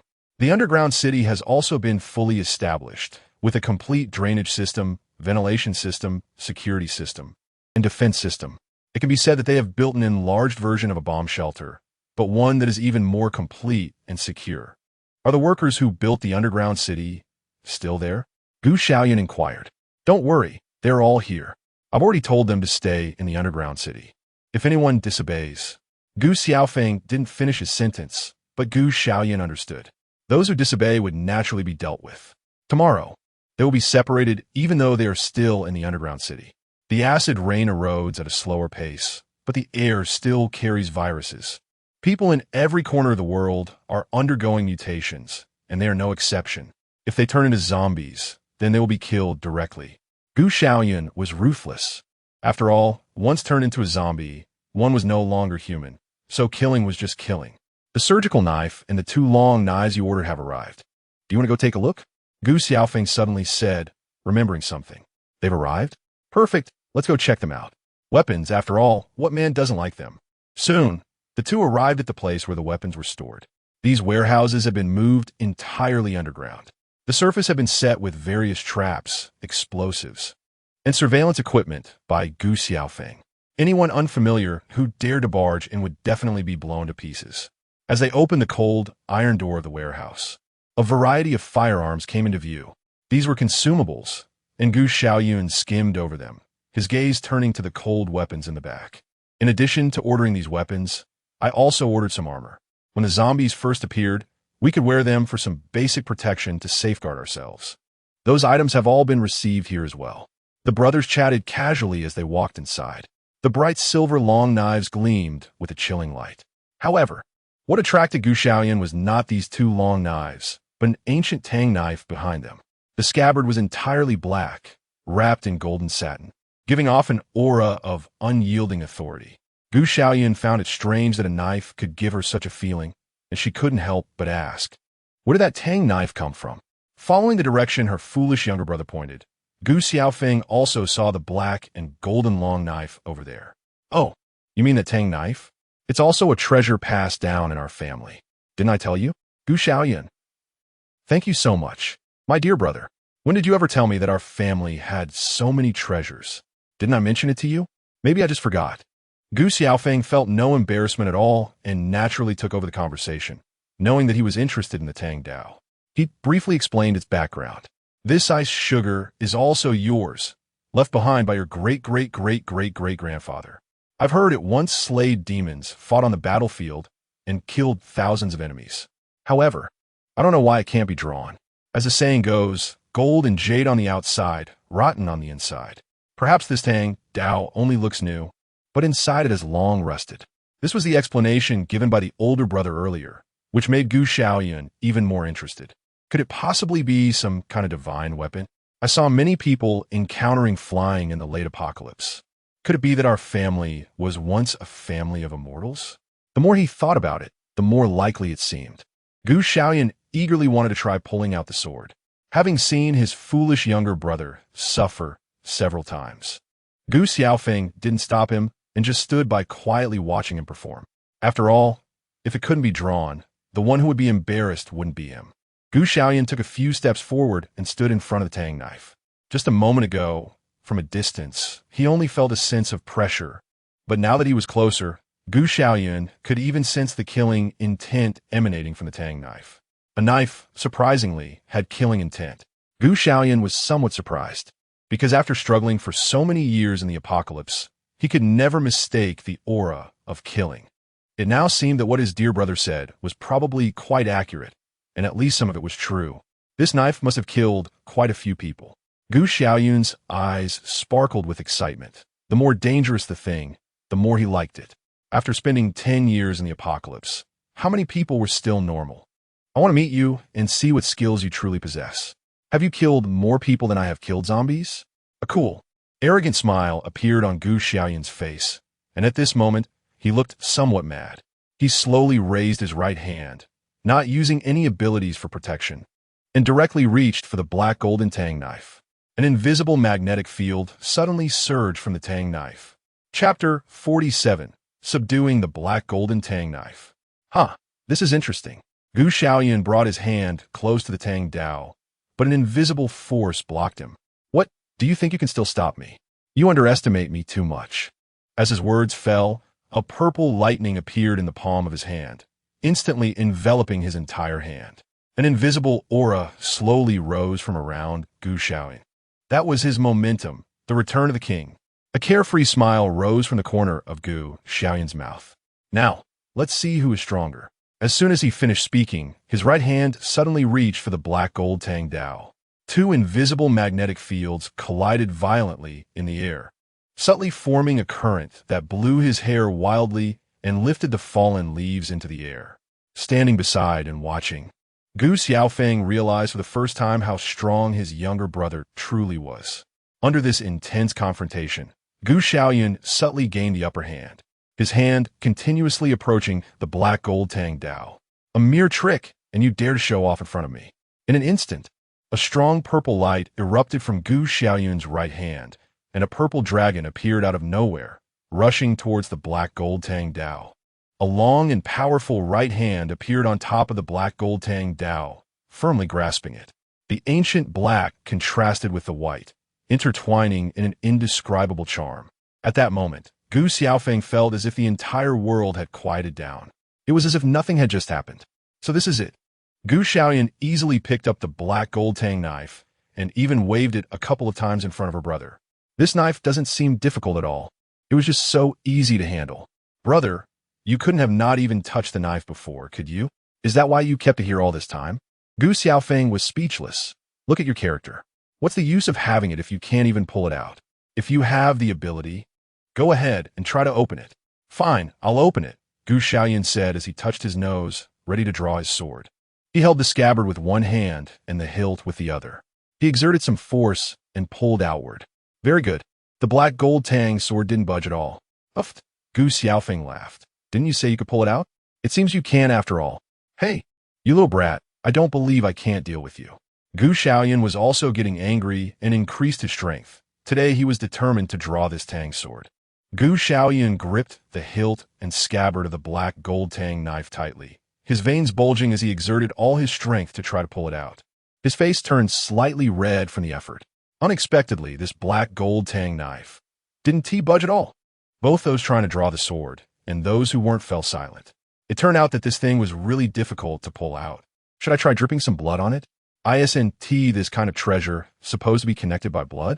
With that thought, Gu Xiaoyun made a cut on his own skin and let his blood drip onto it. Gu Xiaofeng watched in silence as his foolish younger brother made ridiculous moves. Was his silly brother addicted to blood identification of treasures? He insisted on dripping blood to identify everything he saw. Just as Gu Xiaoyun dripped blood onto the black gold Tang knife, a surprising scene occurred. That drop of blood was actually absorbed by the black gold Tang knife. Gu Xiaoyun's eyes suddenly lit up. I knew it. The treasure should recognize its owner by blood. Now it should be able to be pulled out, right? Watching his brother's antics, Gu Xiaofeng was a bit surprised. He didn't expect that this time his foolish brother actually stumbled upon something by sheer luck. Gu Xiaoyun placed his hand on the hilt and sheath of the black gold Tang knife again. This time, he had a feeling that he could pull it out. As he moved his hand, the black gold Tang knife was slowly drawn out, despite not using much strength. It didn't seem special at all. Gu Xiaoyun examined the Tang knife in his hand. It was quite plain, with only a hint of cold light, and there seemed to be nothing extraordinary about it. Let me see how sharp you are. Cutting stone should be as easy as cutting watermelon, right? Cutting hair should be no problem either. With that said, he took a piece of stone from the mountain space and swung the Tang knife at it. Of course, he didn't use much strength. Cutting stone should be as easy as cutting tofu. However, the black gold Tang knife just rested on the stone for a moment, and the stone showed no reaction at all. No way, brother, I went through so much trouble to pull you out, and you're telling me you can't do it? A man shouldn't admit defeat. I don't know if Gu Xiaoyun's words had an effect, but as soon as he finished speaking, the black gold Tang knife hadn't even grazed the stone, and the stone surprisingly split in two. Not bad. I didn't expect you to have some blade aura. Gu Xiaoyun was quite satisfied this time. Upon closer inspection of the blade, he found two characters engraved on the hilt. Cold Light? Is it your name? Very well. Then that will be your name from now on. Having obtained a weapon, Gu Xiaoyun happily turned to his older brother. Brother, how about our family treasure? Do you have a weapon now? There are other protective items. Why don't you give it a try too? Gu Xiaofeng. Don't say it. Our family really has other treasures. Gu Xiaofeng walked forward and came to a folding fan. It was a pure white folding fan that looked harmless. But even with some effort, Gu Xiaofeng couldn't open it. He didn't wait for his foolish younger brother to speak and instinctively dripped a drop of blood onto the fan. Just like the Tang knife, the fan absorbed the droplet of blood. Then, with a gentle flick of his wrist, Gu Xiaofeng opened the folding fan. Why is this so different from what I just experienced? Why is it so easy for you to use this treasure? Gu Xiaoyun admitted he felt a bit jealous. Easy as it may be, can you fight with it? Gu Xiaofeng nodded. I can fight, and I can feel that the material of this fan is not ordinary. I estimate that even if you use your tang knife to chop it, it wouldn't be so easy to damage. I also sense that its ribs can separate for an attack, which means my area attack shouldn't be a problem. However, mastering this fan requires mental strength, and my current mental strength might not be sufficient. Gu Xiaofeng is really enviously bare. Why can other people's fans tell their masters what functions they have? While his knife is like it's dead, not saying anything, and he has to dig it out himself. Chapter 48. Moving the villa, testing the underground city. Now it's good. You have a weapon, and I have a weapon too. When the apocalypse comes tomorrow, we won't be fighting barehanded. Gu Xiaoyun was a bit happy. In his last life, he didn't have any weapons, but in this life, he had weapons. It seemed that his life trajectory had changed a lot, and his brother probably wouldn't be in danger anymore. The two brothers were in the underground city, looking at the place they had built. Gu Xiaoyun planned to explain it to his brother. After all, he was the one who designed it. His brother had been observing for a few days and probably understood a bit, but there were still many things he didn't know. The two of them first went to the entrance of the underground city. At the entrance, after passing through the first big door, he had set up many mechanisms for entry and exit. This place was previously designed as a parking area. Gu Xiaoyun was talking while bringing out items like trucks, off-road vehicles, and motorcycles that he had stored in his space. Some of these items still needed to be placed outside. He then continued to introduce the next area. Next to this long corridor is the virus inspection area. Although a large portion of ability users are not susceptible to the virus, serious injuries can still lead to mutations. Ordinary people who are not mutated will mutate within 8 hours after being injured, and this quarantine and inspection zone can better protect the people in our underground city. Inside, just beyond the parking area, Gu Xiaoyun set up a large quarantine area and inspection area. Anyone who is injured must stay in the quarantine area and can only enter the city after 8 hours. Next are the other areas he has designated. The area in front is the residential area. Anyone who wants to come to our underground city must pay rent, and we are responsible for collecting the rent. This side is the commercial area. Wherever there are people, there are transactions, whether through barter or monetary exchange. We need to provide a place for that. Over here is a functional area I have set up, combining the apocalypse and various abilities I have seen to create many rooms for training abilities. Training in the functional rooms requires payment in crystal cores. Of course, for resources like water and electricity from water system and electric system abilities, we can reduce the amount they need to pay according to a certain ratio. Woody mentioned that the lightning and electric abilities provide free water and electricity to the underground city. It's better if everyone just understands this implicitly. Besides these, our underground city also has security work.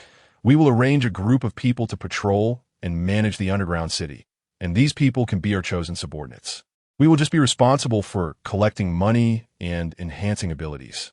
Of course, if there are any matters in the underground city that require the help of ability users in the future, we can also issue bounties, which will be very convenient. Gu Xiaoyun said as she walked forward, giving a detailed introduction to other areas. In addition to the central part, some of the outer areas are our planting zones where we can grow vegetables to provide food. The logistics area is responsible for supplying water and electricity. And there are also our warehouses, etc. Gu Xiaofeng listened to his foolish younger brother introduce everything about the underground city and nodded. Although his brother was a bit silly, he was reliable when it came to getting things done. At least he covered most aspects. The two continued to wander around the underground city. Besides these, we've taken care of the ventilation and drainage systems, so you can rest assured about living here.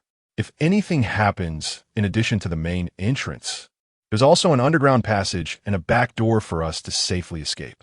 When it came to the secret passage, Gu Xiaoyun led his brother to a drainage ditch, then lifted it and jumped down. Contrary to what he imagined would be darkness, the area below the drainage ditch was a bright passage. Walking along this drainage ditch, there were a total of 3 exits. The left led to the suburbs, the middle led to the city center, and the right led to the police station.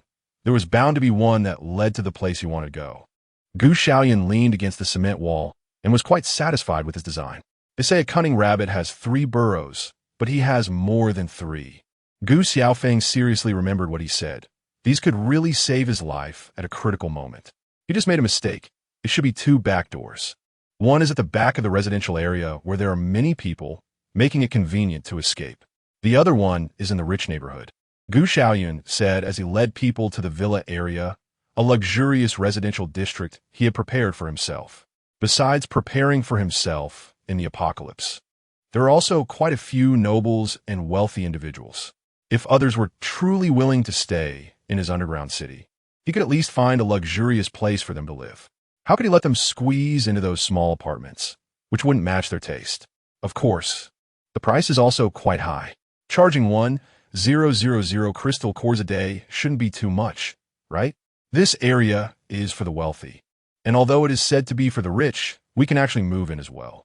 There is also a back door behind this area, so if something happens, we can escape from there. You see, this spot is specifically prepared for our villa. Oh, right, the villa. If I hadn't mentioned it, I almost forgot. Xiaoyun looked at the empty space in front of her and patted her head.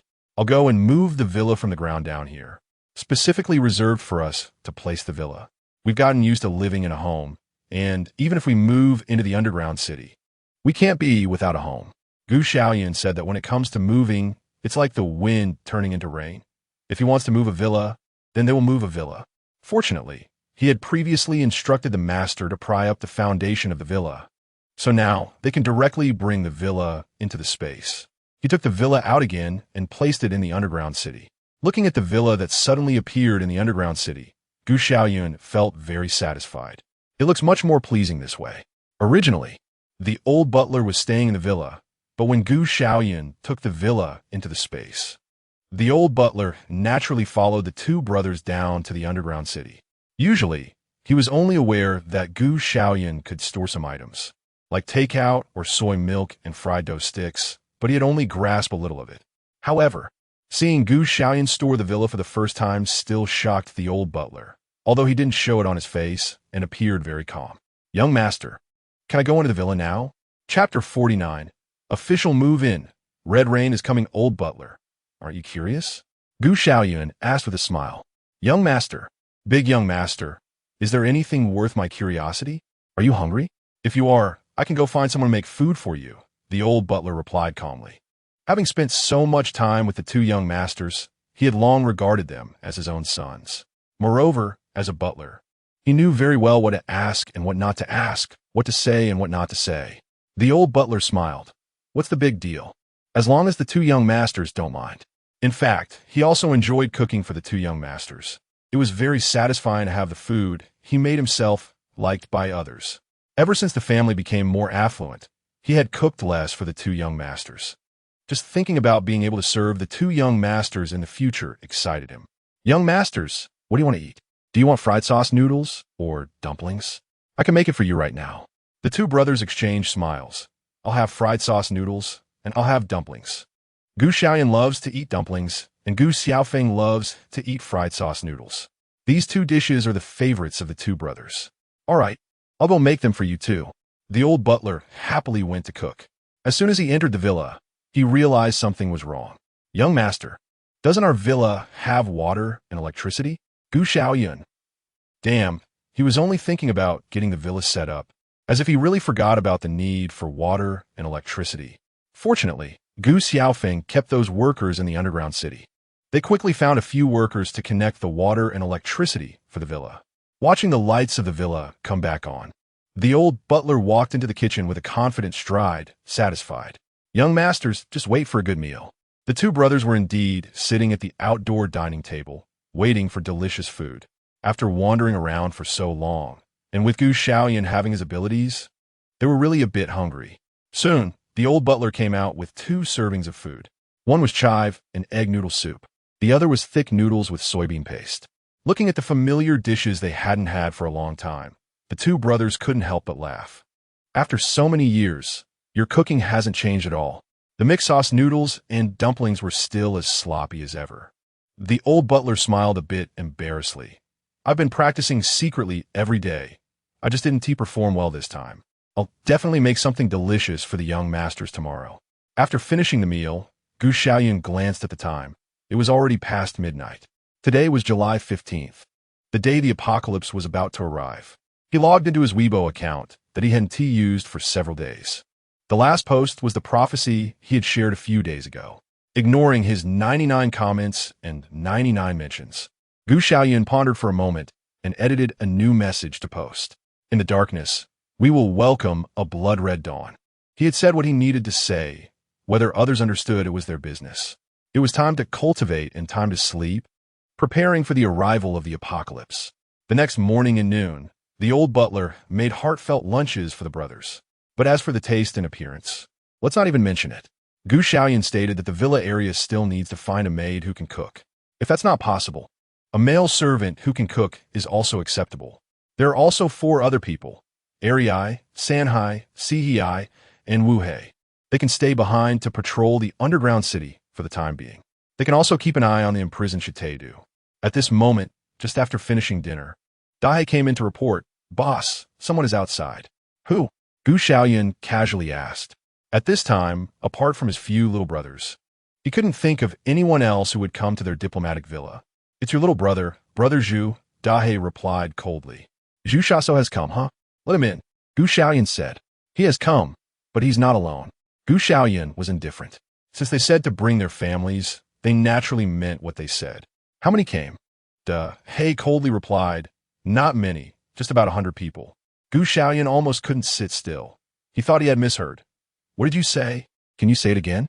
"I said, Zhu Shaso brought over more than 100 relatives. Are we letting them in?" "Yes. Of course we're letting them in." Xiaoyun couldn't sit still any longer and personally left the underground city, arriving at the gate of the suburban villa. Sure enough, he saw over 100 people outside, all dressed in black suits, comparable to the time when Zhu Shaso had his underlings kneel before him. Goodness. It turned out that the people invited that day weren't just extras, but his own relatives. "Boss, it's me, Zhu Shaso. Open the door." Zhu Shaso continued to shout outside, his voice as robust as his physique. Xiaoyun couldn't help but exclaim that it wasn't the apocalypse. Otherwise, zombies within a few hundred miles would have been drawn to his shout. "Open the door." With a command, the gates of the suburban villa opened layer by layer. Zhu Shaso rushed up with his entire family, full of excitement. "Boss, our whole family is here." I said, "If you come, you must listen to me." "Are you sure these people will listen to me?" Xiaoyun said coldly. "If they don't listen, throw them out immediately." "Listen? Why wouldn't they listen?" Zhu Shaso waved his hand. The members of the dark organization behind him, regardless of gender or age, all knelt down in unison and shouted, "Boss." Xiaoyun looked at the old man in his 80s or 90s calling him boss, feeling a mix of emotions. It turned out that something like the black society was inherited within families. Xiaoyun settled them into the residential area apartments, and they were quite well prepared, with dozens of trucks behind them, enough to last them a year or two. Thinking that these people wouldn't waste his food and could take care of themselves made Xiaoyun's expression a bit better. "In the underground city, I won't take your things this time. In the future, 1/3 of the collected supplies and crystal cores must be handed over.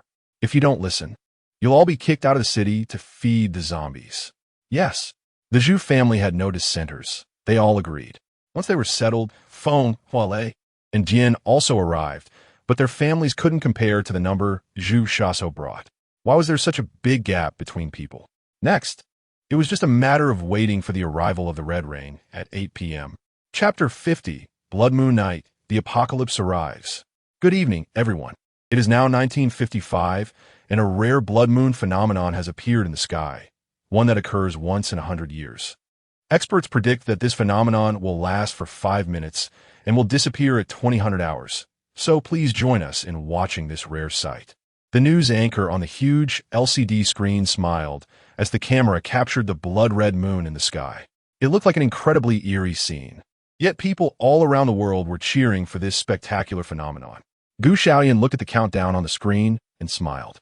The old butler brought out our steamed hairy crabs, Ximaniu chicken, and Kobe beef from the island.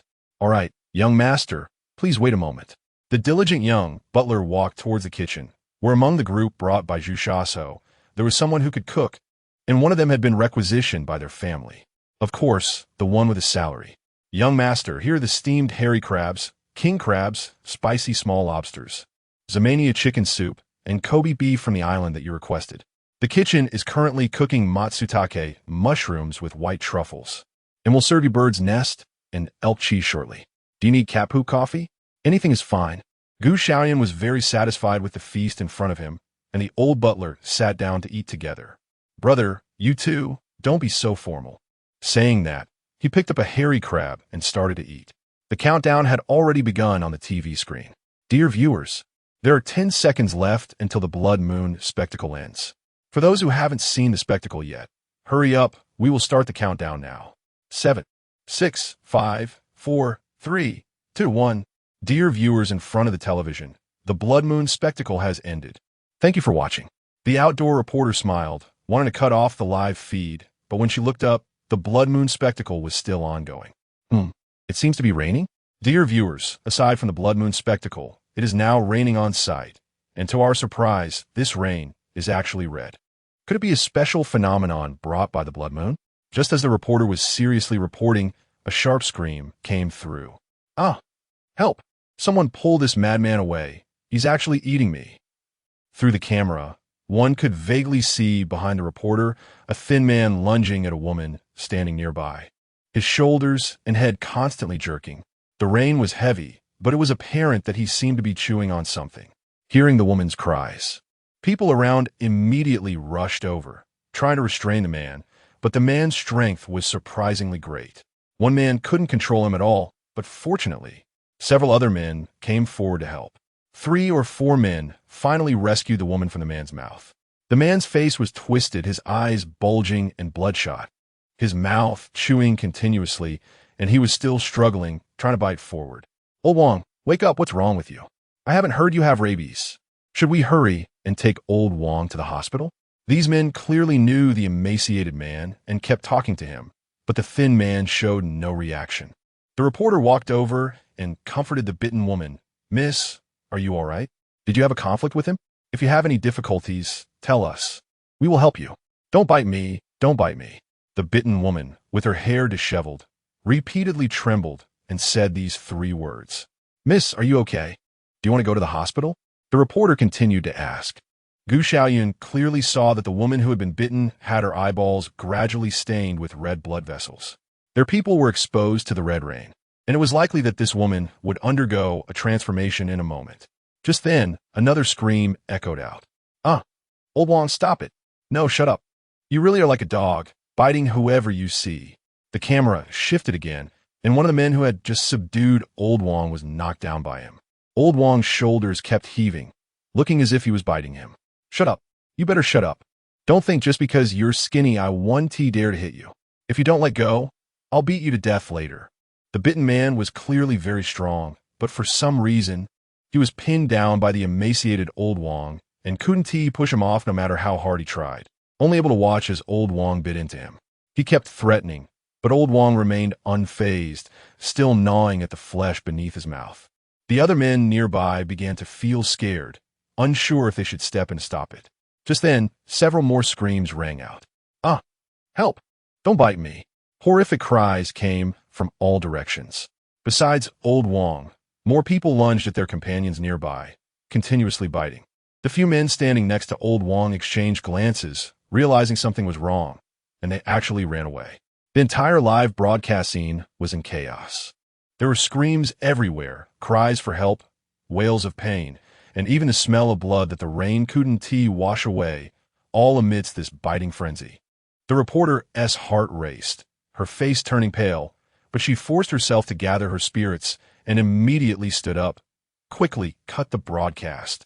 The cameraman immediately tried to cut the transmission, but for some unknown reason, it seemed to be interfered with and couldn't be stopped. No, we can't cut it. The reporter, with a pale face, gritted her teeth and spoke. Dear audience, there are people on site suffering from rabies. Please do not panic. Just enjoy the spectacle. Soon, the camera turned to the sky, capturing the blood moon and the continuous falling blood rain. Yet the screams and cries for help continued to be heard from that side. Someone help me. Child. My child. Don't bite my child. You pack of mad dogs. Let me go. Don't bite me. Ah, it hurts. Damn it. How is he so strong? Ambulance. Quickly call an ambulance. Where are the police? Hurry and call 120. Run. Run fast. Get out of here. Everyone in the underground city entered their designated rooms and locked the doors. Gu Xiaoyun quietly listened to the chaotic cries, a trace of a wicked smile appearing on her face. The revelry had begun. Chapter 51. The zombie virus has fully outbroken. Dear viewers, yesterday's blood moon spectacle and blood rain phenomenon have caused discomfort to many residents. According to our experts' research, there's a virus hidden within that we have never discovered before. We urge all citizens not to panic and to wait at home. The radio broadcast keeps repeating this message, but there is not a single person on the streets. The entire city seems to be devoid of any other sound. In an instant, the whole world seems to have pressed the pause button. Underground Villa. Gu Xiaoyun has already awakened. At the moment the virus infiltrated the underground city, everyone in the underground city fell into a coma. Or rather, the whole world fell into a coma at that moment. Those who wake up first often possess the strongest abilities, but of course there are exceptions. Some individuals who have been unconscious for a long time surprisingly have strong abilities as well. He took a look at his brother next door, who was obviously still in a coma and had not yet fully awakened. He turned on the TV, intending to get a simple understanding of the situation outside. The news channel was actually reporting on the dire conditions outside. Citizens were urged not to panic, as the government would resolve all issues. The virus had been named the Alpha virus, and patients infected with the virus were instructed to go to the nearest hospital, where our doctors would do their utmost to save them. The scene then switched to footage from hospitals. Many patients infected with the Alpha virus were being brought to the hospital by their families, bound and struggling, trying to bite those nearby. Doctors placed them on designated beds, equipped for containment, and then pushed them into the wards. The camera panned over the patients bound to the beds, struggling incessantly. Their eyes were bloodshot, bulging, cheeks sunken, and they constantly opened their mouths, making biting motions, veins bulging. Some were covered in wounds. And although the blood had coagulated and appeared a strange black, they felt no pain even when their wounds were torn open again. Clearly, this scene was not suitable for public viewing, as it quickly cut away. The news anchor once again displayed a signature smile. The Alpha virus has been temporarily brought under control in our country. We urge citizens to stay at home. Do not go out and wait for rescue. In the next moment, Gu Xiaoyun clearly heard a scream coming from the live broadcast room. Stop. Someone here is infected with the Alpha virus. Help, please save me. The anchor's face instantly turned pale, and he barely managed to say, "Today's news ends here. Citizens, please do not panic. Stay where you are and wait for rescue." Immediately, the news broadcast went dark, and the entire screen was filled with static. Clearly, this brief scene was witnessed by countless internet users, and they recorded it as well. Gu Xiaoyun logged into Weibo with her own phone, and the internet connection has not been cut off, allowing her to check external news. The news anchor and the current online users are likely people without awakened abilities. It's a way for those who haven't awakened to get some information in advance when others do, giving them a bit of a lifeline. Oh my God, did you just see the news? It's definitely not some Alpha virus. It looks to me like a zombie virus. It's a zombie virus. Do you think only our country has it? Let me show you the video my friend sent me from abroad. The architecture clearly shows a European style, and a strangely walking person is staggering down the street, his white shirt stained with spots of blood. Upon closer inspection, his right foot is twisted, rotated 180 degrees. Dragging on the ground, his leg is clearly broken. Suddenly, a little girl opened the door to her home and walked out. As if she had sensed something, the zombie-like man, who was initially walking slowly, suddenly sped up and lunged at the little girl. His broken right foot did not affect his speed at all. In the blink of an eye, he was in front of the girl, whose eyes widened in shock, seemingly unable to react, and before she could even scream, she was knocked to the ground by the zombie. Blood stained the little girl's floral dress, and the sound of chewing could be clearly heard from the video. "Help! Help me! Who can help me, please?" The little girl wailed helplessly, hitting the zombie on her body. But the zombie was unmoved, even biting other parts of her body. The video shook, and a soft gasp was heard, clearly indicating that the person filming was scared. Soon, he steadied his emotions, still filming despite his heavy breathing. It's unclear whether the zombie was full, but it tore the little girl's upper body to shreds before leaving her. However, the video continued recording, and after an unknown amount of time, the little girl's eyes gradually turned red. All the netizens mourned for the little girl's death. Surprisingly, the girl with her upper body mangled stood up and slowly walked forward, even knocking over a fence. At that moment, all the netizens felt a chill down their spines. The apocalypse has truly come. Zombie virus. This is the zombie virus. Both of them are zombies. As long as a person is bitten by a zombie and infected with the zombie virus, they will become a mindless zombie. Look at this little girl. She's small, but she still has great strength. Ordinary women are no match for zombies at all. If you have no food and water at home, you should buy whatever you can now. Who knows how long we'll have to wait for rescue with the current situation at the hospitals. Is anyone forming a team to go to the supermarket? Is there anyone from area? After checking the evening's information, many people have already guessed that it is the apocalypse. What Xiaoyun didn't expect was that someone even mentioned her. Did you not notice? The second young master of the Go family has mentioned all these things.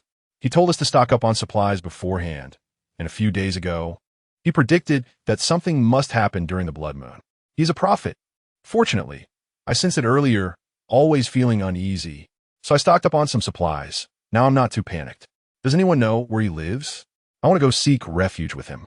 Xiaoyun didn't expect that someone could actually guess it.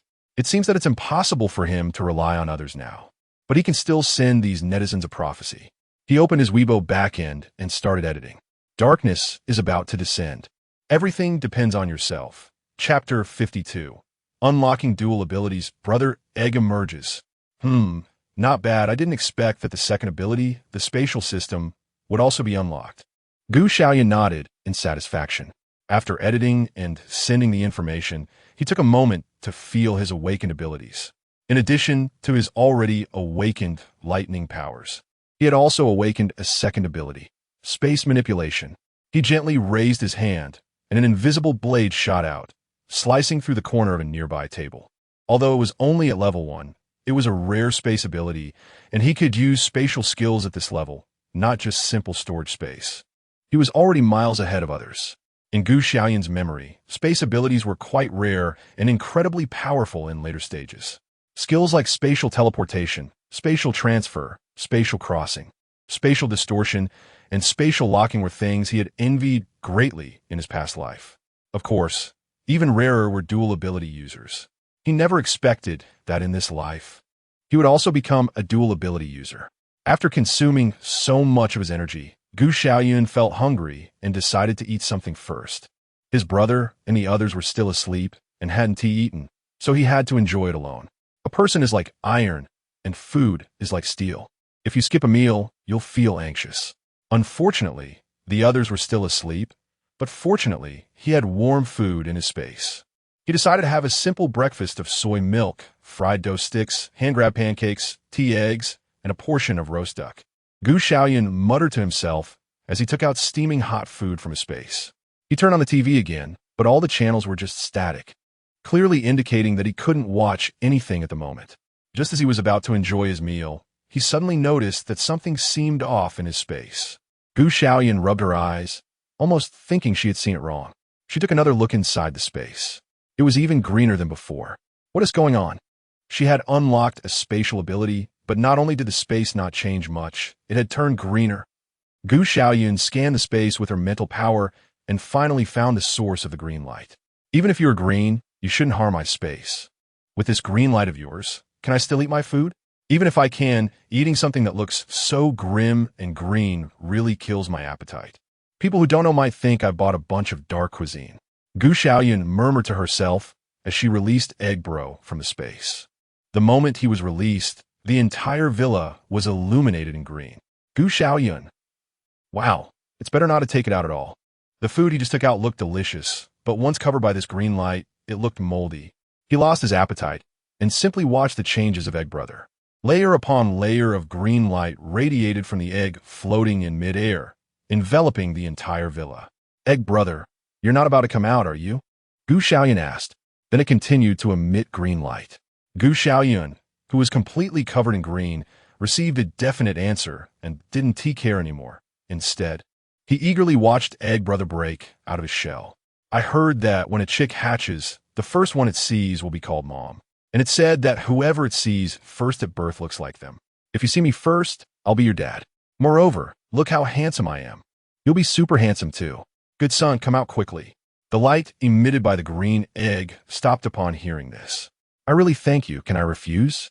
After a brief pause, the frequency of the emitted light became faster and stronger. If it weren't for having dual abilities and high mental strength, Xiaoyun felt that being so close to Egg Brother would probably be unbearable. The whole villa was radiating dazzling green light, to the point that just looking at it could blind one's eyes. Just when Xiaoyun thought Egg Brother was about to hatch, all the green light suddenly vanished, as if it had wilted. After waiting for a long time without seeing anything crawl out of the eggshell, he couldn't help but ask, Egg Brother, are you okay? A weak green light flickered. If he wasn't paying attention, Xiaoyun might not have seen it at all. His brain raced, recalling how Egg Brother usually absorbed crystal cores beside him. You're not running out of energy, are you? Saying this, he immediately pulled out dozens of crystal cores from his space and surrounded Egg Brother. Sure enough, with energy support, Egg Brother began to glow green again.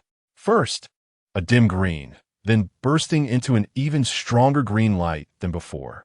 Suddenly, dark clouds began to gather in the sky above the underground city, with purple lightning hidden within the clouds.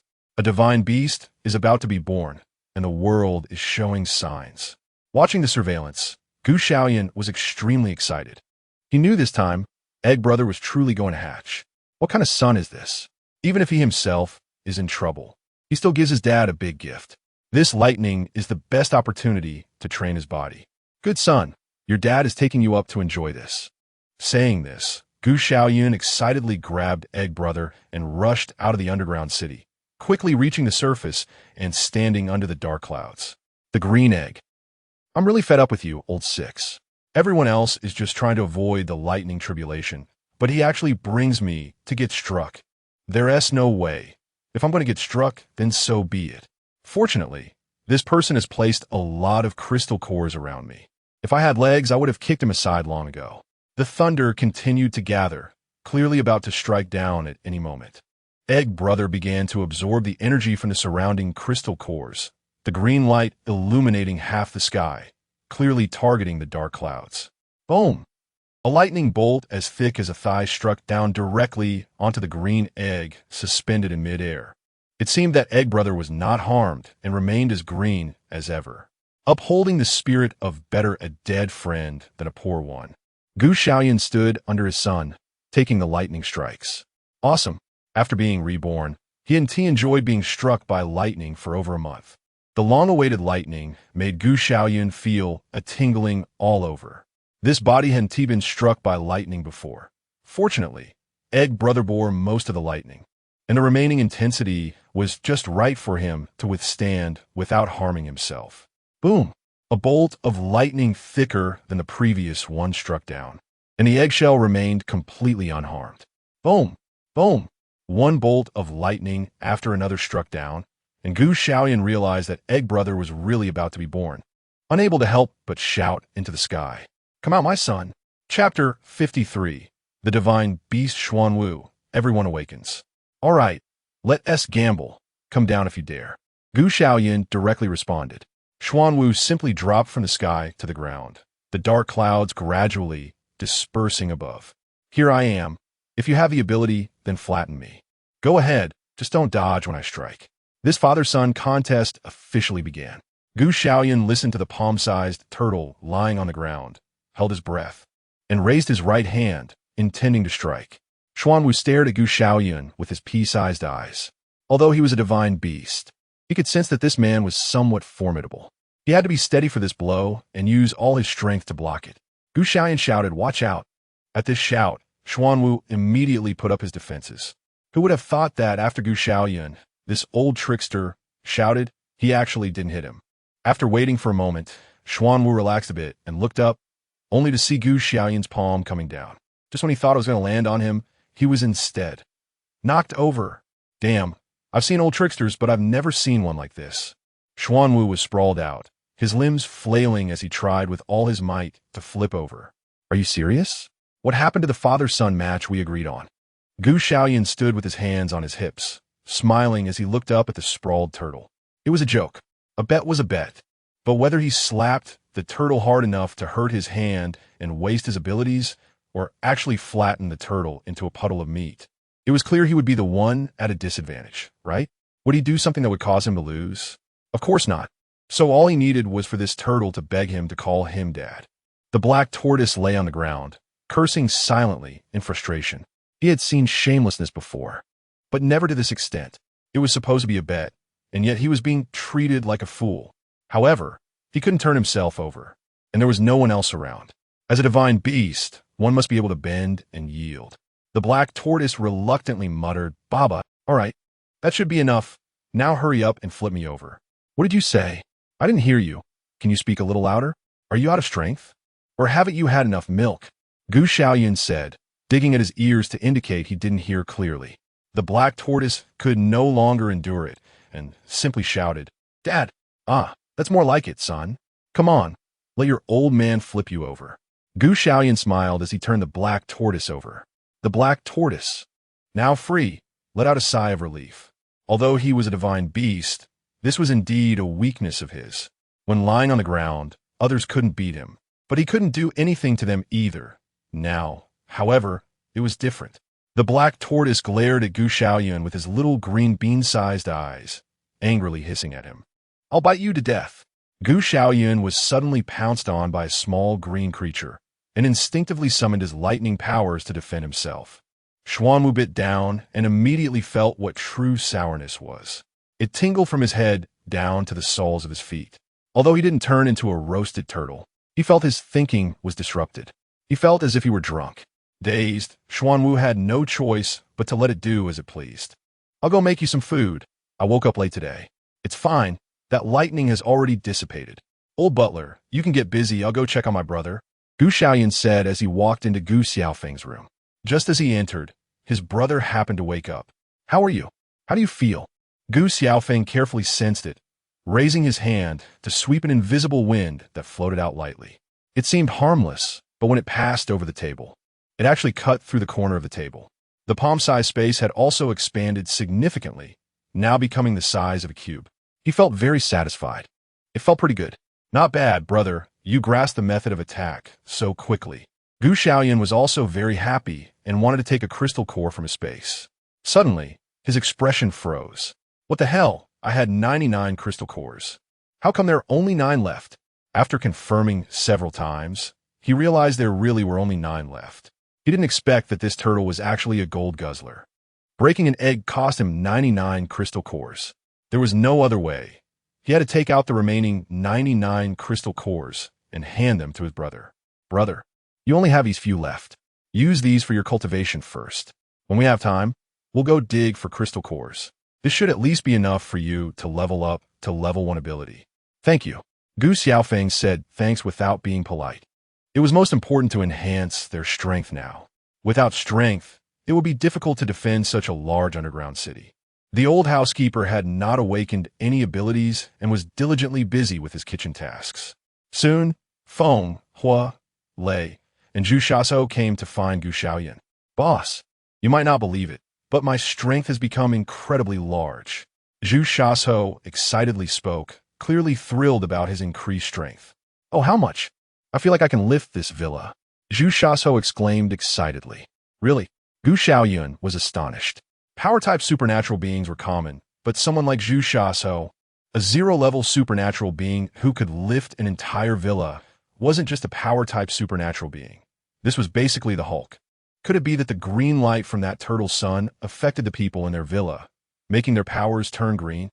"Why don't you give it a try? Let's see how strong you really are. Can you lift the villa?" Xiaoyun was also curious. If there really was a supernatural being like the Hulk, he would make a fortune. If a 0 level could lift a villa, then a level 10 could probably lift the earth and move the universe. "All right, boss. You all step back a bit. I'm going to give it my all." An excited Zhu Shaso walked to a corner of the villa, ready to start his performance. The crowd quickly stepped aside, and even the old butler was called out from the villa. Everyone was watching Zhu Shaso's actions. Get up for me. Chapter 54. Collecting supplies, heading to the city center supermarket.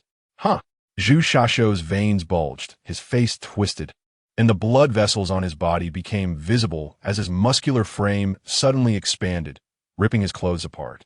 He grasped a corner of the villa and lifted with all his might. The onlookers could clearly see that the villa actually lifted off the ground.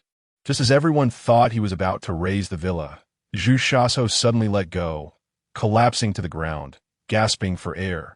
Gu Xiaoyun twitched his lips, not handsome for more than a second. He originally thought this person could really lift the villa, so confident.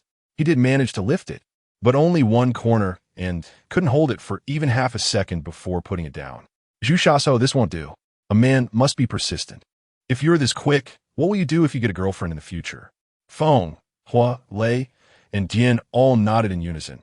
Indeed, Zhu Xiaosou, you're too quick. This won't work. We thought you could really carry the villa. Weakly, he said, at least I can prove that my strength has increased. Did you guys discover anything new after a night's sleep? The four of them were instantly left speechless. After sleeping, they felt fine, but it seemed they really didn't have any other significant discoveries. Gu Xiaoyun knew that the four of them had awakened their mental abilities, but if they weren't careful, they wouldn't even realize they had awakened. They would just think they had good memory and were in good spirits. Now, he could guide them to help them grasp their skills more quickly. Wind, fire, thunder, lightning. Try to use your thoughts to control something in the distance and see if there's any reaction, like that piece of paper not far away or fallen leaves. Anything will do. Thoughts? What is that? Aren't thoughts something that only exist in movies and novels? Have we really awakened thoughts? The four of them suddenly brightened their eyes, thinking they were ordinary, but unexpectedly, they had awakened superpowers similar to those in movies. They focused on their respective targets and began to attempt to control them with their thoughts. After trying for most of the day, not even the fallen leaves showed any movement. Wind, fire, thunder, and lightning were immediately filled with disappointment. Boss, this isn't working. Where are we supposed to get thoughts from? Have you watched too many movies? This is totally useless. What do you mean useless? I told you to concentrate. Did you focus? Gu Xiaoyun replied. Didn't you see Zhu Xiaosou? He lifted something and became all weak, right? If you don't concentrate a little, how can you use your thoughts to control these things? The four thought for a moment, wondering if they had to exhaust themselves with their thoughts to make it work. Seeing Zhu Xiaosou's condition seemed to make sense. They tried again. This time, their attention was very focused, eliminating distractions, just to lift the fallen leaves. Suddenly, a leaf floated up into the air.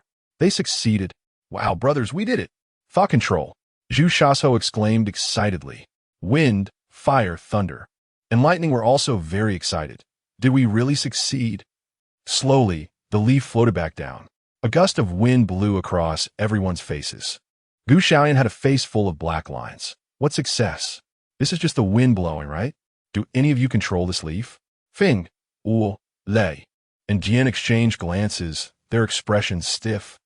Isn't it you who controlled it? Not me. Did you not control it? In the end, the four had to accept the fact that it was the wind that blew the leaf up. All right, boss, the four of us probably don't have superpowers. Sorry for disappointing your expectations. Qin Feng apologized regretfully. Who says you don't have them? The outdoor conditions affected your performance. I'll take you to a place. These days, even a turtle can talk, so don't underestimate yourselves. Turtle? Where did the turtle come from? Everyone was puzzled. Upon closer inspection, they found a turtle resting on Gu Xiaoyun's shoulder. The unwilling Xuanwu, with a deadpan expression, opened its mouth. My name is Xuanwu. Although there wasn't much difference between its deadpan and non-deadpan expressions, it had to prove its firm will. Hearing the turtle speak, the five were shocked. What is going on? The turtle has gained intelligence. Wasn't it forbidden after the founding of the nation? Didn't I have an egg before? I just hatched it. And besides, it's already the end of the world. The turtle can talk now. Sometimes people make a big deal out of nothing. You'll see lions with wings and snakes with legs in the future. Even flowers, grass, and trees can walk. They thought they had misheard. There had been strong men appearing, but there was no sense of the end of the world at all.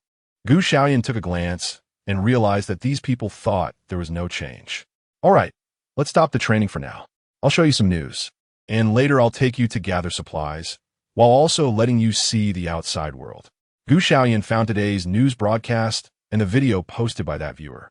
He cast it onto the wall, enlarging it for them to see.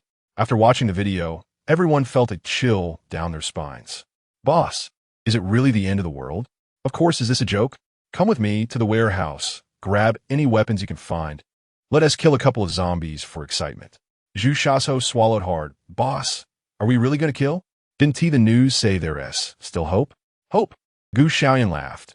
Why don't you take a bite out of those zombies and see if there's still hope for you? Zhu Shaso shook his head desperately. When it came to wind, fire, and thunder, there was no time for talk.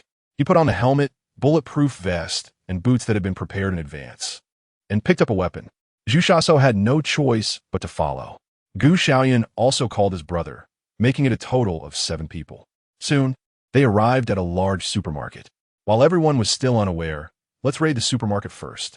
I'll lead, you all follow, and be careful. Is that okay? No problem. Zhu Shaso felt inexplicably excited. Is it okay to take down the zombies and check their heads for crystal cores? No problem. Collect the crystal cores and take the opportunity to get some supplies. Is that okay? No problem. Gu Xiaoyun stared at the tightly closed supermarket, revealing a confident and flamboyant smile. It had been a long time since he experienced such a feeling of thrill. Here we go. The purple thunder in his hand instantly gathered, shooting towards the supermarket's locked door like lightning. Chapter 55. Come on, if you can do it, go ahead. Bang! The lock of the supermarket shattered with a sound, and the entire glass door flew apart. A group of 7 entered. They had arrived relatively early, with some zombies not fully transformed yet. Along the way, they encountered very few zombies, and the 2 trucks they drove had knocked down everyone they met. Now, the huge noise from breaking the supermarket door attracted zombies from the supermarket and the surrounding area. In an opposite residential building, a young man with yellow hair, a Xiaomate style, opened his phone and started recording. Damn, brothers, do you believe there's light in this world? Just now, someone actually unleashed a shockwave. Below are all monsters, folks. I will live stream the whole thing. Could he be our savior? Ha! The yellow-haired guy was unusually excited. As a small internet celebrity, he unexpectedly attracted a large audience as soon as he started streaming. Don't end the stream. We want to see the savior. Go find him later. I'll give you a tip. The Suicide Squad tipped Carnival 1. The young man with yellow hair was instantly thrilled. His usual lukewarm streaming just earned him some living expenses, but he didn't expect to receive a tip today. That was real money. The yellow-haired youth eagerly promised. Don't worry, dear viewers, I will go find the savior and let everyone see what he looks like. The crowd, completely unaware they were being secretly filmed, focused all their attention on the supermarket in front of them and the zombies rushing over from all directions. Boss, those things are coming. Zhu Shaso swallowed hard and spoke. Although they had knocked down zombies, he had never actually fought one. Let them come. 1 comes, kill 1. 2 come, kill 2. Gu Xiaoyun laughed coolly, his eyes filled not with fear, but with excitement. Ha ha ha. Hundreds of zombies, seemingly moving slowly, covered the distance of several hundred meters in a blink of an eye, reaching the group in no time. A female zombie with disheveled hair and only half a body lunged at Gu Xiaoyun. Despite her frail figure, she jumped nearly 2 meters high. Here they come, cold light. Let me see your true abilities. In all martial arts, only speed is invincible. Gu Xiaoyun did not retreat, but advanced, leaping forward. In an instant, he raised his hand, gripped the knife, drew it, and slashed horizontally. At this moment, the world dimmed, as if everything had come to a standstill. No sound could be heard in the surroundings. Suddenly, the wind rose. Sounds from all directions surged in an instant, as if everyone had come back to life. In midair, Gu Xiaoyun's figure intertwined with that of the female zombie, and both landed at the same time. Gu Xiaoyun shook. A drop of blood slid off the blade of Han Guang, the cold light of the knife still gleaming. No blood spilled? Good, I like it. Gu Xiaoyun raised his hand and sheathed Han Guang. Behind him, the female zombie stood motionless, seemingly unscathed. Upon closer inspection, a dark red line appeared around her neck. Thud! A muffled groan sounded, and the female zombie's head slowly slipped off. Blood, dark as nearly black, splattered onto the ground. The blonde-haired man holding the phone stared blankly at this scene, and the live stream fell into an unusual silence. Then hundreds of comments suddenly erupted. Savior. He is really the savior. Savior my ass. He is a devil. Those people are just patients. He is a murderer. Holy Mother, get lost. Holy Mother, get lost. In a rental room, A disheveled, middle-aged man sent a comment, only to be immediately drowned out. His expression turned sinister. Ignorant humans who understand nothing. Behind him, a bound female zombie continued to scream. The comments kept coming. So handsome, streamer, hurry up and go down. I want to marry him. What does the person above count for? I want to have babies with the savior. Send a Carnival 99 to have babies with the savior. The blonde man's face flushed. A rich woman. This is a rich woman. Rich lady, don't worry. I'll clean up and go down immediately. The oblivious blonde man set up his phone for the live stream and really went to get ready. The people in the supermarket remained completely unaware. Xiaoyun tried the cold light of his weapon, which he liked, but it wasn't worth his effort to deal with these small fry. He simply decided to sit back and watch the show. Zhu Shaso wielded a long knife, displaying great power. As a strength-type ability user, he found it as easy to kill zombies as it was to chop watermelons. Ha ha ha, you little losers. How dare you call yourselves zombies? Come at me, Grandpa Zhu. One comes, I kill one. Two come, I kill two. Xiaoyun shook his head helplessly. Seeing that he was not in any danger, he shifted his gaze to the four individuals, Feng, Hua, Lei, and Dian. The four of them worked in perfect harmony, guarding the four directions of southeast, southwest, northwest, and northeast. Whenever someone was in trouble, the others could quickly come to their aid. Each time their scalpels struck, they would break the limbs of the zombies, rendering them immobile, and ultimately decapitate them with a single blow. However, after watching for a while, Xiaoyun frowned. They should aim for the zombies' heads as much as possible, without exhausting too much energy. Zombies do not feel pain, even with their limbs severed. They can still lunge at you. If they couldn't hit their heads, they should destroy their brains. The goal was to kill the maximum number of zombies with the least amount of energy. Upon hearing their leader's words, the four immediately understood and began to target the zombies' heads with every move. Their psychic abilities allowed them to faintly sense the best angles to strike and identify the zombies' weaknesses, enabling them to kill zombies at the lowest cost. Zhu Shaso also heard this and felt that he had gained a lot from it. Xiaoyun watched for a while. The child is teachable. His gaze naturally shifted to his brother. Gu Xiaofeng didn't seem like a person who had killed zombies for the first time, nor did he appear to be a level 0 ability user. He used a knife when he could, and when he couldn't, he used wind blades. Every strike he made was able to take down a zombie. Brother, have you really just awakened your abilities? Xiaoyun couldn't help but ask. A level 0 ability user would be lucky to use their abilities 4 times. Even if he used the less consuming wind blades, 5 or 6 times should be quite a lot. He glanced at the ground. There were at least 7 or 8 wounds from wind blades, and his brother looked completely unfazed. Have you leveled up to level 1? Xiaoyun's eyes widened. When he absorbed his abilities, it took him most of the day, and yet his brother had leveled up in such a short time. Right? I should still be able to use wind blades about 10 more times, Gu Xiaofeng said nonchalantly. 10 more times. Damn, are you the protagonist, or am I? You must be the one who was reborn. Come on, if you can do it, then you go. Chapter 56. Digging into brains, ignorant yellow hair, disturbing soon. Over 100 zombies were swept away by the few of them. They were not an ordinary team and were not ordinary people. Some had awakened abilities, while others had received training. These zombies had just recently awakened and were slightly stronger than women, except for a few with excellent jumping ability. Ordinary people could defeat them, let alone them. No one got hurt, right? Xiaoyun started. The others shook their heads, no. Good. Next, I want to teach you something very important. How to extract the crystal cores from the zombies. Xiaoyun squatted down and said, of course, he wouldn't use his cold light to dig for crystal cores. He took out a dagger tied to his side from beside his boots. He went to the female zombie who had first pounced on him and found her head. After confirming it, Xiaoyun plunged the dagger into the female zombie's skull and began to stir. Zhu Shaso, watching from the side, felt nauseous and couldn't help but cover his mouth, ultimately throwing up. Ugh, boss, what are you doing? She's already dead, and you're desecrating her body. Is this really something a human would do?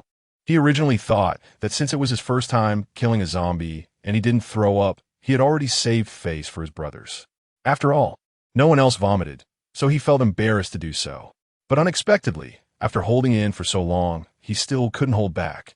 Xiaoyun calmly flipped through the objects and stopped when she encountered a hard object. With one hand, She picked it out. Looking at the red and white object on the ground, the others couldn't help but vomit. Ugh. Sorry, boss. We can't hold it anymore. The others also began to vomit. And even Gu Xiaofeng couldn't hold back. Although they had seen many bloody scenes, it was the first time witnessing over 100 corpses, especially those she had personally dealt with. Gu Xiaoyun calmly picked up the crystal core lying on the floor with his hand, then took out a handkerchief to wipe it before putting it into a pocket hanging at his waist. He turned his head to see several people who were in a mess and raised an eyebrow. How is this not a small scene? I just dug up a crystal core, and there are still 100 more waiting for you to dig. Gu Xiaoyun crossed his arms. Do we have to dig too? The four of Feng, Hua, Lei, and Dian widened their eyes. Of course, if you don't dig, who will? Am I supposed to dig over 100 by myself? Besides, it's not all for me. Whoever digs more gets to keep it. Do we really have to dig? The few exchanged glances, and no one dared to make the first move. Really? Is it still cooked? Hurry up and stop talking nonsense. If you don't dig now, you'll have to dig later anyway, so you might as well get used to it. Gu Xiaofeng took a deep breath, and aside from looking a bit pale, he was the first to stab a dagger into the head of a nearby zombie. Seeing someone take the lead, wind, fire, thunder, and lightning, who were all medical students, initially felt a bit uneasy but soon joined in, digging as well. Only Zhu Shaso struggled to vomit for a long time and was surprised to see his companions join the army of brain diggers. He was left standing alone. What else could he do? He felt quite desperate. Damn it, am I just digging for crystal cores? I've already killed zombies. So why should I be afraid of this little crystal core? He muttered to himself as he charged forward, digging for the crystal core while continuing to vomit. Gu Xiaoyun nodded in satisfaction as he watched a few people digging for crystal cores together. The Xuanwu on his shoulder stretched lazily out of boredom. Suddenly, it saw a blonde-haired person approaching with a phone. Hey, someone is coming, Xuanwu said. I see. Who knows where this little brat came from? What's wrong? Not calling me daddy anymore? Gu Xiaoyun glanced over and realized that someone seemed to be recording with a phone. The excited guy with yellow hair moved closer, and it looked like he was about to capture the hero on camera. He kept hyping up in the live stream, trying to gain more gifts. Family, send some gifts, and we'll soon be able to see the true face of the hero. As the gifts poured in, the streamer will be able to capture it immediately. Gu Xiaoyun used a bit of her supernatural ability and heard what the little yellow-haired boy said. Goodness, they are making money off of them. Although money is not really useful now, who can stand such a behavior of milking the sheep? It's only allowed for me to fleece others, not for others to fleece me. Gu Xiaoyun's mind flickered, and a bolt of lightning shot along the ground. Crack! Huang Mao felt an electric current surge from the soles of his feet, and he dropped his phone to the ground. My live stream, my phone. He immediately bent down to pick up the phone and continue the live stream, but as soon as he saw the phone, the screen was actually shattered. He pressed the phone frantically for a long time, but there was no response at all. It was obviously frozen. The thought of all his gifts vanishing like this made the young man with yellow hair unable to hold back a curse. Damn, what bad luck. How could such a misfortune happen to me? Bad luck. This is just bad luck. There are even worse things you haven't seen yet. Hearing a voice beside him, Huang Mao looked up, and the person who had just been dozens of meters away was suddenly right in front of him. Gu Xiaoyun had a cold smile on his lips as he looked at the blonde young man in front of him. The blonde youth quickly showed a flattering smile. Hero, I'm your fan. I just streamed you, your heroic figure. You wouldn't mind, would you? Many people like you. We all call you a hero. Oh, right, hero. Could you give me an autograph? I should be able to sell it for a good price later. As he spoke, the blonde actually pulled out a small notepad and a black pen from his pocket. An autograph? Sure, Gu Xiaoyun said, taking the black pen. With a snap, the cap of the pen fell to the ground. At that moment, the pen in Gu Xiaoyun's hand shot out at high speed, a flash of black, and it struck directly into the neck of the blonde young man. The blonde hadn't reacted yet and only felt a sharp pain in his neck. Why? He managed to say through gritted teeth, struggling against the pain, feeling as if he was about to suffocate to death. Gu Xiaoyun slowly pulled out the black water-based pen, and blood immediately gushed out. Huang Mao's eyes widened as he fell down the blood slope. A black water-based pen suddenly dropped, staining his clothes. Why? It's the end of the world. There are no more whys. Chapter 57. What use do I have for the Xuanwu? How is it? Are you done playing? Gu Xiaoyun asked. The few people who were focused on digging for crystal cores, besides Gu Xiaofeng, didn't notice what had just happened. Boss, I've already dug out 3 people, Zhu Shaso said proudly. When he dug the first one, he was vomiting while digging. For the second one, he vomited halfway through. Now for the third one. Aside from the beginning and the end, he has improved a lot. Gu Xiaoyun rolled his eyes. He had already killed 1 person. And this guy was just digging for crystal cores, having only dug up 3. You're too slow. Speed it up. We still need to go to the supermarket later. And if we take too long, the zombies nearby will come back, he urged. Zhu Shasho's expression immediately turned serious. Yes, boss. After saying this, he turned around and started digging for crystal cores, and this time he finally didn't feel like throwing up. The others were much faster than Zhu Shasho, as they didn't have the same problem. With around 100 people averaging 1 core each, it took them just a few dozen seconds, plus the time spent searching. So one person could dig 1 core in about a minute. Calculating it out, it took them about 10 minutes to finish digging up the crystal cores from these zombies. Boss, why are there some zombies without crystal cores? Zhu Shaso asked, a bit confused. He had always found 1 core for every zombie he dug up, but later he ended up finding 2 or 3 without any, wasting quite a bit of time. He almost split open their heads to search more thoroughly. Of course, not all of them have crystal cores. It's just that these zombies woke up earlier, and the later ones have a roughly 2:1 ratio of new cores. Gu Xiaoyun explained. It can be like this. If we need crystal cores to upgrade skills, wouldn't we have to kill several zombies instead of just 1? Zhu Shaso swallowed hard. Gu Xiaoyun nodded. So now I'm telling you to hurry up and dig. If you get a black face, killing dozens of zombies might not even yield a crystal core. The African who always got guaranteed rewards in the game, Gu Xiaofeng, slumped with a face that seemed to imply his brother's bad luck had nothing to do with him. Hearing this, the remaining few felt relieved. Glad they had started digging for crystal cores early, as the probability of finding them now was basically 80. All right, let's hurry to the supermarket. It's likely that others will come to the supermarket to gather supplies soon. With that, the group finally stepped through the doors of the supermarket. The supermarket was large, filled with a dazzling array of items. It had only been a day since the red rain occurred, and various frozen foods had not yet spoiled. Those with abilities could resist the zombie virus, but the higher the level of ability, the greater the chance of success. Right now, a level 0 ability against the zombie virus had an 80 infection probability. The few of them immediately wore serious expressions. No one wanted to become a mindless monster that only eats people. Just as they passed by a shelf, a sales clerk suddenly lunged at them. What the hell? Zhu Shaso was startled and couldn't help but shout. Gu Xiaoyun immediately frowned and drew his cold light, solving the problem with a single slash. Hearing Zhu Shasho shout, he vaguely sensed that something in the entire supermarket was starting to stir and was surging toward them. Old Zhu, don't shout randomly next time, or I'll throw you out to feed the zombies, Gu Xiaoyun remarked.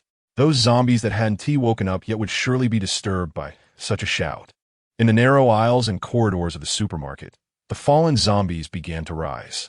At first, their movements were very slow, but as they stood up, their speed increased rapidly, and zombies that were still several meters away suddenly appeared right in front of a few people. Gu Xiaoyun's expression hardened. Everyone prepare. The cashier opened her blood-covered mouth wide and twisted her limbs as she lunged towards Gu Xiaoyun. In the darkness, a cold light flashed. The cashier's limbs separated, collapsing to the ground. Facing the continuously charging zombies, Gu Xiaoyun curled her lips into a dangerous smile. Awaken. It's hunting time. The oblivious zombies charged one after another towards their fresh prey. As some companions fell, they stepped over them and continued forward, until all the zombies piled up into a small hill in front of the 7. For these low-level zombies, just relying on Guang and his basic physical abilities was enough to deal with them. Most of them were dead, and I don't need to mention the crystal cores, right? In fact, he didn't need to say anything. The others had already started collecting the crystal cores. Because there were so many zombies, if they delayed and more waves came, they probably wouldn't be able to hold on. Soon, several had collected all the crystal cores. Now, everyone dispersed to find the supplies you want to take. You can use carts or carry boxes, and the collected items can be placed in the truck. Groups of 2 or 3, Fing, Wu, Lei, and Dian automatically divided into 2 groups. Zhu Xiaoso hurriedly approached his leader. Boss, I'll team up with you. There was no choice. Zhu Xiaoso had to find his leader's brother, whom he was not familiar with. Big brother, can I join your group? No, I can handle it alone. Gu Xiaofeng decisively refused. He wouldn't take care of a burden brought out by his younger brother, and as his older brother, he definitely wouldn't. Fortunately, his good brothers did not abandon him. You guys are the best. Zhu Xiaoso was instantly moved, almost in tears. It's nothing. You're so big if you really encounter zombies. You can block a few more, right? Qin Feng said with a smile. Zhu Xiaoso, where's the brotherhood we promised? Is it this plastic? On Gu Xiaoyun's side, there isn't much to say. She just picks up whatever she sees along the way. Egg brother. Oh no, that's not right. You're not an egg anymore. Turtle son, I forgot to ask, what exactly are you useful for? Can you treasure hunt? Or can you fight? If all else fails, can you help me pick up crystal cores like other pets that automatically gather items for their owners?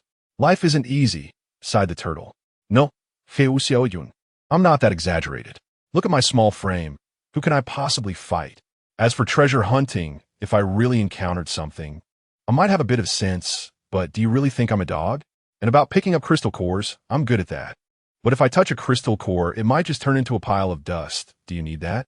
Gu Xiaoyun was speechless. Aren't you a divine beast? Then tell me what use you're here for. Xuanwu thought for a moment, as if sensing something, and emitted a flash of green light. Open that bathroom door and take a look.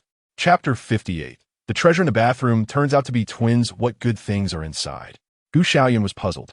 As for why it was said to be good things, that was because he remembered that last time when Xuanwu was still in its shell. It had shown and told him there was a meteorite below. Now that the shell was broken, but it suddenly spoke, didn't that just prove there were good things nearby? Fine, I want to see what tricks you're playing. Gu Xiaoyun stepped forward and pulled the door open. Inside, there were no treasures, but two girls hugging each other and crying. Silence was the theme of tonight's Conchiao. So, you found me these two things when I asked you to find treasures? Gu Xiaoyun was speechless. Xuanwu still argued. Aren't girls treasures? I even found you two. Aren't you satisfied? Satisfied? I'm really too satisfied. Looking at the two girls who could only cry and couldn't do anything, Gu Xiaoyun closed the bathroom door again. The two girls who finally saw living people immediately panicked.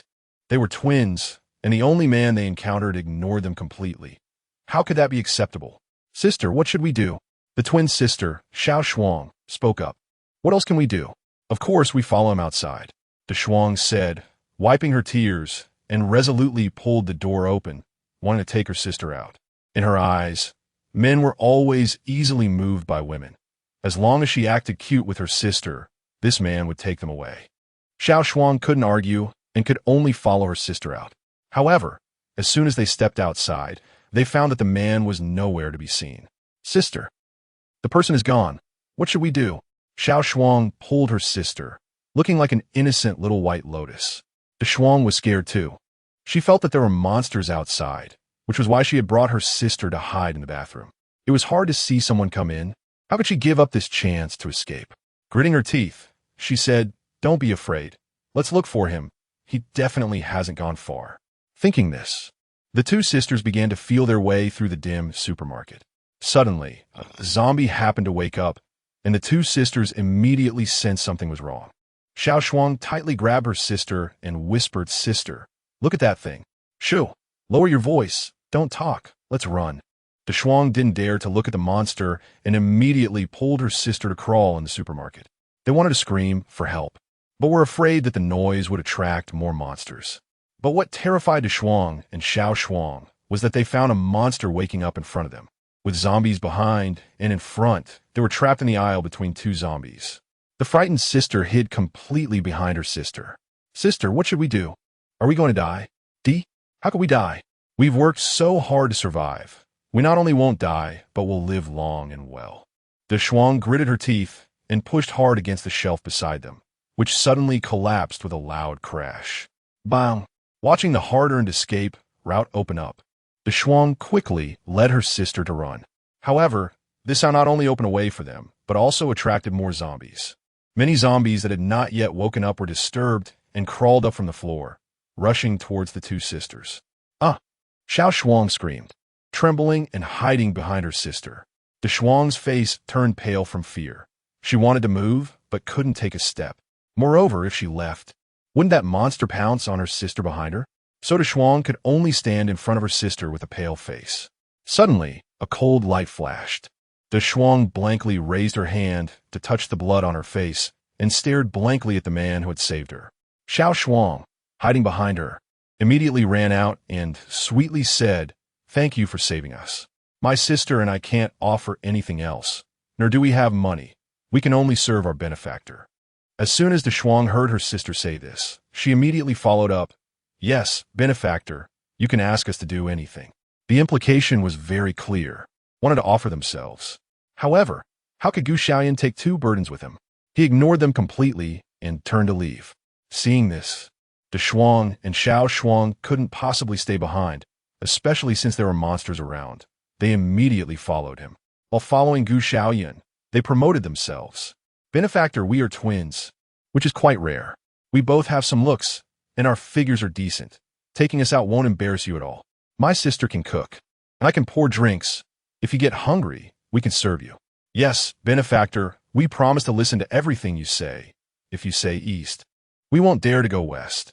If you say up, we absolutely won't dare to go down." Gu Xiaoyun rolled his eyes while listening to the two of them. What do you mean by twins? He had never seen them before. When he was a playboy, he had more fun than both of them combined. And what do you mean by saying you would definitely listen to him? Aren't you just trying to ride on his coattails? You should see if he even lets you cling to him. You'll listen to whatever I say?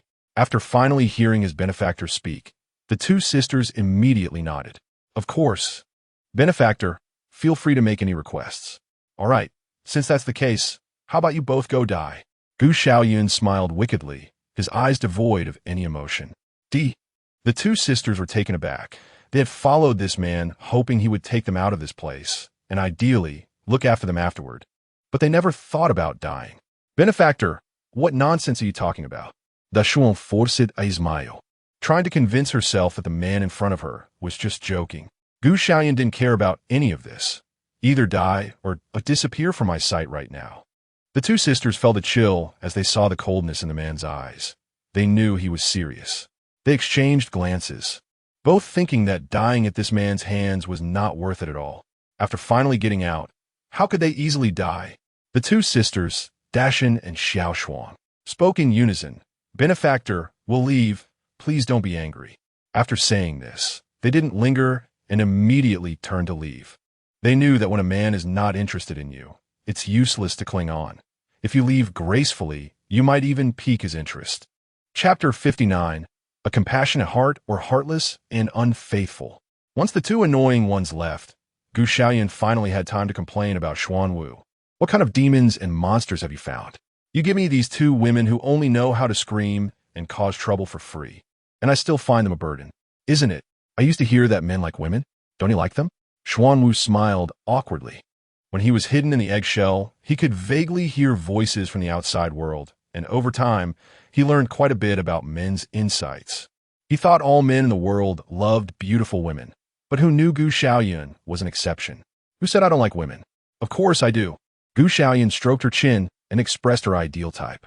"I like those with slim waists, long legs, fair skin, beautiful looks, who can fight, cook, and earn money to support the family." "Those two?" "Not quite."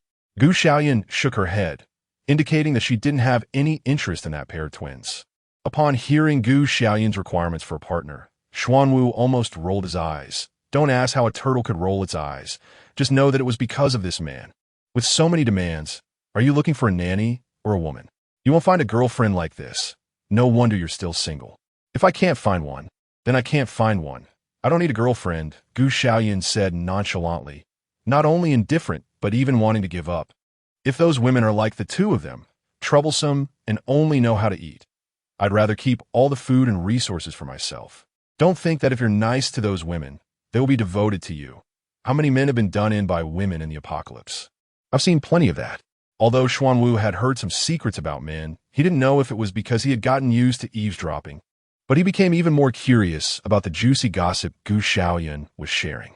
After holding back for a while, he couldn't resist and asked, "Bro, why don't you elaborate? I'm quite curious about what happened with those women." Gu Xiaoyun glanced at him, not expecting his little pet to be so curious. He couldn't do anything, yet he had so many demands. He wanted to hear him call him Dad. As soon as he said this, Xuanwu immediately suppressed his curiosity. If he didn't listen, then so be it. It wouldn't cost him anything. At worst, he could just ask someone else later. The whereabouts of the twin sisters were unknown, and the supermarket exit was not far away, but he didn't know if they could make it through safely. Xiaoyun naturally wasn't worried about their lives or deaths. He had wandered around the supermarket for a while and collected most of the supplies he wanted, leaving some for his little brothers to choose from. As the saying goes, leave a line for everything, so you can meet again in the future. Just then, he ran into Zhu Shaso and a few others at the corner. Upon seeing their leader, Zhu Shaso couldn't help but complain. Boss, you have no idea. This supermarket seems to have been raided by thieves first. We've been scavenging for half a day, and many of the goods are gone. Can you believe it? Someone actually moved faster than we did. Xiaoyun revealed an awkward but polite smile. Really? That person is quite despicable. How's the looting going? It can't be that after so long. You still haven't loaded the stuff onto the truck. Hurry up and pack. We need to leave soon. If we delay any longer, the zombies in the whole city might wake up. Understood. Soon, they had packed several bags of items and carried them out in big and small bundles. Just at that moment, Gu Xiaofeng also arrived in front of the truck, and the 7 of them had gathered in front of the vehicle. Gu Xiaoyun took a glance and immediately noticed the crooked zombies in the distance. Everyone is here. Let's put our things down and leave right away. The others wanted to throw the supplies they had collected onto the truck and get in immediately. Just then, a few people noticed that there were actually 2 women standing in front of their truck. Gu Xiaoyun also noticed that the pair of twins didn't want to pay any attention and directly got onto the truck. When the twins saw people about to leave, they couldn't help but stick close. Benefactor, we meet again. What a coincidence. Why not take us along? Yeah, Benefactor, it's impossible to get a ride from this place, please.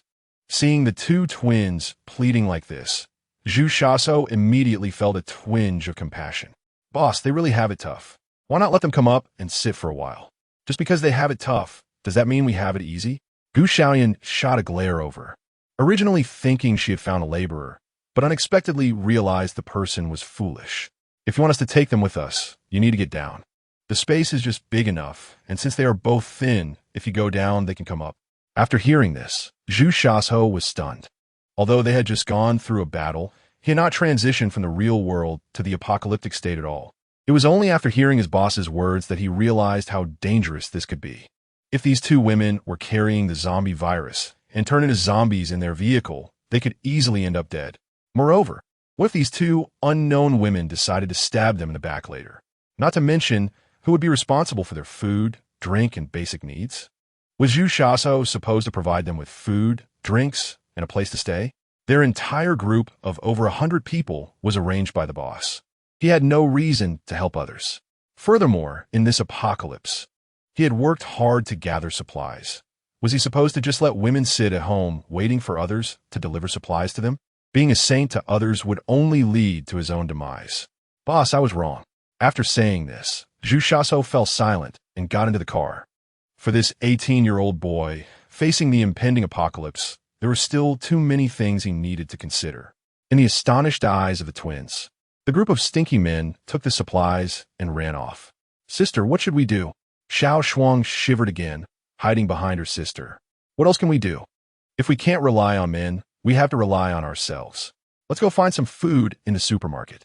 Chapter 60. The apocalypse is here, and you're still collecting rent from me?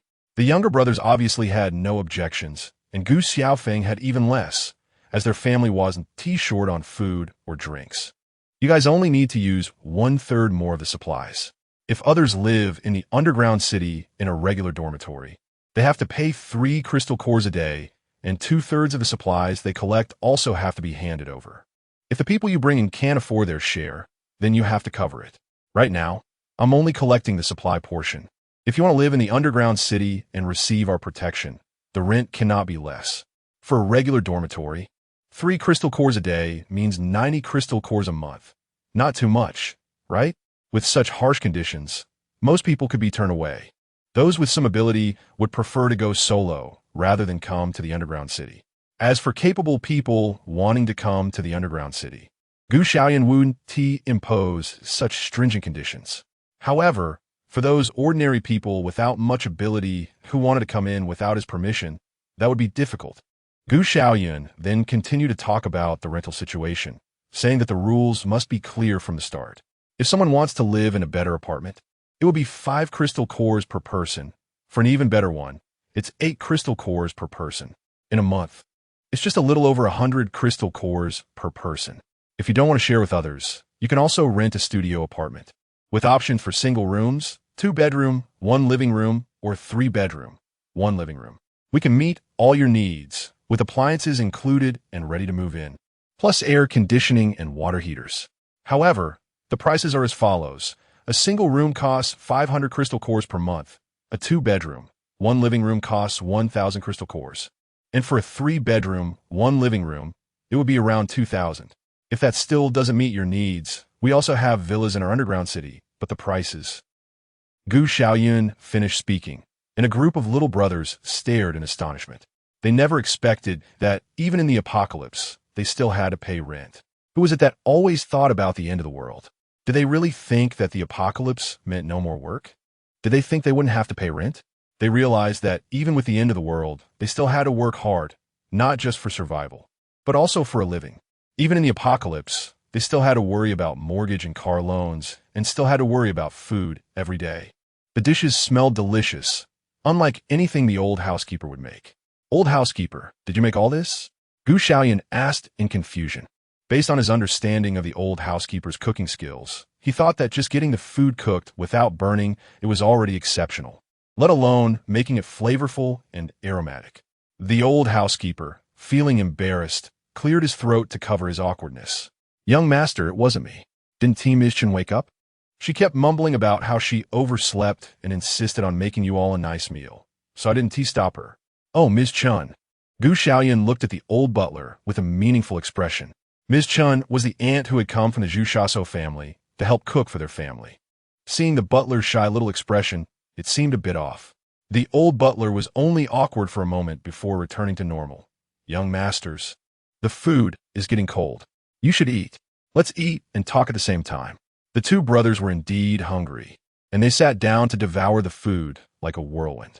Previously, Gu Xiaofeng thought his brother ate a lot, like a bottomless pit. But now that he used his ability, he realized that it was indeed possible to eat this much. Usually, he only ate 1 bowl of rice. But now he was on his 3rd bowl and still didn't feel full. At this rate, ordinary people probably wouldn't be able to handle it, let alone during the apocalypse. Brother, without so much food during the apocalypse, how do people survive? Gu Xiaofeng asked. Without rice and meat, what else can we eat? If it comes to it, we might have to eat people. If we eat an ability user, that would be even better. We could successfully obtain a normal portion of food. Gu Xiaofeng felt a chill run down his spine and asked a question. You haven't eaten it too, have you? His question made his brother fall silent, choosing not to respond at all. In Gu Xiaofeng's eyes, the lack of a clear refusal implied that it was possible his brother had indeed eaten human flesh. This meant that his brother had really resorted to cannibalism in a moment of danger. The thought made him feel a bit nauseous, even disturbed. But remembering that it was his brother, and that not eating could mean death, he fell into inner turmoil. What is my foolish brother thinking? Of course, I haven't eaten it. Gu Xiaoyun smiled again, but this time the smile was laced with an invisible coldness. Their family used to be so wealthy, and coupled with his previous abilities, they never had to worry about food. Fortunately, during that time, mutated animals appeared in large numbers. If we have a grudge, we'll seek revenge together. If you have any problems, just say it. After this battle, I feel that my abilities have improved again. I won't hold you back. Gu Xiaoyun was not moved by her brother's protective nature. Instead, she was shocked by what he said about his abilities improving. Bro, can you say that again? Your powers have improved? Is that true? Of course it's true. Why would I lie to you? Gu Xiaofeng replied while eating, elegantly nodding his head. According to what you told me before, it should have reached the mid-level of a first-tier skill, right? Gu Xiaoyun held a chicken leg in one hand and couldn't help but shout, what the hell? Bro, you're not human. You're really a dog. You can just fight and level up 2 small realms without even absorbing any crystal cores? I've seen upgrades, but I've never seen one like yours. What the heck? I'm seriously going to lose it. I almost gave my own brother depression. Chapter 61. The Brotherhood of Tools. Alright bro, I won't disturb your training anymore. You go level up your skills, okay? Those crystal cores shouldn't be used up yet, right? Gu Xiaoyun has decided that working hard to improve his strength is not as good as sitting in the underground city, waiting to collect rent and being a landlord. As for his brother, since improving strength is so easy, he can just work as a bodyguard for their underground city in the future. The abilities he practices every day can also be used for wind power generation, killing two birds with one stone. All right, brother. Why don't you go practice in that training room I prepared earlier? There's a special training room for wind-type abilities. It's really great to use. As a qualified landlord, he almost missed out on a free labor force. What could be more enjoyable than taking advantage of your own brother? Not only do you not have to pay him, but you can also make money with your own brother. Gu Xiaofeng glanced at his silly younger brother and immediately saw through his scheme. You want me to generate electricity for you for free, right? You don't expect me to cultivate and increase my strength so that I can be your free bodyguard, do you? How is that possible? How could you even think that? It was specifically designed for you. Gu Xiaoyun wore a kind smile, making sure his brother couldn't detect anything unusual. He took out a key from his space and handed it over.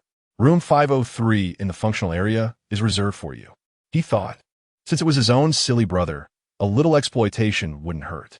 Seeing that he had secured free electric power, Gu Xiaoyun felt extremely happy.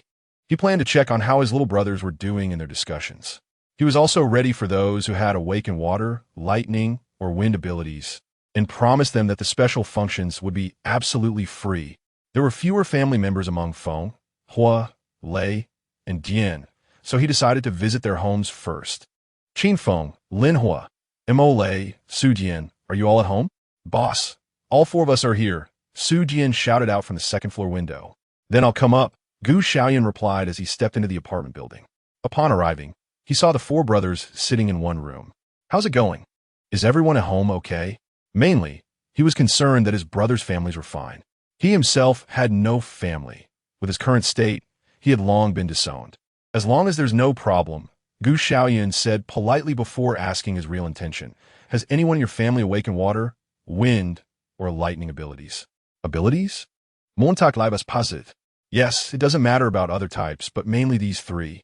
Does anyone in your family have them? Gu Xiaoyun smiled, looking like a cunning fox. But it seemed that his family hadn't mentioned anything unusual to them. Unable to explain in a few words, he simply called all his family members out. Soon, about 10 people were squeezed into one room. Mom, Dad, my boss is asking if you feel any abnormalities in your bodies, any discomfort or changes. For example, can you suddenly spray water, breathe fire, not be afraid of being electrocuted, or summon a tornado? As Su Jian spoke, he found himself filled with anticipation for his family members to have abilities. Su father and Su mother exchanged bewildered glances and shook their heads. The elderly couple thought they were living in peaceful times and had no idea that while they slept, the world had undergone earth-shattering changes. Oh, right, Mom and Dad. I seem to have not told you that the world has ended. What? The end of the world? Both Su father and Su mother, being old professors, found it hard to believe such a claim upon hearing it suddenly. Their first reaction was disbelief, followed by the desire to verify. Is what you said true or false? Do you have any evidence? Can you really breathe fire and spray water? Of course. My boss can even generate electricity, Su Jian said proudly. Soon, the Su family's eyes lit up with excitement as they stared at Gu Xiaoyun. The other family members also turned their gaze to Gu Xiaoyun, their eyes eager to see if he could really generate electricity. With no choice, he had to demonstrate to prove that the world had indeed ended. Watch closely. Before he finished speaking, a purple lightning bolt suddenly appeared, swirling around Gu Xiaoyun's arm. This turn of events shocked Su father and Su mother. They had never seen anything like this in their many years of life. Is this a lightning ability? How many volts can it reach? Wouldn't touching the current directly cause any problems? It's fine. I only electrocute others when necessary. When I'm not using it, I just store it away. Sometimes, I do leak electricity, and it makes my mouth twitch all the time. Gu Xiaoyun expressed her true thoughts about her abilities. The two old professors were absolutely amazed. Although they had never truly seen what the outside world looked like during an apocalypse, Gu Xiaoyun's display, if real, was enough to make the two elderly men believe that the apocalypse had indeed arrived.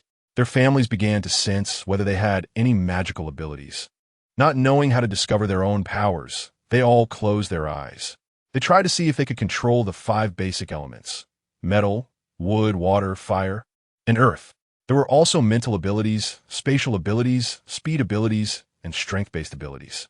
They could feel if a strange space suddenly appeared, if their mental capacity had significantly increased, if their speed had quickened, and if their strength had grown, among other things. The families of the 4 elements, wind, fire, thunder, and lightning, started to perform some strange actions. Some were running in place. Some were trying to smash walls with their strength. Some wanted to breathe fire, and others aimed to spray water. In any case, there were all sorts of bizarre movements. There was nothing they couldn't do. Suddenly, Moriai's mother exclaimed in surprise, "Oh, I think I have that spatial ability." "Have I awakened to spatial power?" Xiaoyun's eyes lit up. "Can you feel the space? How big is your space? Can you fit this table inside?" Chapter 62. Team Assignment. Zombies appear in the city. "I can fit this table. My space is about the size of 2 rooms," Mo Lei's mother honestly explained. "That's good. From now on, you can go out with them to collect supplies, and then just hand them over. I haven't found any ability user who can provide free power, but finding a mobile warehouse is also good. Especially in the early stages, having spatial abilities allows for more resource collection than others. I want to have to kill those zombies, right? I can't do that." Mo Lei's mother quickly refused.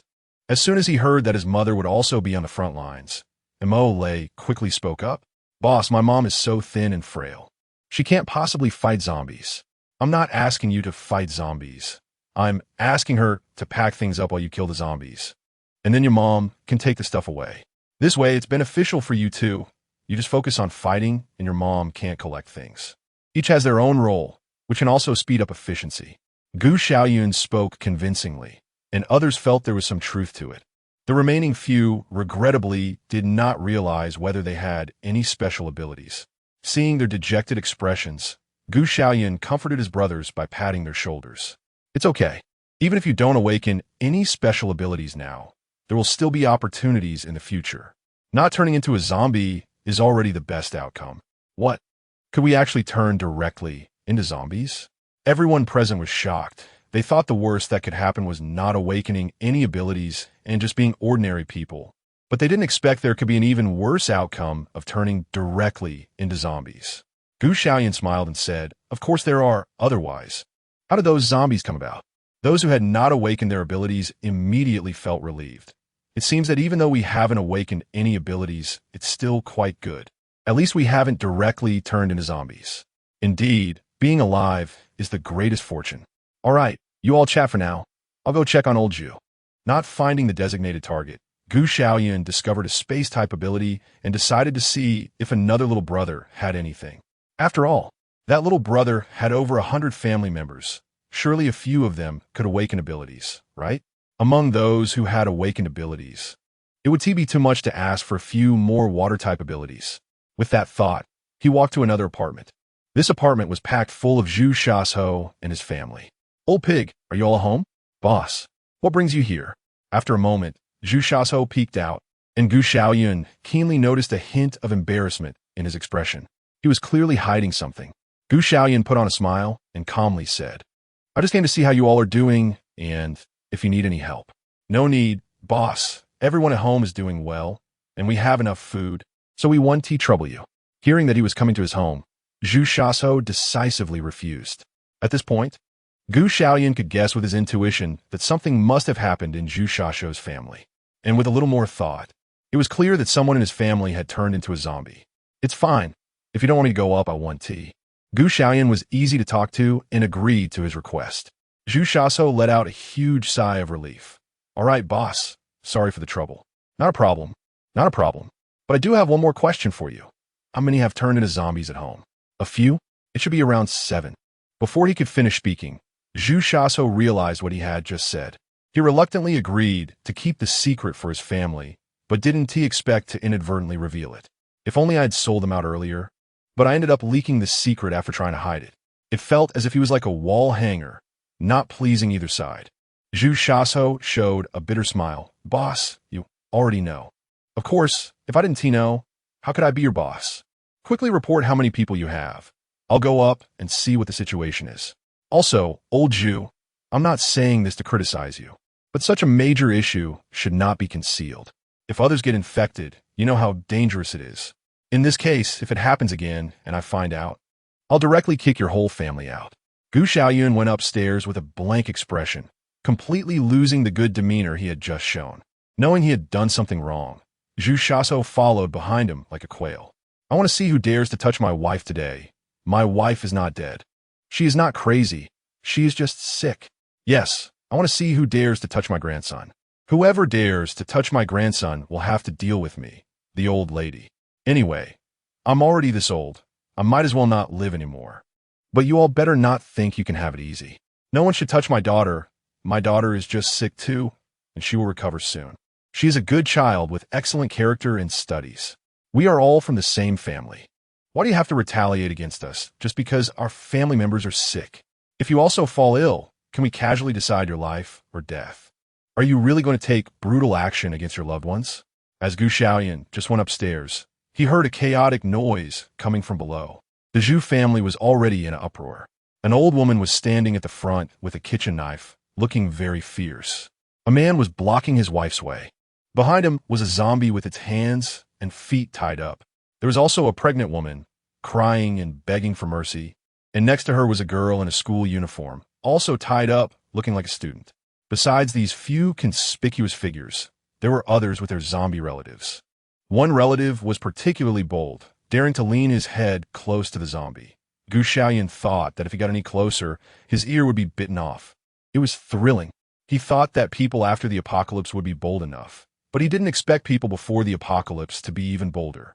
So, you must be Zhu Shasho's older brother? Unable to bear the noise any longer, Zhu Wudi chose to change the subject. After all, he wasn't the boss here. The real boss had already arrived and should be able to handle these matters.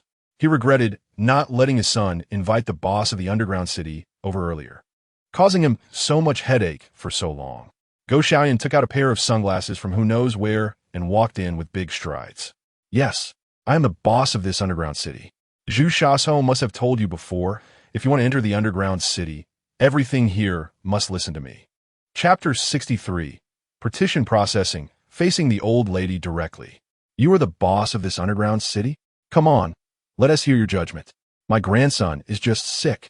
How could he possibly have turned into what they say is a zombie? He has always been very polite to his family and could never harm anyone. They even said they wanted to kill my grandson and burn him. Come on, young man, tell me, do you have such self-destructive relatives? Isn't this what they call a murderer? My grandson is just sick. Once he gets better, everything will be fine. There is no need to kill him. The old lady seemed to see hope, but the head of the Zhu family didn't listen to her at all. Since someone of a higher status than him had arrived, as long as she could persuade the boss of the underground city, there would be no need to talk to the head of the Zhu family. Xiaoyun listened to the old woman speak like a machine gun, completely ignoring his series of questions and directly asking another question. How many zombies are there in total? How many families have zombies? And are you sure no one is hiding? Are there any injured among the family members? There are a total of 12 zombies, involving 8 families. Some families have 2 zombies and one family of 3 has all turned into zombies. Zhu Wudi spoke with suppressed grief. Once someone is scratched by a zombie, they can easily become infected and turn into a zombie. So at that time, I assigned rooms by family. But I didn't expect that it would lead to an entire family turning into zombies. As a member of the Zhu family, before this zombie virus spreads throughout the entire Zhu family, we must deal with them. However, it is clear that the relatives of those zombies are unwilling to do so. He really had no choice, and both sides fell into a stalemate. 12 zombies? Are they all here? Xiaoyun frowned.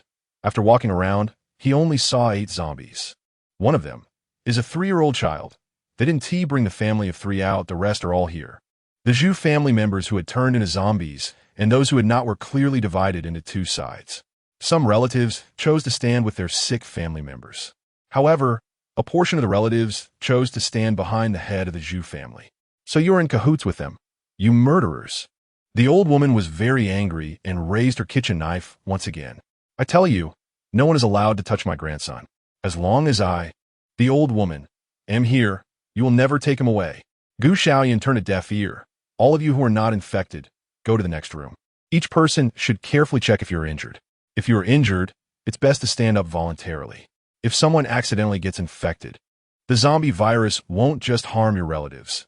Everyone will suffer because of you. After he said this, a few people indeed showed signs of distress, looking like they had some issues. Xiaoyun didn't plan to meddle in other people's family affairs in detail. Now, there weren't too many or too few people. If he had to care about everyone and listen to everyone, he would go crazy when more people arrived. Did they really think of him as a local official? Zhu Wudi simply took the people behind him to the next room to check things out. As the head of the Zhu family, he still had some authority. Once dozens of people left, it became much quieter.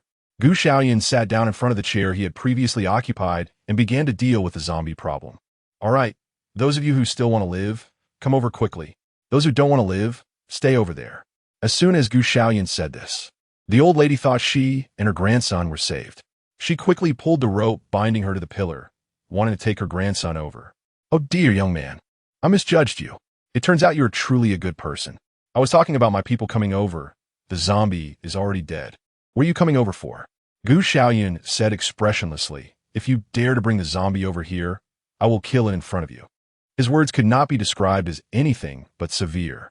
The old lady's movements immediately froze, but she quickly reacted and began to curse. It turns out I didn't misjudge you after all. You're just like them, heartless and addicted to killing. If you kill my grandson, what will you gain? Money or something else? I'll give you as much as you want. Why do you have to kill my grandson? Can't you let him go? Zhu Shaso chose not to follow the others next door, but stayed with his boss. Hearing the old lady's words, he felt a bit uncomfortable. After all, the one speaking was his relative, although he wasn't sure if she was his second aunt from the third uncle's side or the fifth aunt from the fourth uncle's side. But they were still blood relatives. He decided to clarify the zombies' implications once again. Grandma, it's not that we want to kill, it's that they have turned into zombies. You know what a zombie is, right? It's a monster that only knows how to eat people, lacking any rationality. If you don't kill him, he will kill us. Anyone bitten by him will turn into the same kind of monster. Besides, he's in this half-human, half-ghost state. Grandma, how do you know he doesn't want it? Maybe he's begging you to kill him quickly to free him. The old lady was initially very angry and had already been fooled by this reasoning several times. But hearing the last sentence, she thought her grandson might be begging her to kill him to free him. She couldn't help but stare at her grandson. My dear grandson, how did you end up like this? You used to be so handsome. How did you become so ugly overnight? You used to take such good care of your hair, and now it's so messy. You must be very sad, right? Look at your face, it's so sunken in. You didn't go and get one of those face-slimming injections, did you? I told you you were handsome enough. Why didn't you listen? As the old lady spoke, tears began to fall. Just yesterday, everything was fine, and now her grandson had turned into this. If it were anyone else, she wouldn't feel good about it. Moreover, this was her beloved grandson. Don't worry, dear. I will never listen to them. If we are sick, we will get treated. We have plenty of money in our family. I will take you to the biggest hospital. I will definitely get you treated. Chapter 64. The final ultimatum. The old lady's death. Old lady, I'm not negotiating with you. I'm ordering you. Either you die with the zombie behind you, or you come here now for me to check. If everything is fine, you can still live. And you all, I don't care what your relationship is with them. Either die with them, or come over here right now. Xiaoyun sat his seat, his expression stern and his demeanor cold, appearing utterly unapproachable. Even his words made the few people opposite him feel as if they had fallen into an ice cellar. How can you do this? You say we should die, so we should die. What wrong has my wife done? Did she provoke or offend you? A man in a suit couldn't help but speak up. Behind him was his bound zombie wife. It was vaguely visible that his wife had a slightly swollen belly, clearly indicating she was just recently pregnant. My daughter has also done something wrong, but she's just a child. How can you treat her like this? Can you really bear to let this innocent life perish? The heavily pregnant mother couldn't help but speak up too. A mother is fierce for her children. Once the cherished jewel of her parents, she could now stand in front of her child to shield her from storm. Xiaoyun couldn't take it anymore. These few people were chattering back and forth, just wanting to keep these zombies around. They wouldn't listen to advice at all. You all don't want to come over. You just want to die with them, right? Then I'll help you with that. Zhu Shaso, go arrange a room and lock all of them in with the zombies. Boss, if those zombies get locked in, they will. Zhu Shaso hesitated. After all, they were from his own family, and he didn't want to see his family members die, especially since more than a dozen had already died. What? Are you feeling compassionate again? If you think they are pitiful, then go stay in the room with them. If those zombies want to bite people, you can help them kill the zombies. Gu Xiaoyun showed no mercy at all. If Zhu Shaso continued to be so soft-hearted, he might really have to kick him out. Don't worry, boss. I'll lock them up right away. There's a family that is still in that room, so let them stay together. Zhu Shaso suddenly woke up. It was the end of the world now, and he put away his little bit of pity. If he felt sorry for others, who would pity him? Even at the end of the world, he still had to pay rent, worrying about his own life. Was it easy for him? A few of you come with me. Bring your loved ones. Zhu Shasho's expression gradually became stern. The suited man, the pregnant woman, and the old lady were momentarily unsure whether to cry or laugh. Hee. So this is the family we've been in, cold-blooded and heartless. This family is better off without. The old lady sneered a few times, clearly disappointed in the family that had betrayed her. She turned around, gently took the ropes binding her grandson, and while untying them, said, "Good grandson, don't be afraid. Grandma will take you outside. We won't stay here anymore." What into the world? I see it as nothing more than a trick used by a group of wicked people. They want to lock us all up here to make us work for them, or turn us into their test subjects. Good grandson, once Grandma cures you, you tell me. Did they turn you into this half-human, half-ghost figure? The old lady became more and more indignant, quickly untying all the bindings on her grandson. Seeing her grandson regain his freedom, she couldn't help but smile in relief. That's right, our good grandson was just sick. How could he harm anyone? Grandma walked ahead, saying, "Don't be afraid, just follow Grandma." The old lady surprisingly turned around, facing away from the zombies in front of everyone. She held her head high, her straight back resembling the pride she had guarded for decades. Although her steps were somewhat shaky, her determined gaze still looked towards the door. She stood there with her back to her precious grandson, opening a bright path for him. Just then, Gu Xiaoyun smirked. Hee. The old lady suddenly felt a shadow behind her. In an instant, she was struck down by something heavy and fell to the ground. Before she could scream, she felt a sharp pain in her neck. Her murky pupils instantly constricted as she trembled and reached for her neck. One hand was covered in bright red blood. Compared to the pain in her body, the old lady felt an even greater hurt in her heart.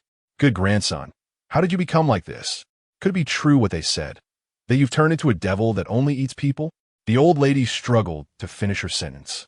Having lost more than half of her blood, she barely managed to lift the corner of her mouth, showing a kind smile, trembling as she used her last bit of strength to try to touch her hair.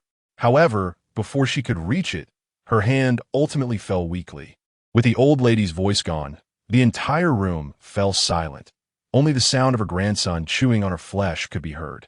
This sudden change made the others, who had been skeptical, believe in the reality before them. His wife was now bound, her hands and feet restrained, yet she was desperately struggling. The other end of the rope tightly tied to a pillar.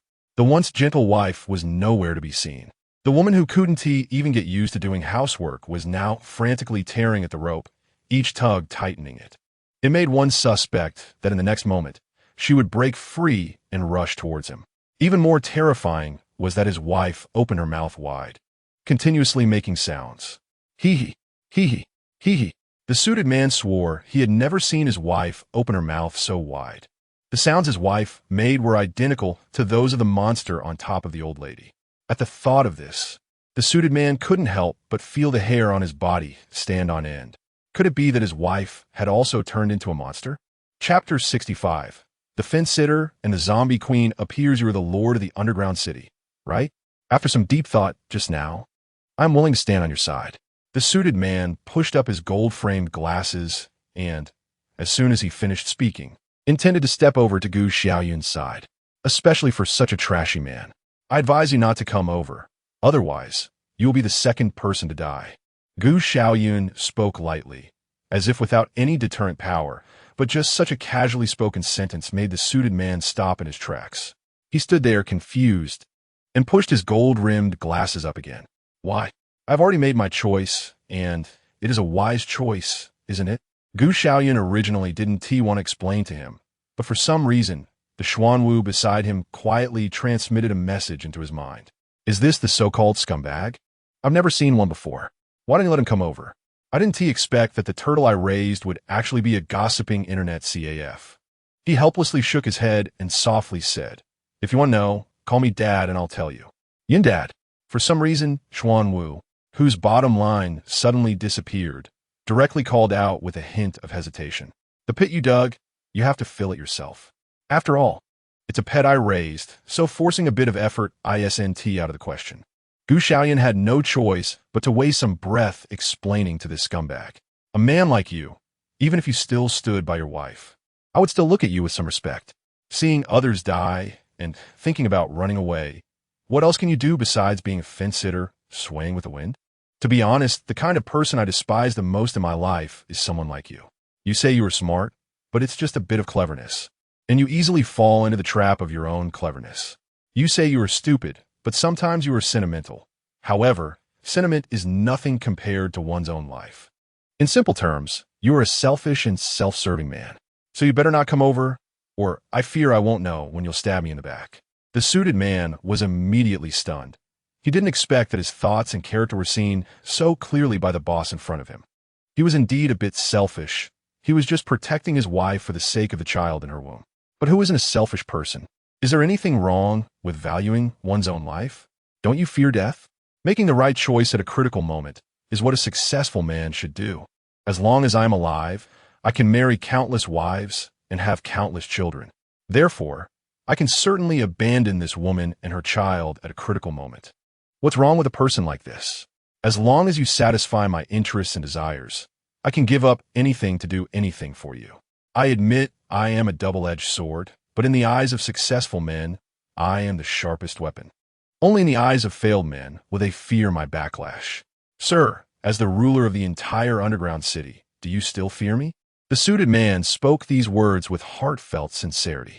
However, it thoroughly dissected his entire inner self and laid it bare. Xiaoyun had to admit that these words were indeed somewhat alluring. A good knife in the right hands can indeed have a tremendous effect. But, so what? Gu Xiaofeng scoffed derisively, revealing his signature devilish smile. As you said, I'm a ruler of the underground city. Do I really need someone like you to command? There are plenty of people better than you, and many who are more loyal. Why should I choose you? Gu Xiaoyun suddenly stopped smiling, and compared to his usual grin, his current expressionless face was evidently more chilling. An invisible pressure and aura rose from behind him. Anyone who made eye contact with him couldn't help but shiver inside, feeling an impulse to kneel. Moreover, I hate people like you who think too highly of themselves. As the words fell, a bolt of purple lightning shot out, piercing into the suit man's body before an ordinary person could even react.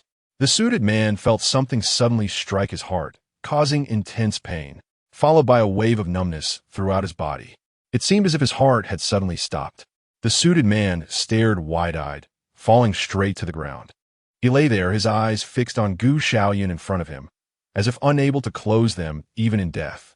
It was as if he was saying, even as a ghost, I won't let you go.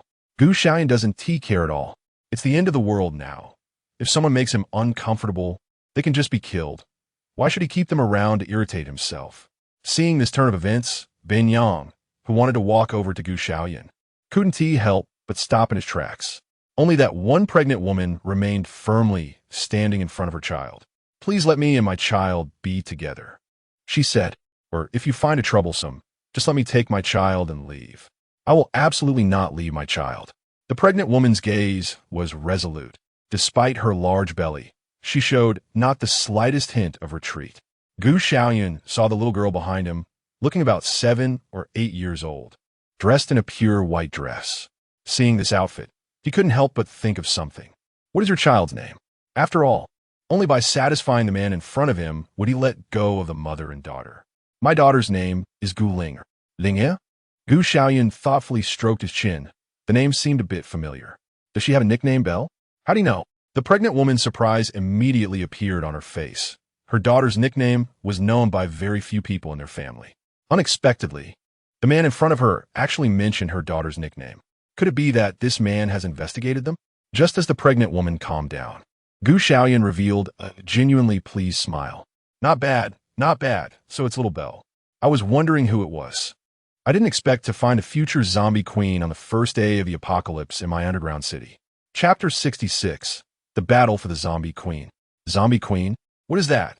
Zhu Shaso, adhering to the principle of asking when he doesn't understand, spoke bluntly. The Zombie Queen. You could say she is a zombie king who commands most of the zombies, but the difference from another zombie king is that she is female. Every time the Zombie Queen appears, it is accompanied by a crisp sound of bells.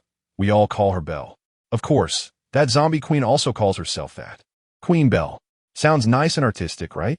But every time the crisp bell sound rings, it brings a wave of death. That ringing sound is the melody of death. He had previously consumed the crystal core of a level 10 zombie. One of the zombies was this zombie queen's. If they could cultivate this zombie queen from childhood, she might become a rare asset for their underground city.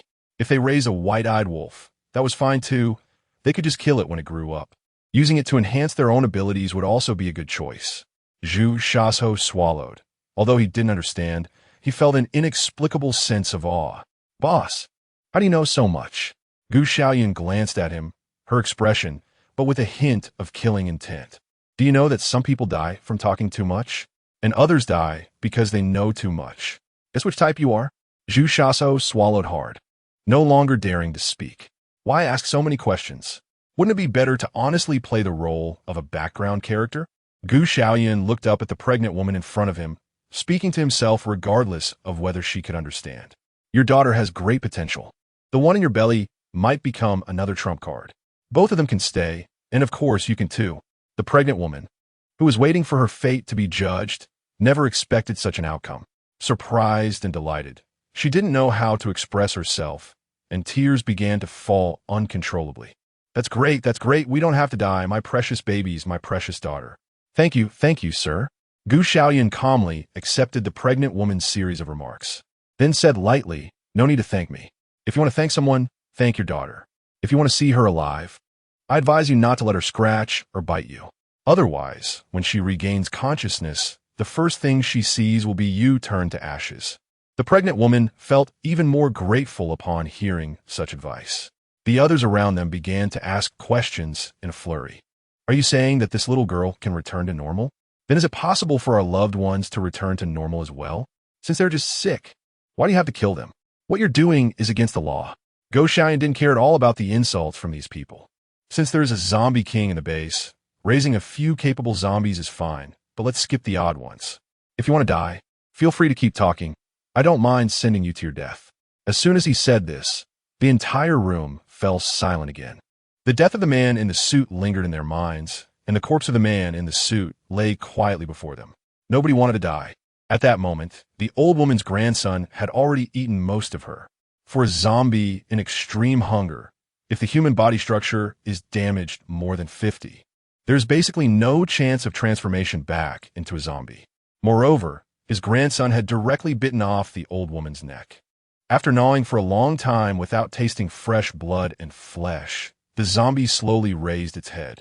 Although he was already about 7 or 8 parts full, the overwhelming smell of fresh human flesh in front of him was constantly enticing him. Saliva mixed with blood dripped from the corners of his torn mouth.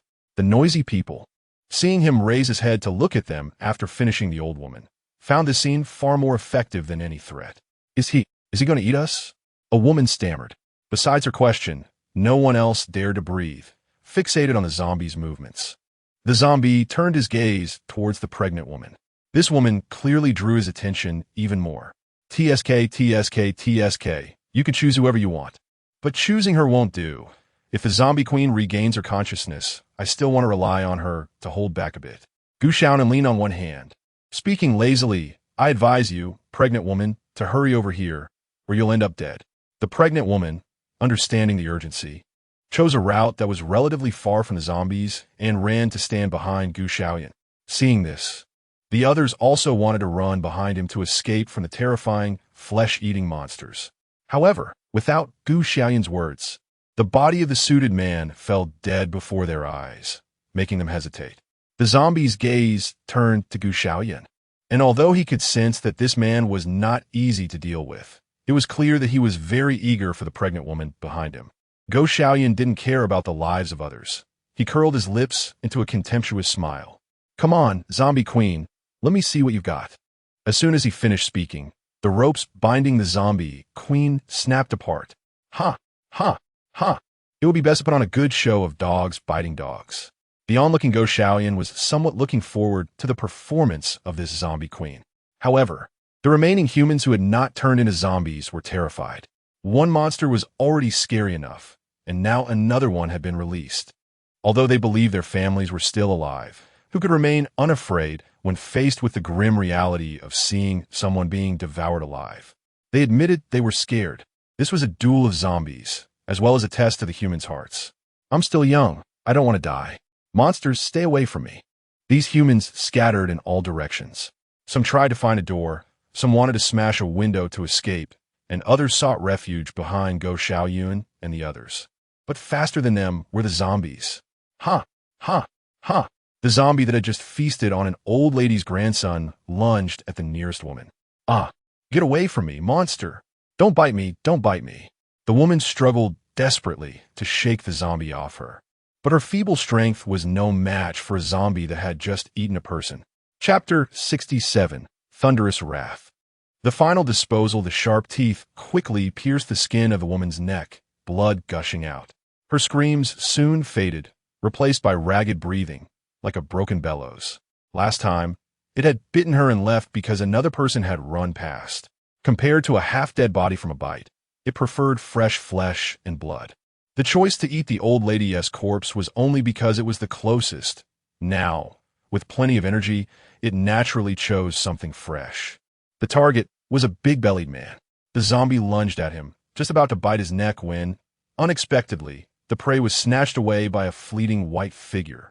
It was furious, unable to understand where this rival had come from, daring to steal its prey right under its nose. The zombie queen, dressed in a snow-white dress, looked quite petite as she pounced on the big-bellied man. Her sharp teeth immediately pierced his neck, unfazed. Even more terrifying was that the man, in a brief moment, seemed to shrivel up considerably, as if drained of all life. Ha! Ha ha! The two zombies immediately launched an indiscriminate assault on the remaining humans. In this narrow space, it became a graveyard for humanity. They had nowhere to escape, waiting for death to descend like lambs trapped in a cage. Whether it was the scent of blood that stimulated them, the bound zombies began to break free from their restraints one after another. They joined the fray. Some of the less intelligent ones charged at Go Xiaoyun and the others. Before Go Xiaoyun could make a move, Zhu Shaso had already taken care of them. Interesting. Heaven has a path you want to take. Hell has no door. Yet you insist on breaking in. Indeed, the zombie queen led her zombie army. This was biology. But this foolish zombie, facing enemies several times stronger than itself, still charged in head first. Clearly, it was not the clever or capable zombies it sought that had died. Among the zombies, some that couldn't compete chose to eat the leftover food on the floor, slowly strengthening their own power step by step. Although these zombies currently lacked ability, Go Xiaoyun believed that with their existing intelligence, they should still provide decent support. Help! Help me, please! I don't want to die. Save! Me! As the last person was overwhelmed beneath the zombie queen's jaws, the massacre officially came to a close. With no prey left, the zombies, covered in countless bloodstains, all turned their gazes to Go Xiaoyun. The pregnant woman standing behind Go Xiaoyun and Zhu Shaso turned pale. She finally realized that her daughter had become a complete monster. Sir, is there really any hope for my daughter? She asked, her voice noticeably hoarse. Of course. Just keep watching, Go Xiaoyun grinned. In front of him stood a total of 12 zombies, some of which were the previous zombies, and others were newly risen zombies bitten by them. In front of these zombies was a little girl in a white dress, looking only about 10 years old. Beside this girl was a young man who appeared to be quite youthful.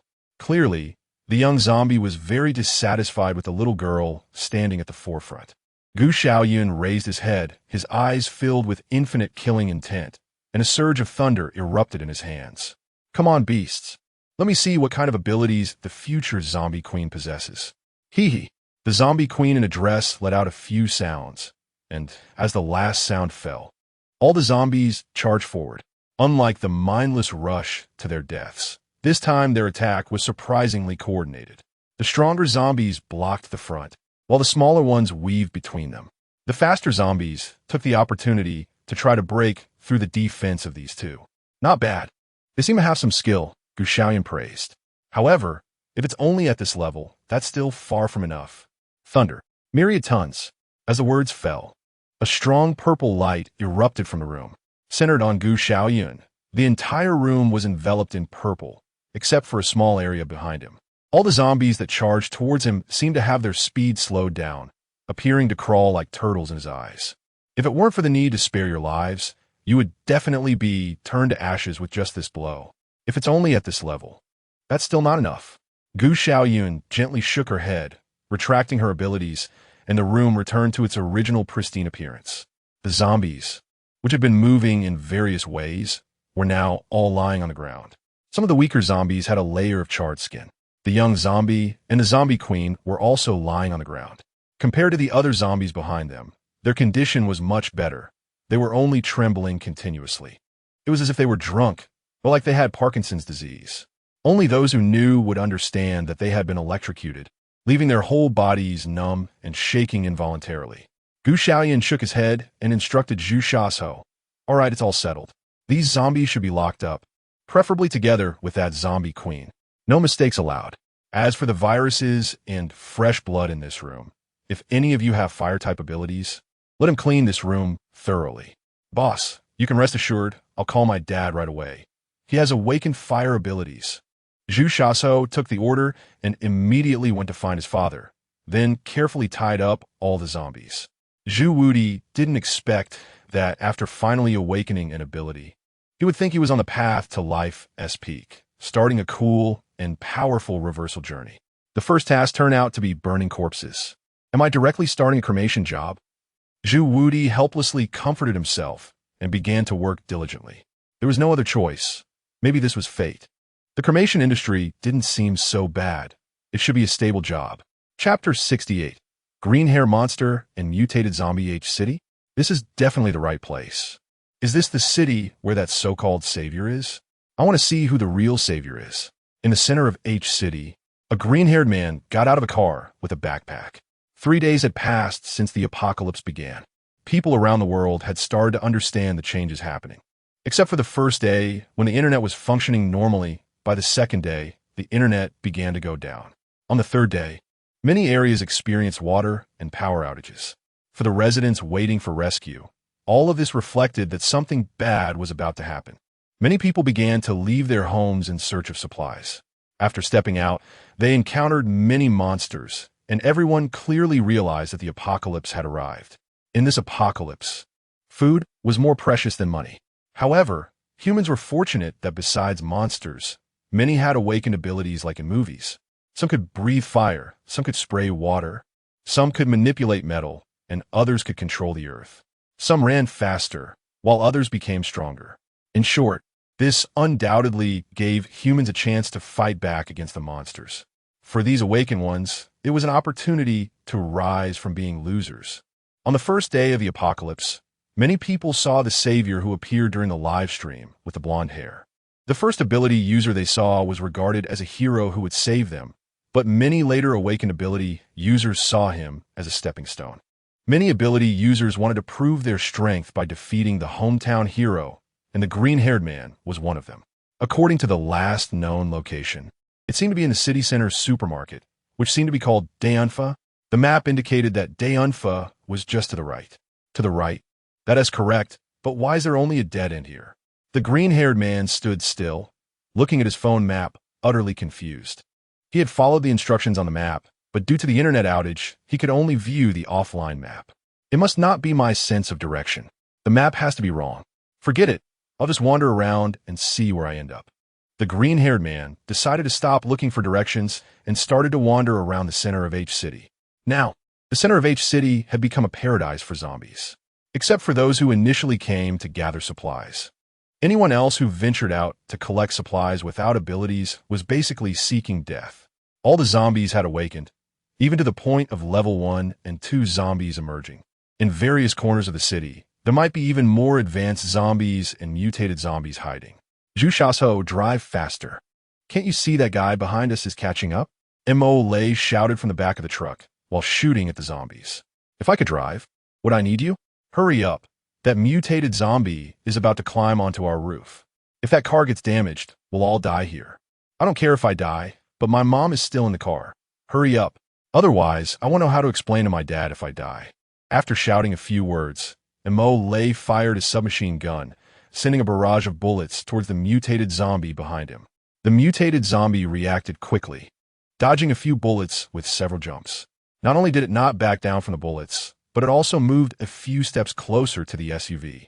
Mo Lei's mother, known as Sister Lu, remained calm. Although she was in her 20s with children, she believed that as long as her mindset was youthful, she wouldn't grow old. Moreover, women are always 18, so she had the kids call her Sister Lu. It's fine. The world has turned into this mess.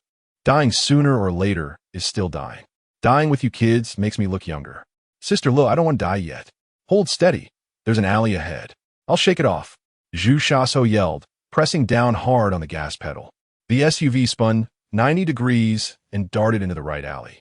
With the target disappearing, the zombie paused momentarily before immediately chasing after them into the right alley. These ability users in the car attracted more attention than ordinary flesh and blood.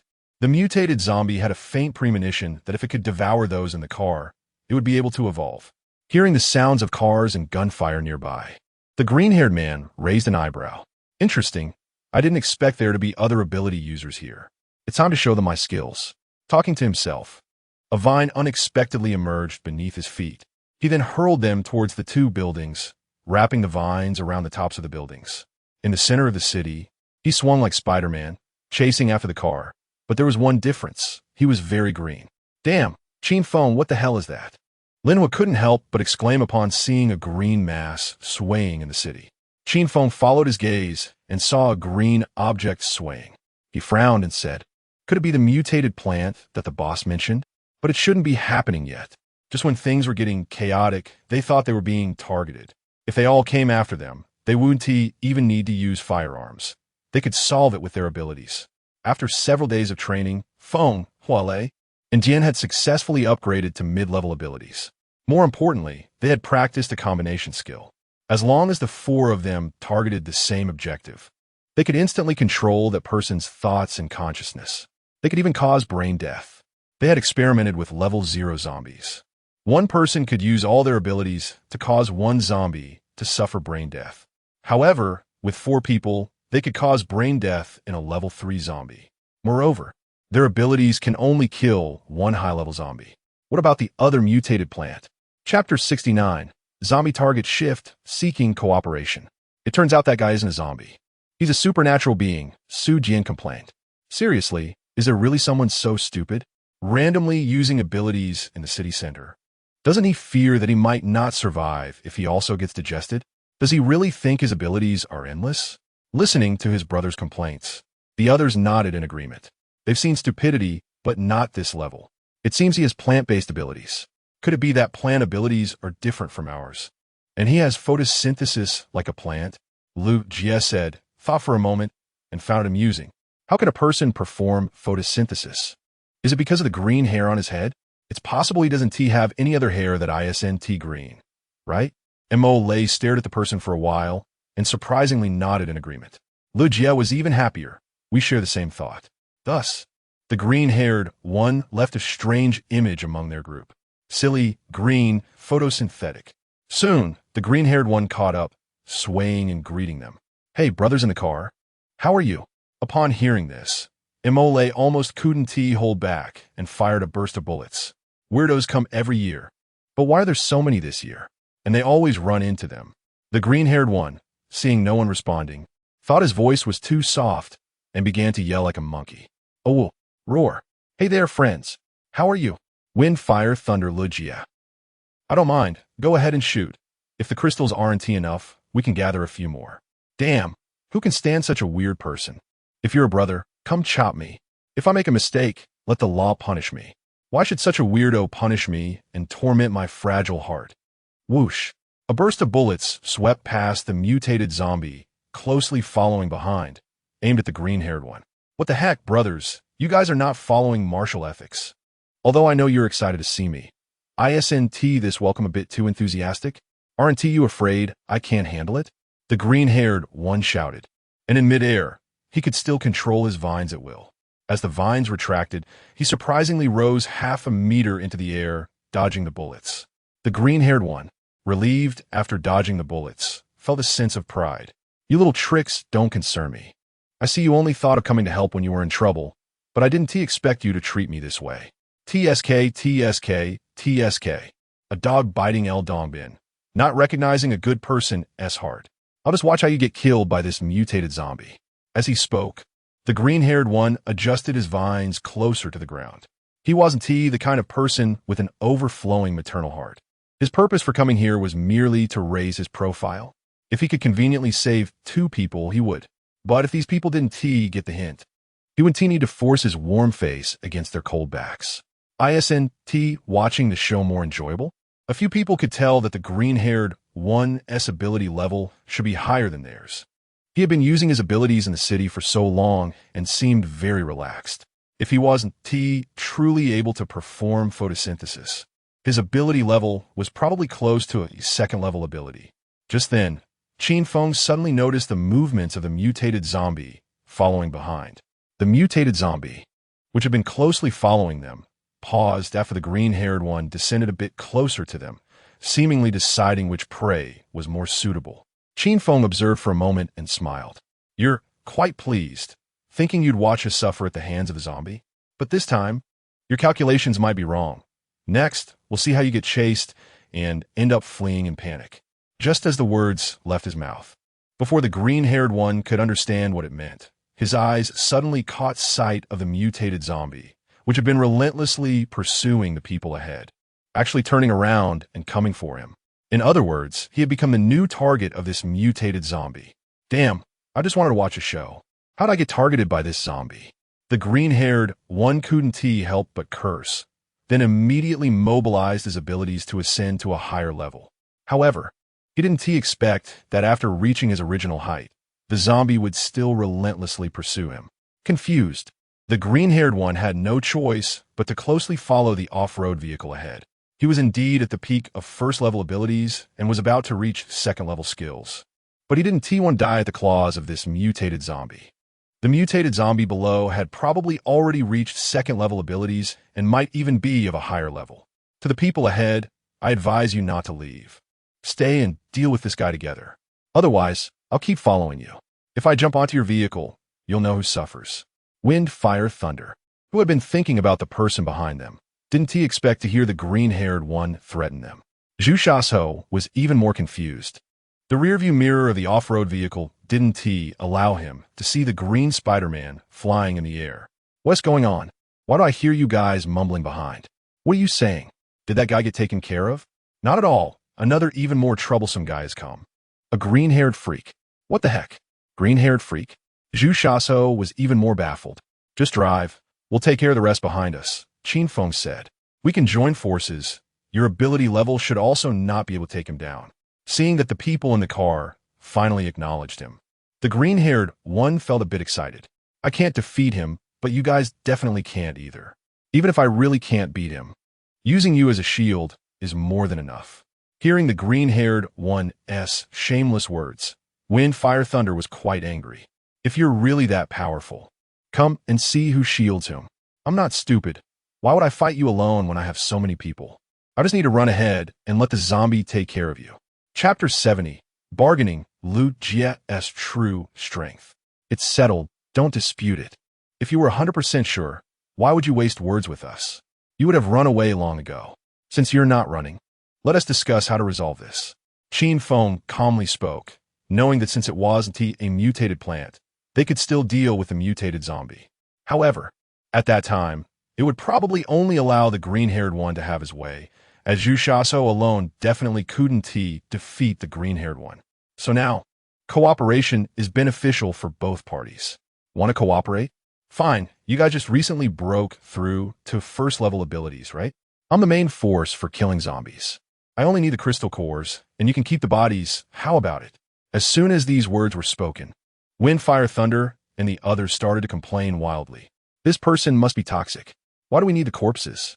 They're just zombies. Only the crystal cores are useful. Are we supposed to eat them? Who wants the corpses? They've already given away the crystal cores. Haven Tea, we just work for nothing? This green-haired guy can't really think we're stupid, can he? Does he think we don't know what crystal core is? Who would just hand over the crystal core of a mutated zombie? Listening to his brother's complaints, Qin Feng remained very calm. Don't worry. This green-haired guy is just trying to maximize his benefits. It's like bargaining. You guys know what that means, right? The others shook their heads. Only Sister Lu was excited, not expecting that these young guys would actually understand bargaining. Little Qin, I'm good at bargaining. How about I give it a try? Sister Lu said. All right, then I won't be polite. You go ahead, Qin Feng replied. Suddenly, he felt that having a middle-aged woman in the car wasn't such a bad thing. At a critical moment, she could play an unexpected role. In the past, she was a market boss. Everyone had to call her sister when they saw her. She took a few steps forward, and her demeanor changed. Standing by the car, Sister Lu opened her mouth with a roar. Hey, green-haired kid, what did you say you wanted? The green-haired guy looked confused. How could there be a woman in this car? And not just any woman, but a middle-aged one? While the green-haired guy was shocked, Sister Lu launched into a frenzy of words. That is really unfair of you. We all understand a market. If you take everything, what are we supposed to get? There's so many of us. Are we supposed to split one crystal core into 8 pieces? Even if you want to split it into 8, what are you going to use to do that? Can you even get it open with that thing?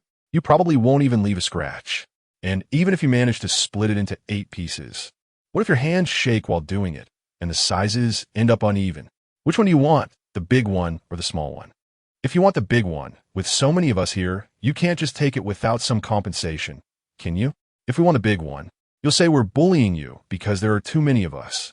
Besides, whether that crystal core can even be used after being broken is still uncertain. It's not beneficial for either of us. So, I have a win-win solution that can satisfy both you and us. You take the crystal core from the mutated zombie, and then you compensate each of us with a level 1 zombie crystal core.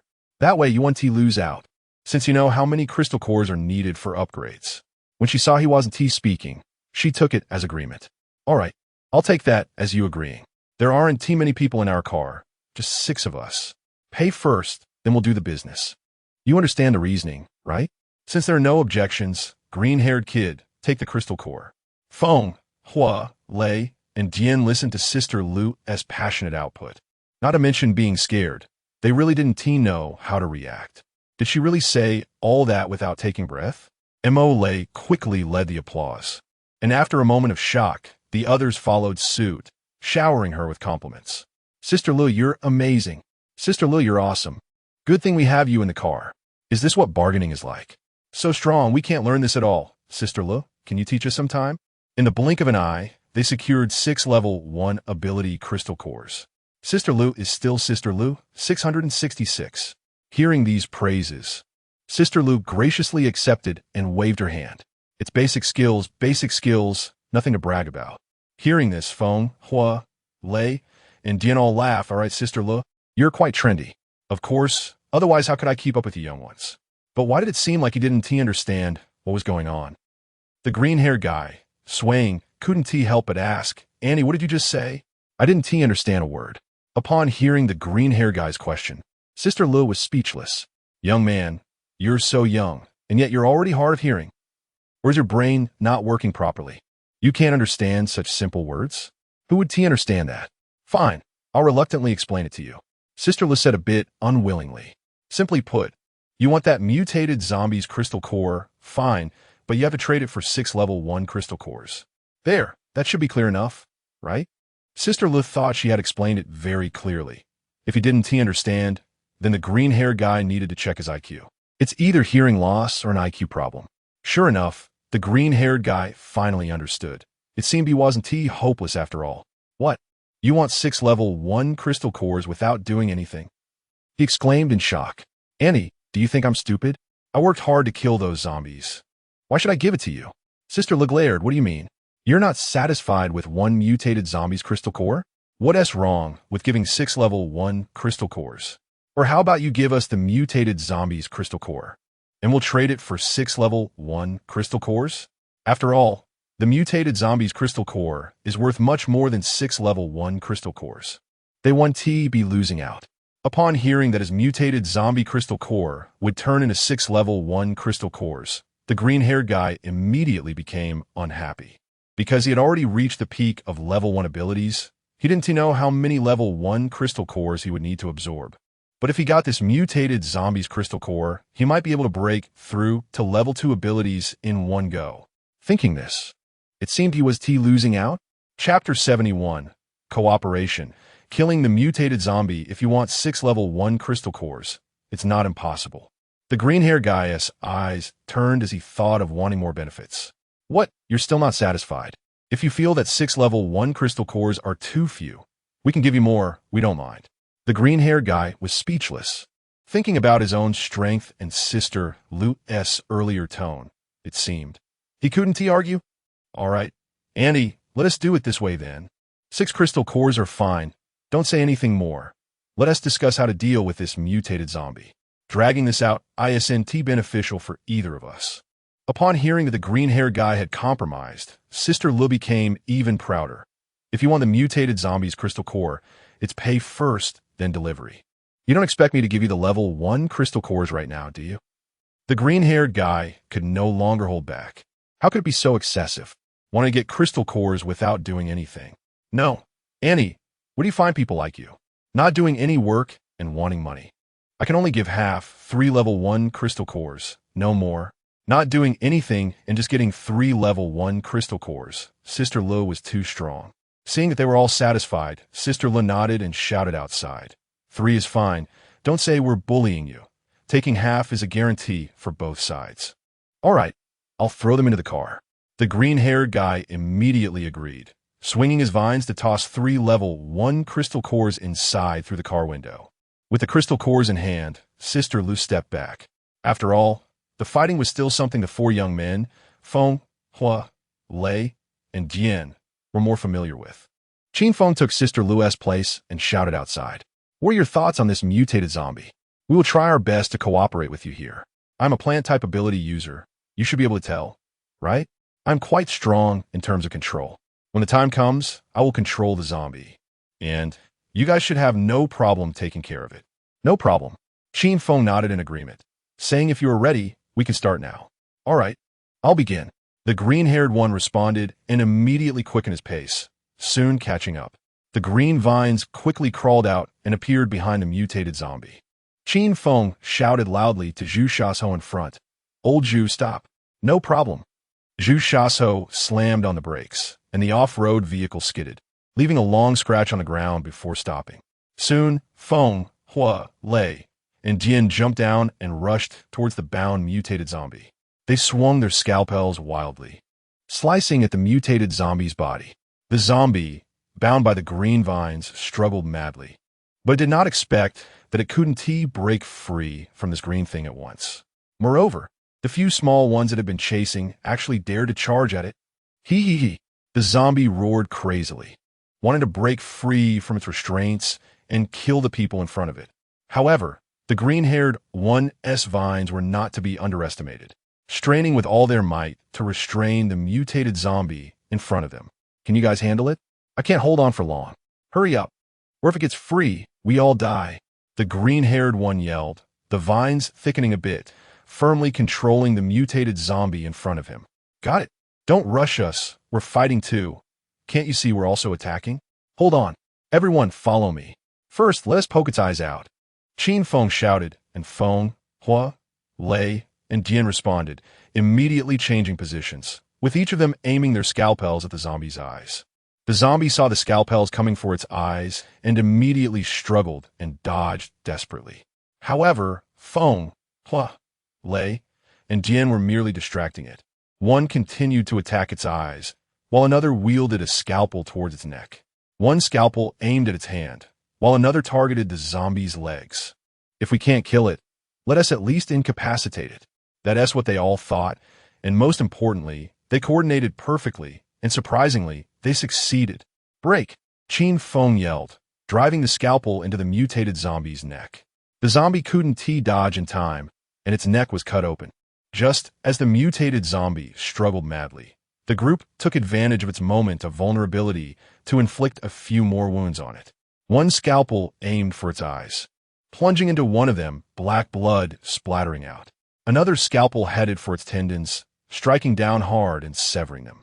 The mutated zombie, with its tendons cut, let its left hand drop weakly, clearly rendered useless. Another scalpel came down heavily on the mutated zombie's knee, severing one of its legs.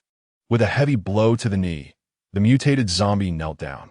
Bound again by the vines, it hung helplessly in midair. It roared in anger, but at this moment, it had no means to retaliate. It struck hard at another arm and knee. Qin Feng took out his scalpel and swung it fiercely at the zombie's neck, cutting half of its neck off. Another scalpel deeply pierced one of its eyes. The group worked together, and the vines gradually loosened. As the vines released, Qin Feng took out another scalpel and struck hard at the zombie's neck. Die for me! With this loud shout, Qin Feng put all his strength into the strike towards the zombie's neck. It split from the already severed part, and the entire zombie's head spun, black blood spraying out. The first zombie's body fell weakly to the ground. Its head thudded to the ground as well. The four of Feng, Hualei, and Dian were all splattered with the zombie's black-red blood. You four cooperated quite well. I underestimated you. All right, the crystal core of the mutated zombie belongs to me, and I 1T shortchange you on your share of the crystal cores. Thank you, brothers. After saying this, he immediately jogged over to the mutated zombie's head, fearing that if he was late, it would be snatched away by someone else. Chapter 72. I heard you know a lightning-type ability user? Whoosh. Hey, you can't just take it like that. Isn't that a bit excessive? Qin Feng said. A scalpel was firmly inserted into the ground in front of the zombie's head, stopping the green-haired one's actions. What do you mean by this? You won't let me take it? Or do you want to do a black market deal? Actually, we don't have the guts for that. The four of us can't compete against you, right?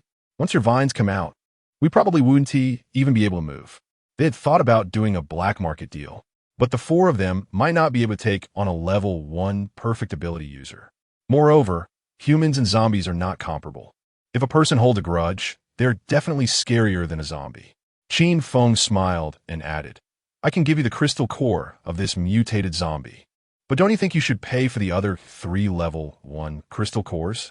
You should have said so earlier. I would have given them to you. The green-haired one said, tossing out 3 level 1 crystal cores. Of course, he was a bit petty, as the 3 level 1 crystal cores were not all in one place. They scattered and flew out. While they were collecting the crystal cores, he immediately released a vine, grabbing the head of the mutated zombie. With a swift motion, a thin green vine drilled into the mutated zombie's head, feeling around, before pulling out a light pink crystal core. He held the crystal core up, tossing it lightly, and said to Feng, Lei, and Dian, thanks. I'll take this mutated zombie's crystal core. Feng, Hua, Lei, and Dian also collected their crystal cores and waved goodbye to the green-haired one. We got our stuff too. Let us part ways here. The green-haired one originally wanted to leave with the crystal core, but just now, during the fight with the zombie, he hadn't noticed what these people looked like.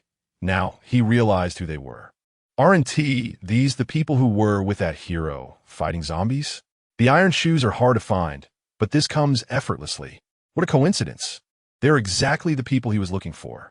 Did you guys go to a supermarket a few days ago to gather supplies and kill a lot of zombies? Is your leader a lightning ability user? The four of Feng, Hua, Lei, and Dian had already gotten into the car, but upon hearing the green-haired one's question, they immediately stopped. Qin Feng signaled for the others to get in the car first, while he stayed behind to inquire. A lightning ability user. What do you want with a lightning ability user? He didn't say he knew, or didn't he know? It was a strategy of advance and retreat. If they were enemies, he could just say he didn't know. In that case, Qin Feng naturally went in circles. You tell me first what you want to find him for. There are so many lightning ability users. How do we know which one you want? Why don't you tell us your relationship with him, so we can help you find the person? Two sensible people talking is just exhausting. After going around in circles for a long time, they still hadn't gotten to the bottom of it. The green-haired guy simply gave up. After all, he had nothing to lose, and being alone was definitely more convenient than with four of them. All right, I'll be honest with you. I want to defeat that lightning ability user. You know, Dongfang Booby, right? I've fought all over the world and have yet to meet a man who can beat me. Qin Feng admitted he had seen shameless people before, but never anyone this shameless. A level 1 ability user actually dared to be this arrogant. Their boss's true strength was probably already at level 2 or 3. Although others came to challenge, it didn't seem like they were looking for trouble, but who knows if they were being honest or lying. Bringing others to the underground city and exposing their base was clearly not a wise move. The green-hair guy was also a bit reckless. It didn't matter to him where he lived. It just so happened that he could break through to a level 2 ability user in the next few days. And it would be better to challenge that lightning ability user later when he was more confident. So it's settled. I'll live in the city center. When you kind of find me, just call out and I'll come out to find you. The two sides reached a consensus, and the green-haired guy found a place in the city center to start his level 2 skill breakthrough. This trip had yielded good results. The Yijijin and the crystal cores that could only be produced by level 1 zombies.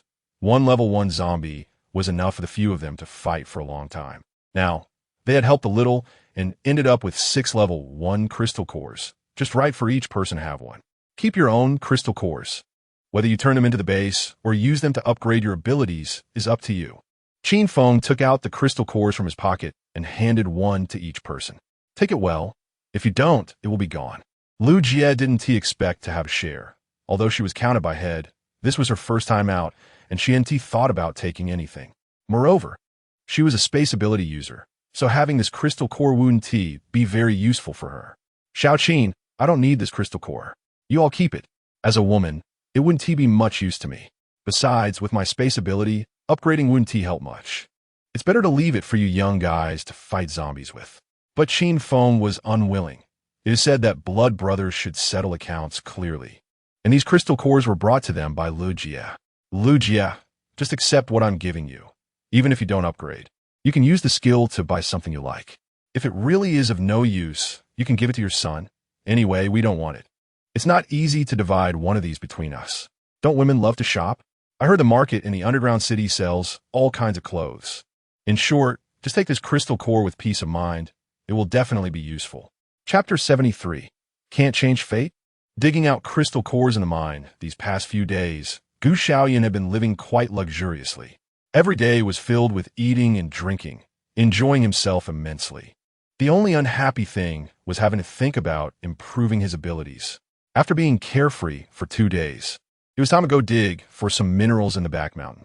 Bro, have you used up all your crystal cores? Why don't we go mining together? After all, we don't have much to do outside right now, Gu Xiaoyun suggested.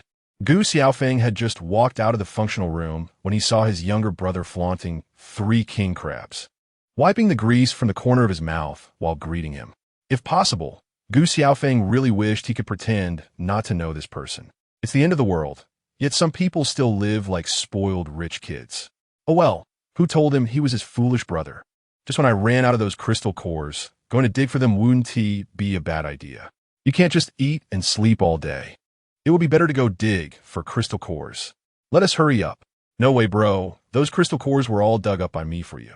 I've been helping you improve your skills these days, and now you're actually starting to complain about me? Gu Xiaoyun did not expect that her own biological brother would actually dislike her.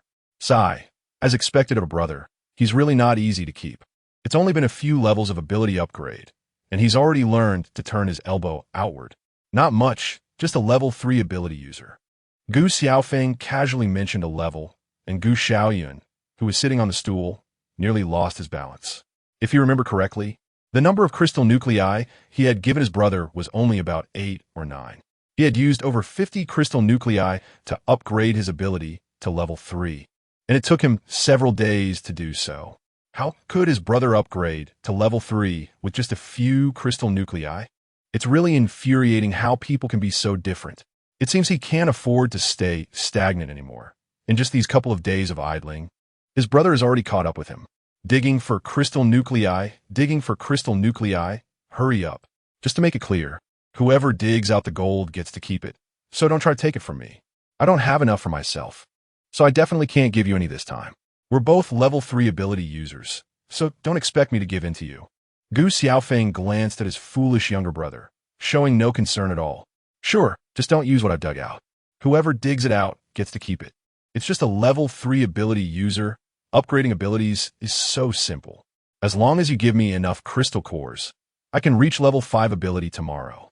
Wow, you're really talking big without any preparation. Xiaoyun felt that his brother was extremely shameless.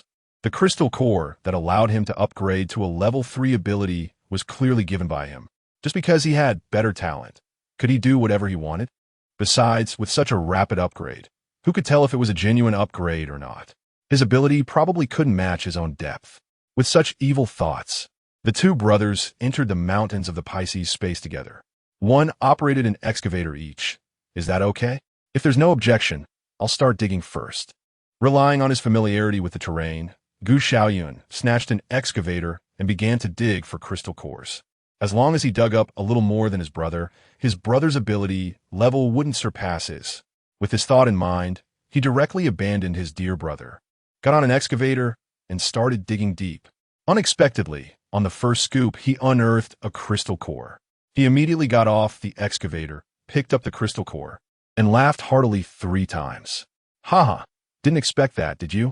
I got a crystal core on my very first scoop. How many times have you dug? Did you find a crystal core?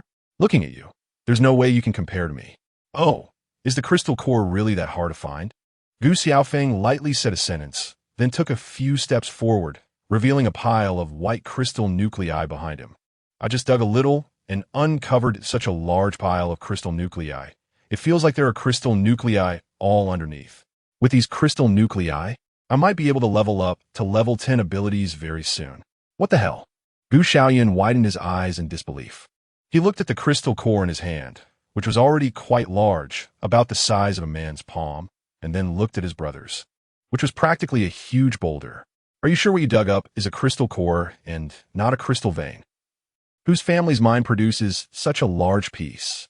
Gu Xiaoyun complained while rushing over to her brother, arriving in front of him in just a few breaths. She was startled upon seeing him.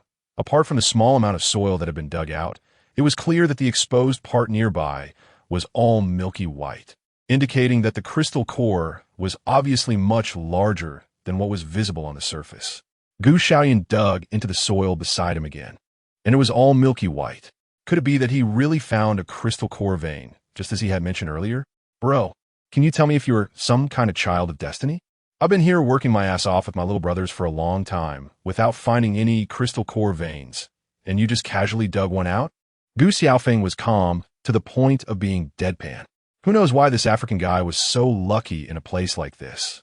But as an older brother, he had to stay composed. It's just a little water, right? It's just a crystal core vein. What else do you want?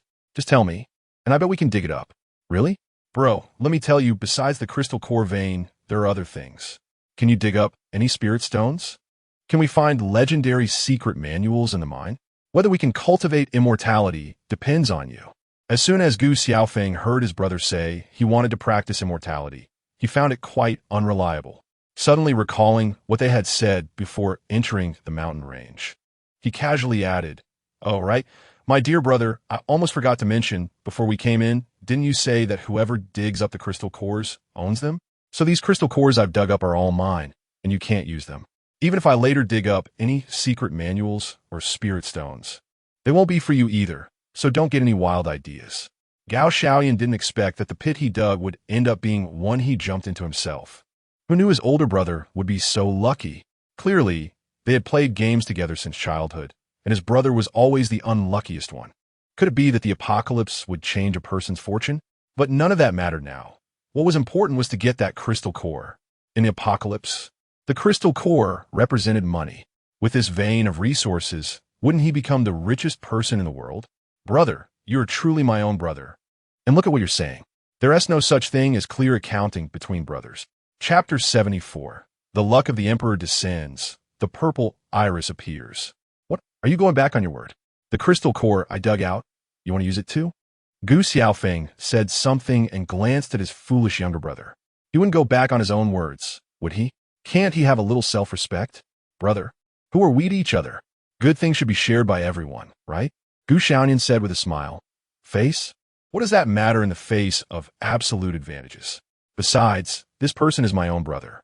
Losing face in front of my own brother doesn't count as losing face. Gu Xiaofeng also knew that his brother was a shameless person, so he was too lazy to argue with him. All right, it's agreed that whoever digs it out gets to keep it. If you dig it out next to me, I won't say much, but you have to make a move, right? Fine, brother's been waiting for you to say that.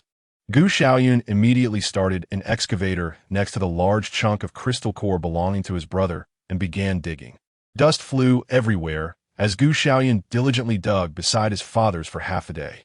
To his surprise, that chunk of crystal core turned out to be just an illusion. After digging for half the day, he hadn't unearthed a single new crystal core. Gu Xiaofeng watched his brother digging frantically over there, only managing to dig out a large crystal core for himself after practicing for half a day. Seriously, my dear brother, are you that useless? After digging for so long, you haven't even found a crystal core as big as mine? Your skills are lacking. All you can do is stand there and make sarcastic comments. If you have the ability, why don't you come and dig? Gu Xiaoyun is really impressive. He has been digging for so long and still hasn't found anything. He thought that the large crystal core underneath was a whole crystal or ilildai. Gu Xiaofeng had just absorbed part of the energy from the crystal core and advanced to the mid-stage of level 3 abilities. He felt that if he continued to absorb, he probably wouldn't be able to level up today, so he simply got up and drove an excavator. With another scoop, he dug down, and the soil he was digging through was clearly the same as the one Gu Xiaoyun had excavated before. But for some reason, when he took that scoop, it revealed a white crystal core. He dug a few more scoops nearby, and surprisingly, all of them revealed white crystal cores. Gu Xiaoyun was completely dumbfounded. Is this reasonable? Is it reasonable? I've dug all those places, and there wasn't a single thing. This man casually dug a few shovels, and each one had something. Am I the real African? And my dear brother is the legendary European king? After working hard for half a day and ending up with nothing, while others casually uncover so many treasures with just a few shovels, who can stand that? They say there's no harm without comparison, and Gu Xiaoyun felt his fragile heart was hurt. Brother, you've struck me down. I don't care, you have to compensate me for these crystal cores. It turns out we really found the vein of crystal cores, and you're the key to unlock that vein. There's no need to find others to dig for crystal cores anymore. You alone are worth 100. How about that? Are you convinced? Gu Xiaofeng said lightly. Convinced. Gambling dog, nothing to my name. In the face of absolute strength, everything else is fake. In the face of absolute luck, nothing else matters. Gu Xiaoyun admitted that his brother was indeed lucky. Here, dear, these few crystal cores are for you. Anyway, my big chunk can last me a long time. You can consider the few you gave me before as a return gift. You can keep running here slowly while I go out to see what is going on. Gu Xiaofeng just came out of the back mountain range. After all, the underground city outside has been unattended for too long. As soon as he stepped out, the old steward hurriedly approached him. Young master, there are people outside. Should we let them in? What kind of people? Do we know them? Gu Xiaofeng asked calmly. You probably don't know them, but the young master might. Because those people are at the door, and it seems they are looking for our young master. However, I searched everywhere and couldn't find him, so I only found you. Gu Xiaofeng felt that leaving his brother over there seemed to be a mistake. Could it be that his brother's romantic debts had come knocking? He went to the monitoring room to take a look. In the monitoring room, he saw a petite girl outside. Why a girl? Because although she was wearing a tight outfit, she had an hourglass figure. Which guy could have such an S-shaped body? My mouth really is a bit too loose. It really is my brother's romantic debt. I want to help him clean up this mess. Gu Xiaofeng muttered to himself and then dashed into the mountain range at the back. My foolish brother, your romantic debts have come looking for you. Aren't you going to hurry out? It wouldn't be a scene where some woman is at your door claiming to be pregnant with your child, would it? Besides, he's not interested in women at all. So how could he possibly do that? Ahem, well, it's not entirely that he's uninterested. He does have a preference for those who have a core, can fight, and can cook. Could it be that he attracted his ex-girlfriend from way back when he was a spoiled rich kid? Gu Xiaoyun couldn't figure it out, so he had no choice but to go out with his brother. Who is it? So inconsiderate, coming to interrupt me at such a critical moment while I'm trying to dig for crystal cores. He muttered to himself and took a glance at the monitoring room. The woman reflected in the monitor was someone he was quite familiar with. It was none other than Xiaoyun, whom he had tricked several times. Seeing someone he knew, Gu Xiaoyun was a bit puzzled. Wasn't this woman on Wuxing Mountain? How'd she end up here? Son, you need to hide well. Don't let that woman see you, or she'll say you're their divine beast and try to take you away. I am a divine beast. The Xuanwu on his shoulder spoke proudly. Although it still hadn't discovered what it could do, it was indeed a divine beast without a doubt. Gu Xiaoyun couldn't be bothered to bicker with him and just casually replied a few words. Yes, you're a divine beast, no doubt about it. But don't you dare open your mouth in front of that woman later, understand? Otherwise, I'll toss you into space and won't let you out. This threat was quite effective. For a gossip-loving divine beast like Xuanwu, being locked up was akin to being trapped in an egg. After being cooped up in an egg for hundreds of years, who would want to be confined again? It was just not being able to talk. He could endure it. Gu Xiaoyun had no objections upon seeing the divine beast and swaggered out of the underground city, wandering to the entrance of the suburban villa. Hey girl, long time no see, what's up? Miss me? Chapter 75. The mountain collapses, dark-type abilities. I would think of you, but you're just thinking nonsense. I thought you were dead, but I didn't expect you to be alive. Truly a disaster that lasts for 1,000 years. If you really thought I was dead, would you still be looking for me, searching for so long? Gu Xiaoyun smiled and didn't mind being teased by the girl. Being scolded by someone wouldn't cost him any flesh. He thought, just let her say it, as he had already taken advantage of the situation. Indeed, Xiaoyun had never considered that this man might die. Otherwise, she wouldn't have waited outside for so long. She initially wanted to sneak in like before, but for some reason, the defenses in this place had suddenly increased by more than 10 times. Xiaoyun knew very well that with her current strength, she couldn't possibly get inside. She would probably be discovered shortly after entering through the main gate. If she had known that her casual intrusion would be met with a barrage of gunfire at such a defense level, she would have ended up as minced meat. So, she decided to wait outside for the man to come out, avoiding the effort of sneaking in. However, she didn't expect to wait for over half a day, and the man finally came out leisurely. Was he toying with her? Just thinking about this made Xiaoyun a bit angry. I've been standing outside for so long, and you just come out now? Are you doing this on purpose? What are you talking about, girl? Didn't I come out as soon as I saw you? I was about to break your doorbell. You tell me you came as soon as you saw me. Are you deaf or blind? I just want to take a dump. How could I open the door for you while I was in the bathroom? I ran over here without even pulling up my pants, and you're not even touched and scold me instead. Gu Xiaoyun rambled on aimlessly, leaving Xiaoyun speechless. You can say whatever you want, but could you please not make up such elaborate excuses? When you're trying to fool me, could you at least put some thought into it? Gu Xiaoyun smiled wickedly, knowing that this little girl had been coaxed well. Little girl, big brother is only interested in physical pleasure, not in emotions. Xiaoyun. Help! Who can save her? How to deal with such a worldly person? Gu Xiaoyun was just joking. Anyway, it was good to clear things up, so he straightforwardly asked about the main issue. So, what brings you all the way here to find me? Weren't you at Wuxing Mountain? It turned out there was indeed something going on. Not mentioning it was fine, but once it was brought up, Xiaoyun's teeth clenched. Did you take a stone from us before? After you took that stone away, our mountain actually collapsed. My master calculated it before. He said someone took away the support from the mountain. Besides you, who else could have moved stones from Wuxing Mountain? So tell me, how should we settle this account? This mountain would collapse even if he played with it. Perhaps it was due to the apocalypse that it fell. So why should it be blamed on him taking that meteorite? Girl, your home is gone. You can't blame me for that. I've heard of trains, but never heard such nonsense from you. Who said that taking one stone could collapse a mountain?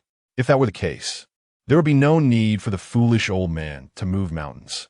He could have dug out so many stones that he would have moved all the mountains in the world. I don't care. Anyway, my home is gone, so you have to be responsible for me. Not only for me, but also for my brothers. Xiaoyun admitted she was being a bit unreasonable, but so what? Now that the apocalypse had arrived, she remembered that when she was with a mysterious organization, she had investigated this man, who had stockpiled a lot of supplies. As long as their faction went there, she would definitely have enough to eat and drink. Thinking of the mysterious organization she used to be with, Xiaoyun suddenly remembered something and immediately asked, "Where is my holy egg? Hurry up and give it to me, or you'll be sorry." Gu Xiaoyun and the divine beast on his shoulder exchanged a glance, both silent. Rotten? Dead? How could that be? The holy egg has been in our organization for so many years without any issues. Tell me, what have you done to it? Did you kill it? Xiaoyun looked incredulous. She had been in the organization for quite some time, and the holy egg had always been fine, showing no signs of rotting at all. Xuanwu lay on his owner's shoulder, quietly listening to his nonsense, enduring the fact that he had already gone bad. After hearing this bad news, Xiaoyun completely changed. Just moments ago, she had been somewhat easy to talk to, but now she seemed to be possessed. Impossible, impossible, the holy egg can't die. You're lying to me. I will kill you to avenge the holy egg. A dark aura suddenly surged around Xiaoyun, appearing as if it wanted to devour everything. Behind her, it seemed that a black hole was slowly forming. Xiaoyun listened to this woman's contradictory statements and felt a bit speechless. No, girl. If you're saying this holy egg won't die and also accusing me of lying, then is it dead or not? If the holy egg is dead, then saying it won't die is a bit contradictory. If the holy egg isn't dead and you're saying you want revenge for it, isn't that even more contradictory? Xiaoyun listened to this man's complaints, and her dark powers behind her almost couldn't be maintained. Clearly, she was about to kill him. So why was this man still so cocky? Now, give me back the holy egg, or you could just die right now. She was no longer the same person she used to be.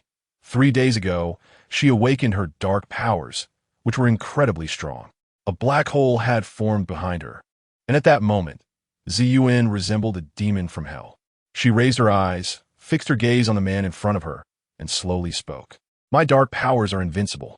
I advise you to hand over the holy egg immediately, or I can spare your life as a dog.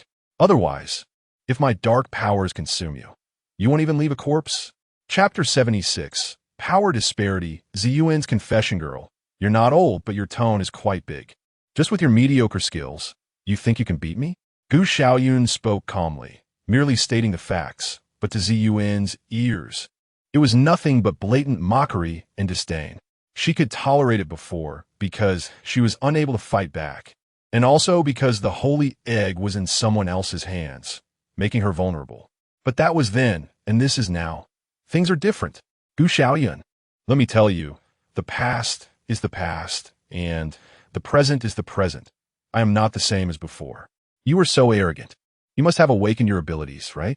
But let me tell you, it doesn't matter, because my dark-type ability is the strongest ability. Uffed. Hearing this woman still bragging, Xiaoyun couldn't help but laugh out loud. Xiaoyun became even angrier upon hearing the man's laughter. Before it was just sarcastic remarks, but now he was even bolder, daring to laugh out loud. What are you laughing at? Do you want to die? I originally wanted to leave you with a whole corpse, but now it seems that won't be necessary. What am I laughing at? Of course, I'm laughing at your ignorance. Lack of knowledge is not terrifying.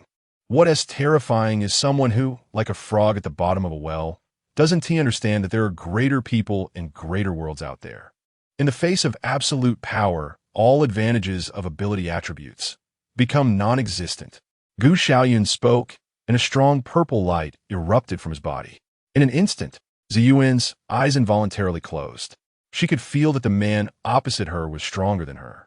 Indeed, as he said, in the face of absolute strength, the attributes of supernatural abilities were simply unimportant.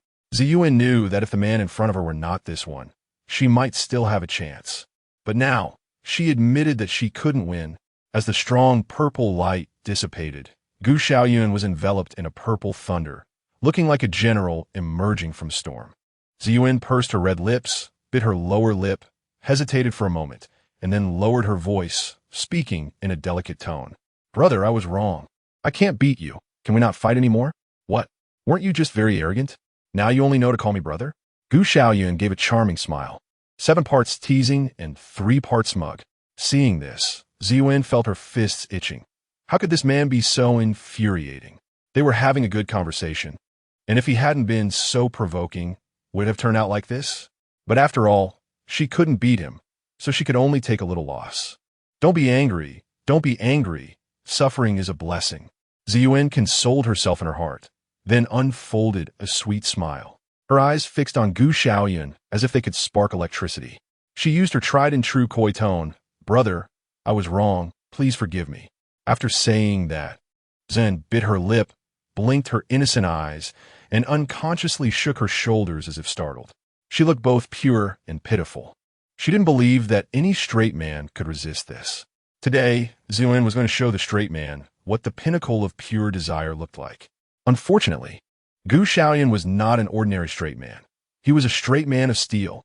When the pinnacle of pure desire encountered the steel wall of a straight man, who could come out on top?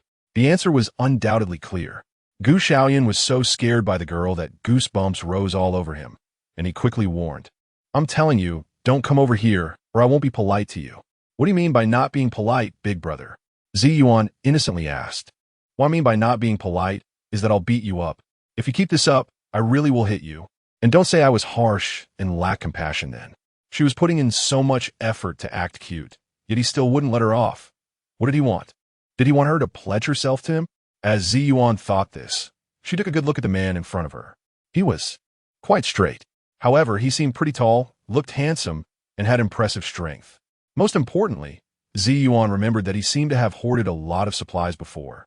It seemed he was also a wealthy person. Being with him, she wouldn't have to worry about food, clothing, or drink. It seemed. Not bad? Realizing this, Xiaoyun's face couldn't help but turn a little red, and she shyly spoke, "This won't do, and that won't do either. What do you want from me? What exactly do you want to let me go?" As she said this, Xiaoyun's face was already flushed. She looked like a grown woman. In fact, she had been single for over 20 years and had never even been in a relationship. She had never held a man's hand, nor kissed a man, let alone saying such things to a man. Xiaoyun looked at Xiaoyun, who had clearly become a bit more normal, but suddenly turned abnormal again. Sure enough, women are troublesome creatures, speaking halfway and making men guess. "Just say it. What do you want me to do?" Upon hearing this, Xiaoyun's face turned even redder, from her head down to her neck. But thinking about it being for her own happiness, she gritted her teeth and decided to bravely take this first step. "Huh." Xiaoyun gently exhaled, then looked up at Xiaoyun and spoke seriously. "What I mean is I. Xiaoyun listened in confusion to the girl opposite her for a long time, completely not understanding what it meant. Xiaoyun bit her lip, closed her eyes, and simply said it directly. "I could devote myself to you." Xiaoyun was so scared that she almost couldn't stand. "What is this? You want to pledge yourself to me?" Yes. After Xiaoyun finished speaking, she became even more embarrassed, turning red from head to toe. Her hands kept twisting the hem of her clothes, crushing the fabric without even realizing it. "No, big sister. What deep enmity do we have that you want to harm me like this? You just can't stand to see me well, can you? Why do you have to pick on me? There are plenty of other people to target. Why focus on me? You can't just shear one sheep for wool, right?" She looked up in confusion. Chapter 77. One move determines life and death, his true strength. "What do you mean by that? You don't like me?" Xiaoyun said in disbelief, not expecting that her words would lead to such a conclusion. Xiaoyun nodded seriously, his face also showing restraint. "Little girl, I definitely don't like you." Just how many girls were feeling infatuated and fluttering with emotions earlier? At this moment, upon hearing these words, Xiaoyun felt an overwhelming anger. The dark powers that had been repressed surged forth without needing to gather strength. A dark black hole appeared behind Xiaoyun, seemingly hinting at her tumultuous inner feelings at that moment. Xiaoyun's expression turned cold, like a pool of stagnant water, or like a white lotus that had been darkened. "Today, it's either you die or I perish." Xiaoyun shook her head and said, "Xiaoyun, is it really necessary? Moreover, the two sentences you mentioned are flawed. If it's either you die or I live, then aren't I the one living? Saying it that way doesn't seem right. It should be either you die or I die. If you say it like that, it has the taste of a real confrontation." Xiaoyun didn't waste any more words, knowing it was pointless to continue. This man just had a sharp tongue. She directly launched herself from her spot and charged at Xiaoyun, thinking that this man who had embarrassed her didn't deserve to live in this world. Xiaoyun stepped back, dodging Xiaoyun's attacks while trying to comfort her. "Xiaoyun, you deserve better. How could a man like me be worthy of you?" Having never seen a pig run, he felt quite satisfied with his own consolation. However, to Xiaoyun, this good guy card sounded like, "You like me, but I don't like you. You're not worthy." How could she tolerate this? Xiaoyun raised her hand, her gaze icy, and a black supernatural power flew towards Xiaoyun. "I told you today, you must die." Gu Xiaoyun shook her head and dodged her attack again. I don't want to fight you because I know you can't beat me. But 3 times is enough. I'll give you 3 chances, and if you keep making a fuss, I'll fight back. Don't say I didn't warn you. It will look like I'm bullying a woman. Xiaoyun ignored these words and pulled out various hidden weapons from her body, throwing them out. The weapons shimmered with a black light, clearly laced with poison. Gu Xiaoyun has seen how many hidden weapons this woman has. Seeing that she is really serious, he can only shake his head helplessly. I originally didn't want to hit a woman, but seeing you like this, I can't let it go without a fight. I won't bully you. I'll only use 1 move. If you can take it, I won't fight you anymore, and you'll win. But if you can't handle it, Gu Xiaoyun shook her head and said, if you die, you can only blame yourself for not being capable enough. Xiaoyun remained her usual self, wanting to take down Gu Xiaofeng. However, this man was not easy to deal with. All the moves she used were evaded by him. Just now, Gu Xiaoyun's words were naturally heard by Xian. She appeared indifferent on the surface, but her inner vigilance had reached its peak. She focused all her attention, waiting for the move that Gu Xiaoyun mentioned to arrive. Gu Xiaoyun used a body technique to retreat more than 10 meters back. Xiaoyun's pupils constricted, and at that moment, she realized just how great the gap between them truly was. Xiaoyun exhaled a breath of turbid air, no longer pursuing. She stood in place, adjusted her state, and calmed her exhausted energy. Come on, let me see your true strength. I want to know the gap between us. If I die, I won't blame you. If I live, I will strive to catch up with you. One day, I will overpower you. Gu Xiaoyun chuckled in disbelief. I didn't expect this little girl to be quite ambitious. The idea is good, but I'm afraid you won't have the chance to pin me down. How would you know if you don't try? If you don't attempt it, you'll never know if you can do it. I won't do something that I'll regret for the rest of my life. Every decision I make, I won't regret. Xiaoyun spoke word by word, extremely serious. At that moment, Gu Xiaoyun finally felt that this little girl had some strength. I said it. Anyone who can join a mysterious organization shouldn't be a big-breasted, brainless woman. It seemed you do have some brains. Xiaoyun didn't expect that she had always given Gu Xiaoyun this impression, but she didn't care anymore. She nodded slightly, revealing her white and slender neck. Let's get started. Then I won't be polite. Gu Xiaoyun nodded, and in an instant, lightning gathered in his right hand. An extremely intense purple light suddenly appeared, then quickly transformed into a dark color. Unlike the previous purple, this current purple light, while not as dazzling, clearly gathered a much stronger energy. Xiaoyun's expression was serious as the dark energy in her hand quietly gathered. Gu Xiaoyun smiled slightly, and the thunder in his hand formed a dark purple energy ball the size of a fist. He slowly raised his hand, aiming at Xiaoyun. Suddenly, the energy ball shot out, heading straight for Xiaoyun's face. Here it comes, you'd better be careful. It was a warning, but Xiaoyun had no time to heed it. She was fully focused on the energy ball flying towards her. The energy ball, which seemed to be flying slowly, actually reached her in an instant. As it passed, it created a wave of sound. Xiaoyun's pupils constricted. Is this the man's true power? Bring it on. Black hole, devour everything. Xiaoyun shouted, and the black hole behind her suddenly expanded, covering her entire front. All the dark-type abilities she had gathered in her hand erupted in an instant. Boom! A huge sound erupted. The collision of dark and dark purple colors actually stirred up a storm of debris, and dust rose out of nowhere, obscuring people's vision and blurring the line between life and death for Xiaoyun. Boom! A small mushroom cloud rose, and the place where the energy collided was blasted out, creating a 3-meter deep pit. Debris flew everywhere, and dust swirled, making it impossible to see the scene inside, and no one emerged from it. Gu Xiaoyun frowned as she looked at the scene before her. TSK, is that girl really that weak? Why isn't she coming out? Could it be that I really beat her to death? Chapter 78. Coma. Where did this African beauty come from? No way is this girl really that weak. Is she dead just like that? I only used 30% of my skills. What a sin, what a sin. Sigh, forget it. It's my soft heart that got me here. I might as well go in and take a look, hope nothing serious happened.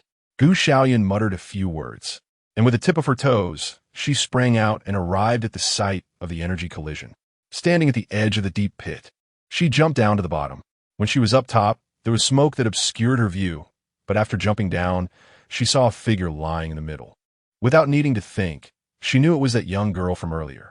Xiaoyun helplessly shook his head, knowing you can't win and still wanting to fight. I've never seen a woman who enjoys being beaten so much. Although I might have spoken a bit harshly, the energy control should still be within her tolerance range. So how come she's on the ground and can't get up? Walking over to her side, Xiaoyun looked down. His expression froze.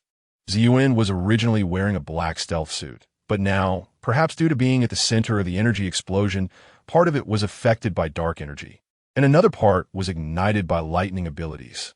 To put it simply, her clothing had somewhat vanished and was nowhere to be found. At this moment, Xiaoyun looked in very poor condition. She was covered in dust and dirt, and her whole body was blackened, making it hard to see her figure. However, Xiaoyun felt a bit awkward and turned away. Hey, I didn't mean to look at you. Are you still conscious? Why don't you try to get up yourself? Don't say I'm trying to take advantage of you when you're lying on the floor without clothes. If it weren't to check if you were dead, who would come over? I could say you were trying to seduce me.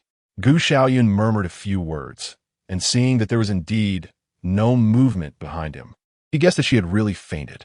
He sighed and had no choice but to turn around again. Sigh, little girl. It's not that I want to look at you, but you're making it impossible for me not to look, right? I can't just watch you with this zombie, can I? I'm still too soft-hearted. Xiaoyun approached Xiaoyun, who had her eyes tightly closed and her brows slightly furrowed. Her face was covered in dust, but she still looked stunning. Her clothes had turned to ashes. It was hard to tell if it was due to her lightning abilities or her dark powers, but Xiaoyun looked like a piece of charcoal. With the exception of her face, which was still visible, the rest of her was pitch black. TSK. Could she be dead? Burning Xiaoyun to charcoal? Xiaoyun thought as he checked Xiaoyun's breath. She's still breathing, so it seems she's not dead yet. With your current appearance, even a zombie might not be able to tell if you're human or ghost. What a sin, taking advantage of someone in distress. I can't even look at myself in the mirror. Xiaoyun cleared his mind of distractions, bent down, and with one hand passed through Xiaoyun's legs and the other around her waist, lifting her up. Xiaoyun was already unconscious, leaning into his embrace. And that woman, could she be from Africa? The young master's taste is quite unique. Young master, I didn't see anything. If you finish your business later, remember to come eat something. What's going on? Old steward, you misunderstood. This woman is not mine, and I have nothing to do with her. Xiaoyun was a bit speechless. He hadn't done anything, so how could the old butler misunderstand him? The old butler couldn't possibly think that Xiaoyun was his girlfriend, right? How could that be? Who would like such a fierce woman like Xiaoyun? I understand, young master. You two have nothing to do with each other. No, I only saw you. Where did the two people come from? Oh dear, really getting old. Memory isn't what it used to be. The old butler said as he walked away. Xiaoyun felt helpless. Explaining now would probably not make it clear. Only when the girl wakes up by herself could it be explained. After tossing her onto the bed, he got ready to go downstairs for a meal. Gu Xiaofeng was already sitting at the dining table when he saw his younger brother come over, knowing that things had been more or less resolved. Brother, has Aunt Chin left? If she hasn't, I need to go up and change that woman's clothes. It's inconvenient for me like this. Which woman? Your romantic entanglement? Gu Xiaofeng asked slowly, while putting a piece of steak into his mouth. No, brother. Where did I get these romantic debts? Gu Xiaoyun was quite speechless. Why did everyone think he had a fling with Xiaoyun? If he really did, he would admit it. But the problem was that they didn't have much of a relationship at all. He even suspected that this woman was deliberately trying to cling to him. Forget it. I can't explain it clearly. Just assume we have a fling. Is Aunt Chin here? She just left. Well, if she has gone, then she has gone. I'll eat too. Since everyone else has left, he had no choice but to sit down and eat. After being in this apocalyptic world for so long, he had a rough idea of what being injured felt like. Xiaoyun had only some superficial wounds, and after exhausting her powers, she fainted from the impact. She should wake up soon. Sure enough, while the two brothers were eating, they suddenly heard a scream from upstairs. Gu Xiaofeng was startled by the excellent penetrating dolphin sound, and the steak almost fell off his plate. Unable to hold back, he retorted, "The woman you found isn't that great. You should take a look quickly. You're disturbing my meal." "She really isn't my woman. Forget it. I'll go take a look." Gu Xiaoyun countered, but under his brother's murderous gaze and the dolphin sound from Xiaoyun, he gave up. It is what it is, Anyway, there are many types of women. And maids count too, right? He had no choice but to helplessly put down his dinner and walk upstairs. The dolphin's sound continued, and he directly pushed the door open and walked in. Grandma, my grandma, can you be quiet for a moment? At this decibel level, you'd have been surrounded and eaten by zombies in the wild long ago. As soon as he finished speaking, he looked up and saw a black beauty resembling charcoal, lying quietly by the bed and silently crying. Chapter 79. We are really innocent between us, cough. You're awake. Why aren't you wearing clothes? You're not trying to deliberately seduce me, are you? Let me tell you, I'm not falling for that. I've seen many more than the ones you bought. Xiaoyun said, still gentlemanly looking away, and casually closed the door, turning his back to Xiaoyun. I'm not looking at you. I brought you a piece of clothing earlier, so hurry up and put it on. Xiaoyun waited for a moment after speaking, but heard no movement behind him. This girl, could she not have changed? Just thinking about the scene he had just seen, it seemed like Xiaoyun had been crying. After pondering for a moment, he hesitantly asked, Hey, did you cry? Are you dressed yet? If you're ready, I'll turn around. Just to be clear, I didn't do anything to you. And I didn't take off your clothes, so don't misunderstand. Are you dressed yet? If you don't answer, I'll take it as a yes. And I'll turn around now. What he saw was still the pitch-black Xiaoyun sitting on the bed. Clearly, she had just been quietly shedding tears without doing anything else. Every word he had just said was taken by Xiaoyun as if it were just the wind passing by her ears. Sigh, really can't deal with you women. Women are indeed troublesome. What do you want? Xiaoyun helplessly approached, picked up the clothes scattered by the bed, and draped them over Xiaoyun's body. It was a bit too dark, but she couldn't just let herself go like this. Xiaoyun was like a soulless puppet, unresponsive. Fine, this really is my fault. I can't stand to see a girl cry. Just tell me, what do you want me to do so that you'll stop crying? Xiaoyun draped a coat over him, then softened his tone and asked. However, Xiaoyun was completely unfazed by his approach, remaining silent and quietly shedding tears.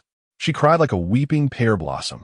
It didn't look very pleasant. The ashes on her face mixed with her tears, creating dark streams that flowed down. She was crying quite sadly, and it felt inappropriate to disturb her. It seemed that normal questions wouldn't yield any answers. So Xiaoyun had to take a different approach, and decided to provoke her a bit. Hey girl, you can't speak anymore? Did the explosion leave you mute? Xiaoyun secretly rejoiced in her heart. Sure enough, when dealing with this little girl, one cannot be too gentle. It's this kind of attitude that gets her to talk. Since you can speak, why didn't you say anything when I asked you just now? If you talk to me, I'll talk back to you. You should at least consider who you are. Do you even deserve to speak with me? Of course.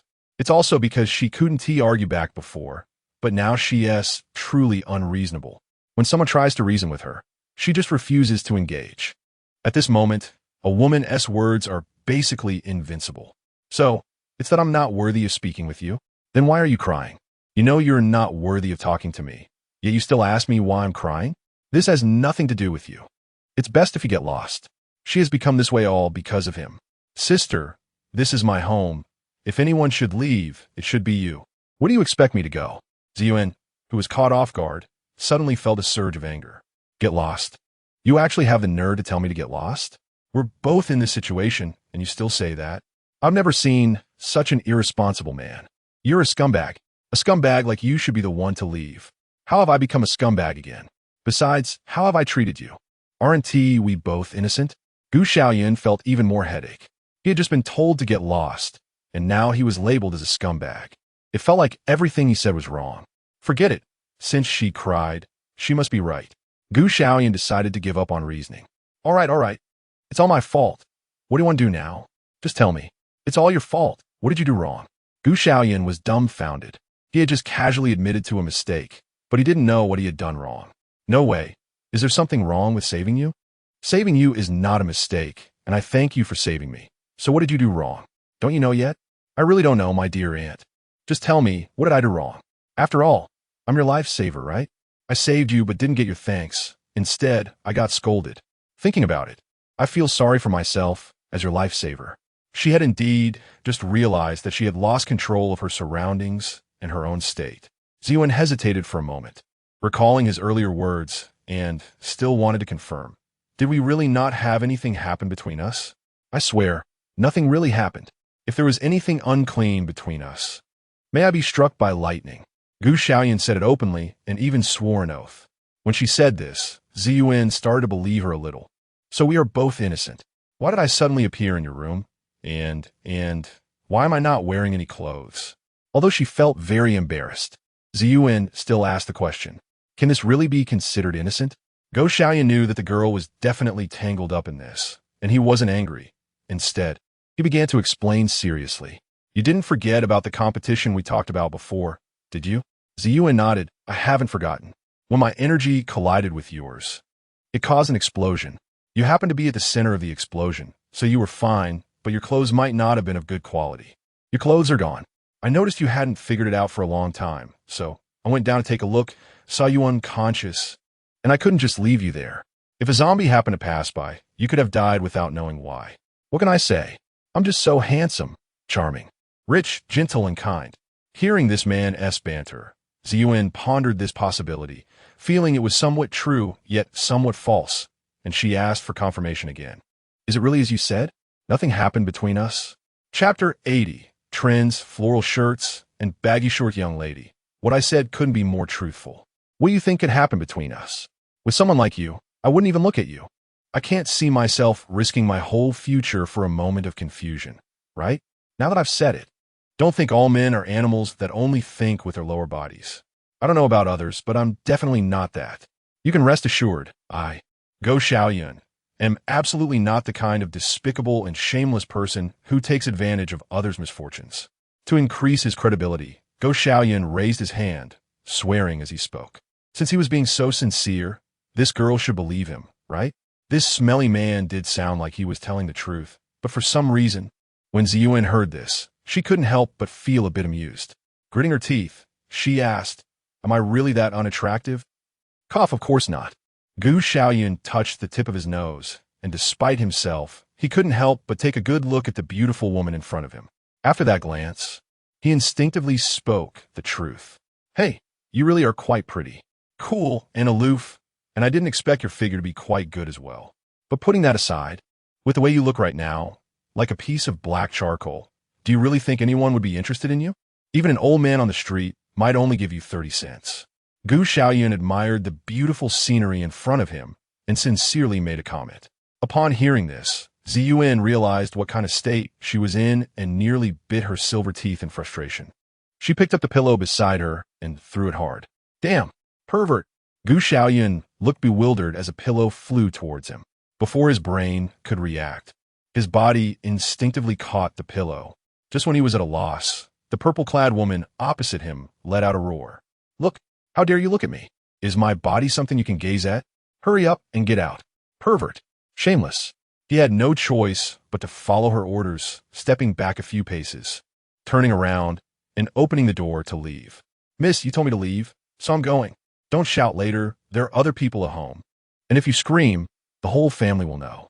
After Gu Xiaoyun finished speaking, Xiaoyun's face instantly turned red, and the redness continued to spread from her head to the soles of her feet. If Gu Xiaoyun could see her at that moment, he would definitely be unable to help but exclaim, where did this red shrimp come from? Unfortunately, Xiaoyun was all in black, so even if he saw her, he wouldn't be able to see the red. Just as the rogue was about to close the door, Xiaoyun hurriedly spoke up to stop him. Wait, what now? My dear aunt, just thinking about this made him unable to help but sigh. What kind of person had he encountered? He hadn't done anything, but still had to bear the reputation of a rogue. Others thought he had caused a scandal, but only the two of them knew that nothing had happened. After lamenting his unfortunate fate, he heard Xiaoyun speak again from across the room. You have such a big room, but why is there not even a wardrobe? Of course not, he replied. In a villa like mine, there are dedicated dressing rooms. Gu Xiaoyun spoke up, sounding very innocent. Is it my fault that my family is too wealthy? What am I supposed to wear if you don't have any clothes here? I can't just go out without wearing anything, right? There's a piece of clothing on the bed, isn't there? That piece of clothing is for you. You can wear that. With your small frame, even a top can be worn as a dress. Xiaoyun glanced at that piece of clothing, and just thinking about it being from that smelly man made her feel completely rejected. I don't want it. Find me something else. I can wear anything, but I want to wear this. No, I can wear anything, but I want to wear your clothes. They couldn't clarify the situation between them, And what would others think of her if she wore that man's clothes when they went out? Gu Xiaoyun didn't think of this at all, only finding women very troublesome. All right, wait here, I'll go get you some clothes. Gu Xiaoyun said he would go find some clothes, but actually closed the door and took one from his space. He didn't know what kind of clothes Xiaoyun liked, nor what size she could wear. So he simply picked a floral shirt and a pair of big shorts from his space. These two pieces of clothing should be safe choices, right? Gu Xiaoyun mumbled to himself, quite satisfied with the floral shirt and big shorts he had in hand. After getting the clothes ready, he knocked on the door and walked in. Hey, this is the outfit I found for you, never worn by anyone else. Hurry and change. Is this what you picked for me? Xiaoyun was at a loss for words when she saw the man bringing over the floral shirt and big shorts. What is this? Only an old lady would wear something like this. Does this stupid man really not know how to choose clothes? Or is he trying to humiliate me with these two pieces? Women over 20 should dress more maturely, right? Xiaoyun imagined herself going out in that floral shirt. And as a beautiful young woman, she simply couldn't accept it. She decisively rejected it. Don't even think about it. I would rather die than wear these two pieces of clothing. If you want to use this outfit to humiliate me, you might as well just watch me die. Wait, these clothes aren't that bad. Why won't you wear them? Gu Xiaoyun was completely confused, not knowing what had angered this aunt again. Moreover, he genuinely thought these two pieces of clothing were quite nice. In the 10 years after the apocalypse, wearing these two lightweight chiffon garments would basically make him a noble in the eyes of others, definitely a trend that everyone would want to imitate. Who knew that when it came to Xiaoyun, it just wouldn't work? No matter what, I tell you, I will never wear this. Find me something else. Anyway, this one just won't do. Gu Xiaoyun felt helpless. Women were really hard to please. Well, I'll find you something new. Turning around and exiting the room, Gu Xiaoyun seriously selected for a while. Girls should all like to wear tight-fitting clothes, right? Otherwise, how could Xiaoyun wear night clothes every day? With that in mind, Gu Xiaoyun took out a red tight-fitting outfit. This outfit would be perfect for her. Chapter 81. Surprised. Where did this beggar gang brother come from? Just look at this bright color, red, so festive. And look at the elasticity of this clothing. Even that little girl weighing 180 pounds could wear it. Plus, this shirt and pants have such cute prints of children on them. Don't girls all like these cartoon patterns? If they don't like cartoon patterns, there are words printed on it too. Surely they would like the words, right? For girls, wearing black all day is so dull. This red is much more suitable.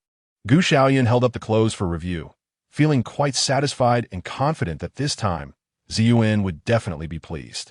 He knocked on the door of the room again. Hey, little girl, I'm here. I brought you some clothes this time that you'll definitely like. For some reason, seeing Gu Xiaoyun's confident demeanor gave Xiaoyun a bad premonition. What did you bring me? Hee, take a look. It's this red, tight-fitting outfit. The pants are leather. Look how festive it is. Do you like it? As the red two-piece set flew over, Xiaoyun's jaw nearly dropped. The leather pants were indeed leather, and the red was definitely red. What the hell? There was a smiling child printed on it, with the words Sun, King written on it. Who would dare with this classic spiritual youth red outfit? Xiaoyun couldn't help but curse, damn. You are really something. With so many clothes, you just had to find this one for me. Tell me, were you a spiritual youth before? Do you even have this thing? Spiritual youth? What is that? Don't play dumb with me. Just tell me if you did this on purpose. You always find this kind of trashy clothes to humiliate me. Gu, let me tell you, it's better to be killed than to be insulted. Xiaoyun shouted angrily, and Gu Xiaoyun felt as if the villa shook 3 times in response. Okay. Girls are just troublesome. I'll find you another one, all right?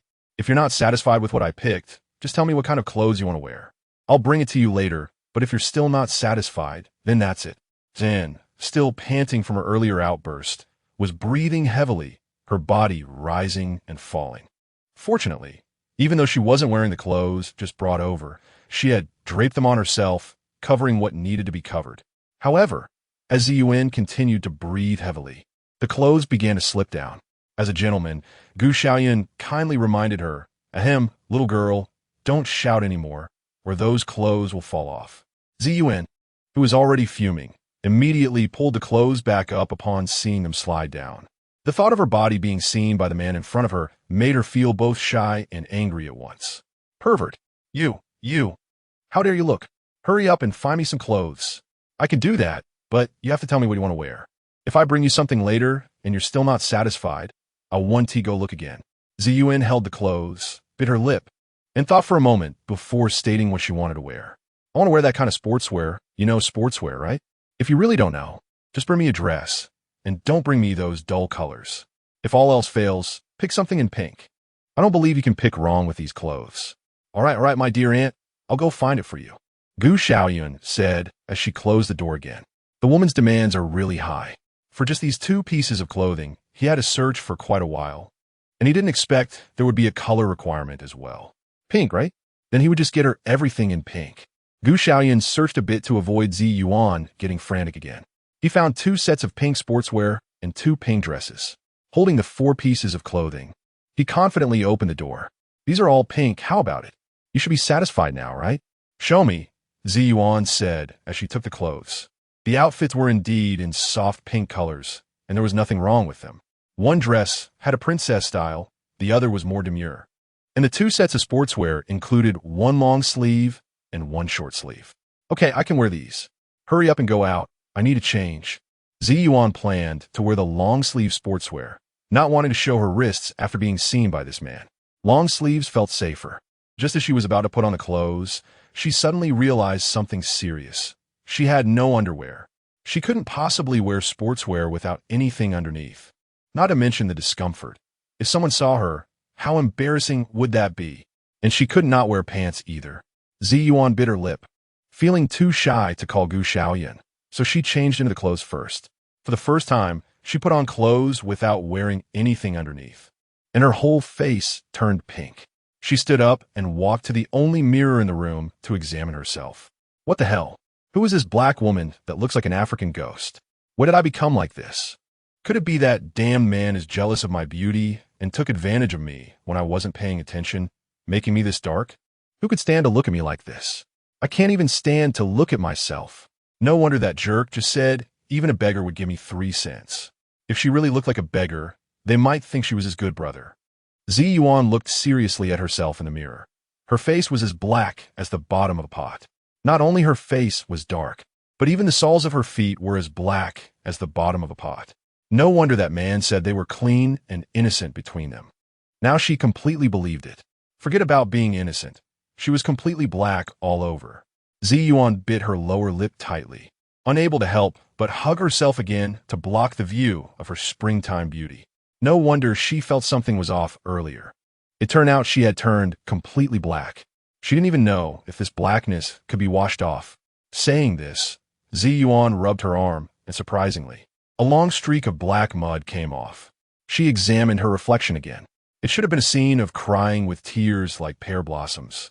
But since her face had turned black, the tears flowed down as black streams. This scene wasn't terrifying. It was utterly despairing, especially since the person in front of her was herself. Thinking about how she looked and that the earlier jerk had seen her, Xiaoyun felt extremely wronged. Slowly squatting down, instinctively wanted to find someone she knew. Just then, a knock sounded at the door. Xiaoyun, are you ready? Panicking, Xiaoyun quickly got up, but the ill-fitting clothes slid all over her body. Seeing how she looked, Xiaoyun was almost driven to anger, forgetting about whether the clothes fit or not. But she got up too hastily and accidentally bumped into something nearby. Oh no, don't. Chapter 82. Facing Reality. An Embarrassing Secret Bang. Xiaoyun, what's wrong? If you don't say anything, I'm coming in. I'm fine. What's wrong with you? Why have you been making noises inside? If you don't speak, I'm coming in. Then I'm coming in. Xiaoyun pushed the door open again. He didn't intend for Xiaoyun to stay in the villa for long. After all, it would waste his resources. Of course, if Xiaoyun was willing to be his maid, that would be a different story. Xiaoyun was quite pleasing to the eye, and her awakened dark-type abilities were indeed impressive. He just didn't know how well she could cook, but she could be fun to play with during free time. So, she barely qualified to hang out with him. Of course, if she wasn't willing, he wouldn't force her. If she didn't want to stay, she would have to leave the villa area quickly. As soon as he entered, he saw a long-haired beauty in a pink tracksuit, currently balancing herself on the ground with her hands in a difficult pose. There was a mirror lying on the floor next to her, but fortunately, it hadn't broken. Xiaoyun, what are you doing lying on the ground? Xiaoyun spoke with confusion. Previously, Xiaoyun had been exclaiming in the room, and he thought something had happened, or perhaps it was because her clothes didn't fit. But now it seemed like she had already put them on, since she was already dressed. Why was Xiaoyun still making a fuss? Unexpectedly, that man came in again, and Xiaoyun angrily said, "Who let you in? Get out right now. I've never seen such a shameless scoundrel. But you've already changed your clothes. How did I become a scoundrel again? It's quite dangerous to not let me see you after you put on clothes." Xiaoyun, who was scolded again, was puzzled. How did he still become a scoundrel? Could it be that this woman couldn't even bear to look at him? Who said I've changed? Hurry up and get out. Xiaoyun pressed her hands against the ground, and at that moment, she didn't dare to move at all. She didn't want to look up either. She already felt ugly enough in her current state and didn't want this man to see her again. She didn't know how he would humiliate her again later. In the face of looks, the ill-fitting clothes had been completely ignored by Xiaoyun. They say that a fair complexion can cover a multitude of flaws. But she was now as dark as the bottom of a pot. It didn't matter what clothes she wore. They couldn't hide her entire body's darkness. So no matter what, she had to first drive this stinky man away before she could stand up. Then she could see if there was a bathroom in the room to take a good shower. Moreover, maintaining this position was really uncomfortable. So the best solution right now was to get rid of the stinky man. She had just accidentally tripped over the mirror, but thankfully it didn't break. She could still continue to deal with this man. This is my home. If anyone should leave, it should be you. Why should I be the one to go? Xiaoyun was dumbfounded. He really couldn't understand what women were thinking. Why was it so hard to comprehend? Xiaoyun knew she was currently in Xiaoyun's house. But women were just such unreasonable creatures. Even without reason, they had to explain some rationale. In short, they would be bold even when they were in the wrong. Moreover, you looked at my body. You can't be the kind of irresponsible scumbag who just looks and doesn't he take responsibility, right? We've already had that kind of relationship, and I just asked you to go out, but you won't agree. Instead, you blame me for it. Clearly, I was the one a loss in this situation. As a man, what's wrong with you accommodating me a little? What's wrong with me asking you to step out for a bit? After this outburst, Xiaoyun was left speechless. No, girl, who taught you all these lines? Besides, what do you mean our relationship is already like that?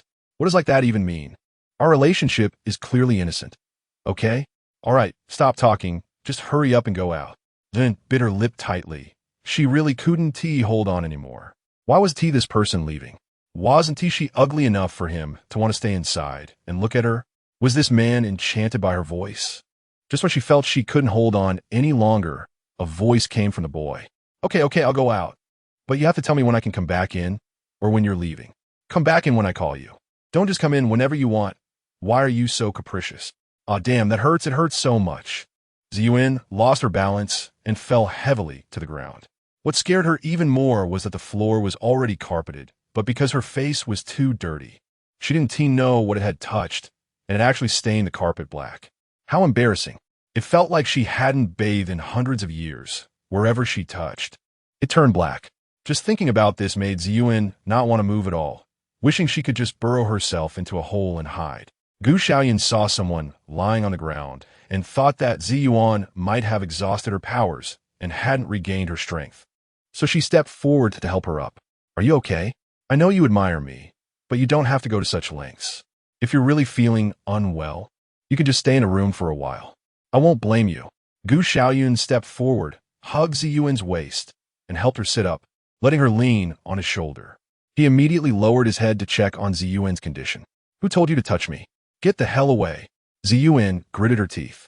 Although she was being held, her body felt very strange, especially as she was enduring immense psychological pain. She was like a human dye. Everything she touched turned black. She even saw that she had stained Xiaoyun's clothes black. Despair. Don't touch me, don't talk to me, and don't look at me again, or I'll gouge your eyes out. At that moment, Xiaoyun didn't care about her image at all. Did she even have an image in front of this man? Cough. You fell to the ground yourself, and now you're blaming me for helping you up? Then go lie on the bed by yourself. If someone didn't know better, they would think I was abusing you. If you don't speak, I'll take it as you agreeing. It's none of your business. Just get out quickly. I can handle myself, Xiaoyun said as she stood up and headed towards the bed.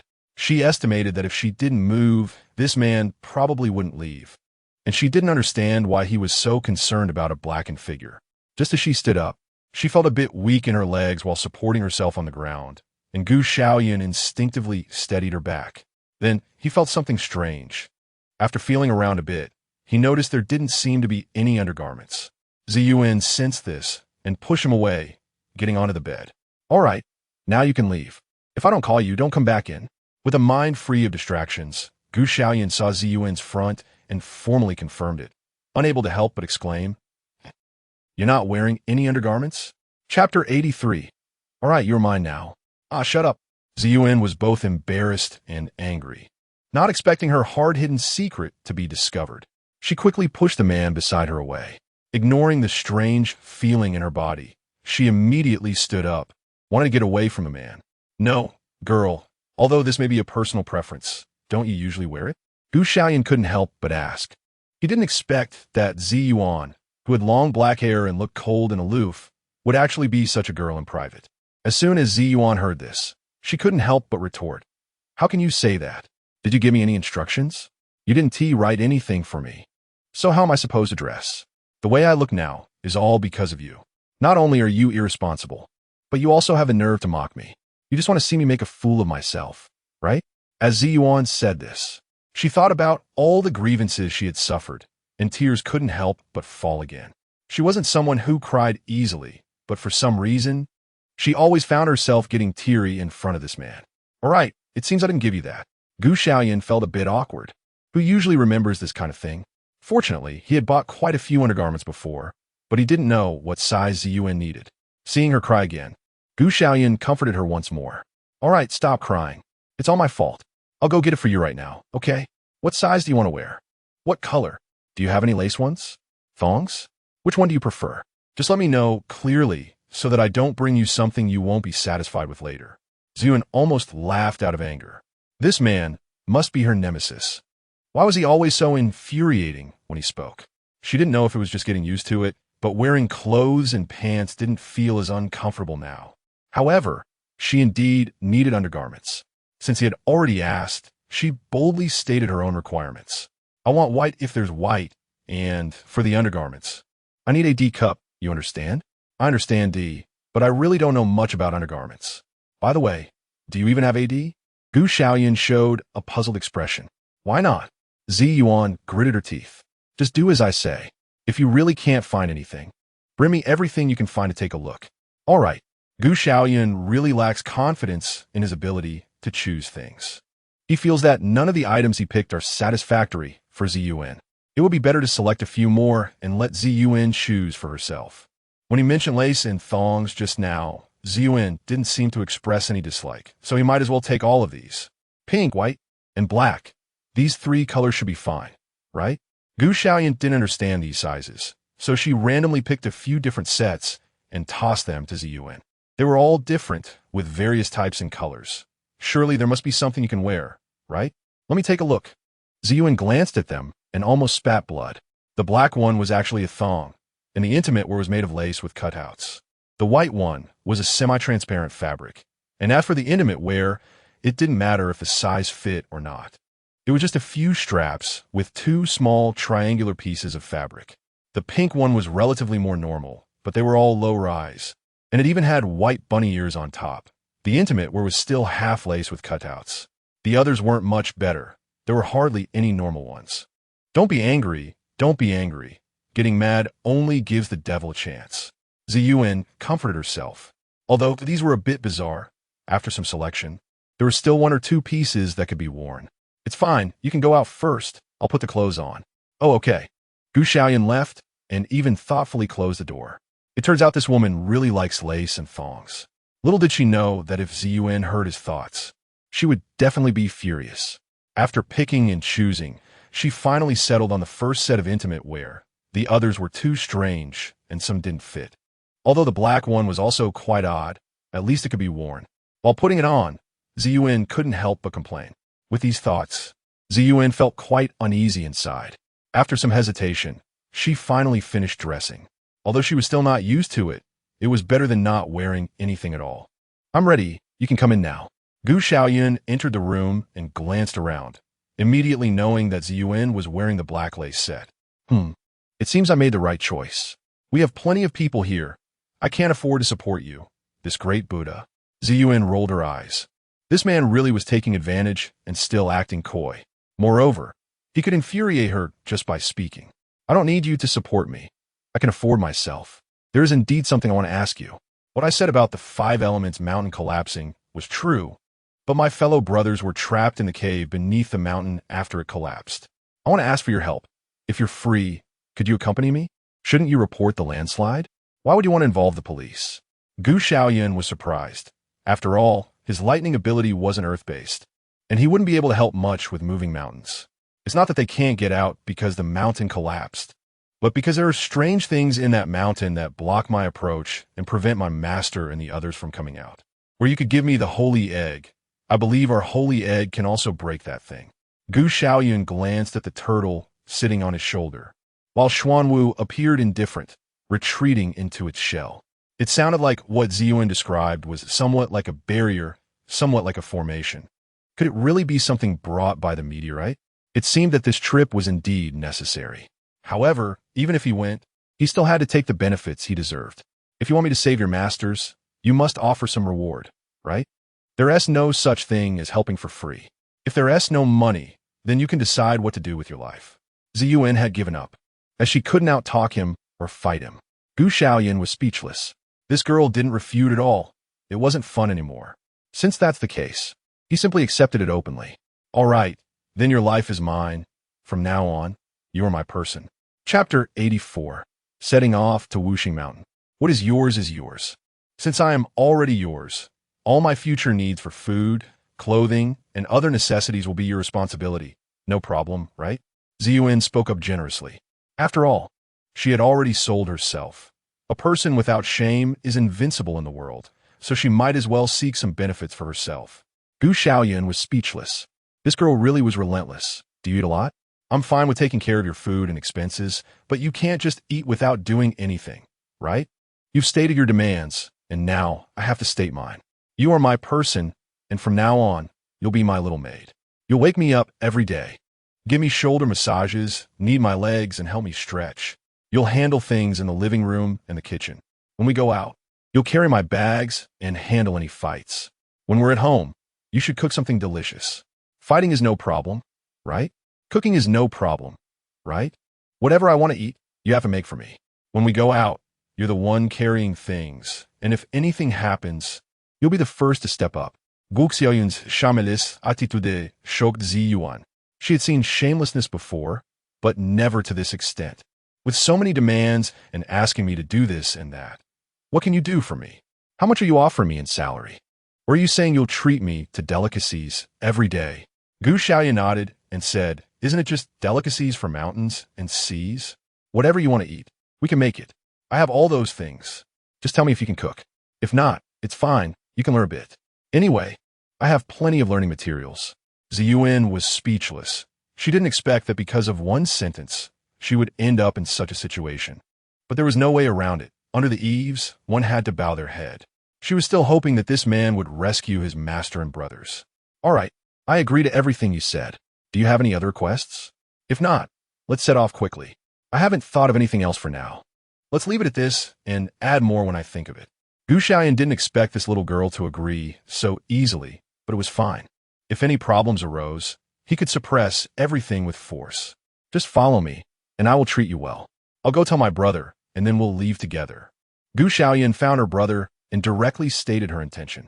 I'm going to elope with my little maid. You stay home and watch the door. Is that okay? Get lost.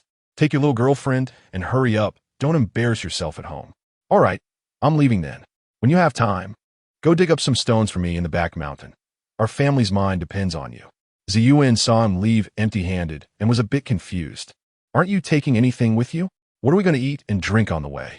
Although Xiaoyun didn't bring much food or drink either. She had driven here on the first day of the apocalypse when order hadn't collapsed yet. She had been driving for a long time without noticing the changes on the road. It wasn't until she passed a gas station that she realized there was no one there. She had to fill up the gas herself. However, she didn't expect that to be just a minor issue. Many strange people appeared on the road. Xiaoyun managed to navigate past them with her excellent driving skills.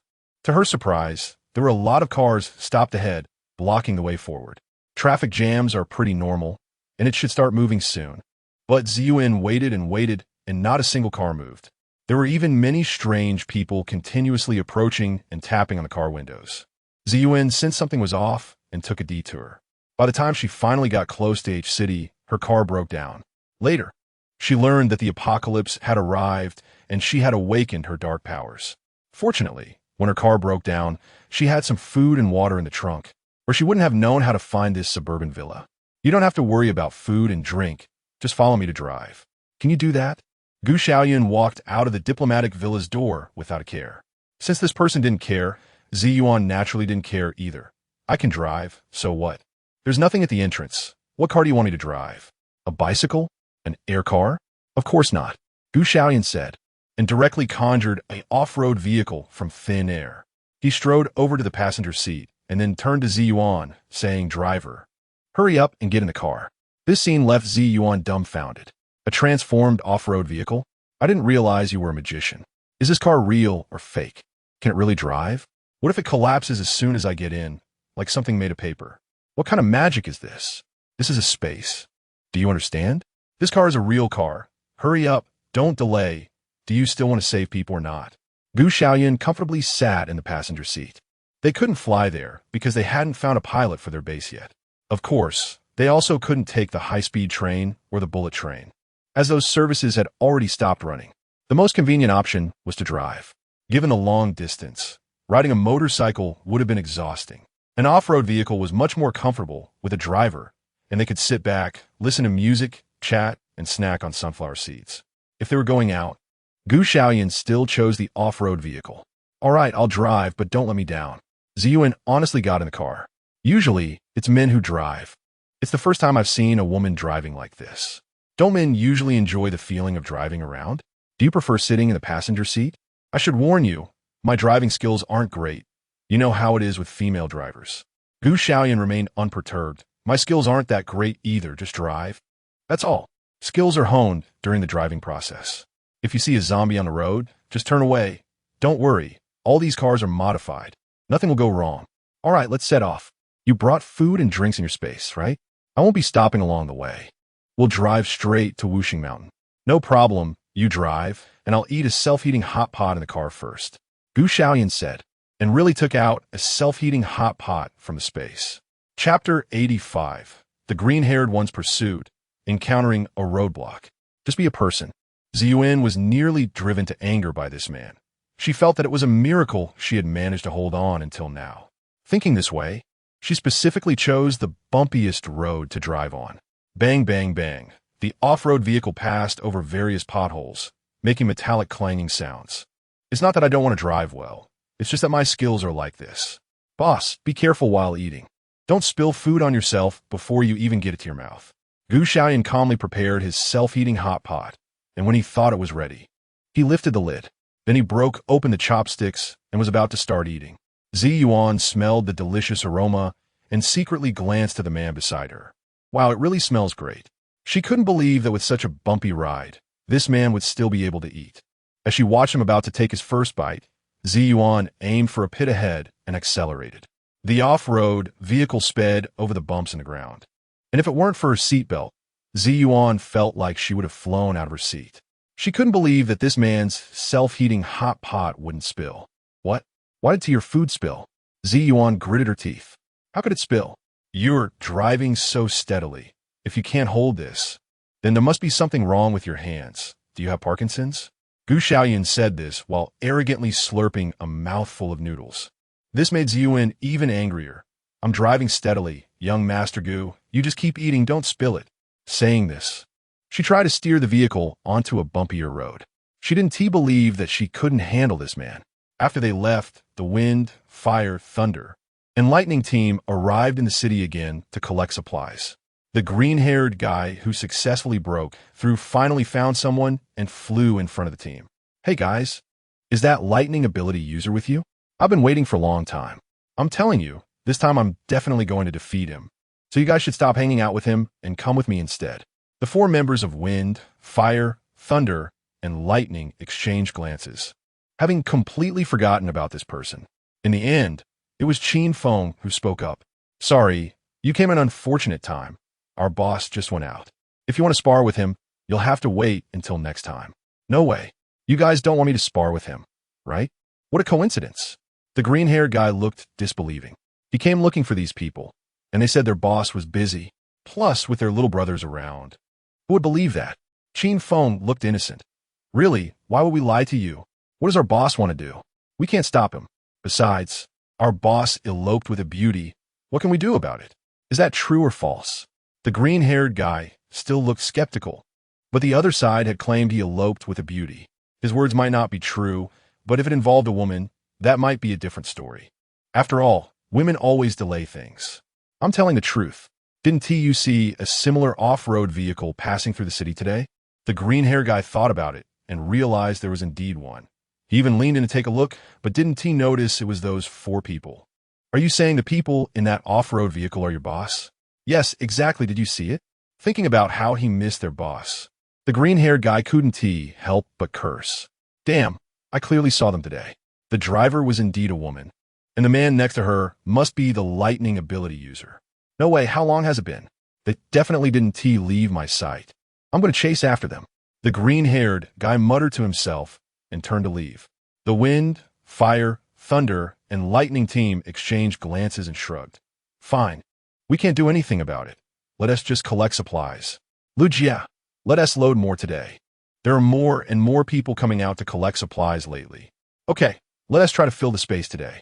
Meanwhile, Xiaoyun, who was eating a self-heating hot pot in the off-road vehicle, had no idea that a green-haired guy was already chasing after them. They drove out of the city after a whole morning. The zombies they encountered along the way were all knocked away, so it was relatively smooth, but they didn't expect that someone seemed to be blocking the road ahead. Is there someone in front? Looks like it. Xiaoyun looked seriously for a moment and nodded affirmatively. Not only are there people, but they also seem to have set up obstacles. There might be iron nails on the road. If we try to force our way through, our tires might not survive. TSK, what a hassle. Why can't these people just roll away a little faster? Is it fun to seek death like this? Xiaoyun put down the spicy strips in his hand and stretched lazily.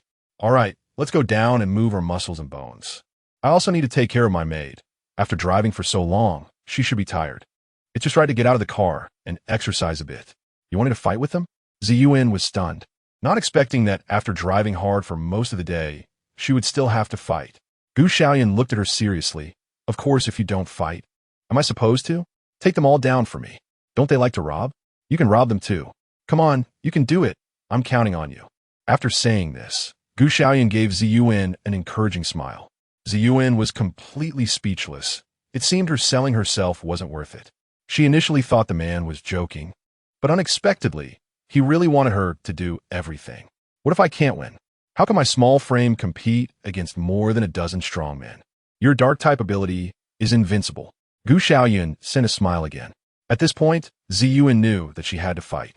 The burly man opposite saw a car coming and immediately perked up, standing in a row and shouting loudly. That car better stop for us, or in the next second. Your car will be gone. This road is mine. This mountain is mine. If you want to pass, leave some toll money. I advise you to be sensible, otherwise, this will be your end. Slap.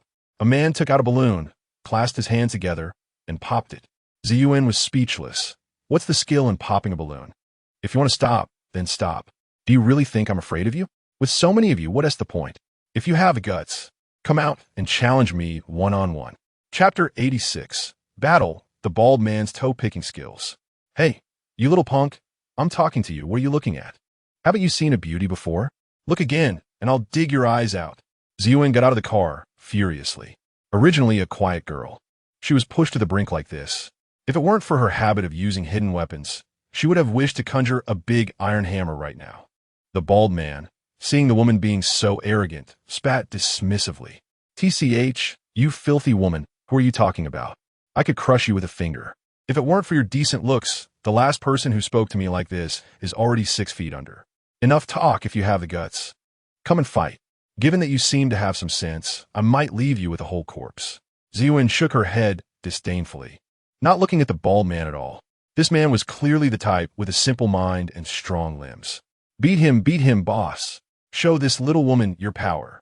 Boss, let her know how tough you are. The bald man's underlings started to cheer. What man with any pride could withstand this? With that cheer, the bald man rushed out without thinking. Let us go. Don't say I'm bullying a woman in a fight. Who cares if you're male or female? These days, the world is full of monsters. I'm a big man. Beating you up can help you exercise so you don't get killed by a monster. So much nonsense. Xiaoyun sneered, not retreating but advancing. With a light step, she charged forward. Bullying this little punk, she didn't even need to use her powers. Did they really think she couldn't beat Xiaoyun? So anyone could bully her? You little girl, take this punch. The bald man laughed arrogantly, revealing his yellowed teeth, swinging his fist the size of a sandbag towards Xiaoyun slightly tilted her head, dodging his punch, and with her right hand, she grabbed the bald man's arm and pulled hard. The bald man didn't expect this little girl to have such strength. He almost fell on his face. Just as he steadied himself, the bald man cursed, "Damn it. You filthy bitch, how dare you? Filthy bitch? You can't even beat a filthy bitch, so doesn't that make you worse than one?" Xiaoyun frowned and kicked the bald man hard in the butt. He fell directly to the ground, truly eating dirt. What the hell, who allowed you to kick my ass? My precious, but isn't something a filthy woman like you can kick? What? Not convinced? Xiaoyun directly kicked him in the face. Are you convinced now? The bald man gritted his teeth, not convinced. This woman actually provoked the boss. Good shows were about to happen. Boss, beat him, beat him. As he spoke, the bald man's clothes actually ripped apart, and the floor where Xiaoyun stood cracked open, a spike of earth shooting toward her foot. Fortunately, Xiaoyun was quick-witted. As soon as she sensed something was off under her feet, she let go of the bald man and jumped away. Who would have thought? A little punk like you actually has a trick up your sleeve? If you can't win against me fairly, do you have to resort to outside help? Xiaoyun raised her eyebrows and said disdainfully. The bald man got up from the ground, brimming with confidence. If there were 5 cows in front of him, he felt he could knock them all away with one punch. Little girl, what are you so arrogant about? I have powers, do you? If you don't have powers and can't beat me, it just means your ability is too poor. You're just asking for trouble. How can you say I'm using outside help? The bald man said, not giving Xiaoyun a chance to respond, and the ground spikes suddenly shot up again. Xiaoyun did a quick flip and avoided them, mocking, is that all your powers? With such slow speed, who can you hit? Only a down-and-out man like you would think I'd get hit by such pathetic spikes. Joke. Do you really think that is all I can do? I was just letting you have your way. Next, I'm going to get serious. The sky is falling. The bald man roared angrily, slapping the ground, and a crack spread along his arm towards Xiaoyun. When the crack reached Xiaoyun's feet, the floor suddenly began to crumble, dust rising. The spot where Xiaoyun had just stood opened up into a 3-meter-deep pit. The bald man cruelly shouted, propping himself up with his hands, struggling to stand. Although his body was already exhausted, he pretended to be calm. This little girl was just at this level, nothing more. What a pity. She looked decent. But she was going to die like this. If she had listened to him, she might have lived a few more days. The bald man's 2 underlings were stunned, their jaws almost dropping. After hearing their boss speak, they began to shower him with praise. Boss is awesome. Who told that little girl not to know her place? She brought this on herself. Did you all see that? Anyone who messes with my boss will end up like that little girl. Everyone better behave. The bald man clearly enjoyed this adoration, nodding in satisfaction. Not bad. You two are quite smart. You must be my trusted left and right arms. You two, go bring that car over here. There should be a lot of stuff in it. Take the car too. Yes, boss, I'll go right away. Hidden. Hurry up and come with me. You go find the keys while I check over there. Xiaoyun sat in the passenger seat, eating a lollipop, indifferent to the 2 people running towards him. He lazily rested a leg and slowly uttered a sentence. With such skill, this girl wouldn't be so easily finished off, right? Could it be that her dark-type ability is fake? Just as the 2 lackeys were about to pass the 3-meter-deep pit, all the dust suddenly dissipated. A strand of darkness that could devour all things rose up out of nowhere. What the hell? Is that woman coming to collect a life? Run, dog egg. Why are you still watching? Are you stupid? Mama, help me. A figure jumped out of the 3-meter-deep pit. It was none other than Xiaoyun from before. Dressed in a pink tracksuit, not a speck of dust on her. Behind her was a black hole. Xiaoyun sneered. Hey, bald guy, is your ability really this weak? Chapter 87. Speak up. How are you going to compensate me? How is that possible? With such a deep pit, how could you not be dead? This is my ultimate move. No one can survive it. The bald man was dumbfounded, staring at Zen, who emerged from below, unable to speak. He had used this move to trap many zombies and people, but why did he suddenly meet his Waterloo in front of this woman?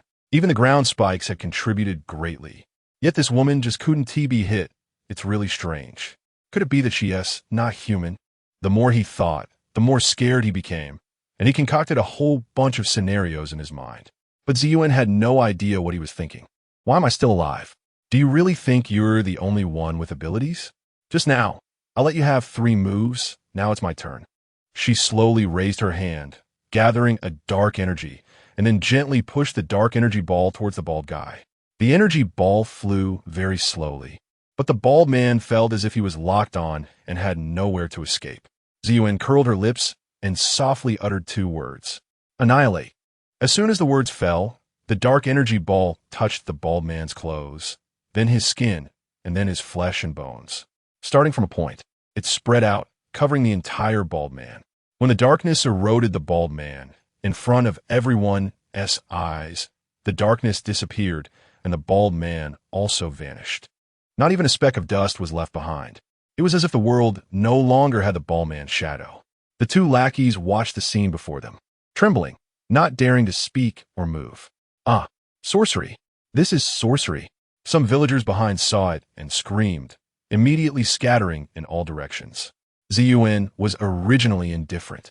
If they wanted to run, let them run. Their leg belonged to them, and she couldn't manage so many people. But the next moment, she heard Xiaoyun's voice. We still need to rob and steal from the rich to help the poor. Don't let them escape. Got it. Xiaoyun gritted her teeth. Stinky man just knows how to command her, while she worked herself to the bone without stopping. Does he really think I can devour a man without consuming energy? He is just enjoying the show from above. But saying it is one thing, doing it is another. The next second, Xiaoyun approached the 2 lackeys of the bald man, gathered a bit of dark energy in her hands, and called out to them. Otherwise, you'll end up like this bald man. The 2 lackeys trembled, nodding their heads like chicks pecking at rice. They didn't even dare to turn their backs to Xiaoyun, backing away a few steps until they felt it was safe enough before they ran away like ducks. Third uncle, don't run anymore. That female demon said she would kill you first. Damn it, don't call me third uncle. I won't believe a word you say. Damn, for those with abilities. Third uncle indeed lacked confidence in being able to outrun them. He could only shout to the surrounding villagers. Just escaped from the wolf's den, and now into the tiger's mouth, damn it. But someone refused to believe in evil, just wouldn't listen, and kept rushing forward, trying to escape.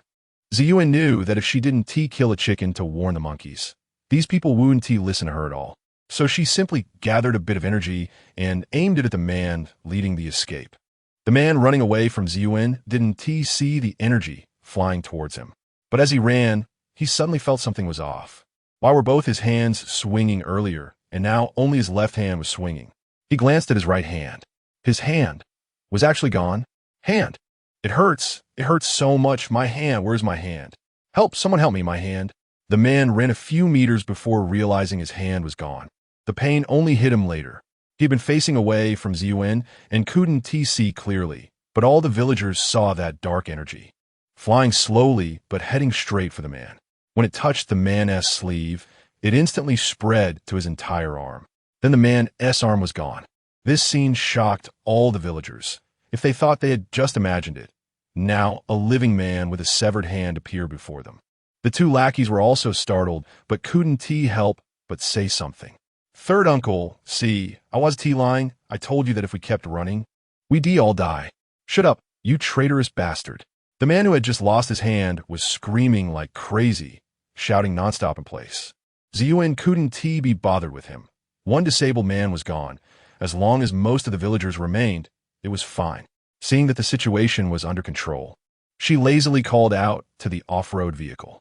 Young master, my Gu family's young master, can you finally come down now? Xiaoyun didn't say a word, stepped out of the car with a lollipop in her mouth, and casually took out a pair of sunglasses to wear on her face. Moreover, they had no idea that there was actually a man in the off-road vehicle. If Xiaoyun's realm can be easily discovered by a group of ordinary people, then he might as well have lived in vain. You people are quite arrogant, daring to block my path and rob me.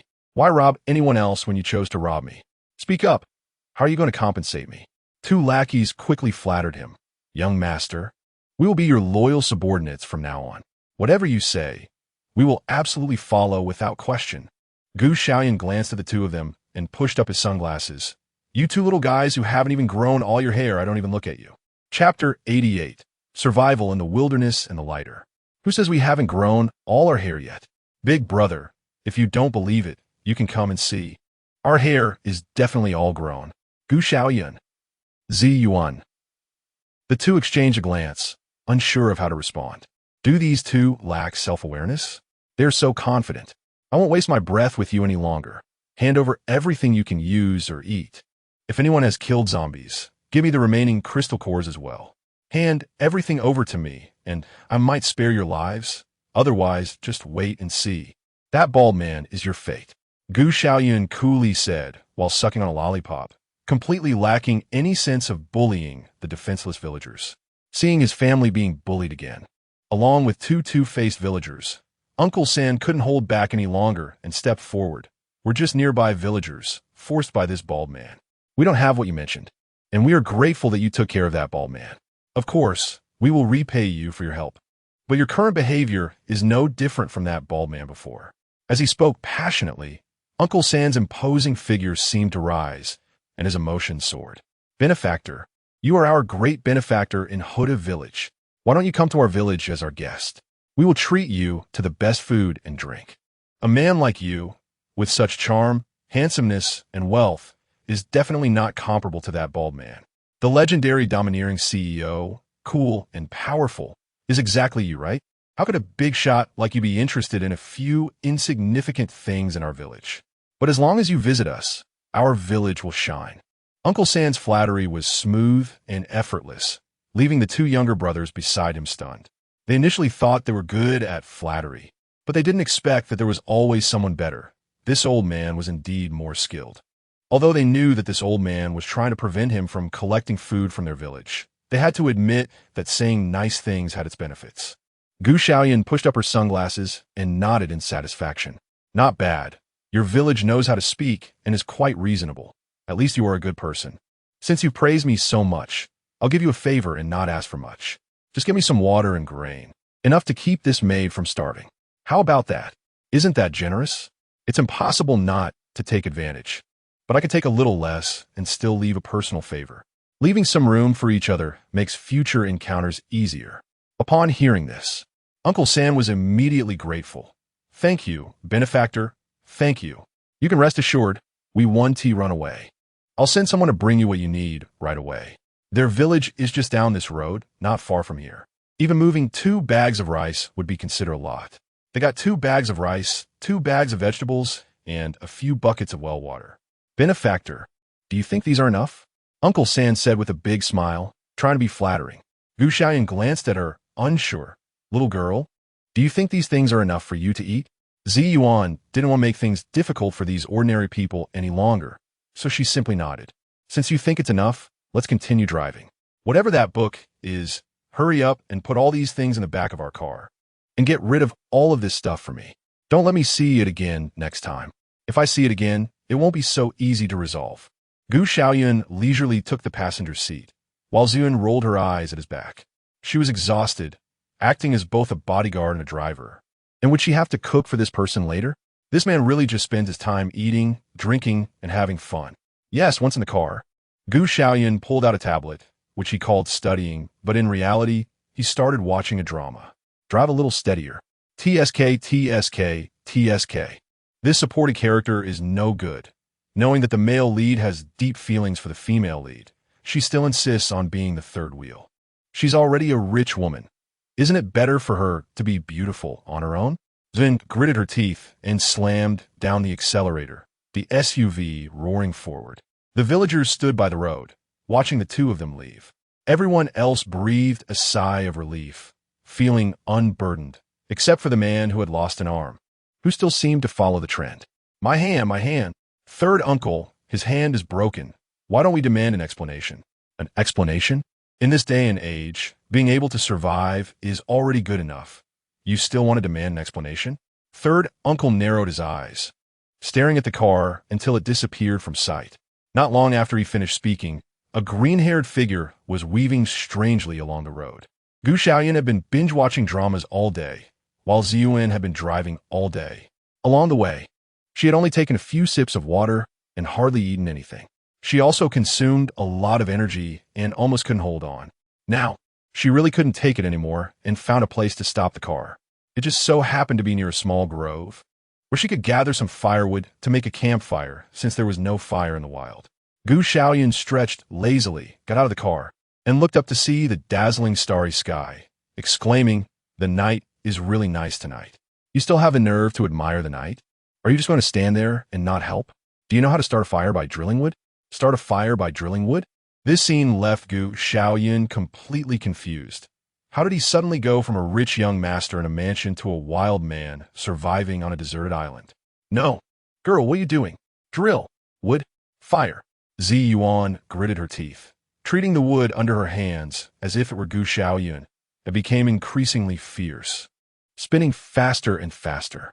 Xiaoyun, looking confused, pulled a lighter out of her pocket. No, isn't there a lighter? What are you doing? Experiencing life? Chapter 89. The Mutated Turtle and Parrot. You don't have a lighter, yet you can light up my heart. You don't have a lighter, yet you can light up my heart. Xiaoyun was trying to start a fire by rubbing wood, and the more she rubbed, the more she felt like an idiot. Damn it, I'm done. Whoever wants to be this maid can do it. I thought that, after following you, I could enjoy good food and drink, but it turns out there's no food at all, and the only drink I get is plain water. And that's not all. I can't earn a dime. I'm just free labor, doing various tasks for you without pay. I have to drive, fight, and take care of your emotions. And now I even have to gather wood to cook for you. You can go or not. I'm going by myself. Xiaoyun looked at the furious Xiaoyun, wondering why such a good woman almost turned into a madwoman. After thinking for a moment, it might be because women are all changeable. As a gentleman, he had to learn to be tolerant and understanding. He took a few steps forward and approached the pile of wood where Xiaoyun had just tried to start fire by drilling. With a snap, he quickly ignited the pile with a lighter and then handed the lighter to Xin, calmly saying, "Now you have a lighter." The frustrated Xiaoyun looked at the lighter in her hand and then at the burning fire. She almost couldn't help but want to throw the lighter away. But then she thought that if she threw it away, she'd have to drill wood to make fire again if she needed it later. So she had to give up that thought, took a deep breath, calmed her agitated heart, and revealed a grim smile. "Young master, you've worked hard. What would you like to eat? I'll go make it for you." Not bad. First, bring me a Peking duck, then some garlic oysters, spicy crayfish, and a few skewers. Tonight is suitable for drinking a little wine and enjoying the scenery. Eating this little bit shouldn't be too much, right? There's nothing. Just rice and vegetables. Eat it or not. Saying this, she started to prepare the meal. Then she realized a serious problem. They hadn't brought a pot. How were they supposed to cook the rice? Well, there is no rice left, only grilled vegetables. Eat it or not. How could there be none? Xiaoyun took out the roasted duck he had bought earlier from the space, along with the spicy crayfish and garlic oysters. Finally, he pulled out some meat skewers and seasonings, handing them to Xiaoyun and saying, "Little maid, start grilling the skewers. I don't want the grilled vegetables. You can keep them for yourself." That wasn't even the most outrageous part. The most outrageous part was that Xiaoyun actually conjured a reclining chair and a small table out of thin air, placing everything on the table. He then lay back in a chair, enjoying the delicious food while admiring the night view. Xiaoyun glanced at the man across from her who was devouring his meal and then at the large skewer of raw meat and seasoning she was holding, preparing to serve him. "Fine, whoever wants to do this can do it. I'm not doing it anymore. I want to eat the spicy crayfish and roasted duck too." Xiaoyun figured it out. Following this man's orders and doing more work was useless. It was better to simply slack off. As long as she slacked off enough, this man would solve the problems. "Aren't you supposed to be grilling skewers? Why are you eating?" Xiaoyun asked, puzzled. "Sorry, young master, but I can't grill skewers either." Xiaoyun smiled gently. "You can't do that? Then what can you do?" "I can make dark cuisine that guarantees you will be in the bathroom for 3 days after one bite, young master. Would you like to try?" Xiaoyun. "No, this kind of good thing is better left for you." Indeed, women are unreliable. When it matters most, you have to rely on yourself. Gu Xiaoyun mumbled as she found skewers from the space and placed them on the small table, also grabbing 2 cans of beer. She didn't expect this person to bring skewers, and they were still hot and fragrant. What was the point of her grilling skewers by the side? Xiaoyun suppressed her urge to get angry and smiled as she asked, "Young master, since you already have them, why do you need me to grill? Since someone was there, why not take advantage of it?" Xiaoyun didn't know whether to be angry or to laugh. Great, she was just a complete tool. Since that was the case, she would remain still as long as the enemy did not move. After they finished eating, Xiaoyun also enjoyed the night scenery beside them. And as for resting, she wouldn't take care of that. At worst, if she was really tired, she would just lie down in the car. Gu Xiaoyun looked at the night sky and felt a bit bored, deciding to take a break. He then took out a movable house from his space, which he had previously arranged for someone to make. Since discovering that the space was infinite, he had to prepare for future outings. As a wealthy person, how could he possibly sleep on the floor? He definitely needed to carry a small villa with him. "I'm going to sleep now. Feel free," Gu Xiaoyun said as he walked into the house. With a clap, the lights in the room surprisingly turned on, making the house the only source of light in the dark night. This made Xiaoyun never imagine that she could actually stay in a house while in the wilderness. She pushed her almost falling chin and hurriedly knocked on the door. "Open the door." "What's wrong?" "I still need to take a shower. If you have something to say, say it quickly." "Shower? Which woman can resist the temptation of taking a shower after a hard day's work outside?" Xiaoyun revealed a professional smile, speaking with a forced grin. "As your maid, I should always be at your service, young master. You must have times when you need me inside, so let Xiaoyun help you." "All right, then come in." Gu Xiaoyun thought about it and found it reasonable, so he simply let Xiaoyun in as well. While the woman had not yet entered, Xuanwu stood on his shoulder and complained, "Big brother, I've been holding it in for several days. I can't even speak when you're with this woman. Can't you give me some personal space? You have to admit, are you in love with her? What about the love between us?" Indeed, keeping Xuanwu quiet wasn't a good idea. Sooner or later, it would lead to problems. "Cough, let me think about this. How about you just say you're an ordinary turtle, and your special ability is talking, having awakened a parrot's language system? Or you could say you're a parrot that mutated into a turtle. Which one do you prefer?" Chapter 90. High-end ingredients and fake 5-star chefs. I choose neither. Whether claiming to be a turtle or a mutated parrot, neither suited his imposing presence. Okay? A dignified divine beast like him would never do something that would diminish his status. Fine, if you don't want to choose, then just keep quiet and don't say anything. Gu Xiaoyun was not entangled. Just at that moment, Xiaoyun came in. She looked around the room and was surprised to find that it was no different from the houses in the city. There were various sofas, coffee tables, kettles, and so on inside. With this mobile little villa, wouldn't it mean she could have a place to stay wherever she went without having to sleep on the streets? Gu Xiaoyun allowed her to scrutinize him. "Prepare some late-night snacks for me. I'm going to take a shower first." "Oh," Xiaoyun replied coldly, watching the man's departing figure. She walked into the kitchen, which was fully equipped, and surprisingly had a refrigerator. Opening the refrigerator, she found that it was still powered on, with some common vegetables inside, such as eggs, tomatoes, potatoes, and so on. Xiaoyun originally didn't want to make a late-night snack for Gu Xiaoyun, but one cannot avoid lowering their head under someone's roof. The key was that she didn't know if it was because she had consumed a lot of energy today or for some other reason. But she was actually feeling a bit hungry now. "I'm not making a late-night snack for him. I'm just hungry myself and want to cook something, and I'll make some for him too," Xiaoyun said to herself, and then got busy, planning to make a simple bowl of noodles. Fortunately, there were noodles in the refrigerator as well. After Gu Xiaoyun finished her shower, she saw Xiaoyun just bringing a bowl of noodles out of the kitchen and placing it on the dining table. It was tomato and egg noodles, with clear noodles topped with 2 poached eggs and garnished with a few greens, exuding a slight tang of tomatoes that made it appetizing. "This looks pretty good. I didn't expect your cooking skills to be decent, little girl. Of course, my cooking skills are certified. A 5-star chef's qualification isn't something to be taken lightly," Xiaoyun said proudly. She had previously taken a cooking certification for a mission, and although the 5-star chef title was fake and bought, she had at least passed the exam. So, she considered herself half a 5-star chef.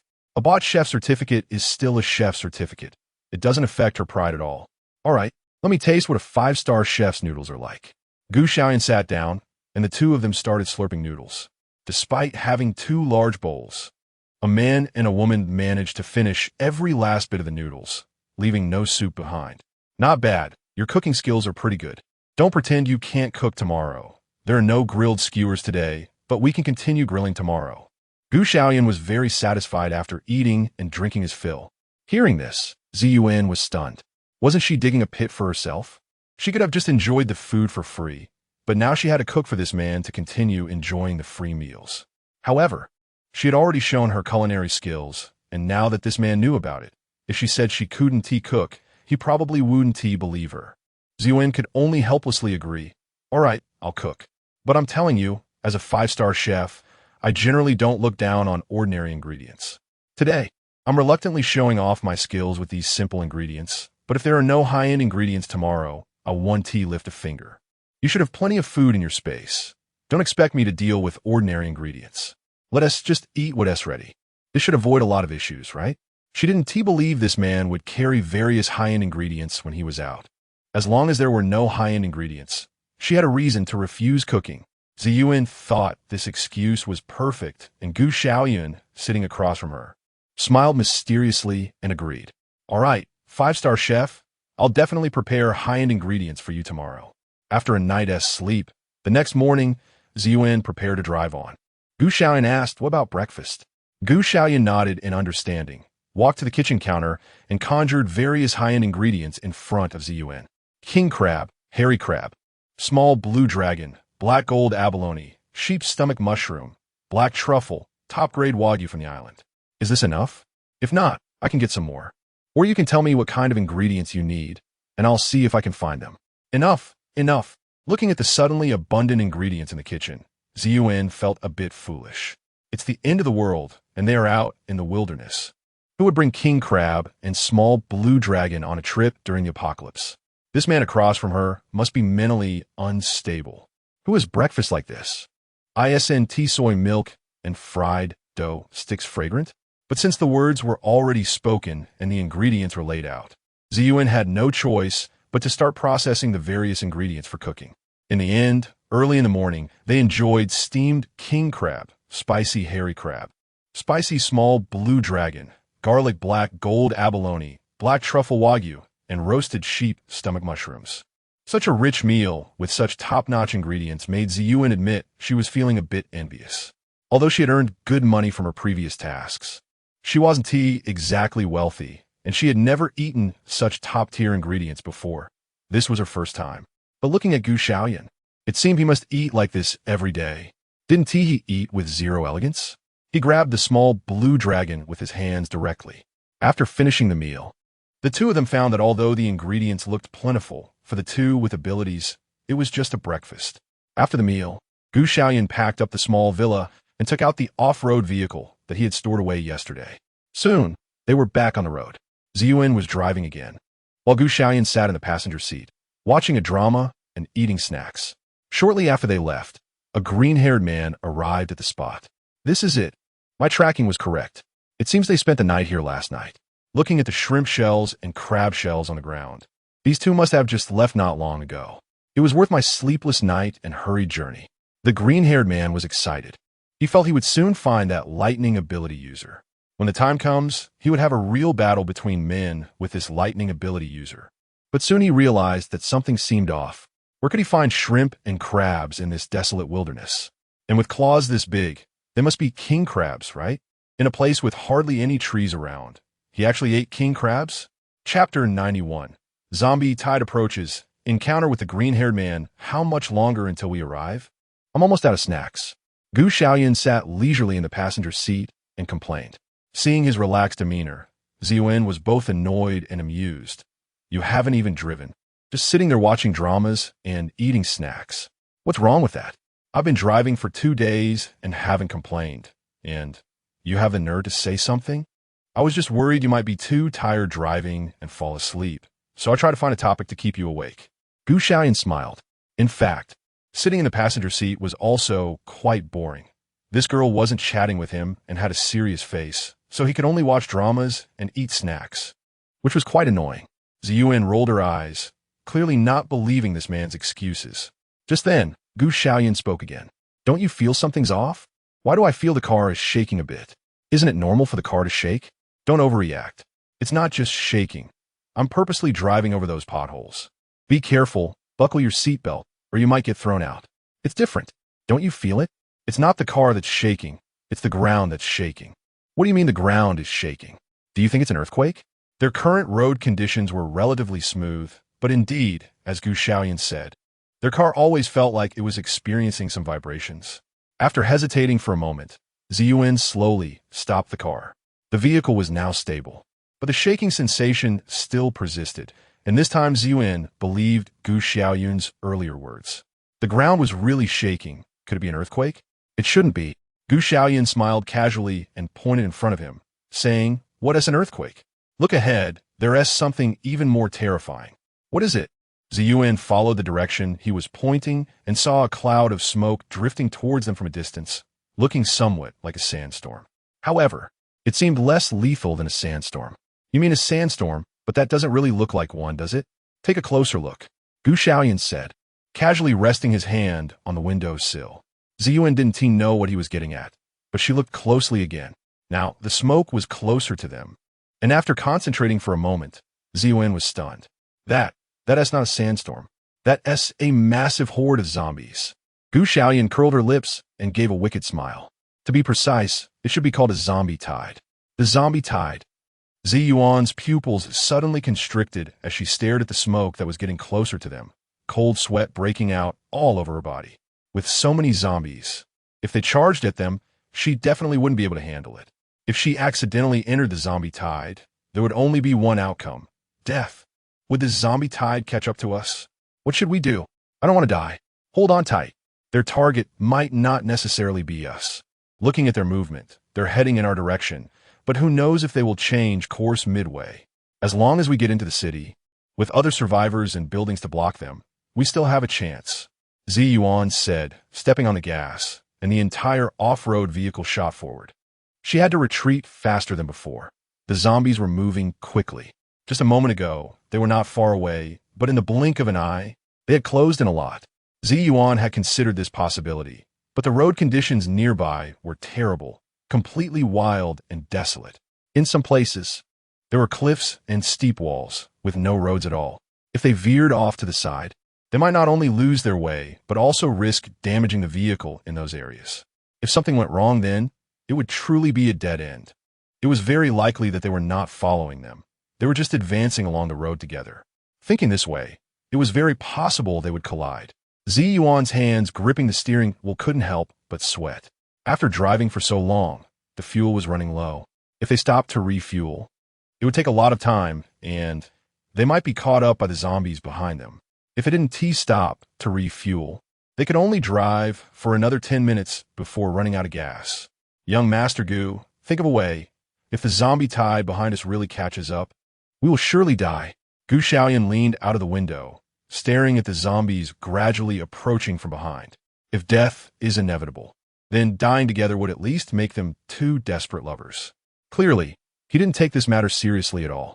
Xiaoyun gritted her teeth. This man had no idea how serious the situation was.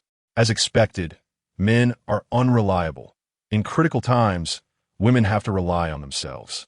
Anyway, there were only 10 minutes of fuel left, and Xiaoyun didn't want to struggle anymore. It was better to take a chance. She turned the steering wheel and drove toward the nearby wasteland. The zombie horde was advancing along the road. As long as they could drive out of the horde's range, there should still be hope. Just then, a green figure flashed by. Xiaoyun's heart tightened. Did something green just fly past? Could it be a mutated zombie? But mutated zombies don't have green colors. Mutated plants, maybe. Gu Xiaoyun dismissed her thoughts and urged her to drive quickly. The zombie horde was getting closer.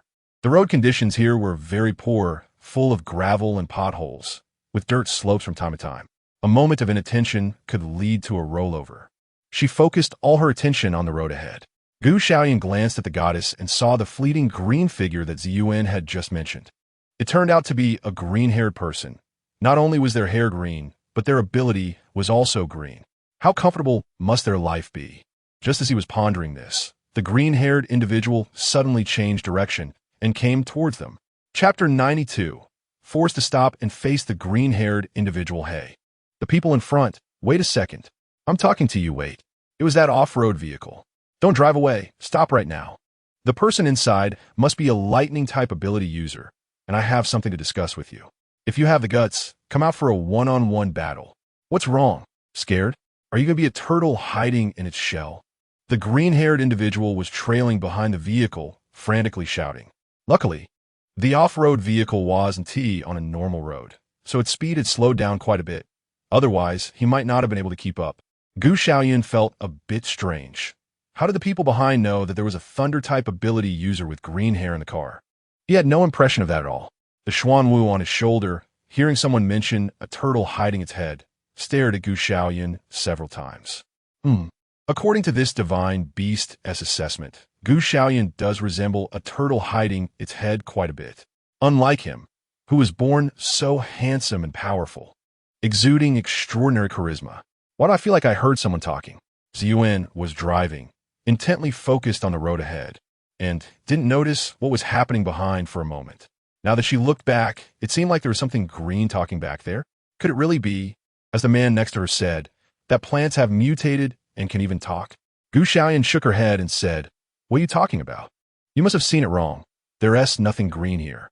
In this desolate wilderness, it's more likely to hear a zombie's roar than to hear someone talking. Could be that last time they spoke too. You must have imagined it." Really? Xiaoyun was puzzled. She felt like she really did hear someone speaking. Xiaoyun nodded and continued to tease. "Yes, hurry up and drive. Is the car running out of gas? The zombies behind are still chasing us. That lightning ability user. Come out. You little turtle, are you scared? Don't dare to fight me. If you're afraid, just bow your head and admit your mistake. Shout 3 times that you're little Kalami and I won't chase you anymore. How about that?" The green-haired man was panting as he chased, but the car in front didn't seem to stop. After a barrage of taunts, it was as if the car ahead hadn't heard anything. "Damn, they're treating me like a monkey. When I catch up to you, I'll make sure to teach you a good lesson." The green-haired man gritted his teeth and sped up. He couldn't believe he wouldn't be able to catch that lightning ability user today. He had to show him his strength and make him submit. He also wanted him to shout 3 times, "I'm little Kalami." Since the man next to him said no one was talking except for the zombies and nothing was chasing them, Xiaoyun chose to believe him. She focused seriously on the road ahead, calculating whether they could shake off the zombies behind. They could only drive for another 2 minutes at most. The car was running out of gas, but at this speed, it seemed they wouldn't be able to escape the zombies behind them. "Young Master Gu, do you really have a way to get caught by the zombie tide behind us? I'm afraid we'll really have to become desperate lovers." "A way? What way is there to let them catch us? At worst, we can just fight it out. Either they die or I live." Xiaoyun remained nonchalant, and Xiaoyun had grown accustomed to her attitude, letting out a sigh. "Fine, if we have to fight, then let's fight. If it really comes down to it, I'll just end it myself, but I'll take a few of those zombies with me. At least I want to take down a dozen or 20. Just a dozen or 20. With dark powers, you have too little ambition, don't you think? At least you should aim to take down a couple of 100. Xiaoyun glanced at Xiaoyun and teased. Xiaoyun chuckled at this moment. If not now, then when? In the future, there might not even be a chance to laugh. True, if I'm going to take a couple of 100 down, even if I die, I want at least 100 zombies to back me up. Let us fight while we can. Being cowardly is not my style. Damn it. Squeak. The jarring sound rang out as the off-road vehicle came to a complete stop due to running out of fuel. Xiaoyun sat in her seat, tidying up her gear. "I packed everything up. Why aren't you ready yet?" "I'm ready too. Let us get out of the car." Xiaoyun touched the cold gleam at her waist, smiled elegantly, and jumped down from the off-road vehicle. Xiaoyun nodded and instinctively glanced at the rearview mirror, wanting to see how far the zombie tide was from them. However, to her surprise, the most prominent thing in the rearview mirror was not the zombie tide, but a green figure that was constantly approaching. Xiaoyun's pupils suddenly contracted. They had said there was nothing approaching, so what was that green thing? A mutated zombie? Xiaoyun got out of the car with great authority and stood in front of it. Now with a broader view, he could see the green-haired figure that had been chasing them moving in a strange manner. Plants continuously spread out from the ground. If there were trees, they climbed up them, and if there weren't, the plants led the way. Watching this scene, Xiaoyun couldn't help but exclaim, The benefits of plant-based abilities are that they consume energy slowly and have strong endurance, just like performing photosynthesis. Could it be that they are essentially a plant themselves? Look at that little green-haired figure. With such green hair, who would believe he isn't a mutated plant? Just as Xiaoyun was contemplating, Xiaoyun also got out of the car and stood next to him. No matter what was coming, if it said it wanted to fight together, then they would fight together. Running alone wouldn't get her far. It would be better to die together and keep each other company underground. However, as she watched the green-haired figure getting closer, Xiaoyun felt something was off. That green thing coming towards them in a strange way seemed to be a person. As the figure drew nearer, Xiaoyun could see clearly and exclaimed to Gu Xiaoyun beside her, "Young Master Gu, the green thing I saw earlier is the one you see now, right? He is not a mutated plant. He is a person. This ability user is amazing. He can travel along the road by himself, and his speed isn't slow either. An ability user like him must be very powerful. Teaming up with him might just save us." Xiaoyun said, getting more and more excited. If there was a chance to survive, who would want to die? Besides, this green-haired guy looked incredibly impressive. Surely, he could handle a horde of zombies by himself, right? In the blink of an eye, the green-haired figure caught up with him, spinning in the air for 720 degrees and then doing a 360-degree turn. He landed on the ground in a pose he considered to be very cool and stylish. Chapter 93. The Middle Schooler. The Duel of Two. I am known as the most handsome guy in the universe, worshipped by thousands and admired by millions, the cool, domineering, an unbelievably awesome demon king, green hair. Everyone, did you not cheer upon hearing my name? The green-haired figure landed steadily in front of the two of them, striking a bodybuilder pose. After delivering this line, he waited for their applause, but after a long time, there was no reaction. Xiaoyun felt completely overshadowed, wishing she could use her toes to scratch out a 3-bedroom apartment. This green-haired guy looked even weirder than young Master Gu beside her.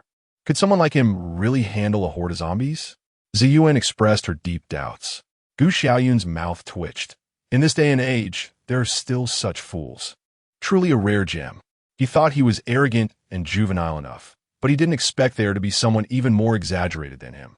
Applause. You all can do that, right? I'll give you a chance. Follow me now. It's the end of the world. Otherwise, I'll lead you to the peak of life. The green-haired guy spoke with righteous indignation, almost moved by himself.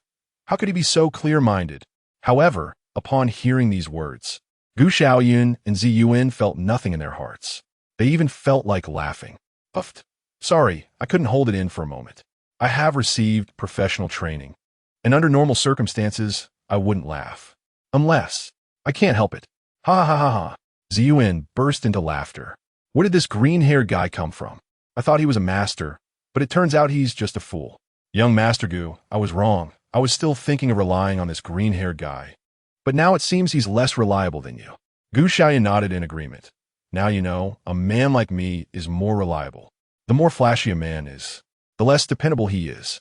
For example, look at that green-haired guy ahead, with his green hair and flashy abilities, but who knows he's not very bright.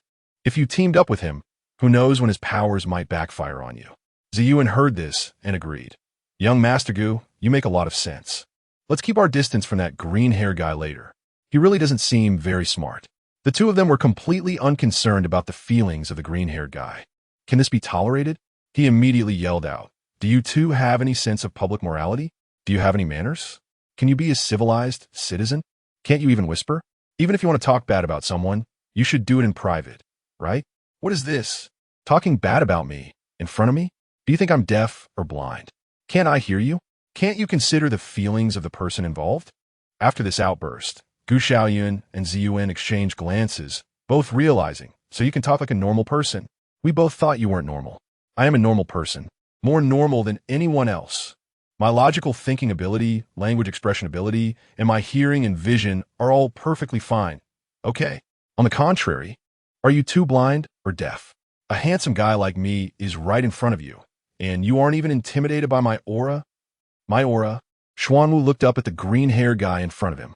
This green thing looked somewhat like him. But why did he look so majestic while the one opposite him looked so ugly? And my aura? Does that green-haired guy even match it?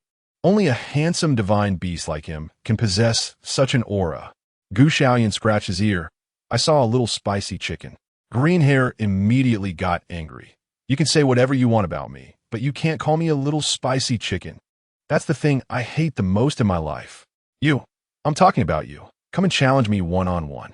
Whoever loses has to shout 3 times that they're a little karami. Green hair pointed at Xiaoyun angrily, not believing that this lightning-type ability user could really be that powerful. He was already a level 2 ability user. Who else had a higher ability level than him? Moreover, he was a mutated wood-type ability user. Young Master Gu, someone is challenging you. Are you scared? Xiaoyun, enjoying the spectacle, said that since the zombie tide was coming, they might as well find some fun. Scared? How could that be? Xiaoyun shook his head in denial. I accept this challenge. Green hair, right? Our conditions today are very simple. We will see who kills more zombies. As long as you kill more zombies than I do, you win. How about that? Okay, let's do it. Green hair readily agreed.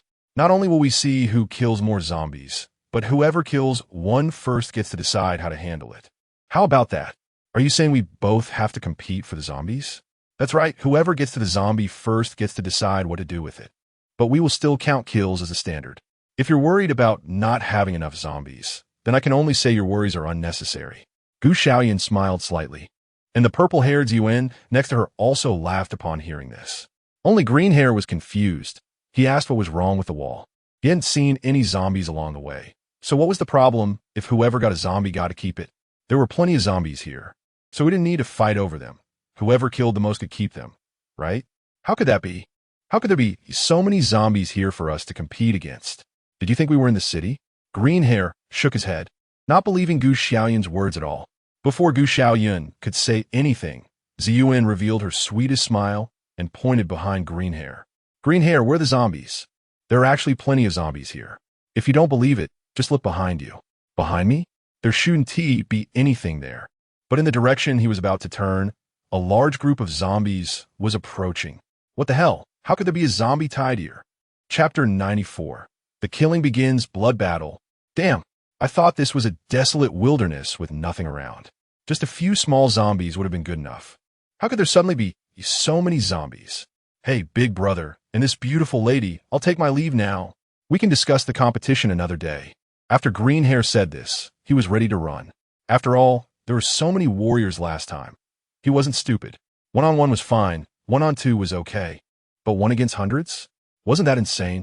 Just as Green Hair was about to escape, Gu Xiaoyun reached out and stopped him. Don't be in such a hurry. Green Hair, why not take a look before making a decision? Look? What else is there to look at? If I don't hurry, the zombies will bite my butt. Don't hold me back, let me go. If you're lucky enough to survive this zombie tide, we'll meet again in the future. Brother, goodbye. Green Hair broke free from Gu Xiaoyun's grip and ran off like his but was on fire. However, Gu Xiaoyun would not let Green Hair escape so easily. Why the rush, brother? Didn't I tell you to look? It's not too late to leave after you take a look. If you can't see for yourself, I'll help you. Gu Xiaoyun smiled kindly at the green-haired man, but his hands were anything but gentle as he forcefully twisted the man's head back. The green-haired man felt a lingering fear. He thought that if he didn't comply with the man's wishes and turned his head, it would be broken. What to do? Before he could collect his thoughts, the scene before him nearly scared his soul away. At this distance, his abilities weren't like a plane or a rocket. No matter how fast he ran, he would eventually tire out and he might fall into the zombie horde. Brothers meeting is fate. There are too many zombies. Do you have any way to take me with you when you leave? Leave? Haven't you seen that our vehicle is out of gas? How can we leave? Looking at Gu Xiaoyun's calm demeanor, the green-haired man felt that he still had a backup plan and continued to press. If you're not leaving, what are you going to do about this zombie horde? Find a place to hide? Is there an air raid shelter or underground exit here? No matter where you go, take me with you? Damn, bro, we're only 100 meters away now. Let's hurry and run. Xiaoyun drew her weapon and glanced at the green-haired man. When did we say we were going to run? It's so obvious. Can't you see our plan? What plan? The green-haired man asked foolishly. Looking at the zombies rushing towards them, Gu Xiaoyun excitedly drew his cold weapon from his waist. Our plan is, of course, to kill them all. Hee. A zombie lunged at them, followed by the second, the third. The green-haired man hadn't reacted yet when he was surrounded by zombies. Gu Xiaoyun swung his Tang Dao, and an invisible blade of energy shot out.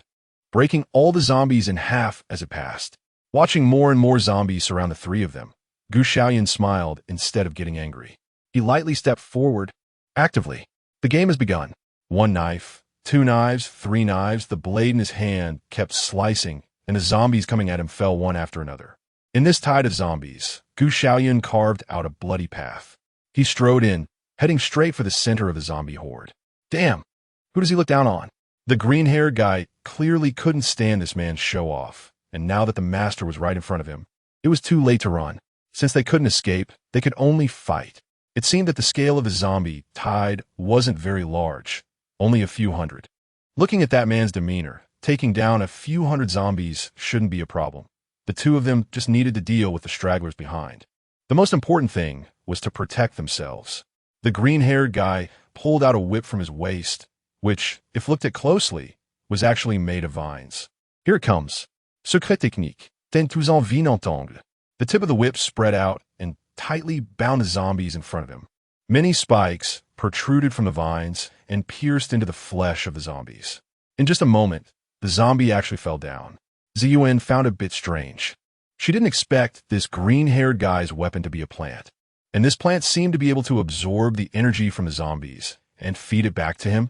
Was this weapon directly absorbing the energy of the crystal cores?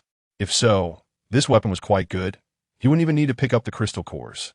Beauty, you better take care of yourself. I can't worry about you anymore. That 10,000 vines entangle of yours sounds powerful, but it doesn't seem that impressive. I haven't seen it deal with 10,000 zombies at once, so you'd better focus on yourself. As her voice fell, Xiaoyun's daggers flew, chopping off several zombies' heads. Hearing the beauty's criticism, the green-haired guy couldn't help but retort. He admitted that his damned pride and vanity had flared up. If he were at a higher level, dealing with 10,000 zombies would be a piece of cake. What's wrong with my ability? You don't even have an ability, right? If it comes to the worst, just ask for my help. I can still assist you. No need. Who said I don't have an ability?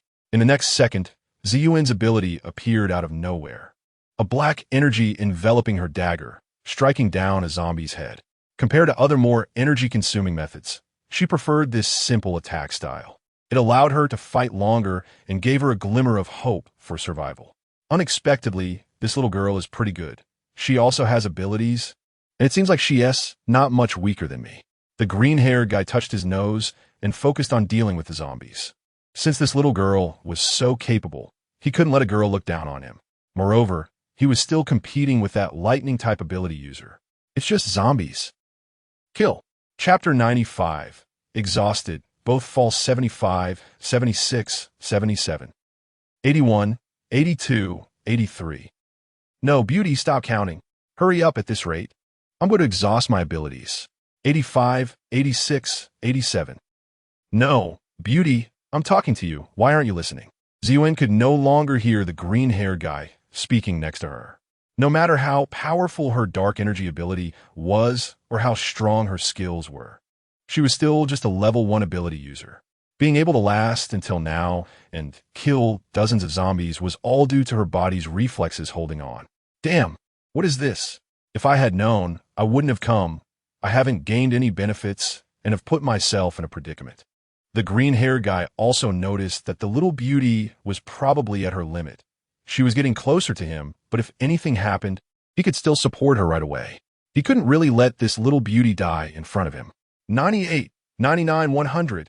Upon counting to 100 zombies, Xiaoyun's body went soft, and she uncontrollably fell to the ground. The belief that had sustained her in battle for so long was to bring a dagger to accompany her in death, and now she had achieved that goal. Watch out! Behind you! The green-haired guy was just getting close when he saw a zombie lunging at Xiaoyun from behind. But Xiaoyun was kneeling on the ground, completely unresponsive no matter how he shouted. Damn! What is this? The green-haired guy cursed inwardly and desperately urged his abilities. The zombie's gaping mouth was already above Xiaoyun's neck.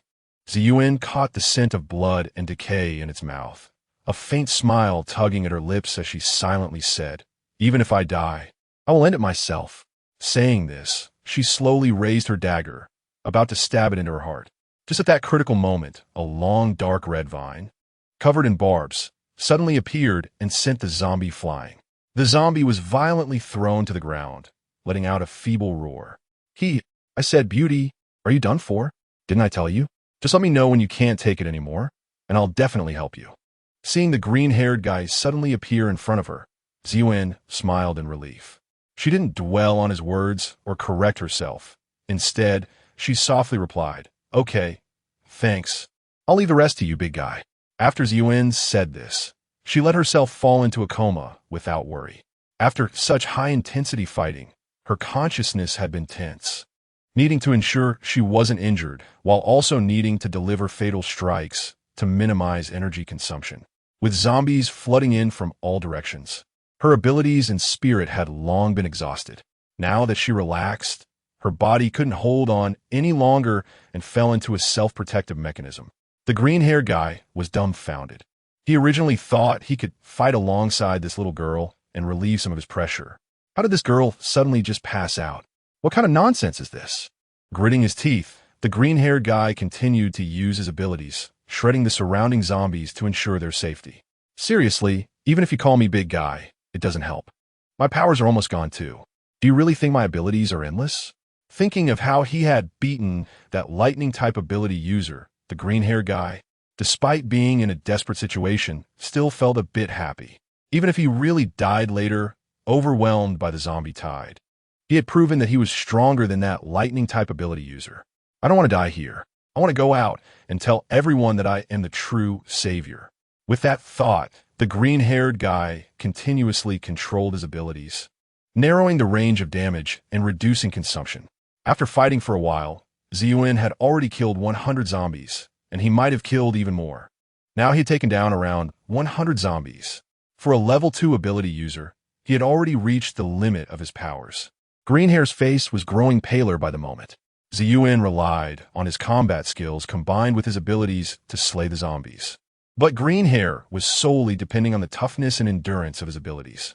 Even though his mutated plant abilities could absorb energy from food, he had held on for so long that he was now at his breaking point. The speed of the vines shooting out was continually slowing down. The rate at which he strangled the zombies was also becoming longer. Beads of sweat as large as beans trickled down Greenhair's face. Not only was he pale, but his lips were also starting to turn white. He felt dizzy, and his limbs were incredibly weak. In the next moment, he was about to fall asleep like Xiaoyun. But he knew he couldn't. Greenhair bit down on his tongue, forcing himself to stay awake. I can't die so easily here. Just as the thought crossed his mind, in an instant, all the vines that had been released wrapped around the zombies and began to swell continuously, as if they couldn't absorb so much energy. The vines grew larger and larger, transforming from a thin vine into a big, fat one in no time. Secret technique, break. The next moment, all the vines exploded. Boom, boom, boom. The continuous explosions sent fragments of the exploding vines flying onto the other zombies. When the broken vines touched the zombies, many roots spread out, deeply embedding themselves into the zombies' bodies. The zombies that were touched instantly became dried corpses. Greenhair looked at the scene before him and laughed wildly. Did you really think I have no way to deal with you? Although the surrounding zombies had been cleared, it was merely a small part of the zombie tide. Greenhair felt his body becoming exceedingly heavy, and darkness was continuously closing in on him. The zombies outside were approaching them, and he raised his hand, trying to stop the advancing zombies. But he couldn't even move a finger. Of course, the red vine was already gone. A zombie lunged at him, and Greenhair finally couldn't keep his eyes open any longer. In the last second before closing his eyes, he saw the zombies' gaping maw. Chapter 96. Barbecue stall open for business. Xuanwu's role, especially this Greenhair, with such green hair and such a green body, it was one thing. But who would have thought his endurance was so poor? How would he find a girlfriend in the future like this? Sigh, I really worry about his future life. Xiaoyun suddenly appeared, swinging the cold light in her hand and cutting down the zombie that was lunging at Greenhair with a single blow. She had saved Greenhair's life, but the blood sprayed from the zombie splattered all over his face. Looking at the two who had both fallen into a coma, Xiaoyun shook her head. They still lacked practical combat experience. With zombies everywhere, how could they not fight the zombies while digging for crystal cores amidst the zombie tide? Absorbing crystal cores while consuming abilities, this extreme combat method is the easiest way to break through. But these two clearly weren't up to it. They were indeed novices. Even ordinary people could kill hundreds of zombies when facing a zombie tide in the apocalypse. Xiaoyun shook his head and casually swung his knife a few times, clearing all the zombies around the two of them. Just now, he had entered the zombie tide. And aside from killing a few zombies, he spent the remaining time controlling the number of zombies rushing towards them. After all, he still needed to look out for this girl, Xiaoyun, not wanting to see her die in the zombie tide. As for the green-haired guy, he was just a bonus. The two of them had killed nearly 300 zombies, while Xiaoyun himself had killed over 100. There were still about 200 or 300 zombies left. Xiaoyun was too lazy to entangle with these zombies any longer. As a third-level ability user, dealing with these level 0 and level 1 zombies was as easy as cutting tofu. There was really no difficulty at all, aside from having to repeat the same actions. To resolve the situation quickly, the remaining task was to hurry and take away the two unconscious people. Xiaoyun decided to use his supernatural ability. He floated in midair, half a meter above the ground, with flickering electric arcs below him. A huge purple energy suddenly erupted from his body, spreading outwards in an instant. The bright light made the tortoise on his shoulder squint and unable to open its eyes. Wherever the purple electric arc passed, all the zombies seemed to be frozen in a single motion, unable to move. As the purple energy covered all the zombies, Xiaoyun curled her lips and gently snapped her fingers. Destruction. In the next moment, all the frozen zombies disintegrated into ashes in an instant. Only a ground full of crystal cores was left. Xiaoyun slowly descended from the sky and landed on the ground. He twisted his neck and moved his wrists, speaking to the Xiaoyun on his shoulder. It's been a long time since I used such powers. It feels a bit nice, but the power level is too low to last long. I was suffocating, finally able to speak. I hope next time I want to have to take this girl with me. Xiaoyun also stretched his body. I didn't expect it. You really are quite impressive. Killing so many zombies in an instant and seemingly doing it easily. Since you noticed, of course it was easy. These few zombies are nothing. They're not enough for me to warm up. Looking at the two unconscious people, he felt a bit of a headache. TSK, these unconscious people are the most troublesome. With their powers exhausted, they can only slowly recover, and who knows when they wake up. Fortunately, their power levels aren't very high, so they shouldn't be unconscious for long. If it were just this girl Xiaoyun, I could carry her and move, but now there's a green-haired guy. I can't just carry a man, right? Sigh, there's really no choice. I'll just have to set up camp here and grab a bite to eat.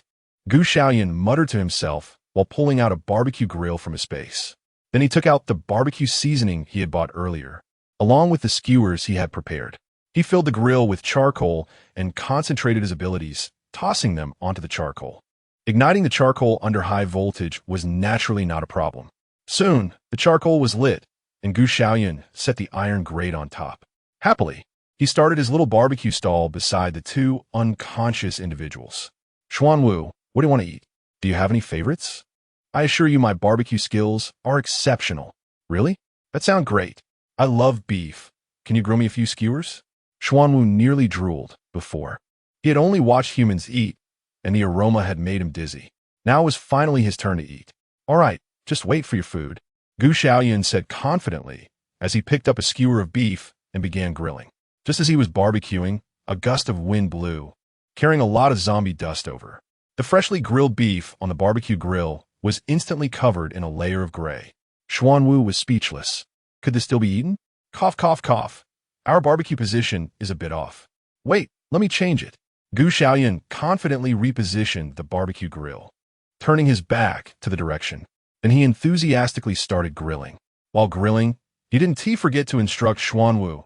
I'm grilling this barbecue for you, working so hard. You should do something within your capability, right? Considering you're making barbecue for me, go ahead. What do you want me to do? Xiaoyun also started to show off. Who would have thought that one day this man would come to him for help? If not now, then when? Xiaoyun rolled her eyes, completely disregarding Xiaoyun's self-proclaimed title. You don't do anything and just wait for your dad while I cook something for you? You think too highly of yourself. Even my little brothers living in the underground city have to go out and work to earn money. Hurry up. You can't eat until you pick up all these crystal cores. Xiaoyun was speechless. He never expected that the first thing a mighty divine beast would be ordered to do was to pick up crystal cores. Wasn't this a bit degrading? But after thinking for a moment, he decided to endure the humiliation for the sake of eating human barbecued meat, and thus began his long journey of collecting crystal cores. It was just picking up crystal cores a matter of minutes. Although Xiaoyun had short legs, he moved quite quickly. When it came to finding crystal cores, he was spot on. Every crystal core he found was bitten and stuffed into his belly. Chapter 97. You deceive me, I deceive you. Isn't that reasonable? As a divine beast, Xiaoyun didn't have a space ring or anything, so it was safest to keep Xiaoyun's crystal cores in his belly. He had a turtle shell on him. Not to mention ordinary people, even Xiaoyun wouldn't be able to break through his shell. These treasures hidden in his belly were absolutely 100% safe. He just wondered what Xiaoyun would think when she saw him spit out the crystal cores. While collecting the crystal cores, Xiaoyun couldn't help but laugh at the thought of Xiaoyun's reaction. Heh, you've been bullying me all this time. So I'll give you a lesson. These crystal cores are in my belly. Let us see if you can use them. If you can't, then they all belong to me. It was just right for him to absorb the energy inside while picking up crystal cores, so it wasn't a loss after all. After such a long time, that man should have prepared his barbecue by now. What do you mean I look clean? I've always been clean, okay? Xiaoyun couldn't help but retort. Besides, as a divine beast, what is wrong with being a bit dirty? Does he really think every divine beast is like a human that needs to bathe every day? Not to mention daily. Some people don't even wash for several days. He knew that green-haired guy hadn't bathed in at least 5 days. Could it be that this man was disgusted by him? If you're too dirty, don't even think about getting on my back. I find you dirty. Wow, he really is picky. Xiaoyun was dissatisfied. When had he as a divine beast ever been looked down upon by a mortal? I find him disgusting. Haven't you seen? I don't even want to touch him. I'll let him lie on the ground without even looking at him. But that girl, Xiaoyun, was different. Even though they had just fought, she had bathed yesterday. He even arranged a comfortable position for her, laying a blanket on the ground. Xiaoyun admitted he was at a loss for words. This man really took his disdain to the extreme. I really didn't notice that you, a big man, actually have a cleanliness obsession. I don't have a cleanliness obsession. How could someone with a cleanliness obsession survive for 10 years in the apocalypse? Even if they did, it would have long gone after 10 years. If you don't have a cleanliness obsession, why do you still find me dirty? Finding you dirty means I have a cleanliness obsession? I just find you dirty. It has nothing to do with whether I have a cleanliness obsession or not. Xiaoyun earnestly explained, not feeling that there was anything wrong with his logic. Xiaoyun's nose twitched, as if he had caught a whiff of something strange. It smelled like something burnt. He glanced at the items on the barbecue grill in front of him and was instantly shocked. No, what are you doing? Why do these things look as black as the charcoal underneath? Don't tell me these are the beef skewers you grilled for me? Is this even edible? Can you eat one and show me? Xiaoyun lifted the beef skewer that was charred like black charcoal and examined it closely, even leaning in to smell it. Finally, he gave Xiaoyun a definite answer. This skewer is grilled pretty well. There's no problem. It should taste quite good. Do you want to try it? Xiaoyun couldn't help but curse. What the hell? Who would want to eat something that looks like black charcoal? You eat one and let me see. He added, if you eat that, I'll call you Grandpa on the spot. Call me Grandpa? Sure, you said it. You don't want to be that now. You want to be the grandson, right? Xiaoyun didn't hesitate at all and shoved the skewers that were charred like black charcoal into her mouth. Xiaoyun, who was watching from the side, widened his mouth in disbelief. Is something that is roasted to the point of being like black charcoal really edible? And this man actually dares to eat it. Does he have a problem with his eyesight, his sense of taste, or maybe his sense of smell? To put simply, is there something wrong with him? Xiaoyun stuffed a whole skewer of grilled meat into his mouth, pulling out the remaining half of the wooden stick while the other half was already in his mouth. As he chewed, he made a delightful comment. This meat tastes pretty good. It's both fragrant and chewy, really delicious. You're awesome. Xiaoyun had nothing to say. If he could eat something like this man was really something. It was just a title, after all. He admitted it. Losing was losing, so what if he called him that? Grandpa. Grandpa. Now this should be enough. Just give me something normal. I won't eat this black, unappetizing stuff. Xiaoyun had already called him that. But he didn't want to compromise his own taste. Xiaoyun was happy. and he threw out the black charcoal barbecue that had been transformed into a space. All right, you little turtle, what do you want to eat? First, take out the crystal cores you picked up for Grandpa. You didn't eat this barbecue? Xuanwu's eyes widened as he stared at the black charcoal barbecue that had fallen to the ground. He had clearly just seen the man in front of him eat the barbecue.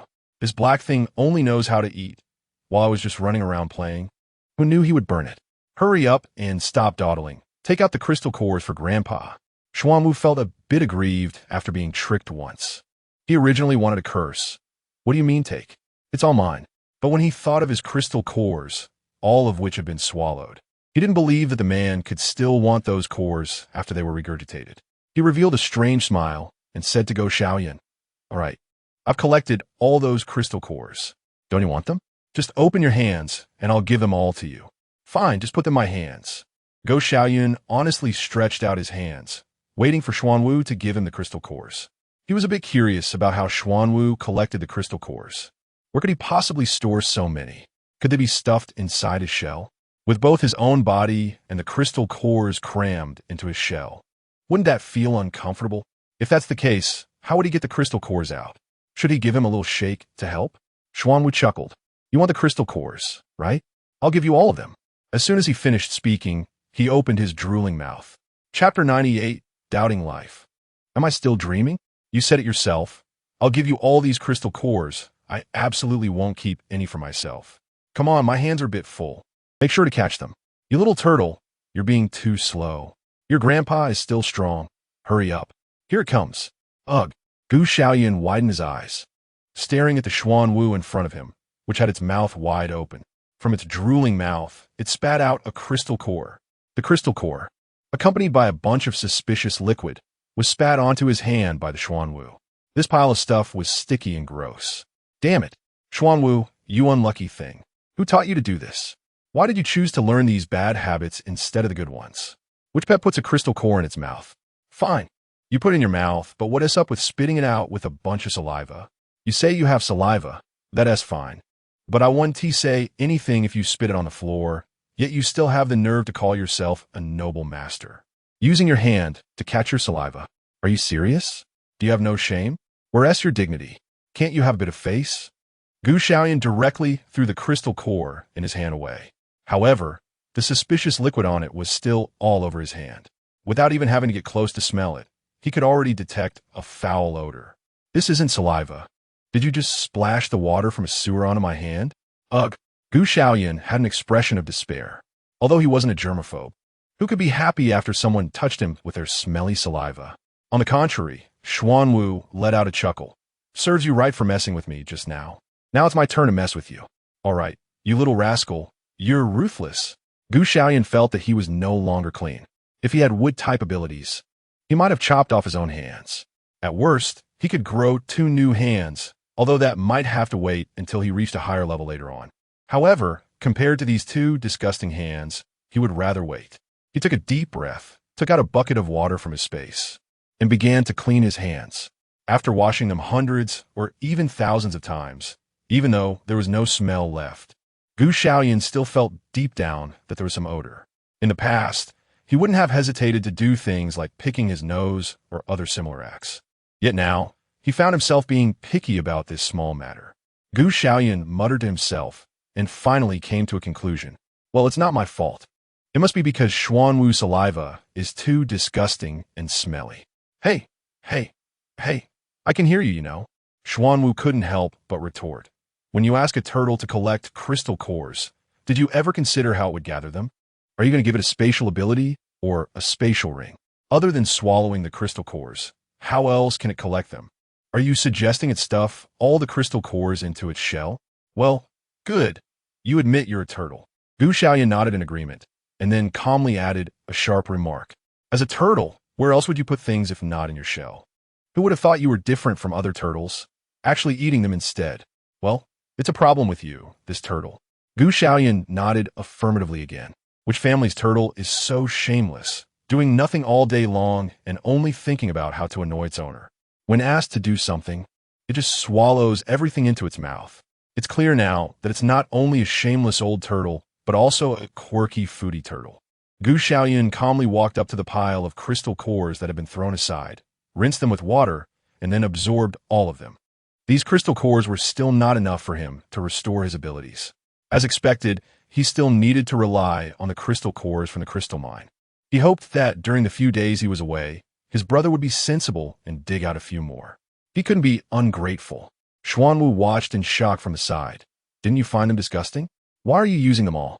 According to the script, you should have given me those crystal cores instead. You sure have a nice imagination, but why don't you perform this well when it's time to work? You say you can eat and talk, and you like to listen to gossip, but what else can you do? For a moment, Xuanwu found himself at a loss for words. As a divine beast, could it be that he was really this useless? Xiaoyun gave up his barbecue and took out some skewers that others had grilled from his face. All right, I know you're useless except for being stupid. Hurry over and eat. This food won't shut you up. Okay. Bro Xuanwu didn't want to think anymore and happily waddled over. He could smell the barbecue from a distance. Is this the barbecue that everyone loves? It smells so good. Just then, it seemed that green hair was also attracted by the smell of the barbecue. Even though he was unconscious, his nose twitched. His mouth mumbled, and he unexpectedly blurted out, "What is this? So fragrant." However, engrossed in their skewers, Xuanwu and Xiaoyun were completely unaware that green hair was about to wake up. This barbecue is really delicious. Give me a few more skewers. It's lucky to have me. Only such a good master would take you to eat barbecue.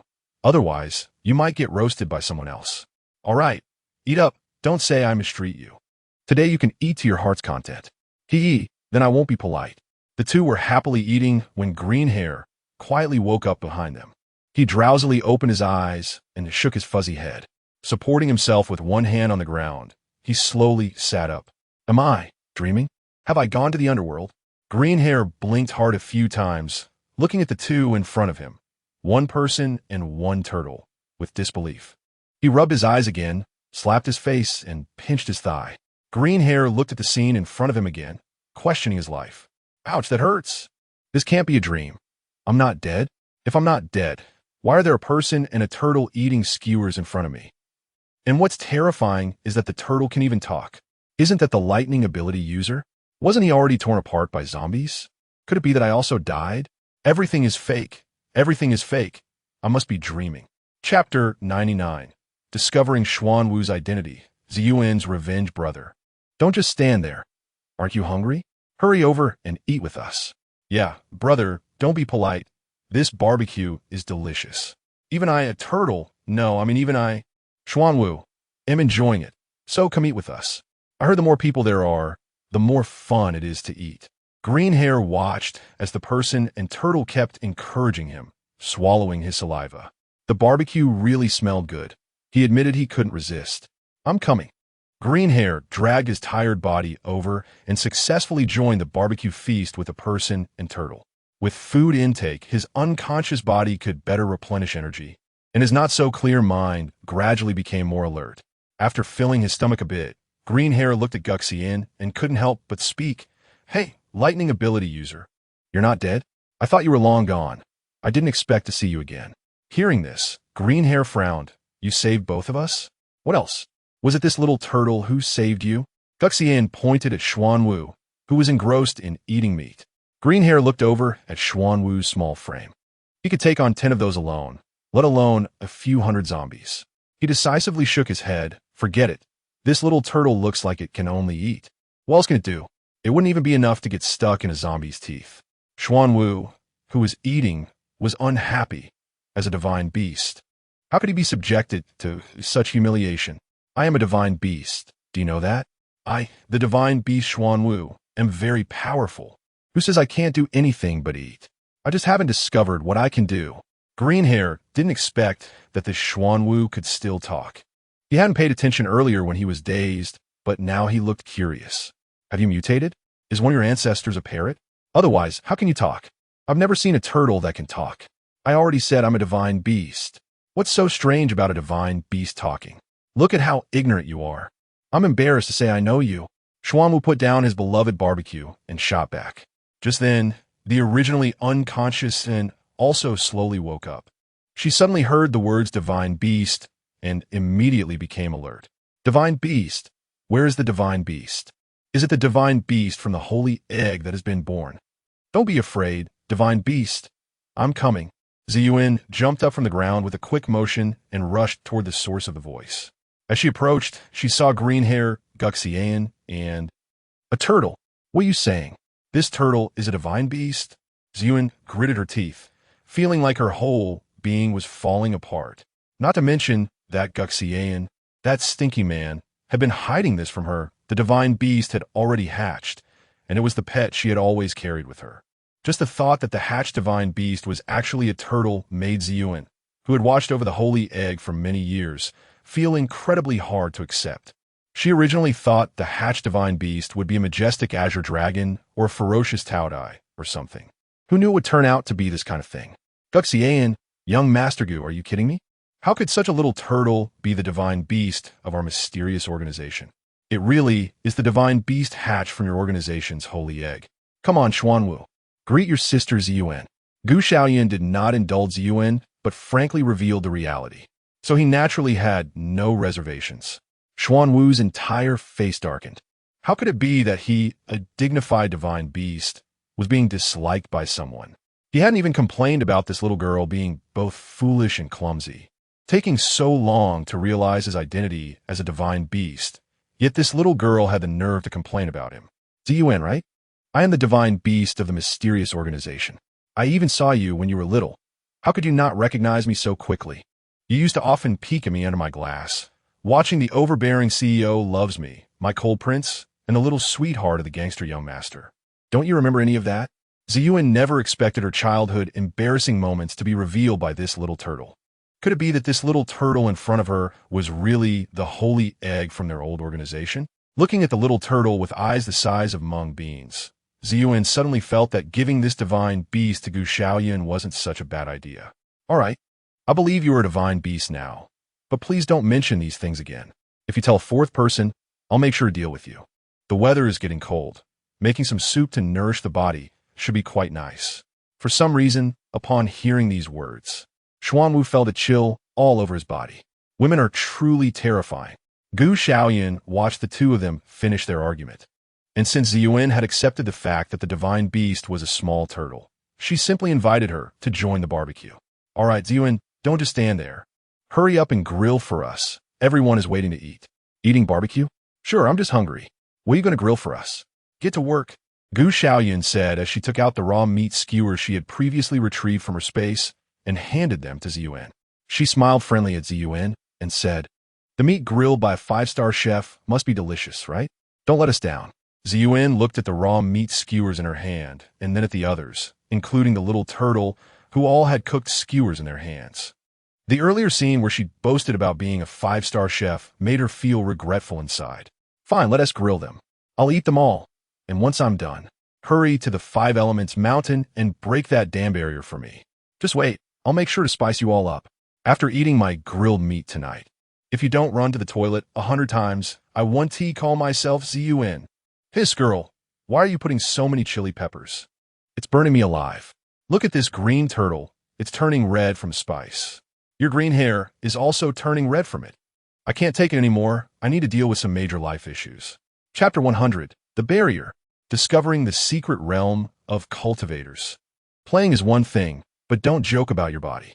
After a night of physiological torment, Xiaoyun, green hair, and Xuanwu, along with the turtle, decided to turn over a new leaf. From now on, they could provoke anyone, but they must never provoke a woman, especially one who cooks for them. After that day's battle, green hair was completely exhausted. He had no choice but to follow Xiaoyun and Xiaoyun to the 5 Elements mountain. After driving for so long, they were finally approaching it. I'm dead tired. What are you tired about? I'm the one driving every day, listening to Xiaoyun's complaints. Green hair slammed his foot down on the gas pedal. In the back seat, Xiaoyun lay back leisurely, watching a show on her tablet, with a turtle serving her drinks and a large bag of chips in her hands. The person in the front passenger seat was even worse. He was actually slurping snail rice noodles in the car. Only he, diligently driving, hadn't even had a sip of water. Xiaoyun had been very resentful of Xiaoyun's behavior before, but now that the driver had changed and she was the one enjoying herself, she suddenly understood. Simply eating, drinking, And having fun couldn't satisfy the soul. It was necessary to stimulate the person in the driver's seat to feel a sense of achievement. Xiaoyun popped a chip in her mouth and leisurely advised Greenhair. The mission hasn't succeeded yet. Comrades need to keep working hard. Come on, I evolved from your position. If you can find a driver who can fight and drive, as long as that man in the passenger seat is satisfied, we can both sit in the back and enjoy. Damn, who do you look down on? I don't need to enjoy. I'm a young person of the new era. I love hardship. I enjoy hardship. What are chips? What is resting? What is binge watching? I don't need any of that. Greenhair slammed the brakes angrily and deliberately chose to drive over the bumpy roads.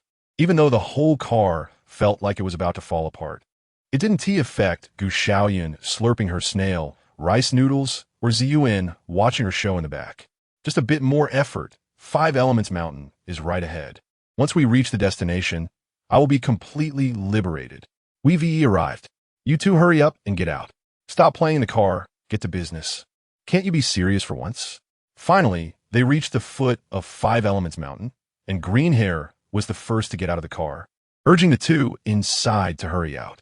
Xiaoyun finished the last sip of soup and then packed away the remaining disposable utensils into a space. After all, Wuxing Mountain was a tourist attraction, and trash couldn't be thrown around. Who knows when it might be needed again? Xiaoyun leisurely got out of the car, as her fellow disciples were trapped by the barrier and wouldn't be able to break it anytime soon, which would take quite a while anyway. There was no point in being anxious.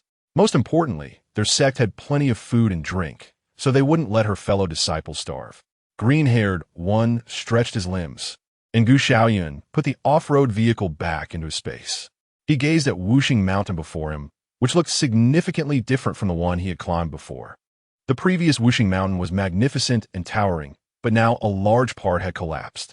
Instead of standing at the foot of Wuxing Mountain, they were more like standing in front of a pile of ruins, or perhaps in front of a desolate mountain.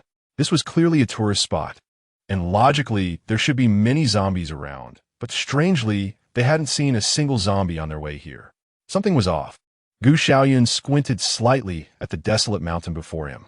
It was indeed strange. The two of them only ate, drank, or watched dramas, while he alone was working hard driving. Was this normal?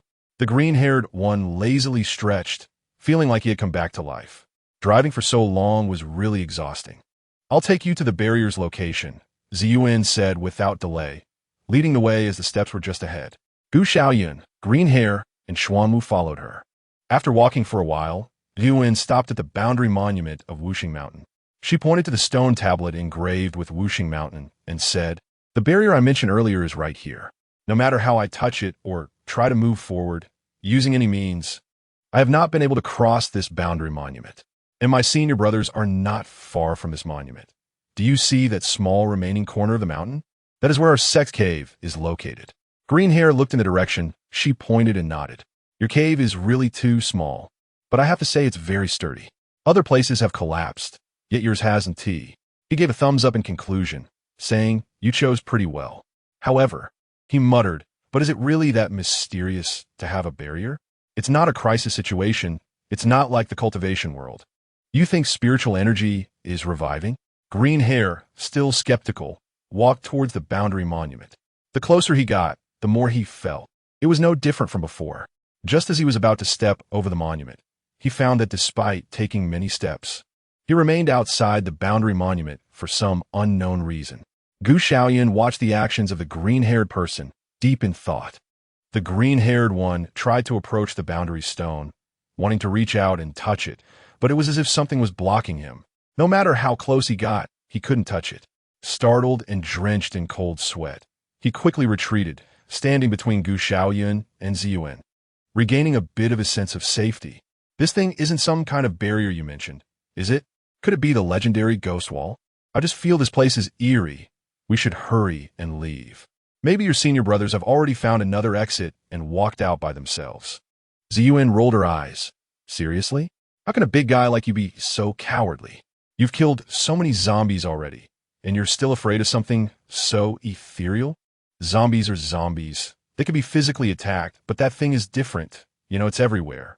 Thinking of this, the green-haired One became even more frightened, glancing at Xiaoyun and then at Xiaoyun. It's definitely him. The next moment, he clung to Gu Xiaoyun like a koala. Gidge, help me. Let's hurry and leave. I never want to stay here again. Gu Xiaoyun, being hugged, had a face full of black lines. All right, there are no ghosts. It's just a barrier. Get off me. Gidge, how do you know it's a barrier? I've been alive for decades. Do you think I would know if it's a barrier? There is simply no existence of ghosts. Gu Xiaoyun held onto the green-haired one's hand, but unfortunately, his plant spirit was wrapped around him tightly, feeling just like a vine. One couldn't help but marvel at how people can unleash tremendous potential when they are afraid. The green-haired one, scared, clung tightly to Gu Xiaoyun, squeezed his eyes shut, and refused to let go, once again proposing his idea. I've heard from the older generation that when we encounter such things, all we need to do is light a cigarette and make offerings to get out. Why don't we give it a try? Come on, Brother Gu. Let's light a cigarette and leave. No need to linger here. That's right. I've never tried that method you mentioned, and I think we can give it a shot. Xiaoyun's eyes immediately lit up. She had tried many methods, but had never tried this one. Although the green-haired one's suggestion sounded unreliable, who could say for sure? What if it actually allowed them to sneak into the barrier? Wouldn't that be a huge gain? Gu Xiaoyun couldn't stop the two at all. The majority rules. And the green-haired one and Xiaoyun started lighting up. The cigarettes and lighter were taken from him. After all, fortunately, the green-haired one also got off him. Their eyes were fixed tightly on the cigarette, watching it gradually burn. During the burning of the cigarette, the two tried to pass through the barrier, or the cigarette in front, then behind, or they in front, the cigarette behind. Both were greatly disappointed. It seemed this method was ineffective. Xiaoyun threw away the burnt-out cigarette in her hand, and the green-haired one looked back at Gu Xiaoyun, clearly wanting to pounce on him again. Just at the moment he lunged, Gu Xiaoyun, who was prepared, would not let him succeed again. He dodged to the side, avoiding the green-haired one's tiger-like pounce. After several unsuccessful attempts, the green-haired one had to give up. All right, stop messing around. Let's quickly see how to get inside. This boundary stone is so magical. Who knows what kind of artifact it might be? Inside, it could be a secret realm or something, hiding countless miraculous medicines, as well as treasures and manuals. You've read enough cultivation novels. This might be your chance. Really? I haven't read much. Don't trick me, bro. The green-haired one widened his eyes instantly. Isn't this the world of Resident Evil? How did it suddenly turn to the cultivation world? But despite the green-haired one's doubts, Gu Xiaoyun still firmly expressed his thoughts. Of course it's true. I've seen barriers like this before. Besides barriers, there are also talismans, formations, and flying with swords. How amazing. After he said this, the green-haired one felt less scared and even started to look forward to it. A typical middle schooler, always thinking of himself as the protagonist. So what are we waiting for, bro? Let's quickly break this barrier and get in. The problem is that we currently have no way to break this barrier. Simply put, we can't get in. Do you understand, green-haired one? Xiaoyun looked at the suddenly excited green-haired one speechlessly. How can this guy be so fickle? They say women are changeable, but she thinks no one is as changeable as the green-haired one. Why don't we try using the divine beast? Although it looks like a little turtle, the divine beast should have some magical effect, right? Xiaoyun rolled his eyes, but unfortunately, no one noticed. The cold-hearted Gu Xiaoyun directly grabbed the little turtle from his shoulder and tossed it towards the barrier. Ouch, that hurt. To everyone's surprise, this seemingly useless little turtle actually landed successfully on top of the boundary stone. It then fell over, landing on its back. Why are you all so clueless? Hurry up and help me right myself. The few exchanged glances, not expecting that this little turtle, which only eats and gossips, would actually be somewhat useful. However, Xiaoyun crossed the barrier, and no matter how Gu Xiaoyun reached out, he couldn't touch the turtle lying on its back. Now, the 3 and 1 turtle fell silent. Xiaoyun. Silence is the bridge tonight. Knowing that the others couldn't help him, Xiaoyun had no choice but to try hard himself. After his relentless efforts, perhaps just as a gust of wind blew over the boundary stone, he finally, successfully flipped over. Xiaoyun crawled towards Gu Xiaoyun, cursing, "Really, what kind of master are you? They say you shouldn't litter. How can you just toss your pet aside? Moreover, your pet is the great divine beast Xiaoyun." Under the gaze of the 3, Xiaoyun successfully crawled from the boundary stone towards Gu Xiaoyun. Gu Xiaoyun placed it on his shoulder and took a skewer of roasted meat to soothe it. Xuanwu successfully closed its mouth. This turtle grandson is still somewhat useful. It seems it can break the barrier. I'll take him to see if we can get through. With that, Gu Xiaoyun had Xuanwu on his shoulder and tentatively extended his hand, reaching for the boundary stone of Wuxing Mountain once more. This time, his hand successfully touched the boundary stone. Great! As long as we have this little turtle, we can pass through this barrier. The secret manual is coming. The magical treasure is coming. The green-haired one shouted excitedly. Although Xiaoyun didn't shout, her eyes sparkled with excitement. Gu Xiaoyun, who had been squatting, slowly stood up, revealing a smile. Let's go. Together to explore the new world. The three of them held hands, with a green turtle standing on the shoulder of the man in the middle. Gu Xiaoyun looked at the boundary marker in front of him, took a small step forward, and asked a question. Are you ready? I'm ready. Then, here we go. Gu Xiaoyun had Xuanwu standing on his shoulder, and he led the three of them, Lu Mao and Xiaoyun, into the barrier. The three of them stood in front of the boundary stone, and this time they successfully passed through. Just as they were about to speak, the excited Lu Mao took a step forward and walked behind the boundary stone. Gu Xiaoyun and Xiaoyun instantly widened their eyes. The green-haired figure had disappeared. They had no time to think as they were pulled behind the boundary stone, hand in hand, and vanished together. Chapter 102, Other Space, Heaven or Hell. Damn, it's over. It's really over this time. Ouch. Who is it? So hard. Hiss. This is the green-haired figure, who entered last, was cursing nonstop. Gu Xiaoyun looked at the scene before him and couldn't help but smirk. The last to enter and bumped into Gu Xiaoyun, but was too stunned by the sight to care, the pain almost making him drop his jaw in shock. This must be heaven, Gu Xiaoyun thought with a teasing smile, feeling no fear but rather excitement at the sight before him. Heaven? Are you kidding? This is not heaven. It must be hell. The green-haired figure went crazy, scratching his head and angrily pointing at the sea of corpses before them. In front of them was a cliff, and at the edge were countless zombies. They were only 5 meters away from that horde of zombies. Fortunately, the group of zombies below had not yet noticed them. This place was definitely more terrifying than the previous zombie tide. If the previous one could be called a zombie tide, then this was simply a zombie nest. We're all done for. The green-haired figure knelt down in despair. With so many zombies, they would probably never finish killing them even after hundreds of years here. No wonder there were no zombies outside. It turned out they all ran here. Gu Xiaoyun raised his eyes and looked into the distance, and to his surprise, he couldn't see the end. There were indeed quite a few zombies here. Xiaoyun's face turned pale. If it has already become like this inside, are my master and senior brothers still alive?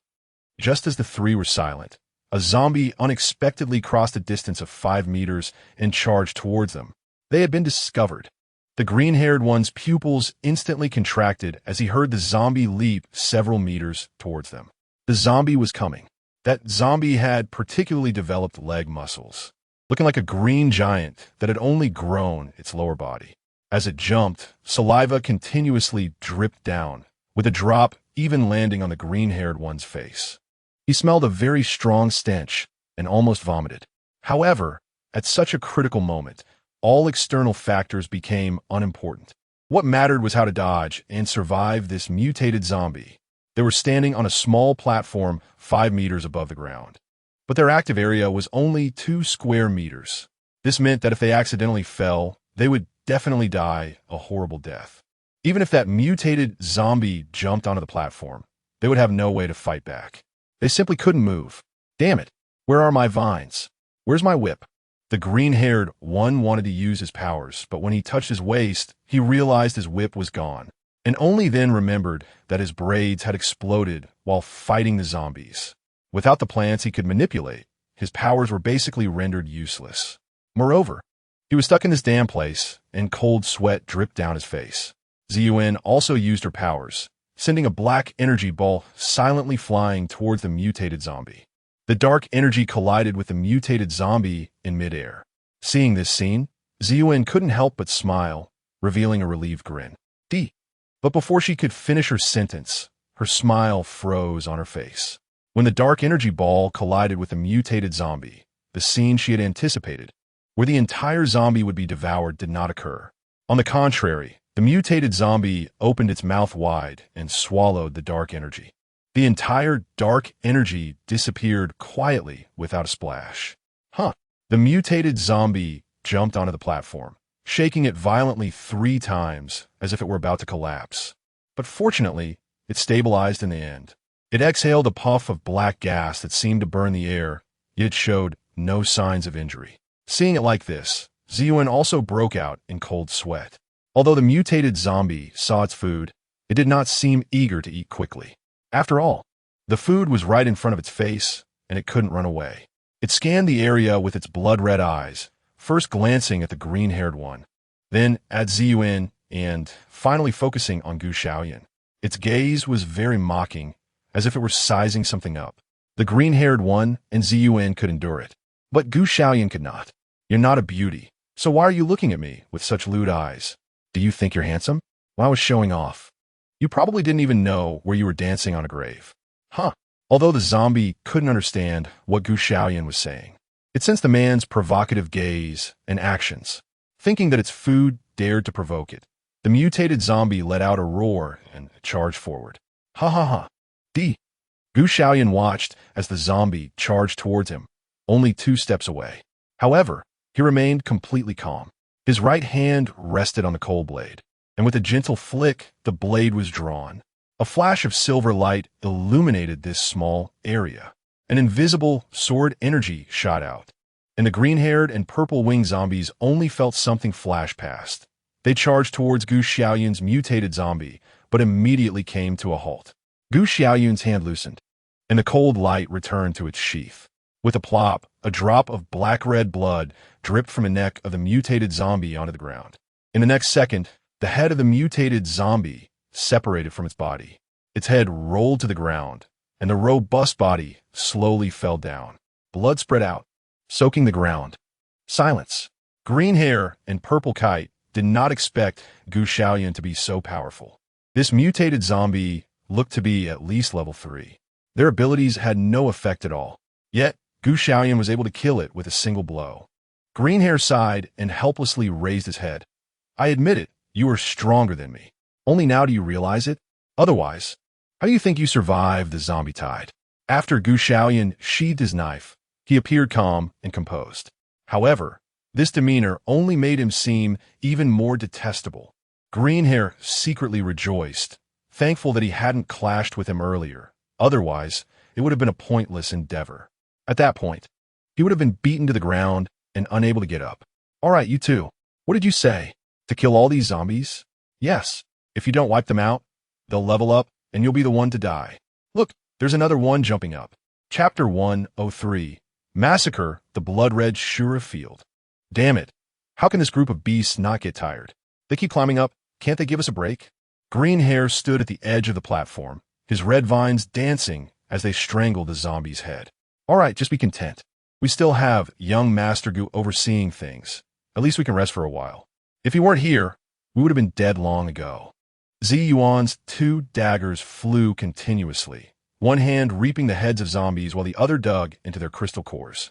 They fought while absorbing the energy from the cores. Greenhair was also busy, with small vines constantly exploring the zombie cores. This was something they had learned from Xiaoyun, how to continuously obtain energy and sustain their fighting for longer periods. It must be said that this method was indeed effective. In a short time, both of them had already surpassed their previous abilities. However, anyone working hard to kill zombies would feel a bit discontented seeing the man next to them slacking off. Xiaoyun was sitting in a beach chair, with a small tea table in front of him, on which lay a tablet showing a funny variety show. He was reclining in the chair, holding a fresh coconut in his left hand and a large hairy crab in his right. Greenhair took a glance and couldn't help but complain to Purple Kite. How can he still eat in such a bloody and smelly place? She realized that after being bullied by that man for so long, she had become indifferent. It seemed there was some truth to it. If it were him, he could definitely face so many zombies, enjoying delicious food while watching a show. There was nothing to be done. He just didn't have enough strength and could only be someone else's errand boy. Greenhair silently vowed to find a few lackeys in the future so they could experience this sour and refreshing taste. There were just too many zombies. Ever since they discovered this small area had people They didn't need extraordinary jumping ability. They just had to keep climbing up, stepping on the bodies of their fellow zombies, to reach the 5-meter platform. In this situation, Purple Kite and Green Hair had also honed their skills, using the least amount of force to gain the maximum benefit. The two of them, like killing machines, accurately harvested the heads of every zombie. Not good. There's a variant zombie coming. Purple Kite watched as a zombie rushed towards them from a distance. That zombie looked weak, but in reality, it moved exceptionally fast. In the blink of an eye, it was right in front of them. Xiaoyun put down the coconut and the king crab in his hands, stretching lazily. It was time to get to work.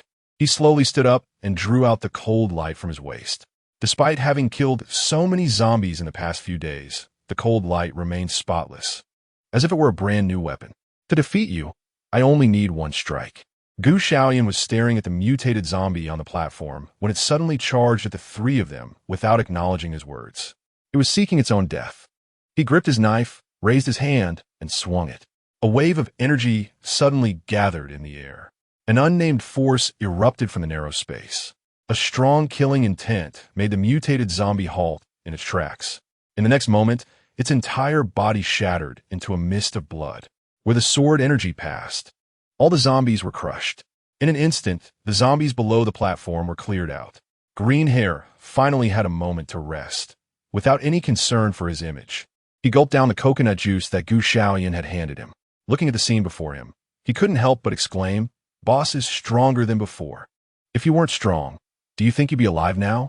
Xiaoyun rolled her eyes and also picked up a king crab to eat. This is so satisfying. If only I could be this strong in the future, dealing with these zombies wouldn't take a minute. You should focus on finding a way out to photosynthesize.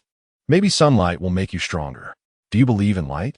Xiaoyun ignored the two bickering clowns and tossed the Ximaniu, which was lying on his shoulder, down. It was time to get to work. It had been slacking off all day. The Ximaniu, though somewhat accustomed to this over the past few days, couldn't help but retort, "Can't you do anything useful?" Who would throw their pet into a pile of zombies to collect crystal cores.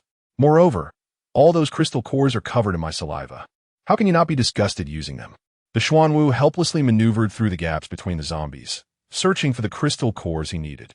He had to act quickly, as these crystal cores were also highly attractive to the zombies. Fortunately, he had gotten used to it. Even though he was a turtle and not particularly slow, he managed to snatch the cores before the zombies could swallow them. Seeing this, Xiaoyun couldn't help but sigh. It seems having a pet is somewhat useful. At least he didn't have to collect the crystal cores himself. Most importantly, this pet was a turtle which the zombies couldn't bite, making it perfect. The three of them and the turtle had been slaughtering in this alternate space for an unknown number of days. The blood had stained the entire surface, turning from brown to deep red, almost black. They took turns resting for 2 hours, although they called it rest. They actually had to seize the time to absorb their abilities. Then they had to plunge into the next battle. There was no time for sleep. Even though they were ability users, such prolonged fighting had pushed their bodies to the limit. The zombies seemed endless, continually attacking.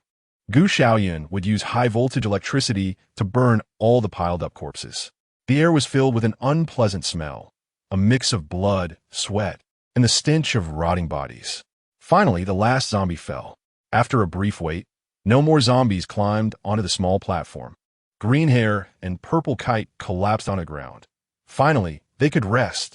Looking at their exhausted faces, Xiaoyun, despite being equally fatigued, did not let his guard down. Instead, he frowned and looked into the distance.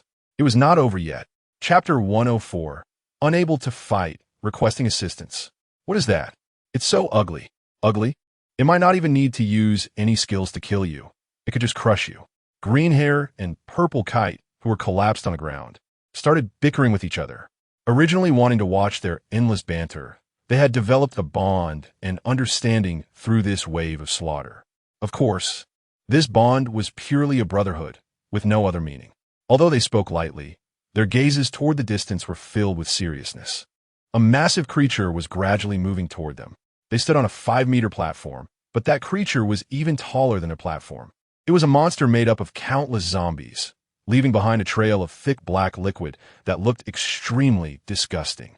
The monster appeared to be as tall as an 8-story building. The 5 square meter platform seemed utterly insignificant in comparison, formed from piled-up zombies. It seemed to have no arms or legs, resembling a gigantic sphere. However, in the middle of that sphere, there were things that looked like eyes and a mouth. There were 3 small whirlpools. The 2 upper whirlpools seemed like its eyes, while the larger middle whirlpool resembled its mouth. Continuously, zombies were sucked into the whirlpool, only to be spit out as bones. Can we fight that thing? Green Hair said weakly. Watching the approaching monster, Purple Kite's heart sank into an icy abyss. But she still rallied her spirit. Forced to stand despite her fatigue, she declared, if we can't win, we still have to fight. I've worked so hard to kill so many zombies. I don't want to die here. Purple Kite stood up, and although Green Hair's body was exhausted, he gritted his teeth and stood up as well. You're right. I haven't found my little brother yet, and I haven't enjoyed the life of a boss. So I can't die here. Xiaoyun had been fighting continuously for several days. He was still human. Although his physical condition was slightly better than that of the 2 beside him, after a while, every time he fought for 3 hours, the other 2 only managed to fight for 1 hour. Even a body as strong as iron could not withstand such prolonged combat. Fortunately, his ability level had already reached the early stage of level 4. It was becoming increasingly difficult to level up, and he was quite satisfied to have reached level 4. After all, in his previous life, he only reached level 4 in the 2nd year after the apocalypse began. Seeing this scene, Green Hair and Purple Kite were both stunned. Although they could hold on to fight, they knew that they couldn't exert much strength, and the key still relied on this man. But now, looking at this man's appearance, it seemed like he was about to give up. Xiaoyun, are you really planning to give up?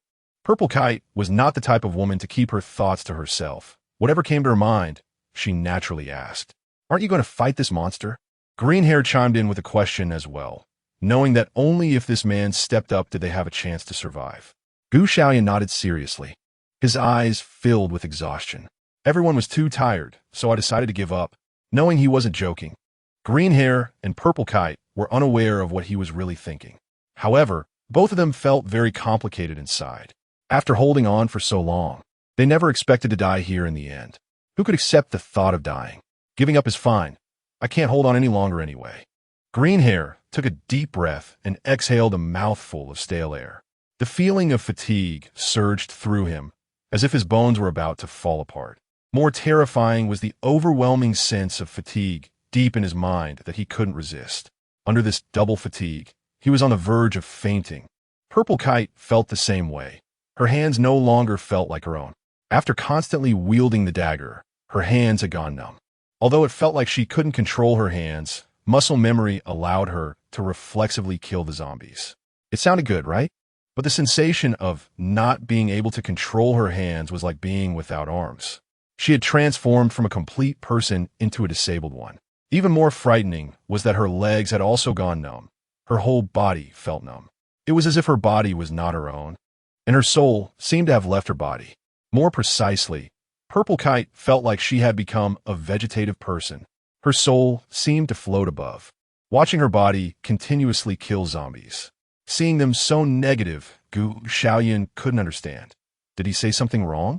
Just because I said not to fight doesn't mean we can't kill that monster. Why are both of you lying down? As my subordinates and maid, can't you have a little awareness? To his surprise, Green Hair and Purple Kite lying down led to Xiaoyun making another shocking remark. From his words, even though we're not fighting, we haven't given up hope of living and still want to kill that giant monster. As soon as he said this, Green Hair and Purple Kite were both confused and didn't understand what Xiaoyun meant. Do you mean we're not fighting, but we still have to kill that monster? Xiaoyun nodded. As soon as he did, Green Hair and Purple Kite exploded with anger. How are we supposed to kill this monster without fighting? Look at its size. Do you think it's an ant that you could just step on? Even if it were an ant, you'd need a size 48 shoe to even think about squishing it. Exactly. Without supernatural abilities, without weapons, without real knives and guns, how are we supposed to fight? Are we supposed to kill the monster across from us with our minds? If eye contact could kill, you would have died 1,000 times already. Listening to their complaints, Xiaoyun found it somewhat noisy. He scratched his ear. Then he pulled out a rocket launcher from his space. He took out another rocket launcher. Then he pulled out yet another rocket launcher. Besides the rocket launchers, there were Gatling guns, grenades, smoke bombs, stun grenades, incendiary bombs. A variety of modern firearms were taken out by Gu Xiaoyun, gradually filling the small platform. Looking at the firearms in front of him and then at the cold weapons in his hand, Purple Kite blinked. She then turned her gaze to Green Hair and pinched the chubby flesh on his belly with her slender fingers. Ah, that hurts. It hurts. It hurts. This ISNTA dream, Purple Kite muttered, then couldn't help but roar. Why the hell didn't you take these out earlier? Chapter 105. Mobile Artillery, Black Slime. Stop dawdling, get up quickly, or that monster will be right in our faces. Gu Xiaoyun revealed a smile. However, seeing his smile, Green Hair and Purple Kite only wanted to give him a beating. The two who had just laid down forced themselves to get up again, despite their fatigue. Although they wanted to curse, Green Hair was still extremely excited. As a Ximaniu boy, who wouldn't long to touch real firearms. Boss, you're impressive. As expected, there's always a silver lining. In critical moments, you can be relied upon. I've never even seen these things. I never thought that one day, Green Hair, would get to touch a real rocket launcher. Ha! Purple Kite shot him a glare. Stop laughing. You've never seen these things before. Can you even use them? Don't end up shooting your own people later. Gu Xiaoyun thought for a moment, and there really was such a possibility. Before reaching the 6th level ability user, their bodies were still quite fragile. The lethality of firearms against ability users was significant. If the green code got hold of a firearm and accidentally harmed friendly forces, it wouldn't be good. Green Hair, why don't you take a break? Xiaoyun, and I should be fine. How can that be? Green Hair immediately became anxious upon hearing that he wasn't allowed to touch the gun. Boss, I'm already a 3rd level ability user now. My physical quality has improved, and I can control the recoil. I wouldn't be stupid enough to point the gun at my own teammates. I'm a bit green, but I'm not blind.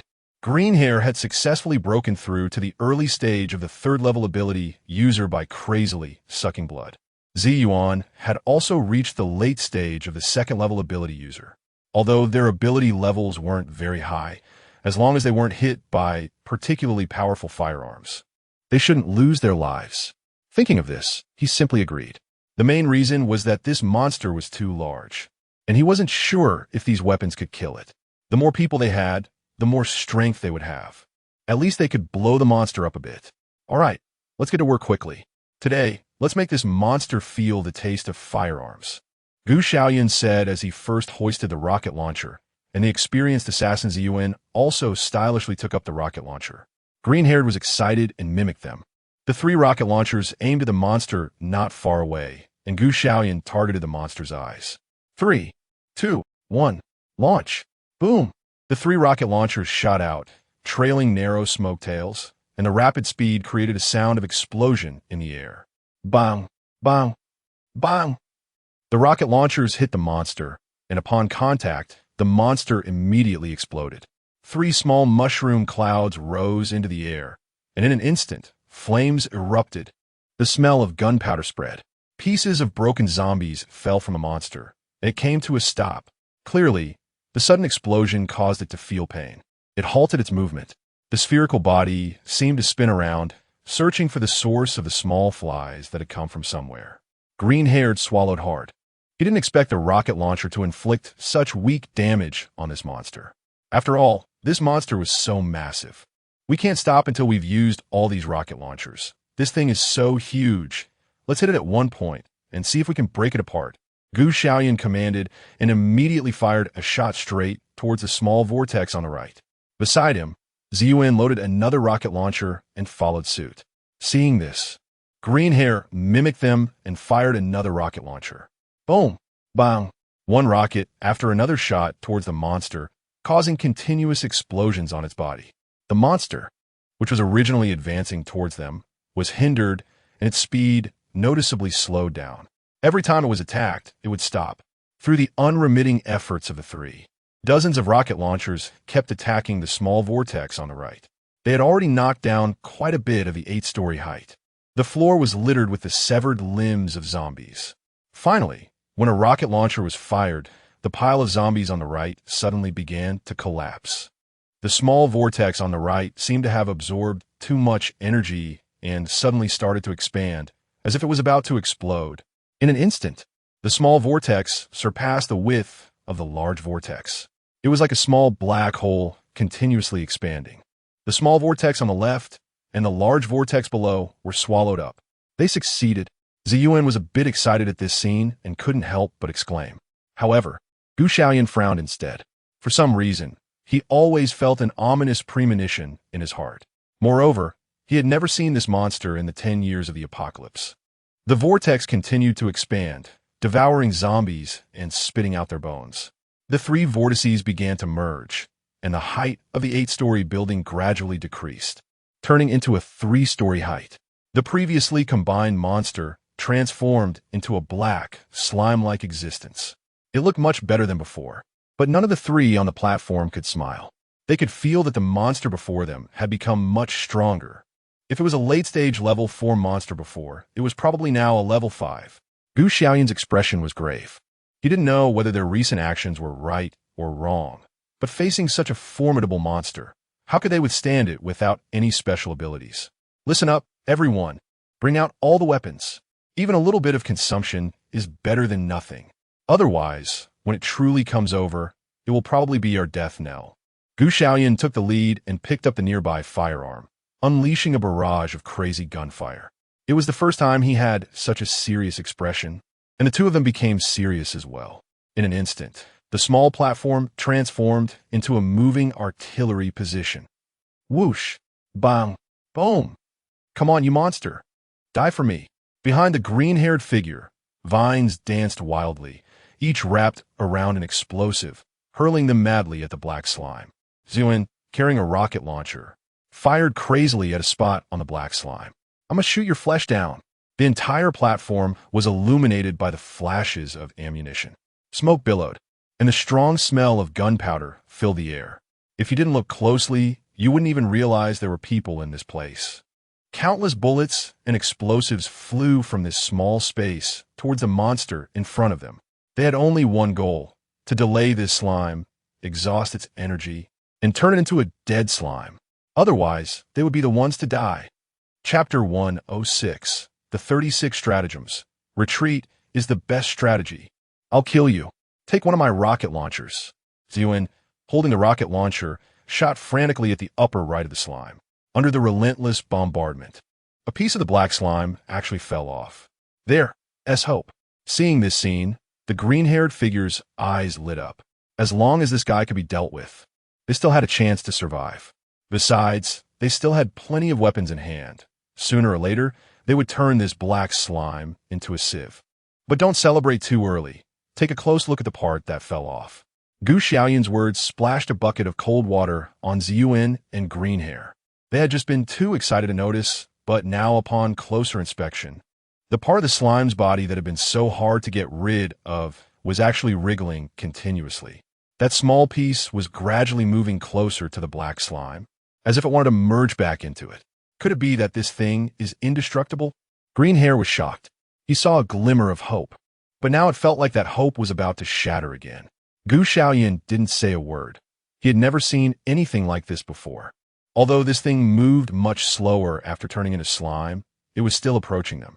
It probably wouldn't be long before it was right in front of them. Xiaoyun gritted her teeth. Even if they couldn't kill it, they had to fight back. She didn't want to die here, after struggling so hard to survive. If it all ended in vain, then why had she fought so desperately to stay alive? Since she had made it this far, she firmly believed that she could survive now, too. Boom! A rocket launcher shot out, but this time the target was not the black slime, but a small lump of flesh wriggling on the ground. Bang! The explosion sounded again. The green-haired grenades also rushed toward that small part lying on the ground. Xiaoyun continued to shoot at the small puddle of slime on the ground. With the support of everyone's firepower, the small slime was almost shattered, stuck to the floor like a meat pie. I don't believe it can still be alive. Xiaoyun stared intently at the puddle of meat paste. But the next moment, her mouth moved, and she could no longer say anything harsh, because the meat paste, which was almost merged with the ground, actually began to wriggle again, as if it had come back to life. The black slime was also constantly approaching them. Despair filled the hearts of the three. Can we really defeat this thing? Greenhair muttered to himself. He didn't believe that his powers could be more powerful than a rocket launcher. If even a rocket launcher couldn't harm this monster in front of them, how could they possibly defeat it? Xiaoyun didn't say a word. She put down the rocket launcher in her hand. Can't beat it, so I won't fight anymore. If the monster is coming, let it come, whatever happens. It's just death. Before it kills me, I might as well save some strength to end it myself. After saying this, she lay down and began to give up. Seeing the two of them like this, Xiaoyun also wanted to give up. However, as the strongest in the apocalypse, he knew not to give up easily, especially not until the last second. But now he had no good ideas, so he simply sat down on the ground like them. Since that's the case, let us wait for that guy to come. It's better to conserve our energy. Isn't it just giving up? Let us all give up together. This guy can't kill us, but he doesn't seem to have any lethal power. With no hands, no feet, and no mouth, can he really swallow us? As soon as he said this, Xiaoyun and Green Hair, who had originally chosen to give up, felt a glimmer of hope in their hearts. The three of them simply conserved their energy, waiting for the arrival of the black slime. The small slime that they had beaten into meat paste successfully merged with the large black slime. Wherever the slime passed, it left behind a puddle of black marks. Xiaoyun looked at their small platform and then at the ground below, which was piled high with zombie corpses. Since he hasn't arrived yet, should we go down? This thing is so huge that if we stay here, we won't have any way to escape when the time comes. His suggestion received unanimous approval from Green Hair and Purple Abyss, and the three of them jumped down from the 5-meter-high platform. They stood on the zombie corpses, smelling the pungent stench and watching the black slime slowly moving towards them. An indescribable feeling began to spread. Xiaoyun sighed. This thing is huge, and its speed is neither fast nor slow. If its target isn't us, we should be able to survive by moving away from its direction. If its target is us, then the three of us will split up and run. Both Green Hair and Purple Kite agreed. Xiaoyun felt a bit regretful. In this place filled with zombie corpses, the vehicles in his space were not very convenient to use and could even flip over if he wasn't careful. Otherwise, using vehicles would definitely greatly increase their survival rate. No, that's not right. It's not that the vehicles can't be used. It's just that they are not suitable for use nearby. The zombies were charging at them, and the corpses were surrounding the platform. The further they got from the platform, the fewer zombies there were. In fact, there were places without any zombie corpses at all. In those areas, they could still use their vehicles. As long as they had vehicles, their speed could surpass that of the slime. So why did they have to deal with this slime? Why not just go and see what was deeper in this place? Perhaps there was an exit inside.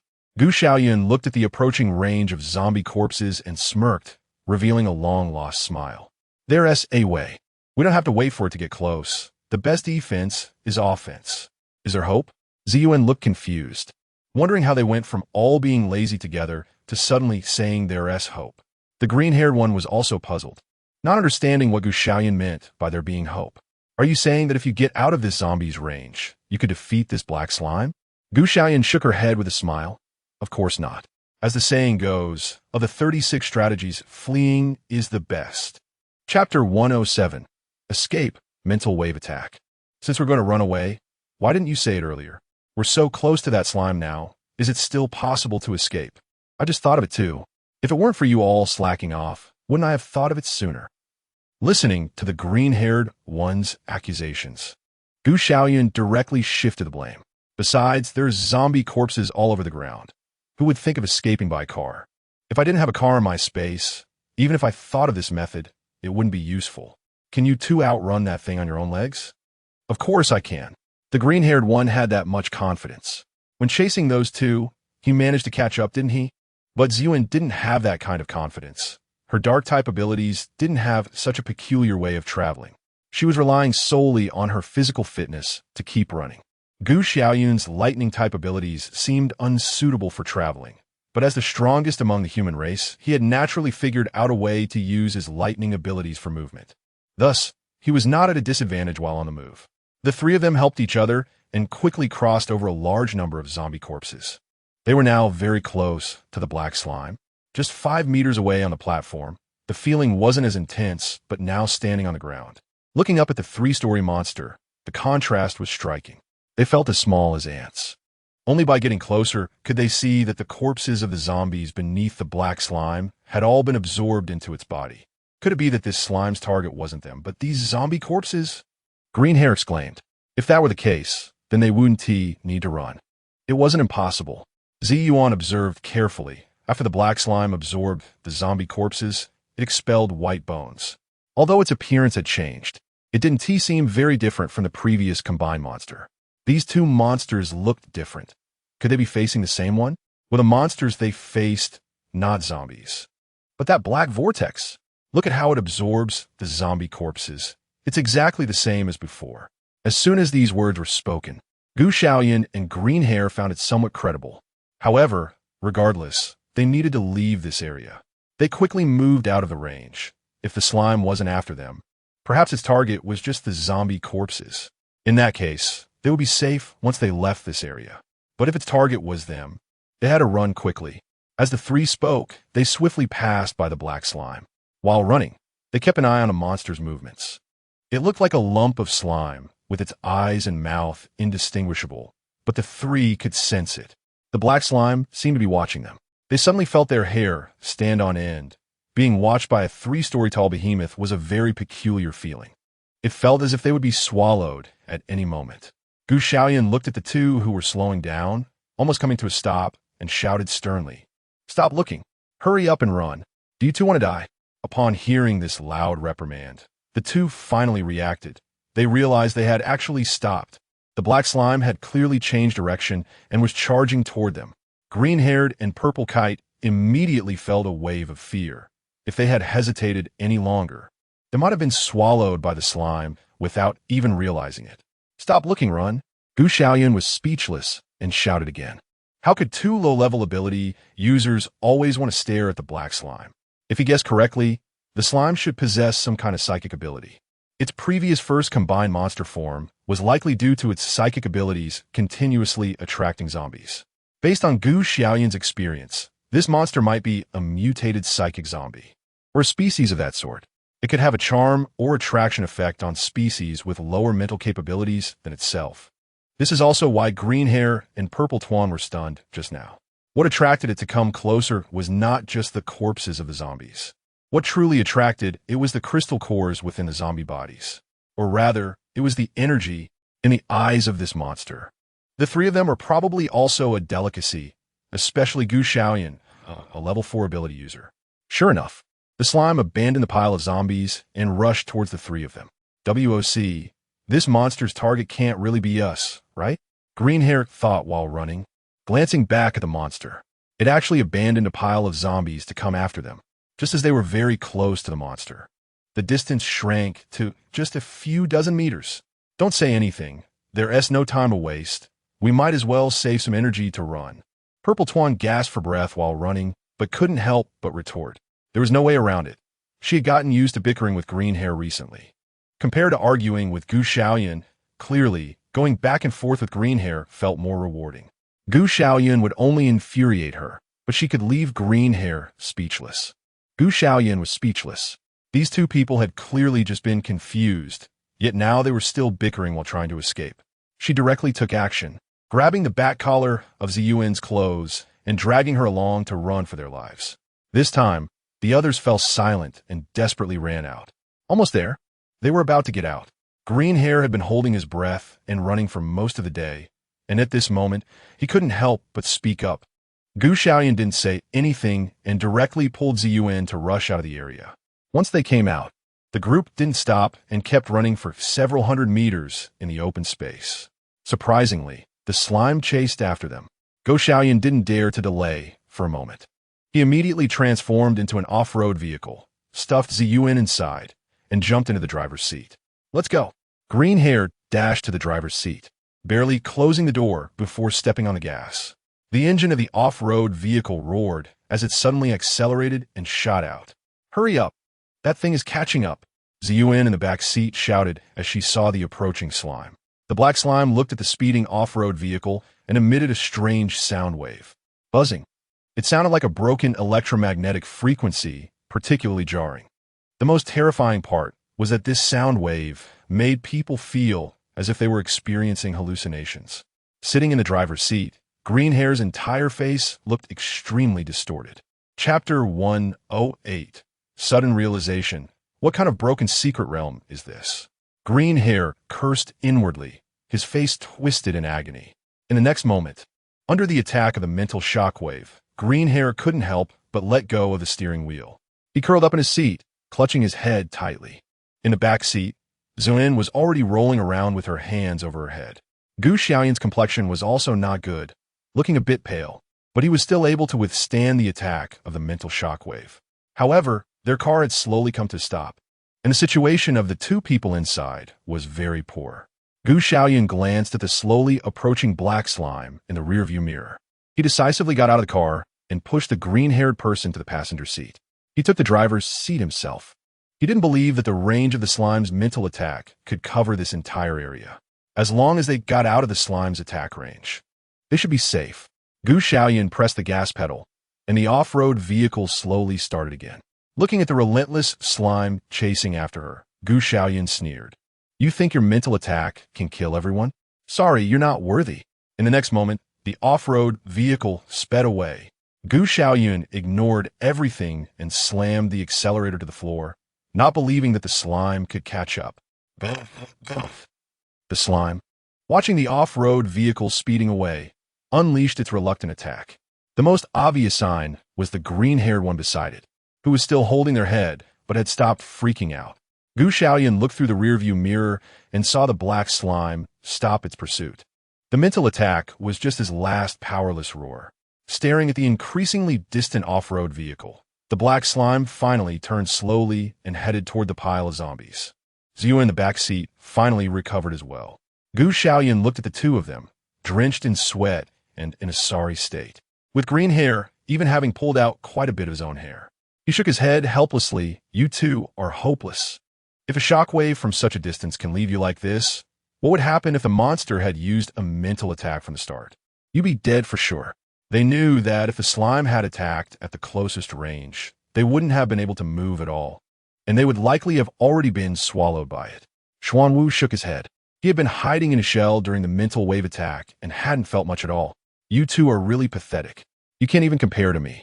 What kind of mental attack is this? It didn't do anything at all. I didn't feel a thing. It was one thing for Xiaoyun to say something, but he didn't expect this little turtle to dare to talk back to them. Although green hair wasn't in a good mental state, he still retorted, Don't think I don't know. I saw you hiding in your shell the whole time. So what? My shell is my shield. There's nothing wrong with hiding in it. If you have the guts, you can hide in your grass too. Xuanwu was completely unashamed and was instead quite arrogant. He no longer cared about being called a little turtle. After all, even as a little turtle, he was still so powerful. I'm not a divine beast. Who is? Can an ordinary turtle do such things? Greenhair was left speechless and didn't bother to argue anymore. He knew that pets were just like their owners, and continuing the argument would only drive him crazy. Compared to the physical exhaustion from battle, the mental fatigue from the attack was even more uncomfortable. They felt somewhat alert, yet their bodies were weak, and they felt dizzy and sleepy. The two of them silently closed their eyes to rest, hoping not to drag each other down later. Xiaoyun rarely drove, and his car was indeed not very good. Although the road was not very smooth, it was still passable. Even though there were no potholes on the road, for some reason, he managed to make the off-road vehicle look like it was driving on a bumpy road. We had already moved far away from the range of the slime's attacks. It should have been several kilometers. I didn't know what was ahead. Let's drive around this area first and see if we can find an exit, Xiaoyun said as he scanned the surroundings, seemingly choosing which direction to go. Then he fixed his gaze on one direction, as if he sensed something good there, and turned the steering wheel to the right and drove over. The green-haired person sitting in the passenger seat watched his actions, feeling an ominous premonition. Suddenly, he remembered that he had followed these few people to this barrier because Xiaoyun had previously lied to him, claiming that there was a secret realm inside. There were supposed to be formations, inheritances, talismans, divine weapons. Thinking about how he had been fooled, having killed zombies for over 10 days, teetering on the edge of life and death each time, and having to endure being mocked by this man, he couldn't help but let out an angry roar. What the hell? Xiaoyun, why are you such a scammer? You promised there was a secret realm inside, with all kinds of miraculous elixirs, magical treasures, and divine beasts. I came in with you, and what I found was nothing but endless zombies, and more endless zombies. It's bad enough that you tricked me into a zombie tide. Now I have to be scammed in this crappy secret realm too. Where are the magical treasures for cultivation you promised? Come on, show me. Besides zombies, there's just that monster. Where are the treasures? Xiaoyun was driving when she suddenly heard a few angry roars from the green-haired person beside her, and couldn't help but rub her ears. What's wrong with killing zombies? Isn't killing zombies your opportunity too? Without these life-and-death battles, how could you have transformed from a mere level 2 ability user into a level 3 beginner ability user now? If you don't believe me, ask Xiaoyun, right Xiaoyun? Xiaoyun in the back seat remained silent. After all, it was she who first suggested coming to the Five Elements Mountain. If the green-haired person found out that the target of anger might shift to her, wouldn't it be better for that stinky man, Xiaoyun, to argue with the green-haired person? Chapter 109. The sound of knocking. The sudden appearance of a cloaked figure.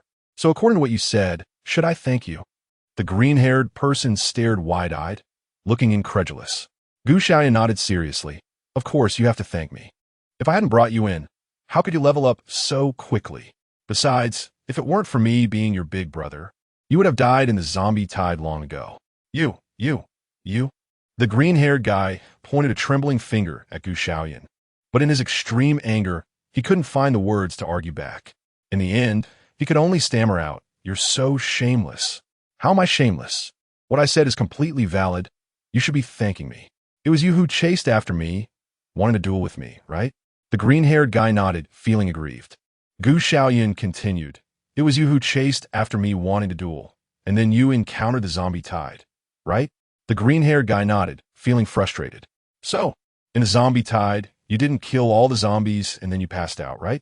You passed out in the zombie tide. And if I hadn't stepped in to kill the remaining zombies and saved you, wouldn't you have already died?"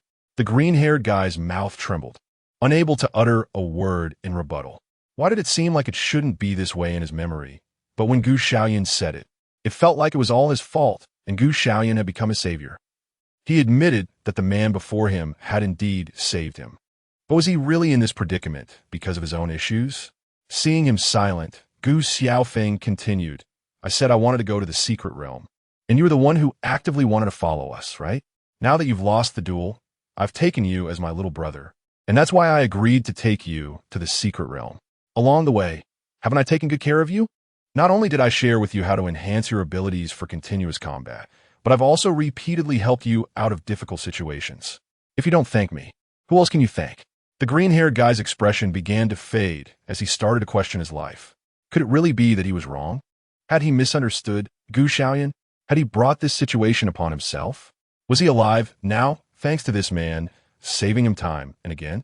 The green-haired guy swallowed hard, feeling like his brain was about to explode. No matter how he thought about it, he couldn't escape this bizarre logic. Xiaoyun noticed that he had fallen silent and said earnestly, "You are still too young. Luckily, you met me. Just stick with me from now on. If I have a bite to eat, I will definitely not let you miss out on a sip of soup." The few of them wandered around, making a few circles here.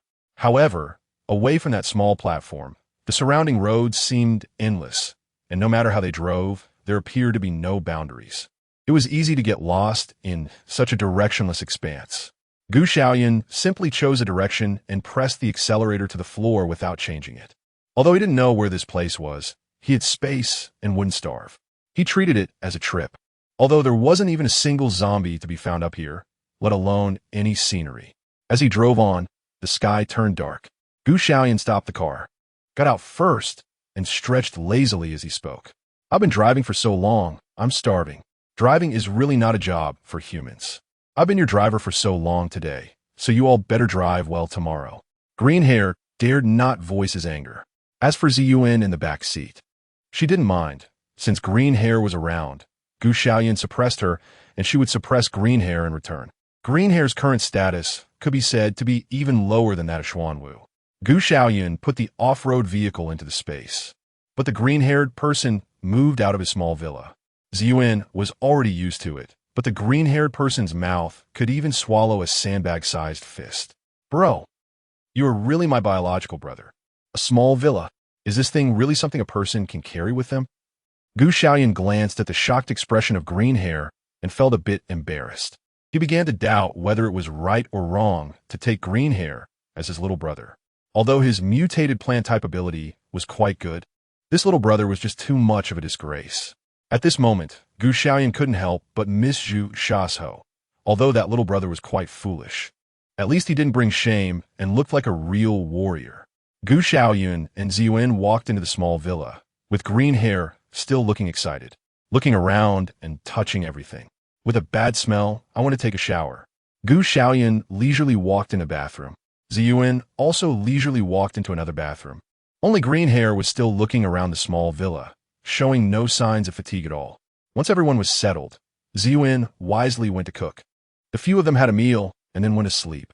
With a house, everyone felt much more at ease sleeping, especially Xiaoyun and green hair when they slept. It was a complete mess. Although Gu Xiaoyun had fallen asleep, she remained alert, ensuring that she could react immediately to any signs of disturbance. Late at night, a sudden knocking sound came from outside the door. Bang! Bang, bang, bang! Gu Xiaoyun heard the first knock and immediately woke up, sitting up straight. Indeed, he heard the knocking sound again. Someone was at the door. Xuanwu also woke up, resting on Gu Xiaoyun's shoulder, and reminded him.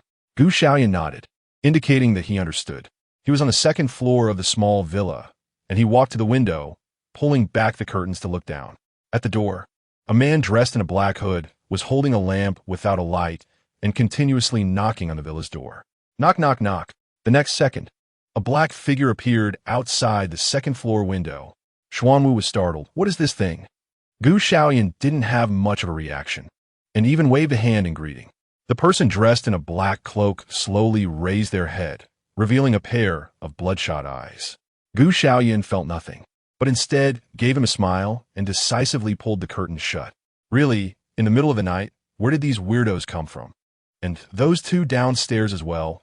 Such a long time has passed, and they still haven't woken up? Sleeping like dead pigs. Gu Xiaoyun muttered to herself as she was about to climb back into her bed to continue sleeping. Xuanwu also curled up into its shell. Just as the two of them covered themselves with the blanket, the next moment there came another knock on the door. Compared to the last time, this knock was clearly much more aggressive. Bang! Bang, bang, bang! Chapter 110. The foolish son of the landlord. Really, does this person have no end? It's the middle of the night. What are they knocking for? And what about those two downstairs? Are they deaf? They can't hear such a loud knock? If this were outside, they would have been eaten by zombies long ago. Gu Xiaoyun cursed and grumbled, but had no choice but to get out of bed again. There was no way around it. The two people downstairs were sleeping like dead pigs, and only he had woken up. If he didn't resolve the knocking sound, it would be hard for him to fall asleep again. For the sake of his sleep, he had to take matters into his own hands. Gu Xiaoyun muttered to herself while going downstairs. Who is it that can't sleep in the middle of the night and is disturbing the peace? If I weren't in a good mood, I would definitely make them regret it. Bang, bang, bang. The person outside was still knocking, and it was becoming more and more frantic, as if they were rushing to a funeral. Gu Xiaoyun helplessly went downstairs. Coming, what are you knocking for? Are you in a hurry to be reincarnated? Whoosh! Just as the person in black outside the door was about to knock again, Gu Xiaoyun directly opened the door. Gu Xiaoyun was wearing a set of pajamas, sporting a messy hairdo, and wearing slippers. The man in black across from her was wrapped in a black cloak, with only a pair of eyes and a hand raised, ready to knock on the door. Their eyes met. An indescribable, awkward atmosphere spread between the two. The man in the black cloak clearly hesitated for a moment, and finally, in front of Gu Xiaoyun, he slowly knocked on the non-existent air door before lowering his hand. Gu Xiaoyun. Xuanwu, is this person sick? Or do they have OCD? They are all gone. Is he knocking on air? If he wants to simulate knocking on the door, why not add a sound for knocking on air? So, Gu Xiaoyun couldn't help but provide a sound for him. Bang! Now it's even more awkward. The man in the black cloak listened to the sound Gu Xiaoyun made for him and didn't know what to do. Gu Xiaoyun didn't know why he was matched with a voice. After realizing it, he almost wanted to remove a 3-bedroom, 1 living room from himself. What was he just doing? It was simply stupid. After a moment of silence, it was still Gu Xiaoyun who broke the tranquility first and spoke up. May I ask who you are? Who are you looking for? The man in the black cloak held an oil lamp, but just stared at Gu Xiaoyun without speaking. Seeing him like this, Gu Xiaoyun tentatively opened his mouth again. Are you mute? Can't you speak? Do you not understand human speech? Or are you under a curse that says if you talk, you will die? Are you deaf and can't hear what I'm saying? Can you use sign language? Are you a deaf mute? Or are you blind? But you should be able to hear now. If you don't speak soon, I'm going to close the door. He took a step back and was about to close the door. But at that moment, the man reached out a hand to block the door he was about to shut. A raspy voice came through, as if he hadn't spoken in a long time, and his speech was intermittent. You are who? Gu Xiaoyun didn't want to chat with this man who could only mumble 3 words in half a day. It was really wasting his sleep time. I am your father. After saying that, he was about to close the door. Unfortunately, the man in the black cloak didn't want him to close the door at all and held it open with his hand. You are my father? Yeah, I am your father. So what? Good son, go play in the mud by the roadside and don't disturb your father's sleep. Gu Xiaoyun leaned against the doorframe, wanting to dismiss the man. But the man in the black cloak was not so easily sent away. He repeated, You really are my father? Gu Xiaoyun nodded and affirmed directly, Yeah, you little turtle, I'm your dad. The Xuanwu on his shoulder couldn't stand it anymore. It felt like Gu Xiaoyun was selling children. But as a turtle, it had to maintain its own decorum and couldn't casually speak in front of outsiders. Moreover, it found the man in the black cloak to be quite strange. If he were human, he didn't quite look like one. If he were a ghost, he had hands and feet, and under the light of the oil lamp, he even had a shadow. Confused, the Xuanwu chose to lie on Gu Xiaoyun's shoulder and watch the drama unfold. Then it slowly raised its head and said to Gu Xiaoyun, Dad. Gu Xiaoyun couldn't help but glance at the man in the black robe when he heard that word. Could this man be an idiot? He actually called someone else Dad. Gu Xiaoyun felt a bit regretful. Why did he always randomly acknowledge relatives? It was one thing to acknowledge a turtle grandson, Xuanwu, but now this foolish man in the black robe wanted to be his son too. Can he still return this? I'm going to sleep now. I hope you won't knock on the door again, because I can't guarantee I won't wake up in a bad mood next time. Gu Xiaoyun smiled at the man in the black robe and was about to close the door. However, how could the man in the black robe let him shut the door? He once again reached out a hand to prevent the door from closing and then said in a very serious tone, Dad, you are my dad. This time, the words came out much more smoothly than in the previous attempts. Gu Xiaoyun really regrets his recent casual boasting about casually acknowledging his son, and there's no way to return him. Forget it, just come in, don't delay my sleep. You could do whatever you want next to me. As long as you don't cause trouble, that should be doable, right? After all, this man doesn't seem very smart. Gu Xiaoyun wanted to sleep again, but if she didn't let this man in, she was afraid she wouldn't be able to sleep at all. It would be better to let him stay inside the house. If it really didn't work, she could let him go knock on the doors of Green Hair and Purple Kite. Gu Xiaoyun thought to herself that it was a good idea. The man in the black robe across from her had never considered entering the house. He paused for a moment, looking at Gu Xiaoyun standing inside, hesitated for a while, and then stepped inside. Gu Xiaoyun saw him come in, directly close the door, and then casually pointed to the doors of Xiaoyun and Livmu. If you're bored and want to knock, just knock on these 2 doors. You go upstairs and sleep. Don't disturb me. After giving the instructions, Gu Xiaoyun yawned and went upstairs, ready to sleep. The man in the black robe stared at his back as he went upstairs, hesitated for a moment, then turned his gaze towards Xiaoyun's door. Then he quietly walked over. Chapter 111. Little demon, dare to harm me. With earplugs and an eye mask on, Gu Xiaoyun slept dreamlessly through the night until dawn. The next day, he got up feeling quite pleased. After killing zombies for so many days, he hadn't had a good night's sleep in a long time. Last night, apart from a little incident, he actually slept quite soundly. Gu Xiaoyun walked downstairs, ready to have a hearty breakfast. Beside her, Xuanwu weakly spoke up. How can you sleep through that?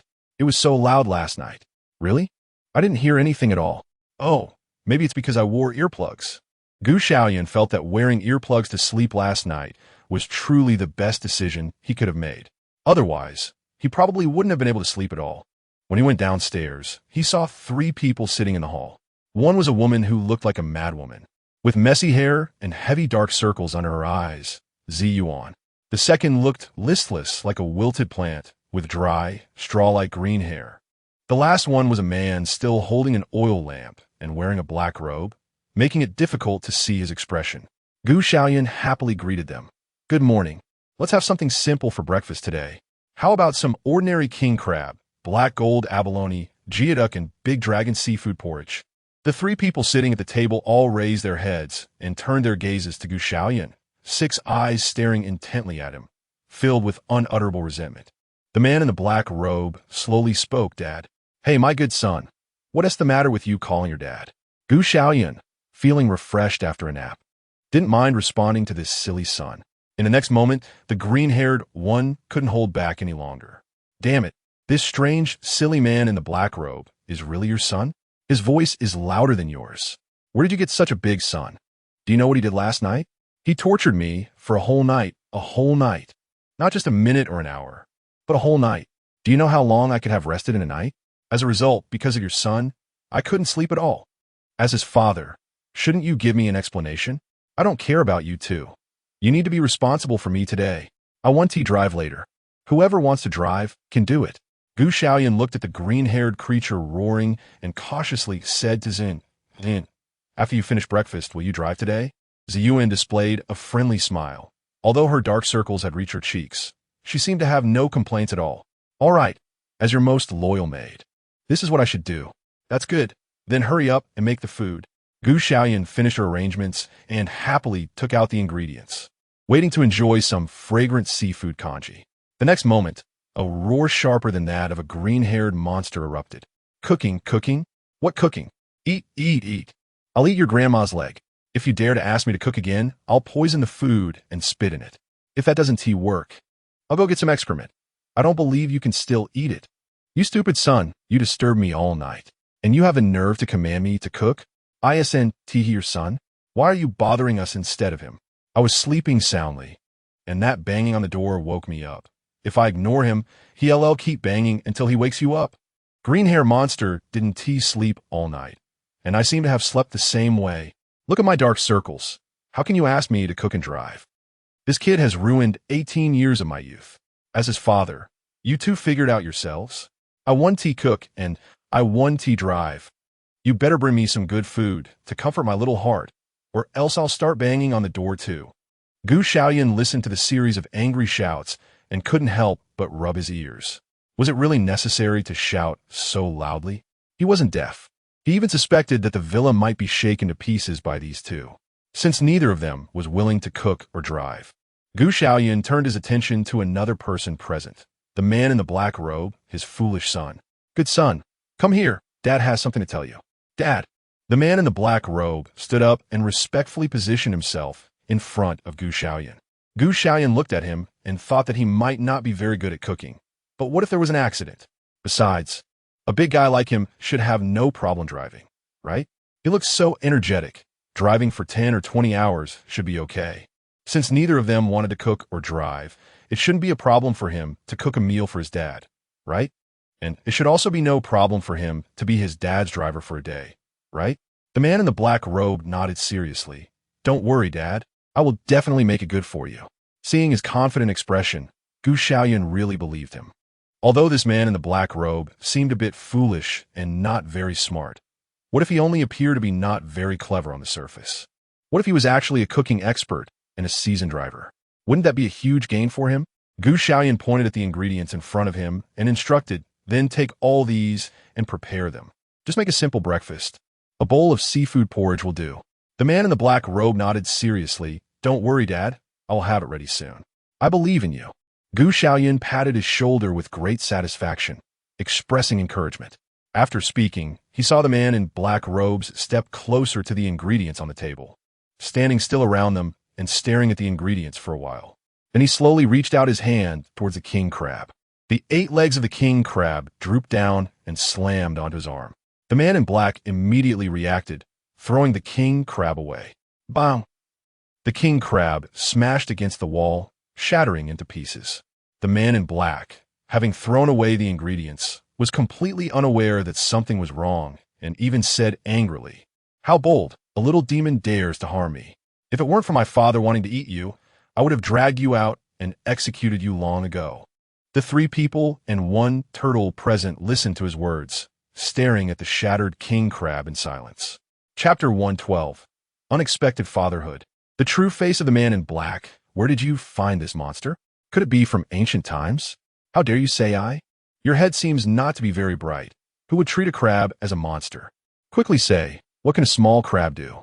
Does he have to treat it like this? Throwing it to pieces, can this crab still be eaten? If it can't be eaten, how pitiful. Green Hair looked at the shattered king crab with sorrow in his eyes. Although following Gu Xiaoyun had brought him a lot of good food, seeing the king crab being treated this way made everyone feel bad. As a 5-star chef, although it was fake, Xiaoyun could not stand the sight of such ingredients being wasted. Looking at the king crab that was tortured beyond recognition, although she was also close to being driven mad, she decided to step up and save these top-quality ingredients. Never mind. You take your son to play. I will make seafood porridge. The man in black clearly paused, unsure whether to listen to this woman's words. So he turned his gaze to his father. The meaning was clear. He wanted his father to speak up. Gu Xiaoyun didn't care who made breakfast. As long as someone was cooking, he would just eat. Just now, he had his seemingly abnormal silly son cook. But that was only because Xiaoyun didn't want to cook. Now that Xiaoyun wanted to cook, of course, his silly son was no longer needed. You go play over there. Just watch your sister Xiaoyun cook. Look, the man in the black cloak seemed to have realized something and shifted his gaze from Gu Xiaoyun to Xiaoyun. As Xiaoyun started cooking, she experienced an unprecedented strange feeling. No matter what she did, the man behind her was pressing closer and closer. If you say he would make a move, that wasn't the case.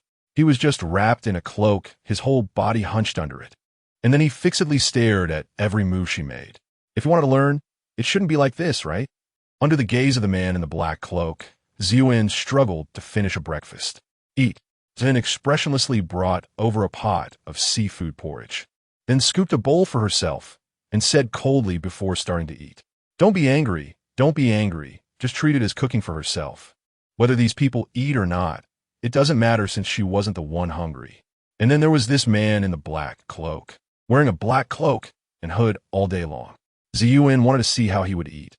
Unless he didn't eat or drink at all, he should at least take off his hood. I want to see what you look like, Xiaoyun thought to herself. The green-haired guy and Gu Xiaoyun also served themselves a bowl of porridge and started eating heartily. Only the man in the black cloak hesitated for a moment before mimicking them and filling a bowl with seafood porridge. The critical moment was approaching. Xiaoyun closely watched the man's movements, wondering if he wouldn't take off his hood even to drink porridge. However, to Xiaoyun's surprise, the man in the black cloak actually didn't take off his hood. Xiaoyun was taken aback, almost unable to contain her voice. Gu Xiaoyun, your son is really too strange. Who eats while wrapped in a cloak and wearing a hood? Doesn't he feel hot? Or does your son have something he can't show? Or some secret that can't be seen? Could it be that he has albinism and dies in the light? This series of questions made the green-haired guy and Gu Xiaoyun realize that something was off with the man in the black cloak. The two straightforward men even thought that the man in the black cloak just liked to cosplay. How could they think there was something wrong with him? Otherwise, Gu Xiaoyun would have already found the green-haired guy's dyed green hair strange. Gu Xiaoyun finished the last bite of porridge in his bowl, wiped his mouth, and then spoke up to ask, son, are you hiding something from your old father? Could it be that, just as your sister Xiaoyun said, you are suffering from some kind of illness? The man in the black robe noticed the people around him were looking at him, and he couldn't help but lower his head, almost burying his entire hood into the bowl. It was a big gesture of pretending to eat diligently. Gu Xiaoyun looked at the man in front of her, who was running in the dark, and finally felt something was off. Son, let me tell you, if you have any problems, just say it directly. Your father still has some skills and can help solve them.